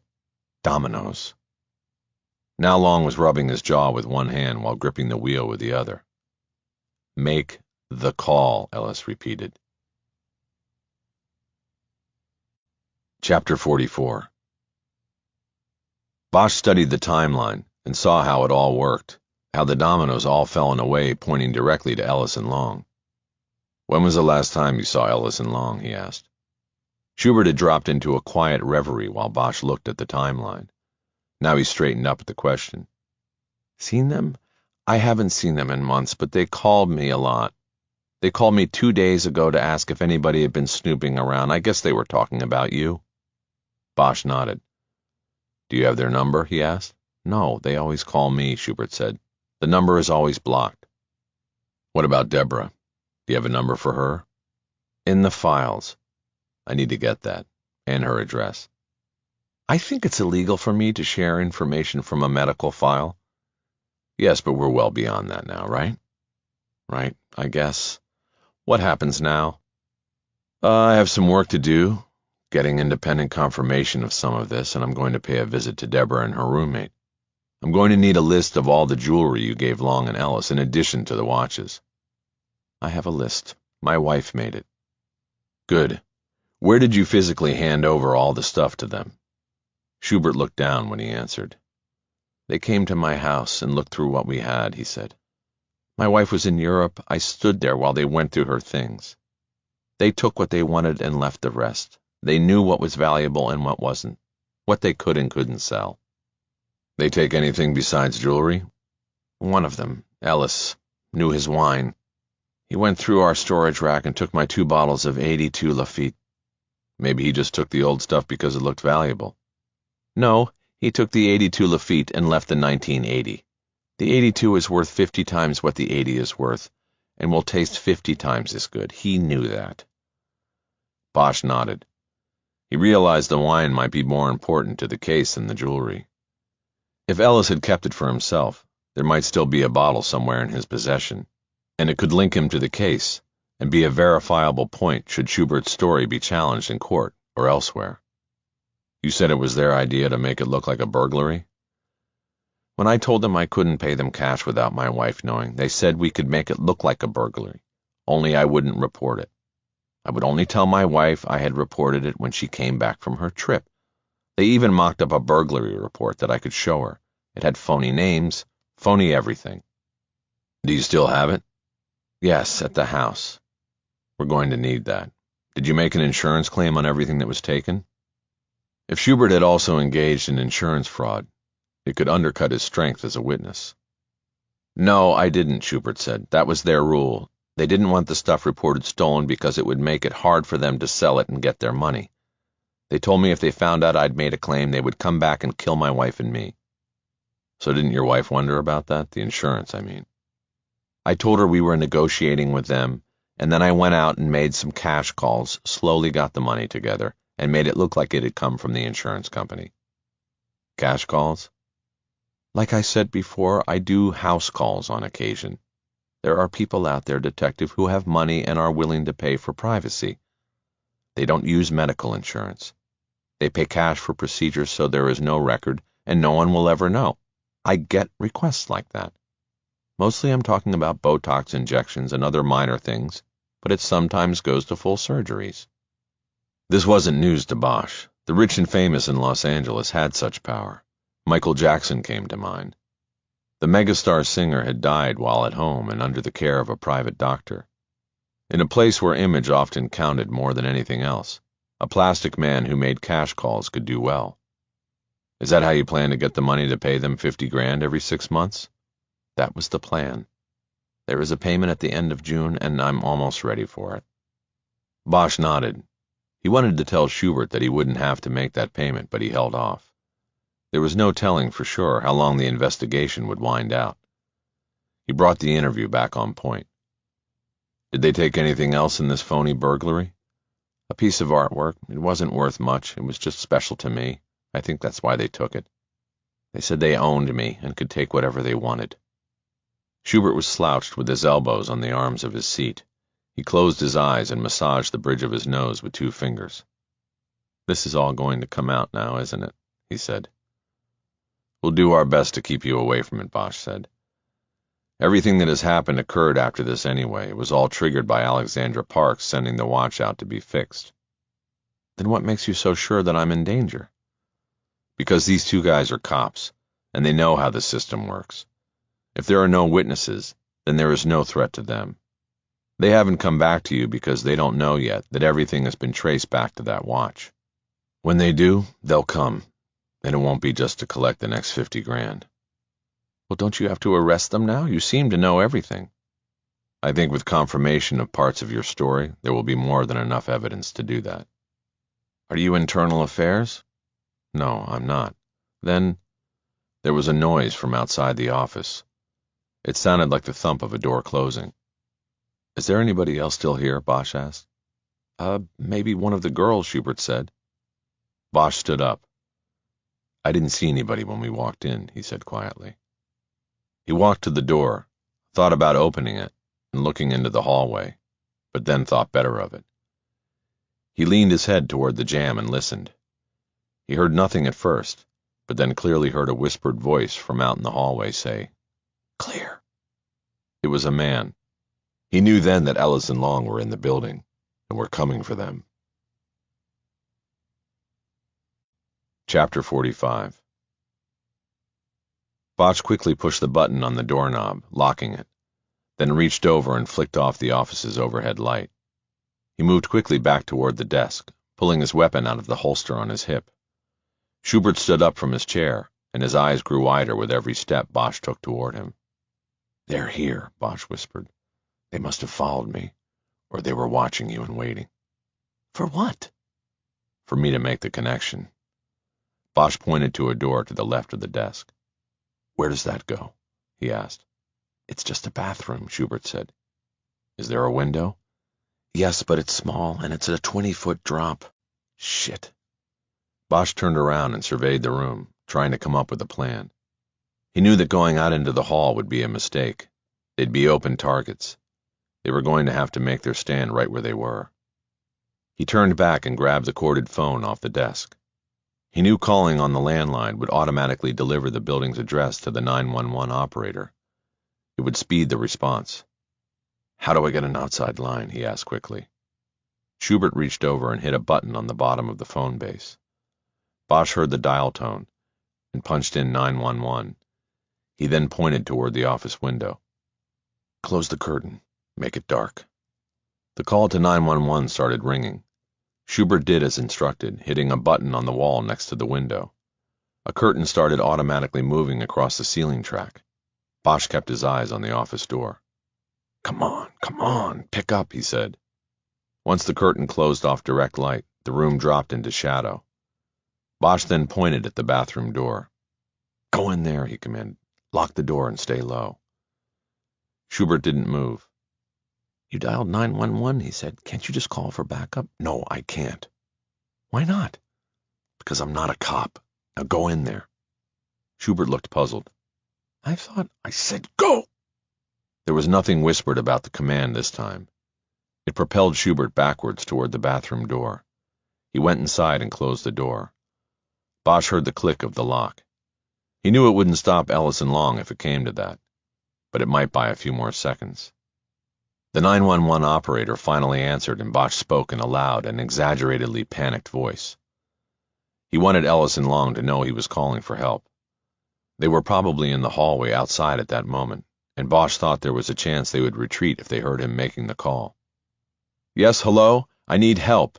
There are 2 armed men in my office, and they're going to kill everybody," he said loudly. "Their names are Ellis and Long. Ellis and Long, and they came here to kill us." "Hold on, sir," the operator said. "Your location is 1515 West 3rd Street? "Yes, that's it. Hurry." "What is your name, sir?" "What does that matter? Just send help." "I need your name, sir." "Harry Bosch." "Okay, sir, we are sending help. Please stay on the line for me." Bosch moved directly behind the desk. He put the phone in the crook of his neck and used his thigh and his free hand to lift the edge of the desk and tip it over on its side, its aluminum top now a barricade facing the door. Everything on the desk, including the desk phone, his own phone, and the cup full of pens, slid off and loudly crashed to the floor. The phone's handset was yanked from his neck when the cord reached its maximum extension. Bosch knew there was no time to go back around to retrieve it. He had to hope the call wasn't disconnected and that the operator didn't decide it was a prank. Bosch crouched down behind the barricade. He knocked a fist on the underside of the desktop and felt and heard wood. The double layer of wood and metal might actually stop bullets, if he was lucky. He squatted down further behind the blind and pointed his Glock at the door. He had brought the gun as part of the show to trick Schubert into believing he was a cop. Now it might be the only thing that kept them alive. The gun was maxed with 10 rounds in the magazine and 1 in the chamber. He hoped it would be enough. He heard a slight metallic sound from the far side of the room, and knew Ellis and Long were outside the door and trying the knob. They were about to come in. Bosch realized at that very moment that he was in the wrong spot. He was positioned dead center in the room, exactly where they would expect him to be. Chapter 46. Ellis signaled to Long that the door was locked and that he should kick it in. Long tossed him the flashlight and then backed off a few feet. He raised his leg, aiming his heel at a spot just above the doorknob. He had done this a lot over the years and was good at it. The door flew open and slammed back on the inside wall of the office, revealing a darkened room, lit only by the dim light leaking around the edges of a window curtain on the far wall. Long was left in a vulnerable position as the momentum from his kick carried him into the office. Ellis moved in behind him, following his left flank and holding his gun and the flashlight in the standard crossed wrist configuration. "Police!" he called out. "Nobody move!" The light fell on a desk that had been tipped onto its side to create a barricade. He put the aim of his weapon on the top edge of the desk, ready for Bosch or Schubert to show themselves. "Wait!" The voice called out from behind the door to the left of the desk. Ellis recalibrated the aim of both his light and gun. "It's me," Schubert called. "He told me he was a cop." The door opened, and there stood Schubert, his hands raised. "Don't shoot, I thought he—" Ellis opened fire, sending 3 quick shots toward Schubert. In his peripheral vision, he saw Long on his right turning and raising his gun to fire as well. "No!" The shout came from behind him and to the right. Ellis turned and saw Bosch moving laterally out from behind a folding partition that split the room. He had a gun up and opened fire as Ellis realized the overturned desk had been a decoy and Bosch had the superior position. Ellis lurched forward to put Long's larger body between Bosch and himself. He saw his partner react as the bullet struck him. The impacts redirected Long's momentum into a spin. He was going to go down. Ellis shifted his weight and drove his shoulder into Long's upper body, holding his partner up and swinging his own gun hand around his torso at the same time. Ellis fired wildly, shooting blindly in the direction he had last seen Bosch. He then reversed his footing and started back toward the door, dragging Long with him as a shield. There was more gunfire, and Ellis felt the impacts through his partner's body.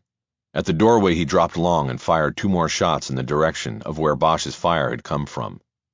He backed into the hallway and then turned and ran toward a door marked with an exit sign. As he raced down the stairway to the garage, Ellis had one question bouncing through the impulses of his brain. Fight or flight? Was it all over? Or was there still a chance he could contain this? Somehow turn it all on Bosch? Tell them Bosch was the one. Bosch opened fire. Bosch had some kind of crazy vendetta going. Bosch! He knew he was kidding himself. It couldn't work. If Bosch was still alive up there, then it wouldn't work. Ellis ran across the garage to his car. He could hear an approaching siren, sheriff's deputies responding to Bosch's 911 call. He judged it to be 2 or 3 blocks away. He had to get out before they got here.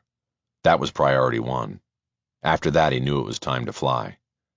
He was prepared. He had known it might someday come to this, and he had planned for it. Chapter 47. His gun braced in 2 hands, Bosch moved in on Long, who was collapsed in the doorway. He was writhing in pain and gasping for breath.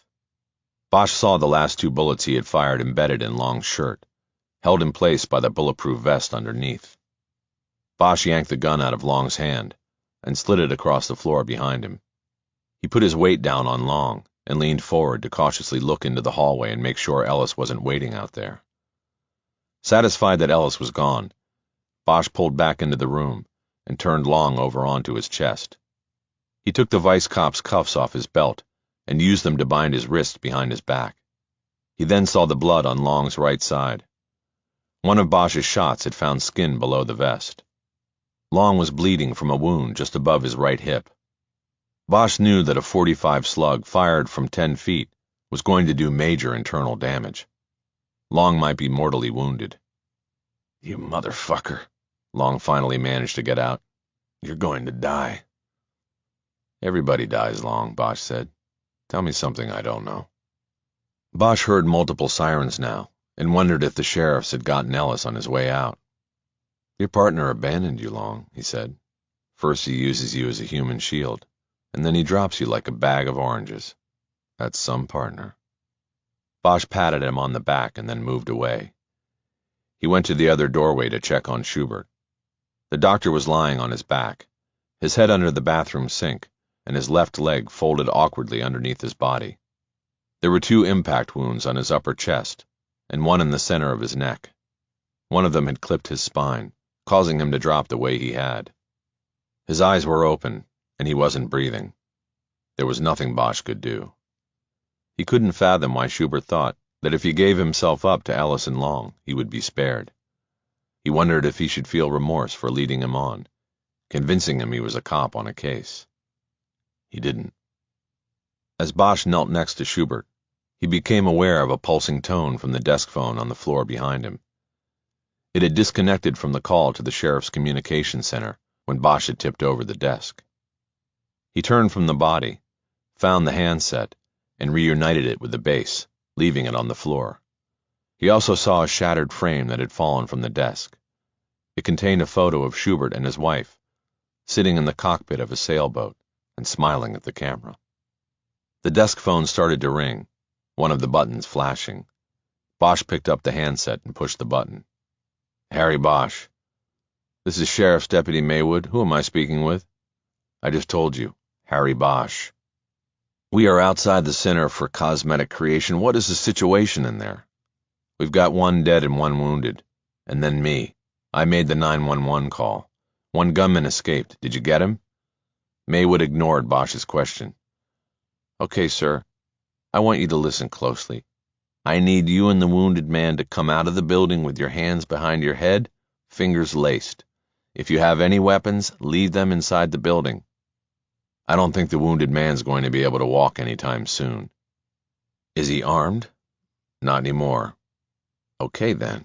Sir, I need you to come out now, hands laced behind your head. Leave all weapons inside." "You got it." "If we see a weapon, we will consider it a provocative action. Are we clear, sir?" "Crystal. I'm coming down in the elevator." "We'll be waiting." Bosch disconnected and stood up. He looked around for a place to leave his Glock and saw Long's gun on the floor next to the right side of the desk.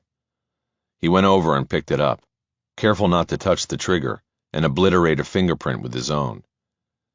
He put both weapons on top of a glass display cabinet that contained a collection of antique surgical instruments. Before leaving the office, Bosch looked around in the debris on the floor for his phone. It had slid across the floor when he had tipped over the desk. He picked it up and looked at the screen. It was still recording. He turned it off and named the file Schubert. He then texted it to Mickey Haller and put the phone in his pocket. He started toward the doorway, but thought about something. He had no idea how long he would be held and questioned by the sheriff's department. He had no idea if news of the shooting would reach the mountains outside the city. But just in case, he made a call to his daughter. He knew she had spotty cell service, but he left her a message. "Maddie, it's me. Just wanted you to know I'm okay. Whatever you hear, I'm okay. If you call and can't reach me, call Uncle Mickey. He'll fill you in." Bosch pulled the phone away and was about to disconnect, when he had a second thought and raised the phone again. "I love you, Mads, and I'll see you soon." He ended the call. As he left the office, Bosch had to step around Long in the doorway. The vice cop was not moving. His breathing was shallow now, and his face was very pale and dotted with sweat. There was also a growing stain of blood on the floor next to him. "Get me an ambulance," Long managed to say, his voice a hoarse whisper. "I'm dying." "I'll tell them that," Bosch said. "Anything else you want to tell me before I go? Maybe something about Ellis? Like where he would run from here?" "Yeah, I'll tell you something. How about fuck you?" "Good one, Long." Bosch stepped into the hall and started to retrace his path to the elevator. But 2 steps into it, he realized there was a possibility that Ellis was still in the building. He could have been too late with his escape and seen sheriff's deputies responding. It was possible he had retreated and was hiding. Bosch quickly returned to the office and retrieved his Glock. He then moved back into the hallway and toward the elevator moving in a combat stance with a gun up and braced. He got to the elevator without seeing any sign of Ellis. He pushed the button and the doors opened immediately. The stainless steel box was empty, and he stepped in. He pushed the button for the ground floor and the doors closed. As the elevator dropped, Bosch quickly took the magazine out of the Glock and ejected the round in the chamber. He loaded the loose bullet into the magazine and put it and the weapon down on the floor in the back corner of the elevator. He then turned to the doors, raised his hands, and laced his fingers together behind his head. When the doors opened a moment later, Bosch saw a sheriff's patrol car parked sideways across the elevator entry area, with 2 deputies using it as cover, their weapons drawn and aimed at him. One man had his 2-handed grip extended over the front hood. The other was similarly positioned across the rear trunk. "Step out of the elevator," the front man called out. "Keep your hands behind your head." Bosch started to step out as instructed. "My gun is on the floor of the elevator," Bosch called out. "It is unloaded." The moment Bosch cleared the elevator, he saw the men on the car raise their weapons. That gave him a split-second notice that he was about to be taken to the ground. Deputies came from either side of the elevator and grabbed him. He was taken down face first on the tiled floor. Then his arms were yanked behind his back, and he was handcuffed. Pain shot through Bosch's jaw. He had turned his face at the last moment during the takedown, but still took the full impact along the left side of his face and jaw. He felt hands roughly going through his pockets and removing his phone, wallet, and keys. He saw a pair of polished black patrol boots take a position in front of his face. The deputy squatted down, and Bosch could see the lower half of his face if he turned his eyes up toward him. He saw sergeant stripes on the sleeves of the uniform. The man was looking at Bosch's retired officer ID card. He then squatted down to look at Bosch. "Mr. Bosch, I'm Sergeant Cotilla. Who else is inside the building?" "Like I said on the phone, you got 1 dead and 1 wounded," Bosch answered. "That's all I know for sure. There was a 3rd man, but he ran. He could possibly be hiding in there, but I don't know for sure. The wounded man will be dead soon if you don't get a medical team to him. He's an LAPD vice officer named Kevin Long. As near as I could tell, he was hit once in the side above the left hip." "Okay. We have paramedics en route." "And the dead man is who?"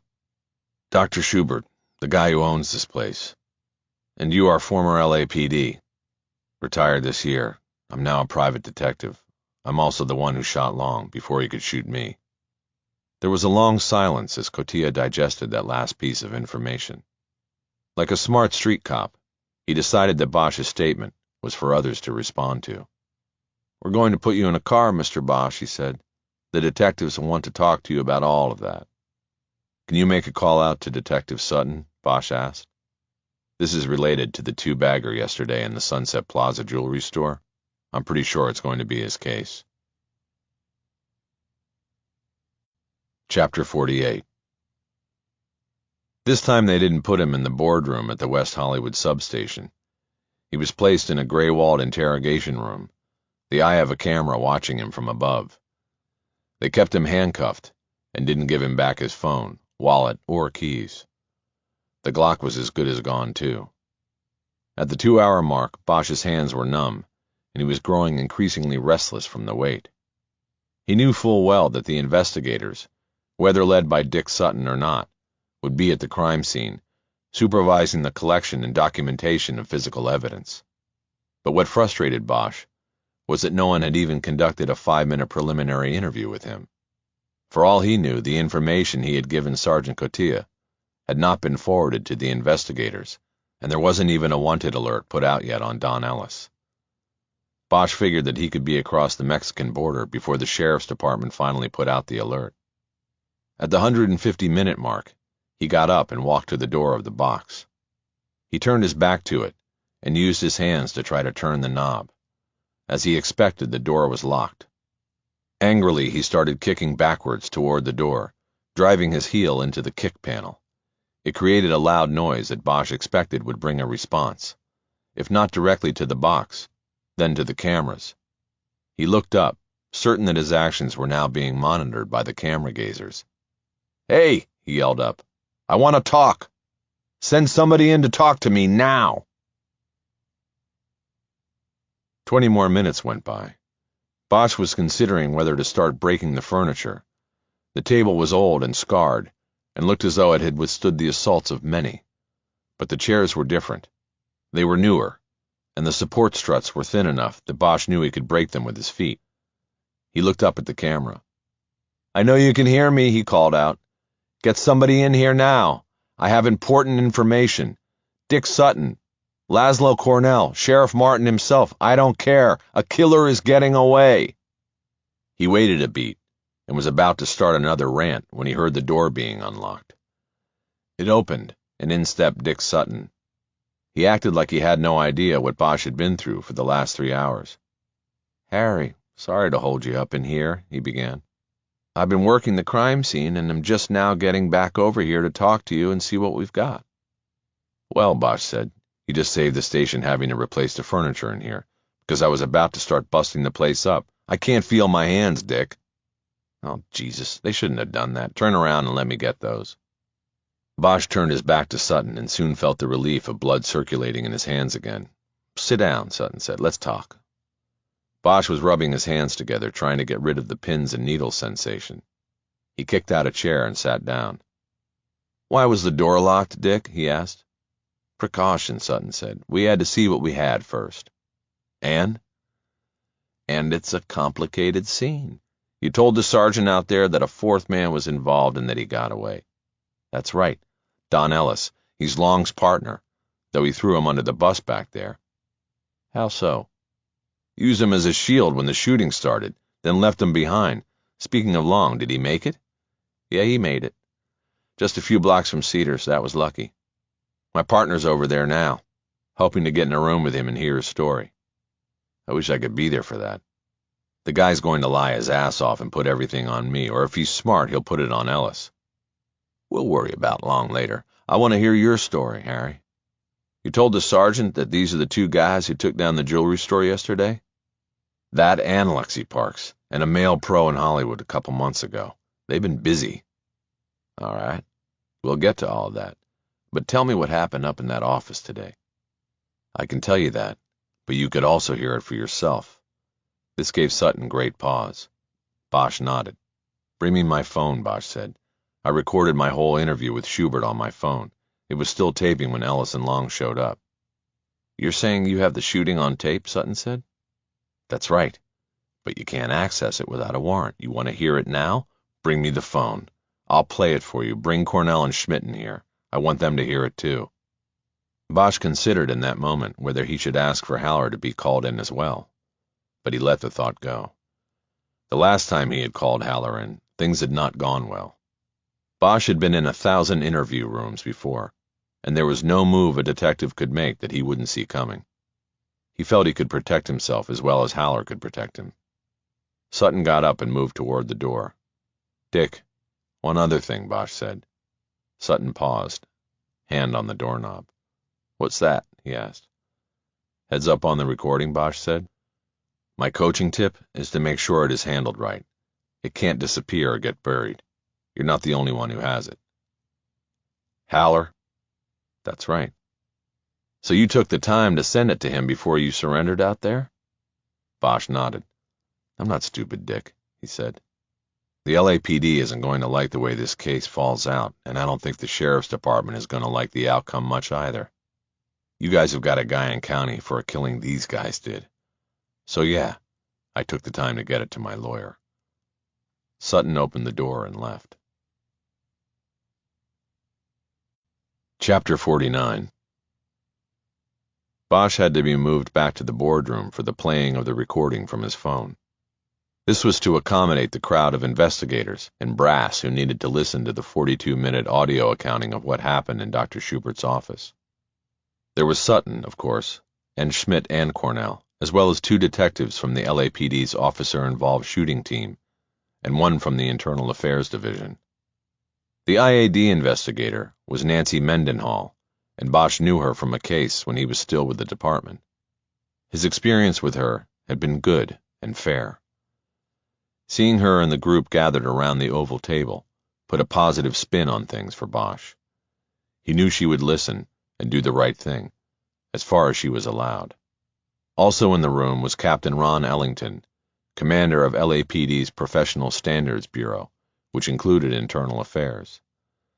He was Mendenhall's boss, and was there because it would be his report on the exploits of Ellis and Long that would land on the desks of the chief of police and the police commission. Even though the shooting had occurred on Sheriff's Department turf, the investigation was now a joint department affair because of the involvement of Ellis and Long. Sutton explained this after the group was seated around the table. He also announced that there was a recording of the shooting and that he wanted the group to hear it first. He invited Bosch to offer commentary, where needed as it played.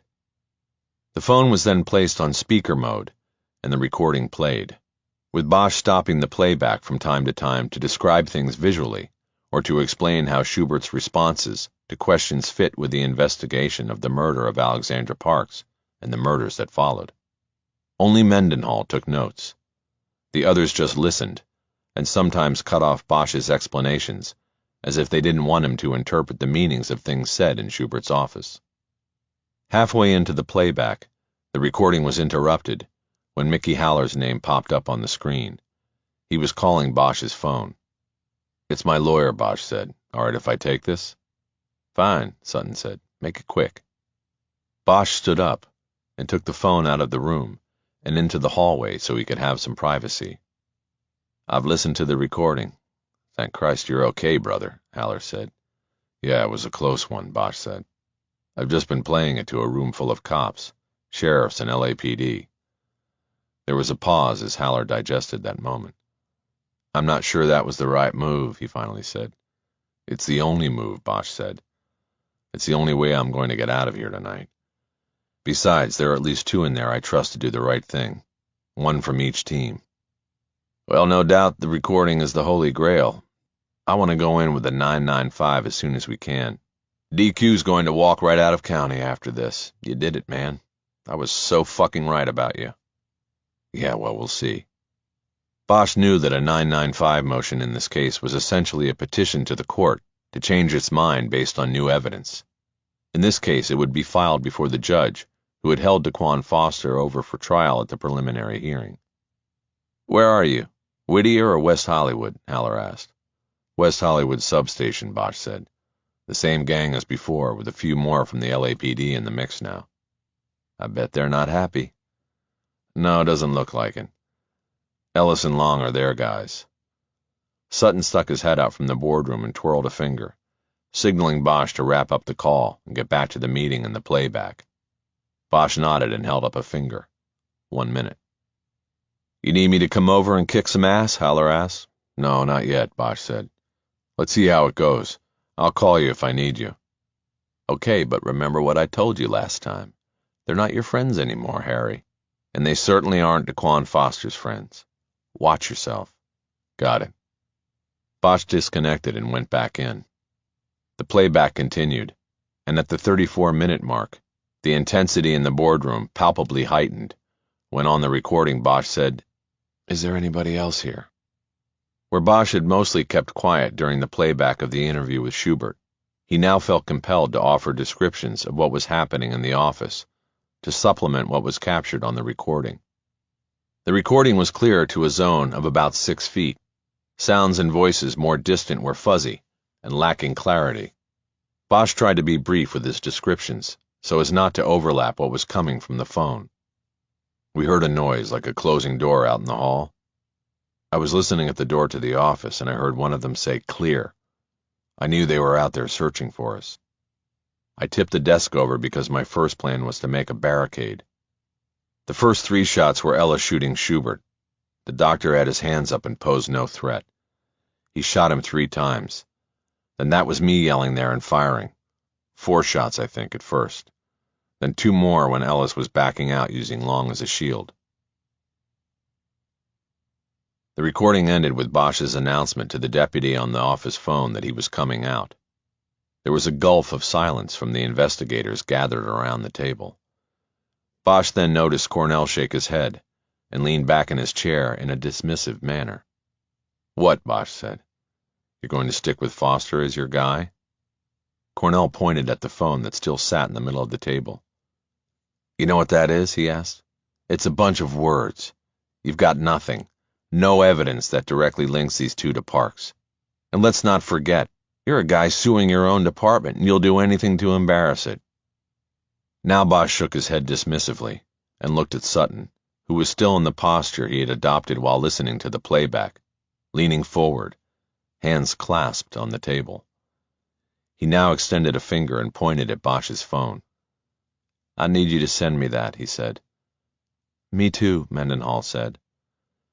Bosch nodded and picked up his phone. He moved a file containing a copy of the recording into an email and then handed his phone to Sutton so he could type in his email address. The process was then repeated with Mendenhall. "Now what?" Bosch said. "You can go," Sutton said. Cornell made another gesture of dissatisfaction, tossing a hand up in the air. Sutton ignored it. "Do us a favor, Harry," Sutton said. "We've got a bunch of TV reporters outside the station doing their stand-ups for the 11 o'clock news. Don't talk to them about any of this, huh? That won't help anybody." Bosch stood up, putting his phone away. "No worries," he said. "What about the rest of my stuff? Wallet, gun, car?" Sutton frowned. Well, we'll get you your wallet," he said. "The car and gun we're going to need to hang on to for the moment. We're going to put together a full ballistics package, and we'll need the weapon for that. And that whole building is taped off and considered a crime scene right now. We'll be working it for a few more hours. All right if we wait on the car until tomorrow morning?" "No problem. I've got another at home." He knew he had another gun at home as well, but he didn't mention that. Standing up, Mendenhall put her notebook away in a leather satchel that doubled as a purse and briefcase, and probably contained her service weapon as well. "I can give you a ride," she said. Chapter 50. Mendenhall drove her company car toward Hollywood. Bosch judged that there had been a purpose beyond courtesy to her offering to give him a ride.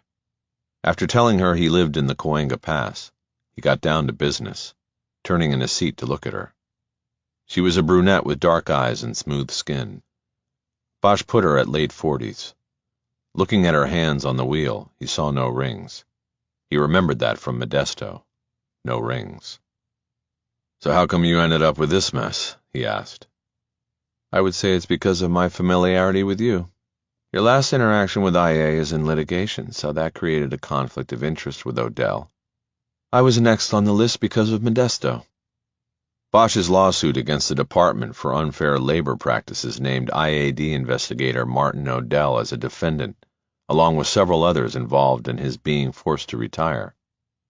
A few years before, Bosch had worked a case in which Mendenhall had trailed him to Modesto on suspicion that he was acting outside the policies of the department. She ended up helping him escape from captors who intended to kill him and clearing him of any departmental wrongdoing.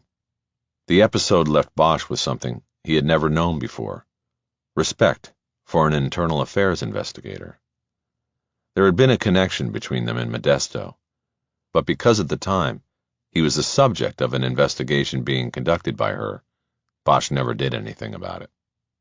"Let me ask you something," he said. "You can ask me anything, Harry," she said, "but I'm not promising to answer. Some things I can't talk about. But just like before, you be straight with me, I'll be straight with you." "Fair enough. Which way should I go? Laurel Canyon up to Mulholland, or down to Highland and then up?"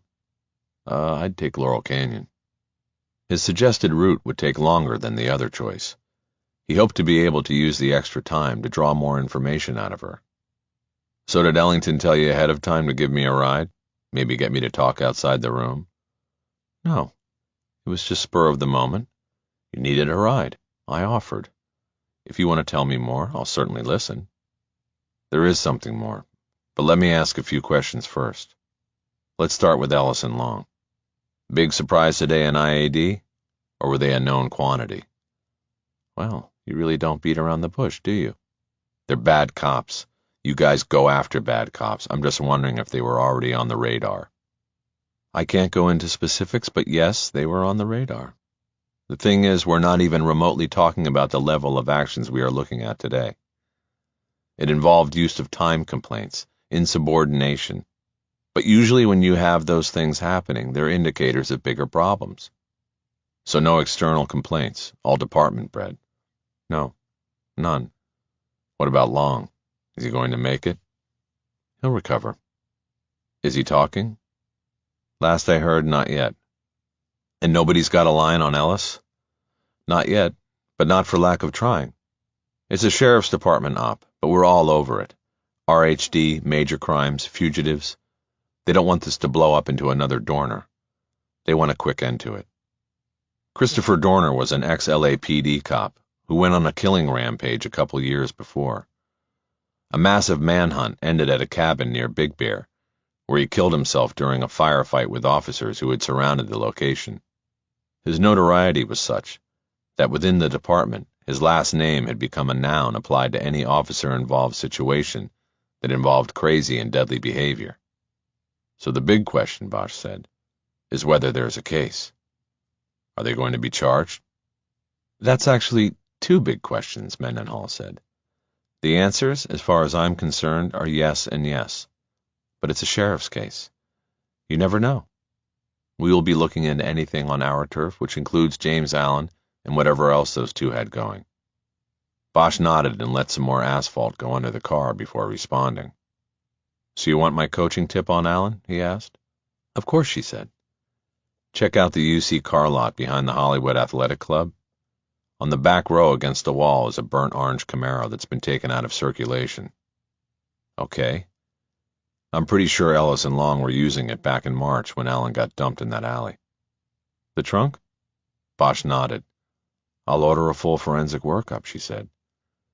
You get something. Send a copy of the report to that asshole Cornell. Bosch could see Mendenhall smile in the glow from the dash lights. They drove in silence for a while. She made the turn onto Mulholland and started east. When she spoke, it had nothing to do with the case at hand. Harry, I'm curious. Why didn't you call me after Modesto? Bosch was caught off guard. That's a curveball, he managed to say while trying to formulate an answer. Sorry, I was just thinking out loud, she said. It's just that I thought we had a connection when we spoke up there. Modesto. I thought you might call. Well, I just thought, that with you being an IAD and me being investigated, it would have been uncool to follow up on anything. That could end up with you being the one investigated. She nodded but didn't say anything. Bosch looked over at her and couldn't read her reaction. Forget it, she said. I shouldn't have asked that. Very unprofessional. Keep asking your questions. Bosch nodded. Okay, he said. Well, what is the current thinking on Ellis and his whereabouts? The current thinking is Mexico, she said. It looks like he probably had a getaway package ready to go. Car, money, probably multiple IDs. He lived alone, and it looks like he never went back after he left Schubert's office. He's in the wind, she nodded. He could be anywhere. Chapter 51. Ellis waited in darkness, his face a dim shade of blue cast by the light of a phone screen. He waited to take care of the last detail before his exit. His final touch and statement on this place that had changed him in so many ways. He checked his news feed and reread the story. It contained the slimmest grouping of facts and had not been updated in at least 2 hours. He knew it was all that would be released tonight. The press conference had been scheduled for the morning when the sheriff and chief of police would share a podium and address the media together. Ellis considered sticking around to watch it live on local TV, to see how the chief tried to spin it, but his survival instinct overrode that desire. He knew that the hours in between would be best used to put distance between himself and the city, this ugly city that hollows people, corrodes them from the inside out. Besides, he would get everything on the news feed. The story would no doubt break big and national, especially after they found Bosch, and after they found the twins. He thought about the twins. They had not been watching the news. They knew nothing and expected nothing but the usual from him. Even when they saw the weapon in his hand, they believed he was there to protect them from some outside threat. They died thinking that. He opened the photo app on the phone and went to the archives. He had taken 3 shots of the twins in final repose, but he realized it was impossible to tell that they were dead in these photos. Their faces had been so sculpted and stretched and reshaped by surgeries as to look frozen in both life and death. After a while, he went back to the news feed once more. Still nothing new on the events in Schubert's office. There wasn't even an update on Long's medical status. All that had been reported so far was that he was alive and being treated at Cedars, where he was listed in critical condition. Long's name had not been put out publicly. The stories just said he was an LAPD vice officer who was off duty at the time of the shooting. No explanation was offered for what he was doing at the plastic surgery center where the events occurred. There was no mention of Ellis either. No word that they were looking for him, or that he had even been at the site. All of that would come in the morning, when the chief of police stood before the media and tried to put the spin on another story of cops gone wrong. Ellis wondered how much time he would have before Long started talking. He had no doubt that it would happen eventually. Long was the weak one. He could be manipulated. That was why Ellis had chosen him. But now the others would manipulate him. The investigators, the interrogators, the attorneys. They would squeeze him, break him down, and then finally give him a glimpse of light, and he would go for it. It would be a false light, but he would not know that. Once more, Ellis reviewed his situation. Had he ever made any mention to Long about his exit strategy? The getaway plan was only as good as its self-containment. It only worked if just one person knew the plan, and once more Ellis reassured himself that Long knew nothing. He was safe. Chapter 52. After being dropped off in front of his house, Bosch went into the carport to the Cherokee.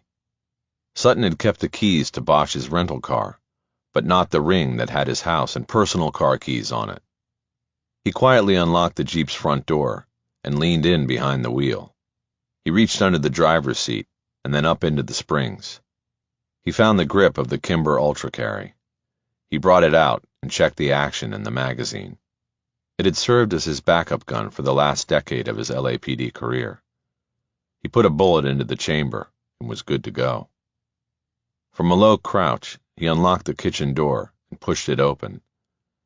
As it swung into the house, he raised his weapon, but was greeted with only a still darkness. He reached up and in and flicked the double switches on the inside wall. The lights in the galley kitchen, as well as the hallway beyond, came on. Bosch advanced through the kitchen and flicked the same lights off when he got to the opposite end. He didn't want to be illuminated as he stepped into the hallway and farther into the house. Bosch moved slowly and cautiously through his home, lighting rooms as he searched them. There was no sign of Ellis. When he got to the last room, his daughter's bedroom, he turned around and cleared every room and closet again. Satisfied that his hunch that Ellis might make a move against him was wrong, Bosch started to relax. He turned on the lights in the living room and went to the stereo. He hit the power button and put the needle down on the album already on the turntable. He didn't even look to see what it was. He put his gun down on the stereo receiver and, stripping his jacket off, tossed it over to the couch. He was dead tired from the long and strenuous day, but too keyed up for sleep. The first strains of trumpet rose from the speakers, and Bosch knew it was Wynton Marsalis playing The Majesty of the Blues, an old one he had picked up recently on vinyl. The song seemed appropriate to the moment. He opened the slider and stepped out onto the back deck. He went to the railing and exhaled deeply. The night air was crisp and carried the scent of eucalyptus. Bosch checked his watch and decided it was too late to call Haller and update him. He'd make contact in the morning, probably after seeing how the LAPD and Sheriff's Department played things out at the press conference that was sure to be scheduled. What the sheriff and chief of police said would surely dictate Haller's strategy. He leaned down, put his elbows on the railing, and looked at the freeway at the bottom of the pass. It was after midnight, and yet the traffic persisted in both directions. It was always that way. Bosch was unsure that he would ever be able to sleep comfortably in a house without the background sound of the freeway from below. He realized that he should have entered the house the way his daughter always did after school. That is, immediately stopping at the refrigerator upon entering through the kitchen door. In his case, a nice cold beer would have tasted perfect right about now. He heard the voice behind him before he heard anything else. Bosch. He turned slowly, and there was a figure shrouded in the darkness of the back corner of the deck, where even the faint moonlight was blocked by the roof's eave. Bosch realized he had walked right past him when he stepped onto the deck. The shadows in the corner were too deep to see a face, but he knew the voice. "Ellis," Bosch said, "what are you doing here? What do you want?" The figure stepped forward. First the pointed gun entered the dim moonlight, then Ellis. Bosch looked past him into the living room, where he could see the Kimber left on the stereo receiver. It would do him no good now. "What do you think I want?" Ellis said. "Did you think I would just run, without paying you a visit?" "I didn't think you were that stupid," Bosch said. "I thought you were the smart one." "Stupid? I'm not the one who came home alone. You should have gone to Mexico while you had the head start." "Mexico is so obvious, Bosch. I have other plans. Just have to finish up a little bit of business here." "That's right. You're a no-loose-ends sort of guy. I couldn't risk that you wouldn't give it up. We checked you out, Bosch. Retired and relentless are two things that don't mesh together very well. I couldn't risk that you'd keep looking for me. The department will give it up. Bringing me back for trial is not something that's going to make anybody's priority list at the PAB, but you, I figured I needed to end it right here before going." Ellis took another full step toward Bosch, closing the distance for the shot. He fully emerged from the darkness. Bosch could see his face. The skin was drawn tight around eyes that had a wet glint at their black center. Bosch realized it might be the last face he ever saw. "Going where?" he asked. Harry raised his hands slowly, out to his sides, as if to underscore his vulnerability, to let Ellis know he had won, and allow him the moment. There was a pause, and then Ellis answered, "Belize. There's a beach there, and a place I can't be traced to."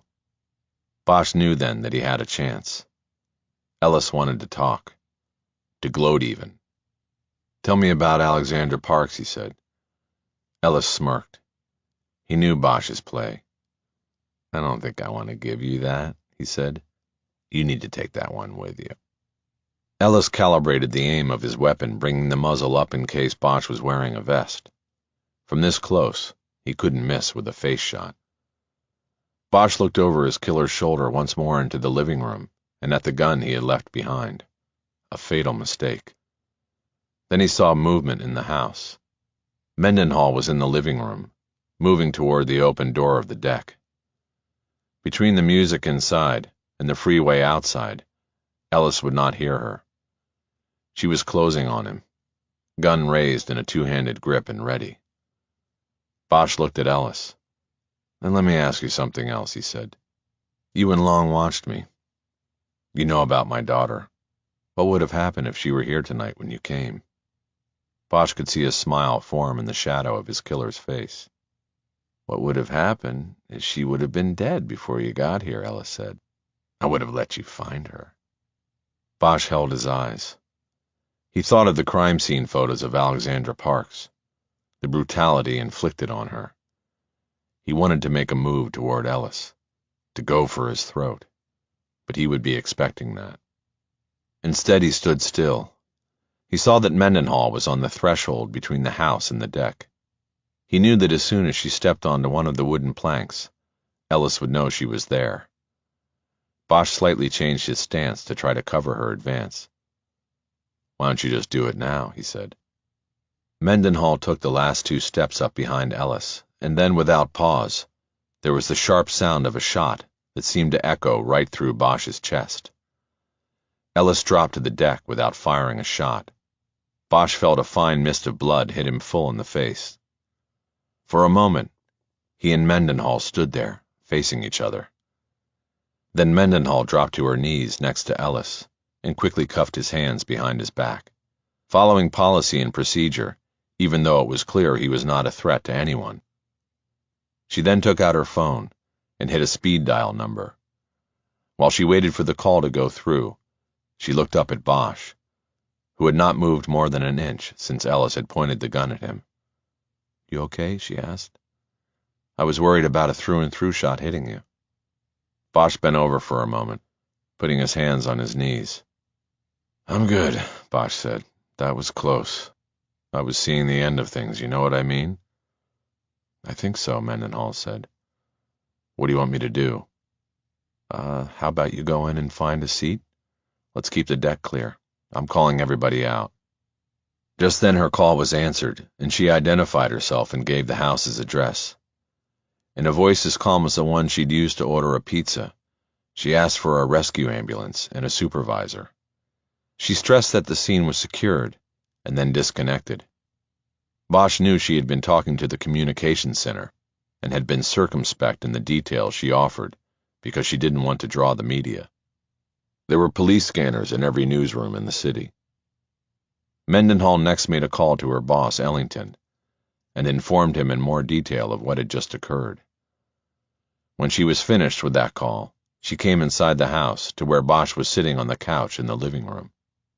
"You turned off the music," she said. "Yeah, I thought I should," he said. "What was that?" "Wynton Marsalis, The Majesty of the Blues. It covered me, you know. Ellis didn't hear me come up on him. If I ever meet Wynton, I'll thank him. That's twice now, you know." "What's twice?"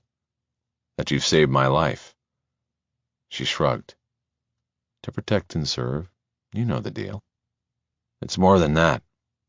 What made you come back?" "Your tip about the burnt orange Camaro. There's one parked around the bend. I go by it on my way down the hill and think, that's him. He's waiting for Bosch. So I came back." "And the door? I'm pretty sure I locked it." Internal Affairs 101. I planted a lot of bugs in my time. I know my way around a lock with a pick." "Impressive, Mendenhall. But you know you'll probably pay for this in the department. Doesn't matter that he was bent. You killed a cop." "I had no choice," she said. "It was a good shooting, and I'm not worried." "It was right as rain, but there still will be blowback." Bosch knew that department policy held that deadly force was justified if it was used to prevent imminent death or great bodily harm to an officer or citizen. Mendenhall was not required to identify herself or give Ellis the opportunity to drop his weapon. Her coming up behind him and putting a round into his brain was within policy. She would be quickly cleared by the Internal Shooting Review Board, and then the district attorney's office. It would be in the opinion of her peers, and the innuendo and gossip that would follow her in the department, that she might not fare so well. Mendenhall looked out the open door at the body, and Bosch saw her trying to control a momentary tremor within her own body. It was a response that often came after a shooting. "You okay?" he asked. "I'm good," she said. I just killed a man, you know?" Bosch nodded. "And you saved one," he said. "Remember that." "I will," she said. "What was he saying? At the end, I couldn't hear anything when I was coming up behind him. The music covered that, too." Bosch paused before answering. He realized he had an opportunity here. Mendenhall had heard nothing. There was no witness to what Ellis said to him on the deck. What Bosch said now would be considered a contemporaneous recall by the courts, and given the weight of truth when repeated from the witness stand. He knew that he could guarantee Daquan Foster's freedom by saying that Alice had gloated that he and Long had murdered Alexandra Parks, that he had admitted everything. Bosch thought about all the invisible lines he had crossed in the 4 days he had worked the case.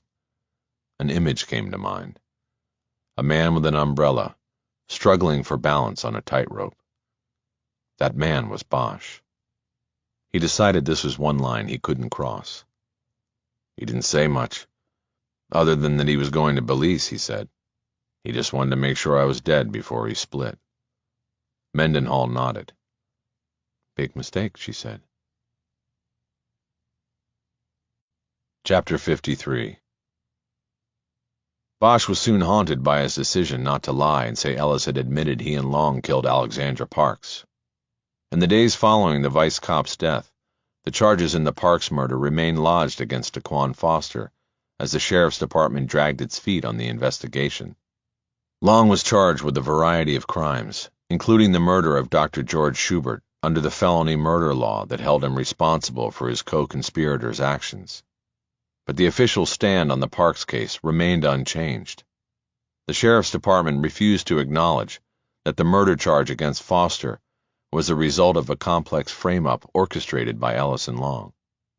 Bureaucracy, politics, and the inability of public institutions to humbly acknowledge mistakes were all to blame. The two law enforcement agencies were biding their time, refusing comment on what they termed an ongoing joint investigation into the relationship between the murders of Alexandra Parks, James Allen, Peter and Paul Wynn, and George Schubert. The slayings of Deborah Stovall and Josette LaRue, professionally known on the porno circuit as Ashley Jugs and Annie Minks, were also folded in as part of the joint investigation. All the while, Foster remained in the LA County Jail on a no-bail hold. The law enforcement agencies might have been engulfed by inertia, but Foster's attorney was a blur of forward motion. When charges against his client were not immediately dropped in the aftermath of Ellis's death and the charging of Long with murder, Mickey Haller filed an emergency 995 motion to overturn the findings of the preliminary hearing based on new evidence. A lot of new evidence. A week later on Thursday morning, when the temperature in downtown had already ticked past 80 degrees by the 8 a.m. call to order, Mickey Haller stood before Judge Joseph Sackville in Department 114 of the Criminal Courts Building. One thing that was different from the last time Bosch had seen Haller perform in court was that Bosch was now a participant rather than an observer. Haller would call Bosch as his only witness and use him to introduce the recording taken during the interview and then shoot out in Schubert's office. He would also ask him to detail the steps of his investigation of the Parks murder and its connection to the murder of James Allen. Foster would not be called to the witness stand. It was too risky a move. Any misstep in his testimony could be used against him later at a trial should Haller be unsuccessful in his bid to overturn the judge's ruling at the preliminary hearing. The details of his alibi could be covered in Bosch's summary of his investigation. Bosch's experience testifying in trials for more than 3 decades made him the easy choice over Foster. Bosch's testimony had been carefully choreographed by Haller in a 2-day run-up to the hearing. Haller made sure Bosch's testimony thoroughly covered the defense theory that Foster was framed with his own DNA, obtained by Ellis and Long through James Allen. Ellis and Allen were dead, and Long was not cooperating. The burden was all on Bosch. A large audience filled the courtroom. The case had grown to involve 7 murders, plus the justifiable killing of LAPD officer Don Ellis. 8 deaths in all made it the biggest thing going in the courthouse or anywhere else in the city, and it was drawing maximum exposure in the media. Local, national, and international reporters crowded the benches in the courtroom gallery. They were supplemented by lawyers and investigators with tangential parts of the case, and various other casual observers. Bosch's daughter was in the front row behind the defense table, having taken off one of her last remaining days of high school to attend. She was sitting next to Mendenhall, who also had a vested interest in the outcome of the hearing. Noticeably absent from the courtroom was Foster's own family. He had told Haller not to invite or tell his wife about the hearing, for fear she would hear testimony about her husband's lifestyle choices that would jeopardize their marriage. It would probably be impossible to keep it from her, but at least she wouldn't be on display in a crowded courtroom when the details were aired. In the row behind the prosecution table sat the widower, Sheriff's Deputy Vincent Herrick, in full uniform. He sat between 2 other uniformed deputies, there to show support for their colleague, and to triple down on the message to the judge that Herrick stood solidly behind the Sheriff's Department investigation, which still pointed the finger at Daquan Foster. At times as he watched from the witness stand, Bosch wondered whether Haller was playing to the judge or the media. It was his practice to ask a question, and when the prosecutor objected, to look at the judge first, and then at the gathered members of the media in the gallery.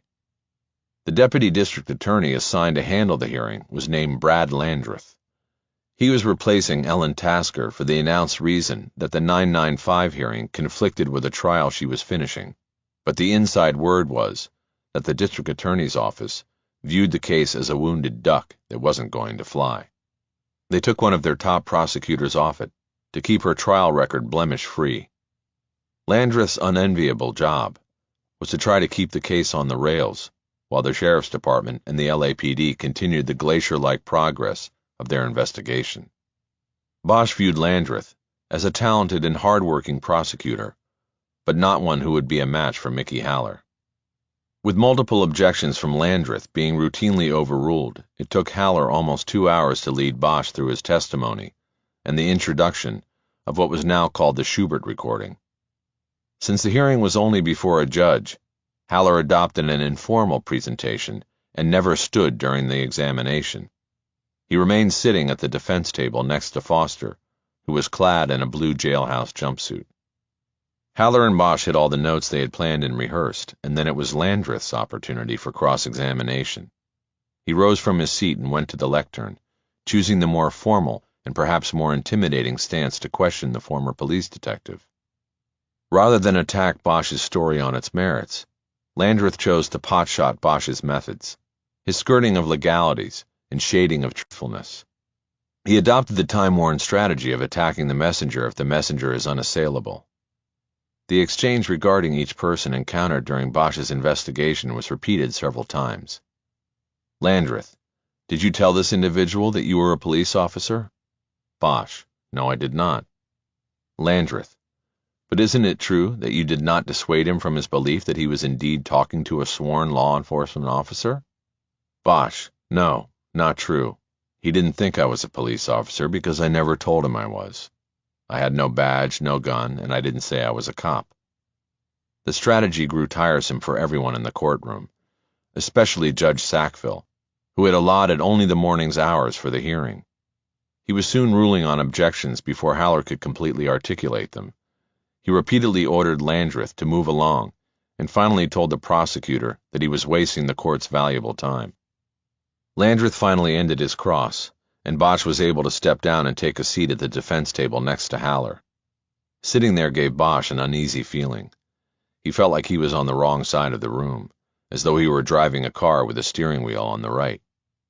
Haller didn't notice his discomfort. He drummed his fingers on the table as he contemplated his next move. The judge finally prompted him. Mr. Haller, do you have another witness? Haller leaned toward Bosch and whispered in his ear. Let's roll the dice here. See if we can get them to step into the bear trap. He then stood up and addressed the court. No other witnesses, Your Honor. The defense is ready to argue the matter. As Haller sat back down, Sackville turned his attention to Landreth. Does the state wish to call witnesses? He asked. Landreth stood. The state calls Sheriff's Detective Laszlo Cornell. Cornell rose from his position at the prosecution table and walked to the witness stand. After being sworn in by the clerk, he began his testimony, with Landreth leading him through the steps of his own investigation of the Alexandra Parks murder. Bosch leaned back at one point and glanced at his daughter. He nodded, and she nodded back. He then glanced from Maddie to Mendenhall, and they caught eyes. A small smile played on the internal affair detective's face. Earlier in the hallway outside the courtroom, Bosch had introduced Mendenhall to his daughter as the woman who had saved his life twice. It had embarrassed Mendenhall, and maybe Maddie, but Harry was happy that he had made the introduction in the way he had. Landreth used Cornell to hammer down the horror of the murder of Alexandra Parks and the painstaking detail of the crime scene investigation and subsequent autopsy. This eventually led to specific testimony detailing the collection of semen from locations on and inside the body and Cornell's professional opinion that the DNA material had been deposited during a brutal sexual attack and not planted. Herrick remained in the courtroom through all of this testimony, his chin up and resolute, holding strong for his wife. His demeanor left no doubt that he believed he was sitting only 12 feet from his wife's killer. The machinations of the defense were just that to him, an attempt to manipulate the truth. He remained in solidarity with the official line. Landreth concluded Cornell's testimony with a softball roundup question about his final conclusions. I believe at this time, and based on my lengthy experience investigating rape murders, that Miss Parks was indeed raped, and that the semen found on her thighs, on the sheets, and in her vagina was deposited by her attacker during the assault. It was not planted. It was not brought to the scene. I find that to be preposterous. Landreth turned the questioning over to Haller. Detective Cornell, did any of the investigators or forensics people recover a condom at the crime scene? Cornell seemed to scoff at the question. No, he said. There was a substantial amount of semen collected, and no indication that a condom was used in this crime. The semen collected from the body and the sheets was indicative of no condom. It was the killer's mistake. The killer's mistake, Haller repeated. This is a killer who, you say, carefully stalked his victim, correct? That is correct. And carefully planned this murder, correct? Correct. Knew that the victim did not own a dog despite the sign at the front of her house, right? We think so. And broke in through a rear window while the victim slept, correct? Correct. So it's your testimony, based on your experience and knowledge of this case, that the killer did all of these things, carefully selected and stalked this victim, then meticulously planned and carried out this murder, but then just forgot to bring a condom? It's possible that he brought a condom but didn't use it.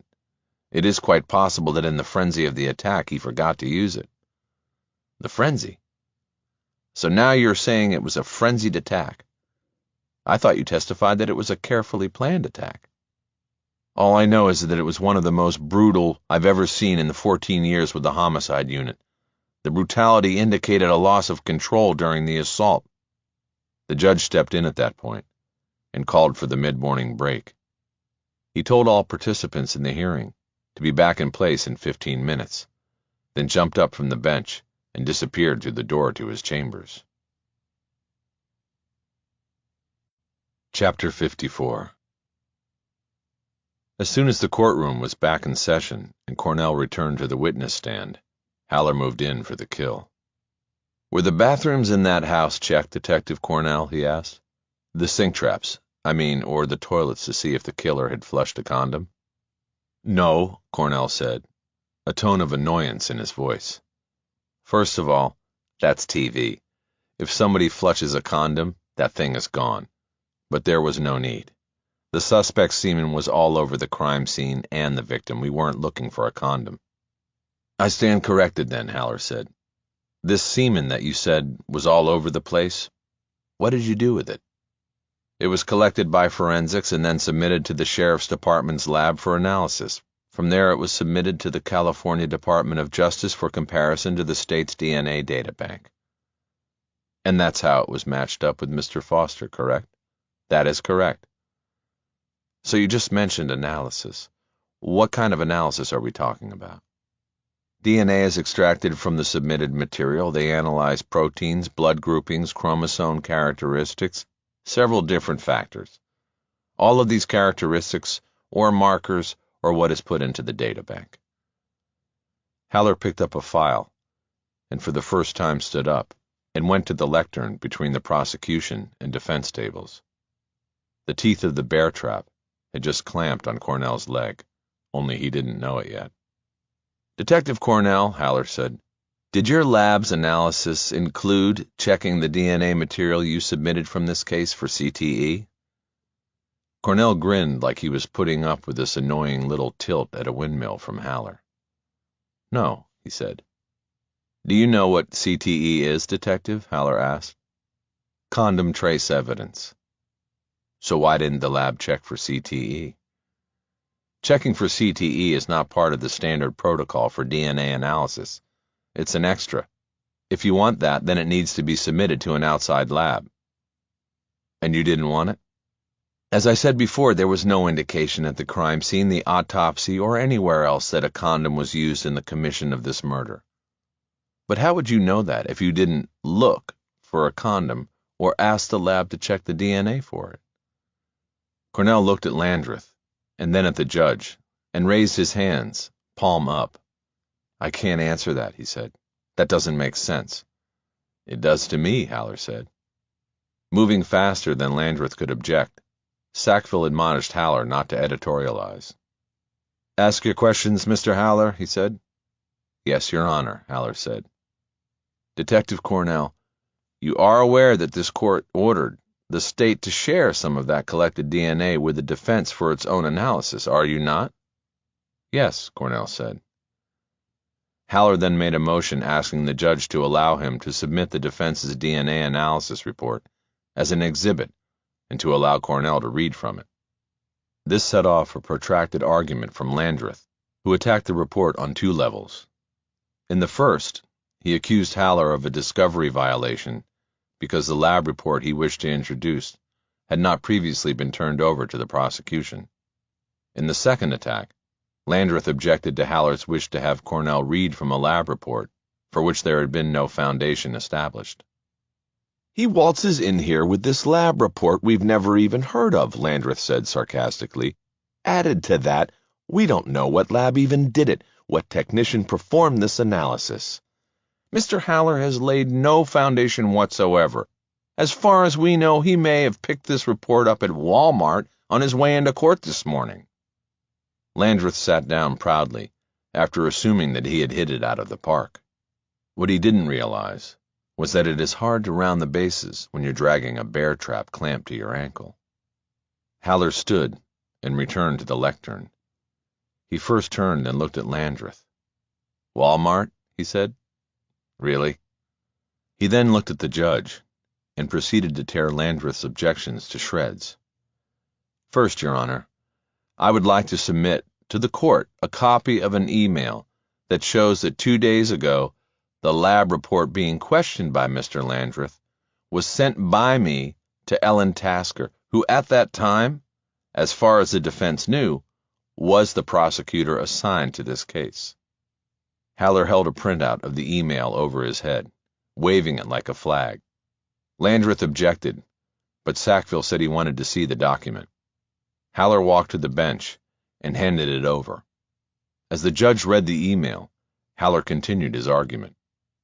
The lab report was in the hands of the district attorney's office, and the defense is not liable for that office's communication issues, Your Honor.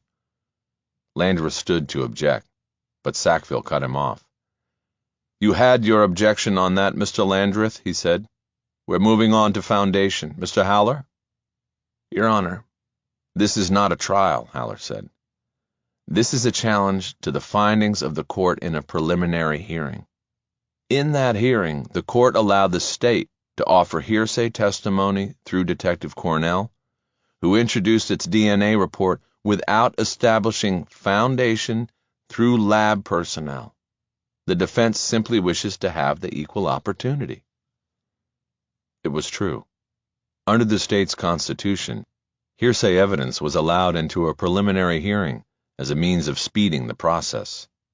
The prosecution could introduce hearsay evidence through its investigators, allowing them to summarize witness statements and avoiding the lengthy process of calling individual witnesses to testify. The judge quickly made a ruling. Mr. Haller, you may proceed, Sackville said. We can always hit rewind if I don't like where we're going. Haller stepped up and gave copies of the lab report to Landreth, Cornell, and the judge, then returned to the lectern. After leading Cornell through several questions designed to identify the report and the independent lab that analyzed the DNA material, he asked Cornell to read a highlighted section of the summary regarding CTE. Cornell read the section with the same annoyed tone that had inflected most of his testimony. Test analysis of submitted genetic material contained condom trace evidence, including particulate, lycopodium, and amorphous silica. Cited combination of CTE materials is found in condoms manufactured by Lesius Latex Products of Dallas, Texas, and distributed in its branded line called Rainbow Pride. Haller paused after the reading for several seconds before proceeding. So, Detective Cornell, you previously testified you did not look for a condom at the crime scene because no condom took part in this crime. How do you explain the findings of this report? I don't, Cornell said. It's not our report. It's your report. Are you suggesting that this report is a phony? That the findings are false? I'm just saying it is not our report, and so I am unfamiliar with it. Cornell was losing his swagger. His tone was now more harried than annoyed. This case is still under investigation by a task force, looking at all of the murders with some possible association with Officers Ellis and Long, correct? Yes, but as I testified earlier, we have found no evidence connecting them to Alexandra Parks. Your client's DNA is the connection. He remains the suspect. Thank you for reminding the court, Detective Cornell, but as part of that joint investigation, have you looked at evidence, reports, and photos from all of these cases? Or have you not bothered with that because you are so sure about Mr. Foster being your man? We have reviewed all the evidence of all the cases. A moment, Your Honor. Haller walked back to the defense table and reached under the table for a bag. He took it back to the lectern and then removed from it a large clear plastic container, half filled with individually wrapped and different colored condoms. As he placed it at the front of the lectern, Landreth stood and objected. Your Honor, what does counsel think he is doing? He asked. The state objects to this grandstanding and prejudicial display. Mr. Haller, the judge said sternly, what is this demonstration? From his file, Haller produced another document. Your Honor, this affidavit offers a sworn statement of a person named Andre Masters, who was a close friend of the murder victim James Allen.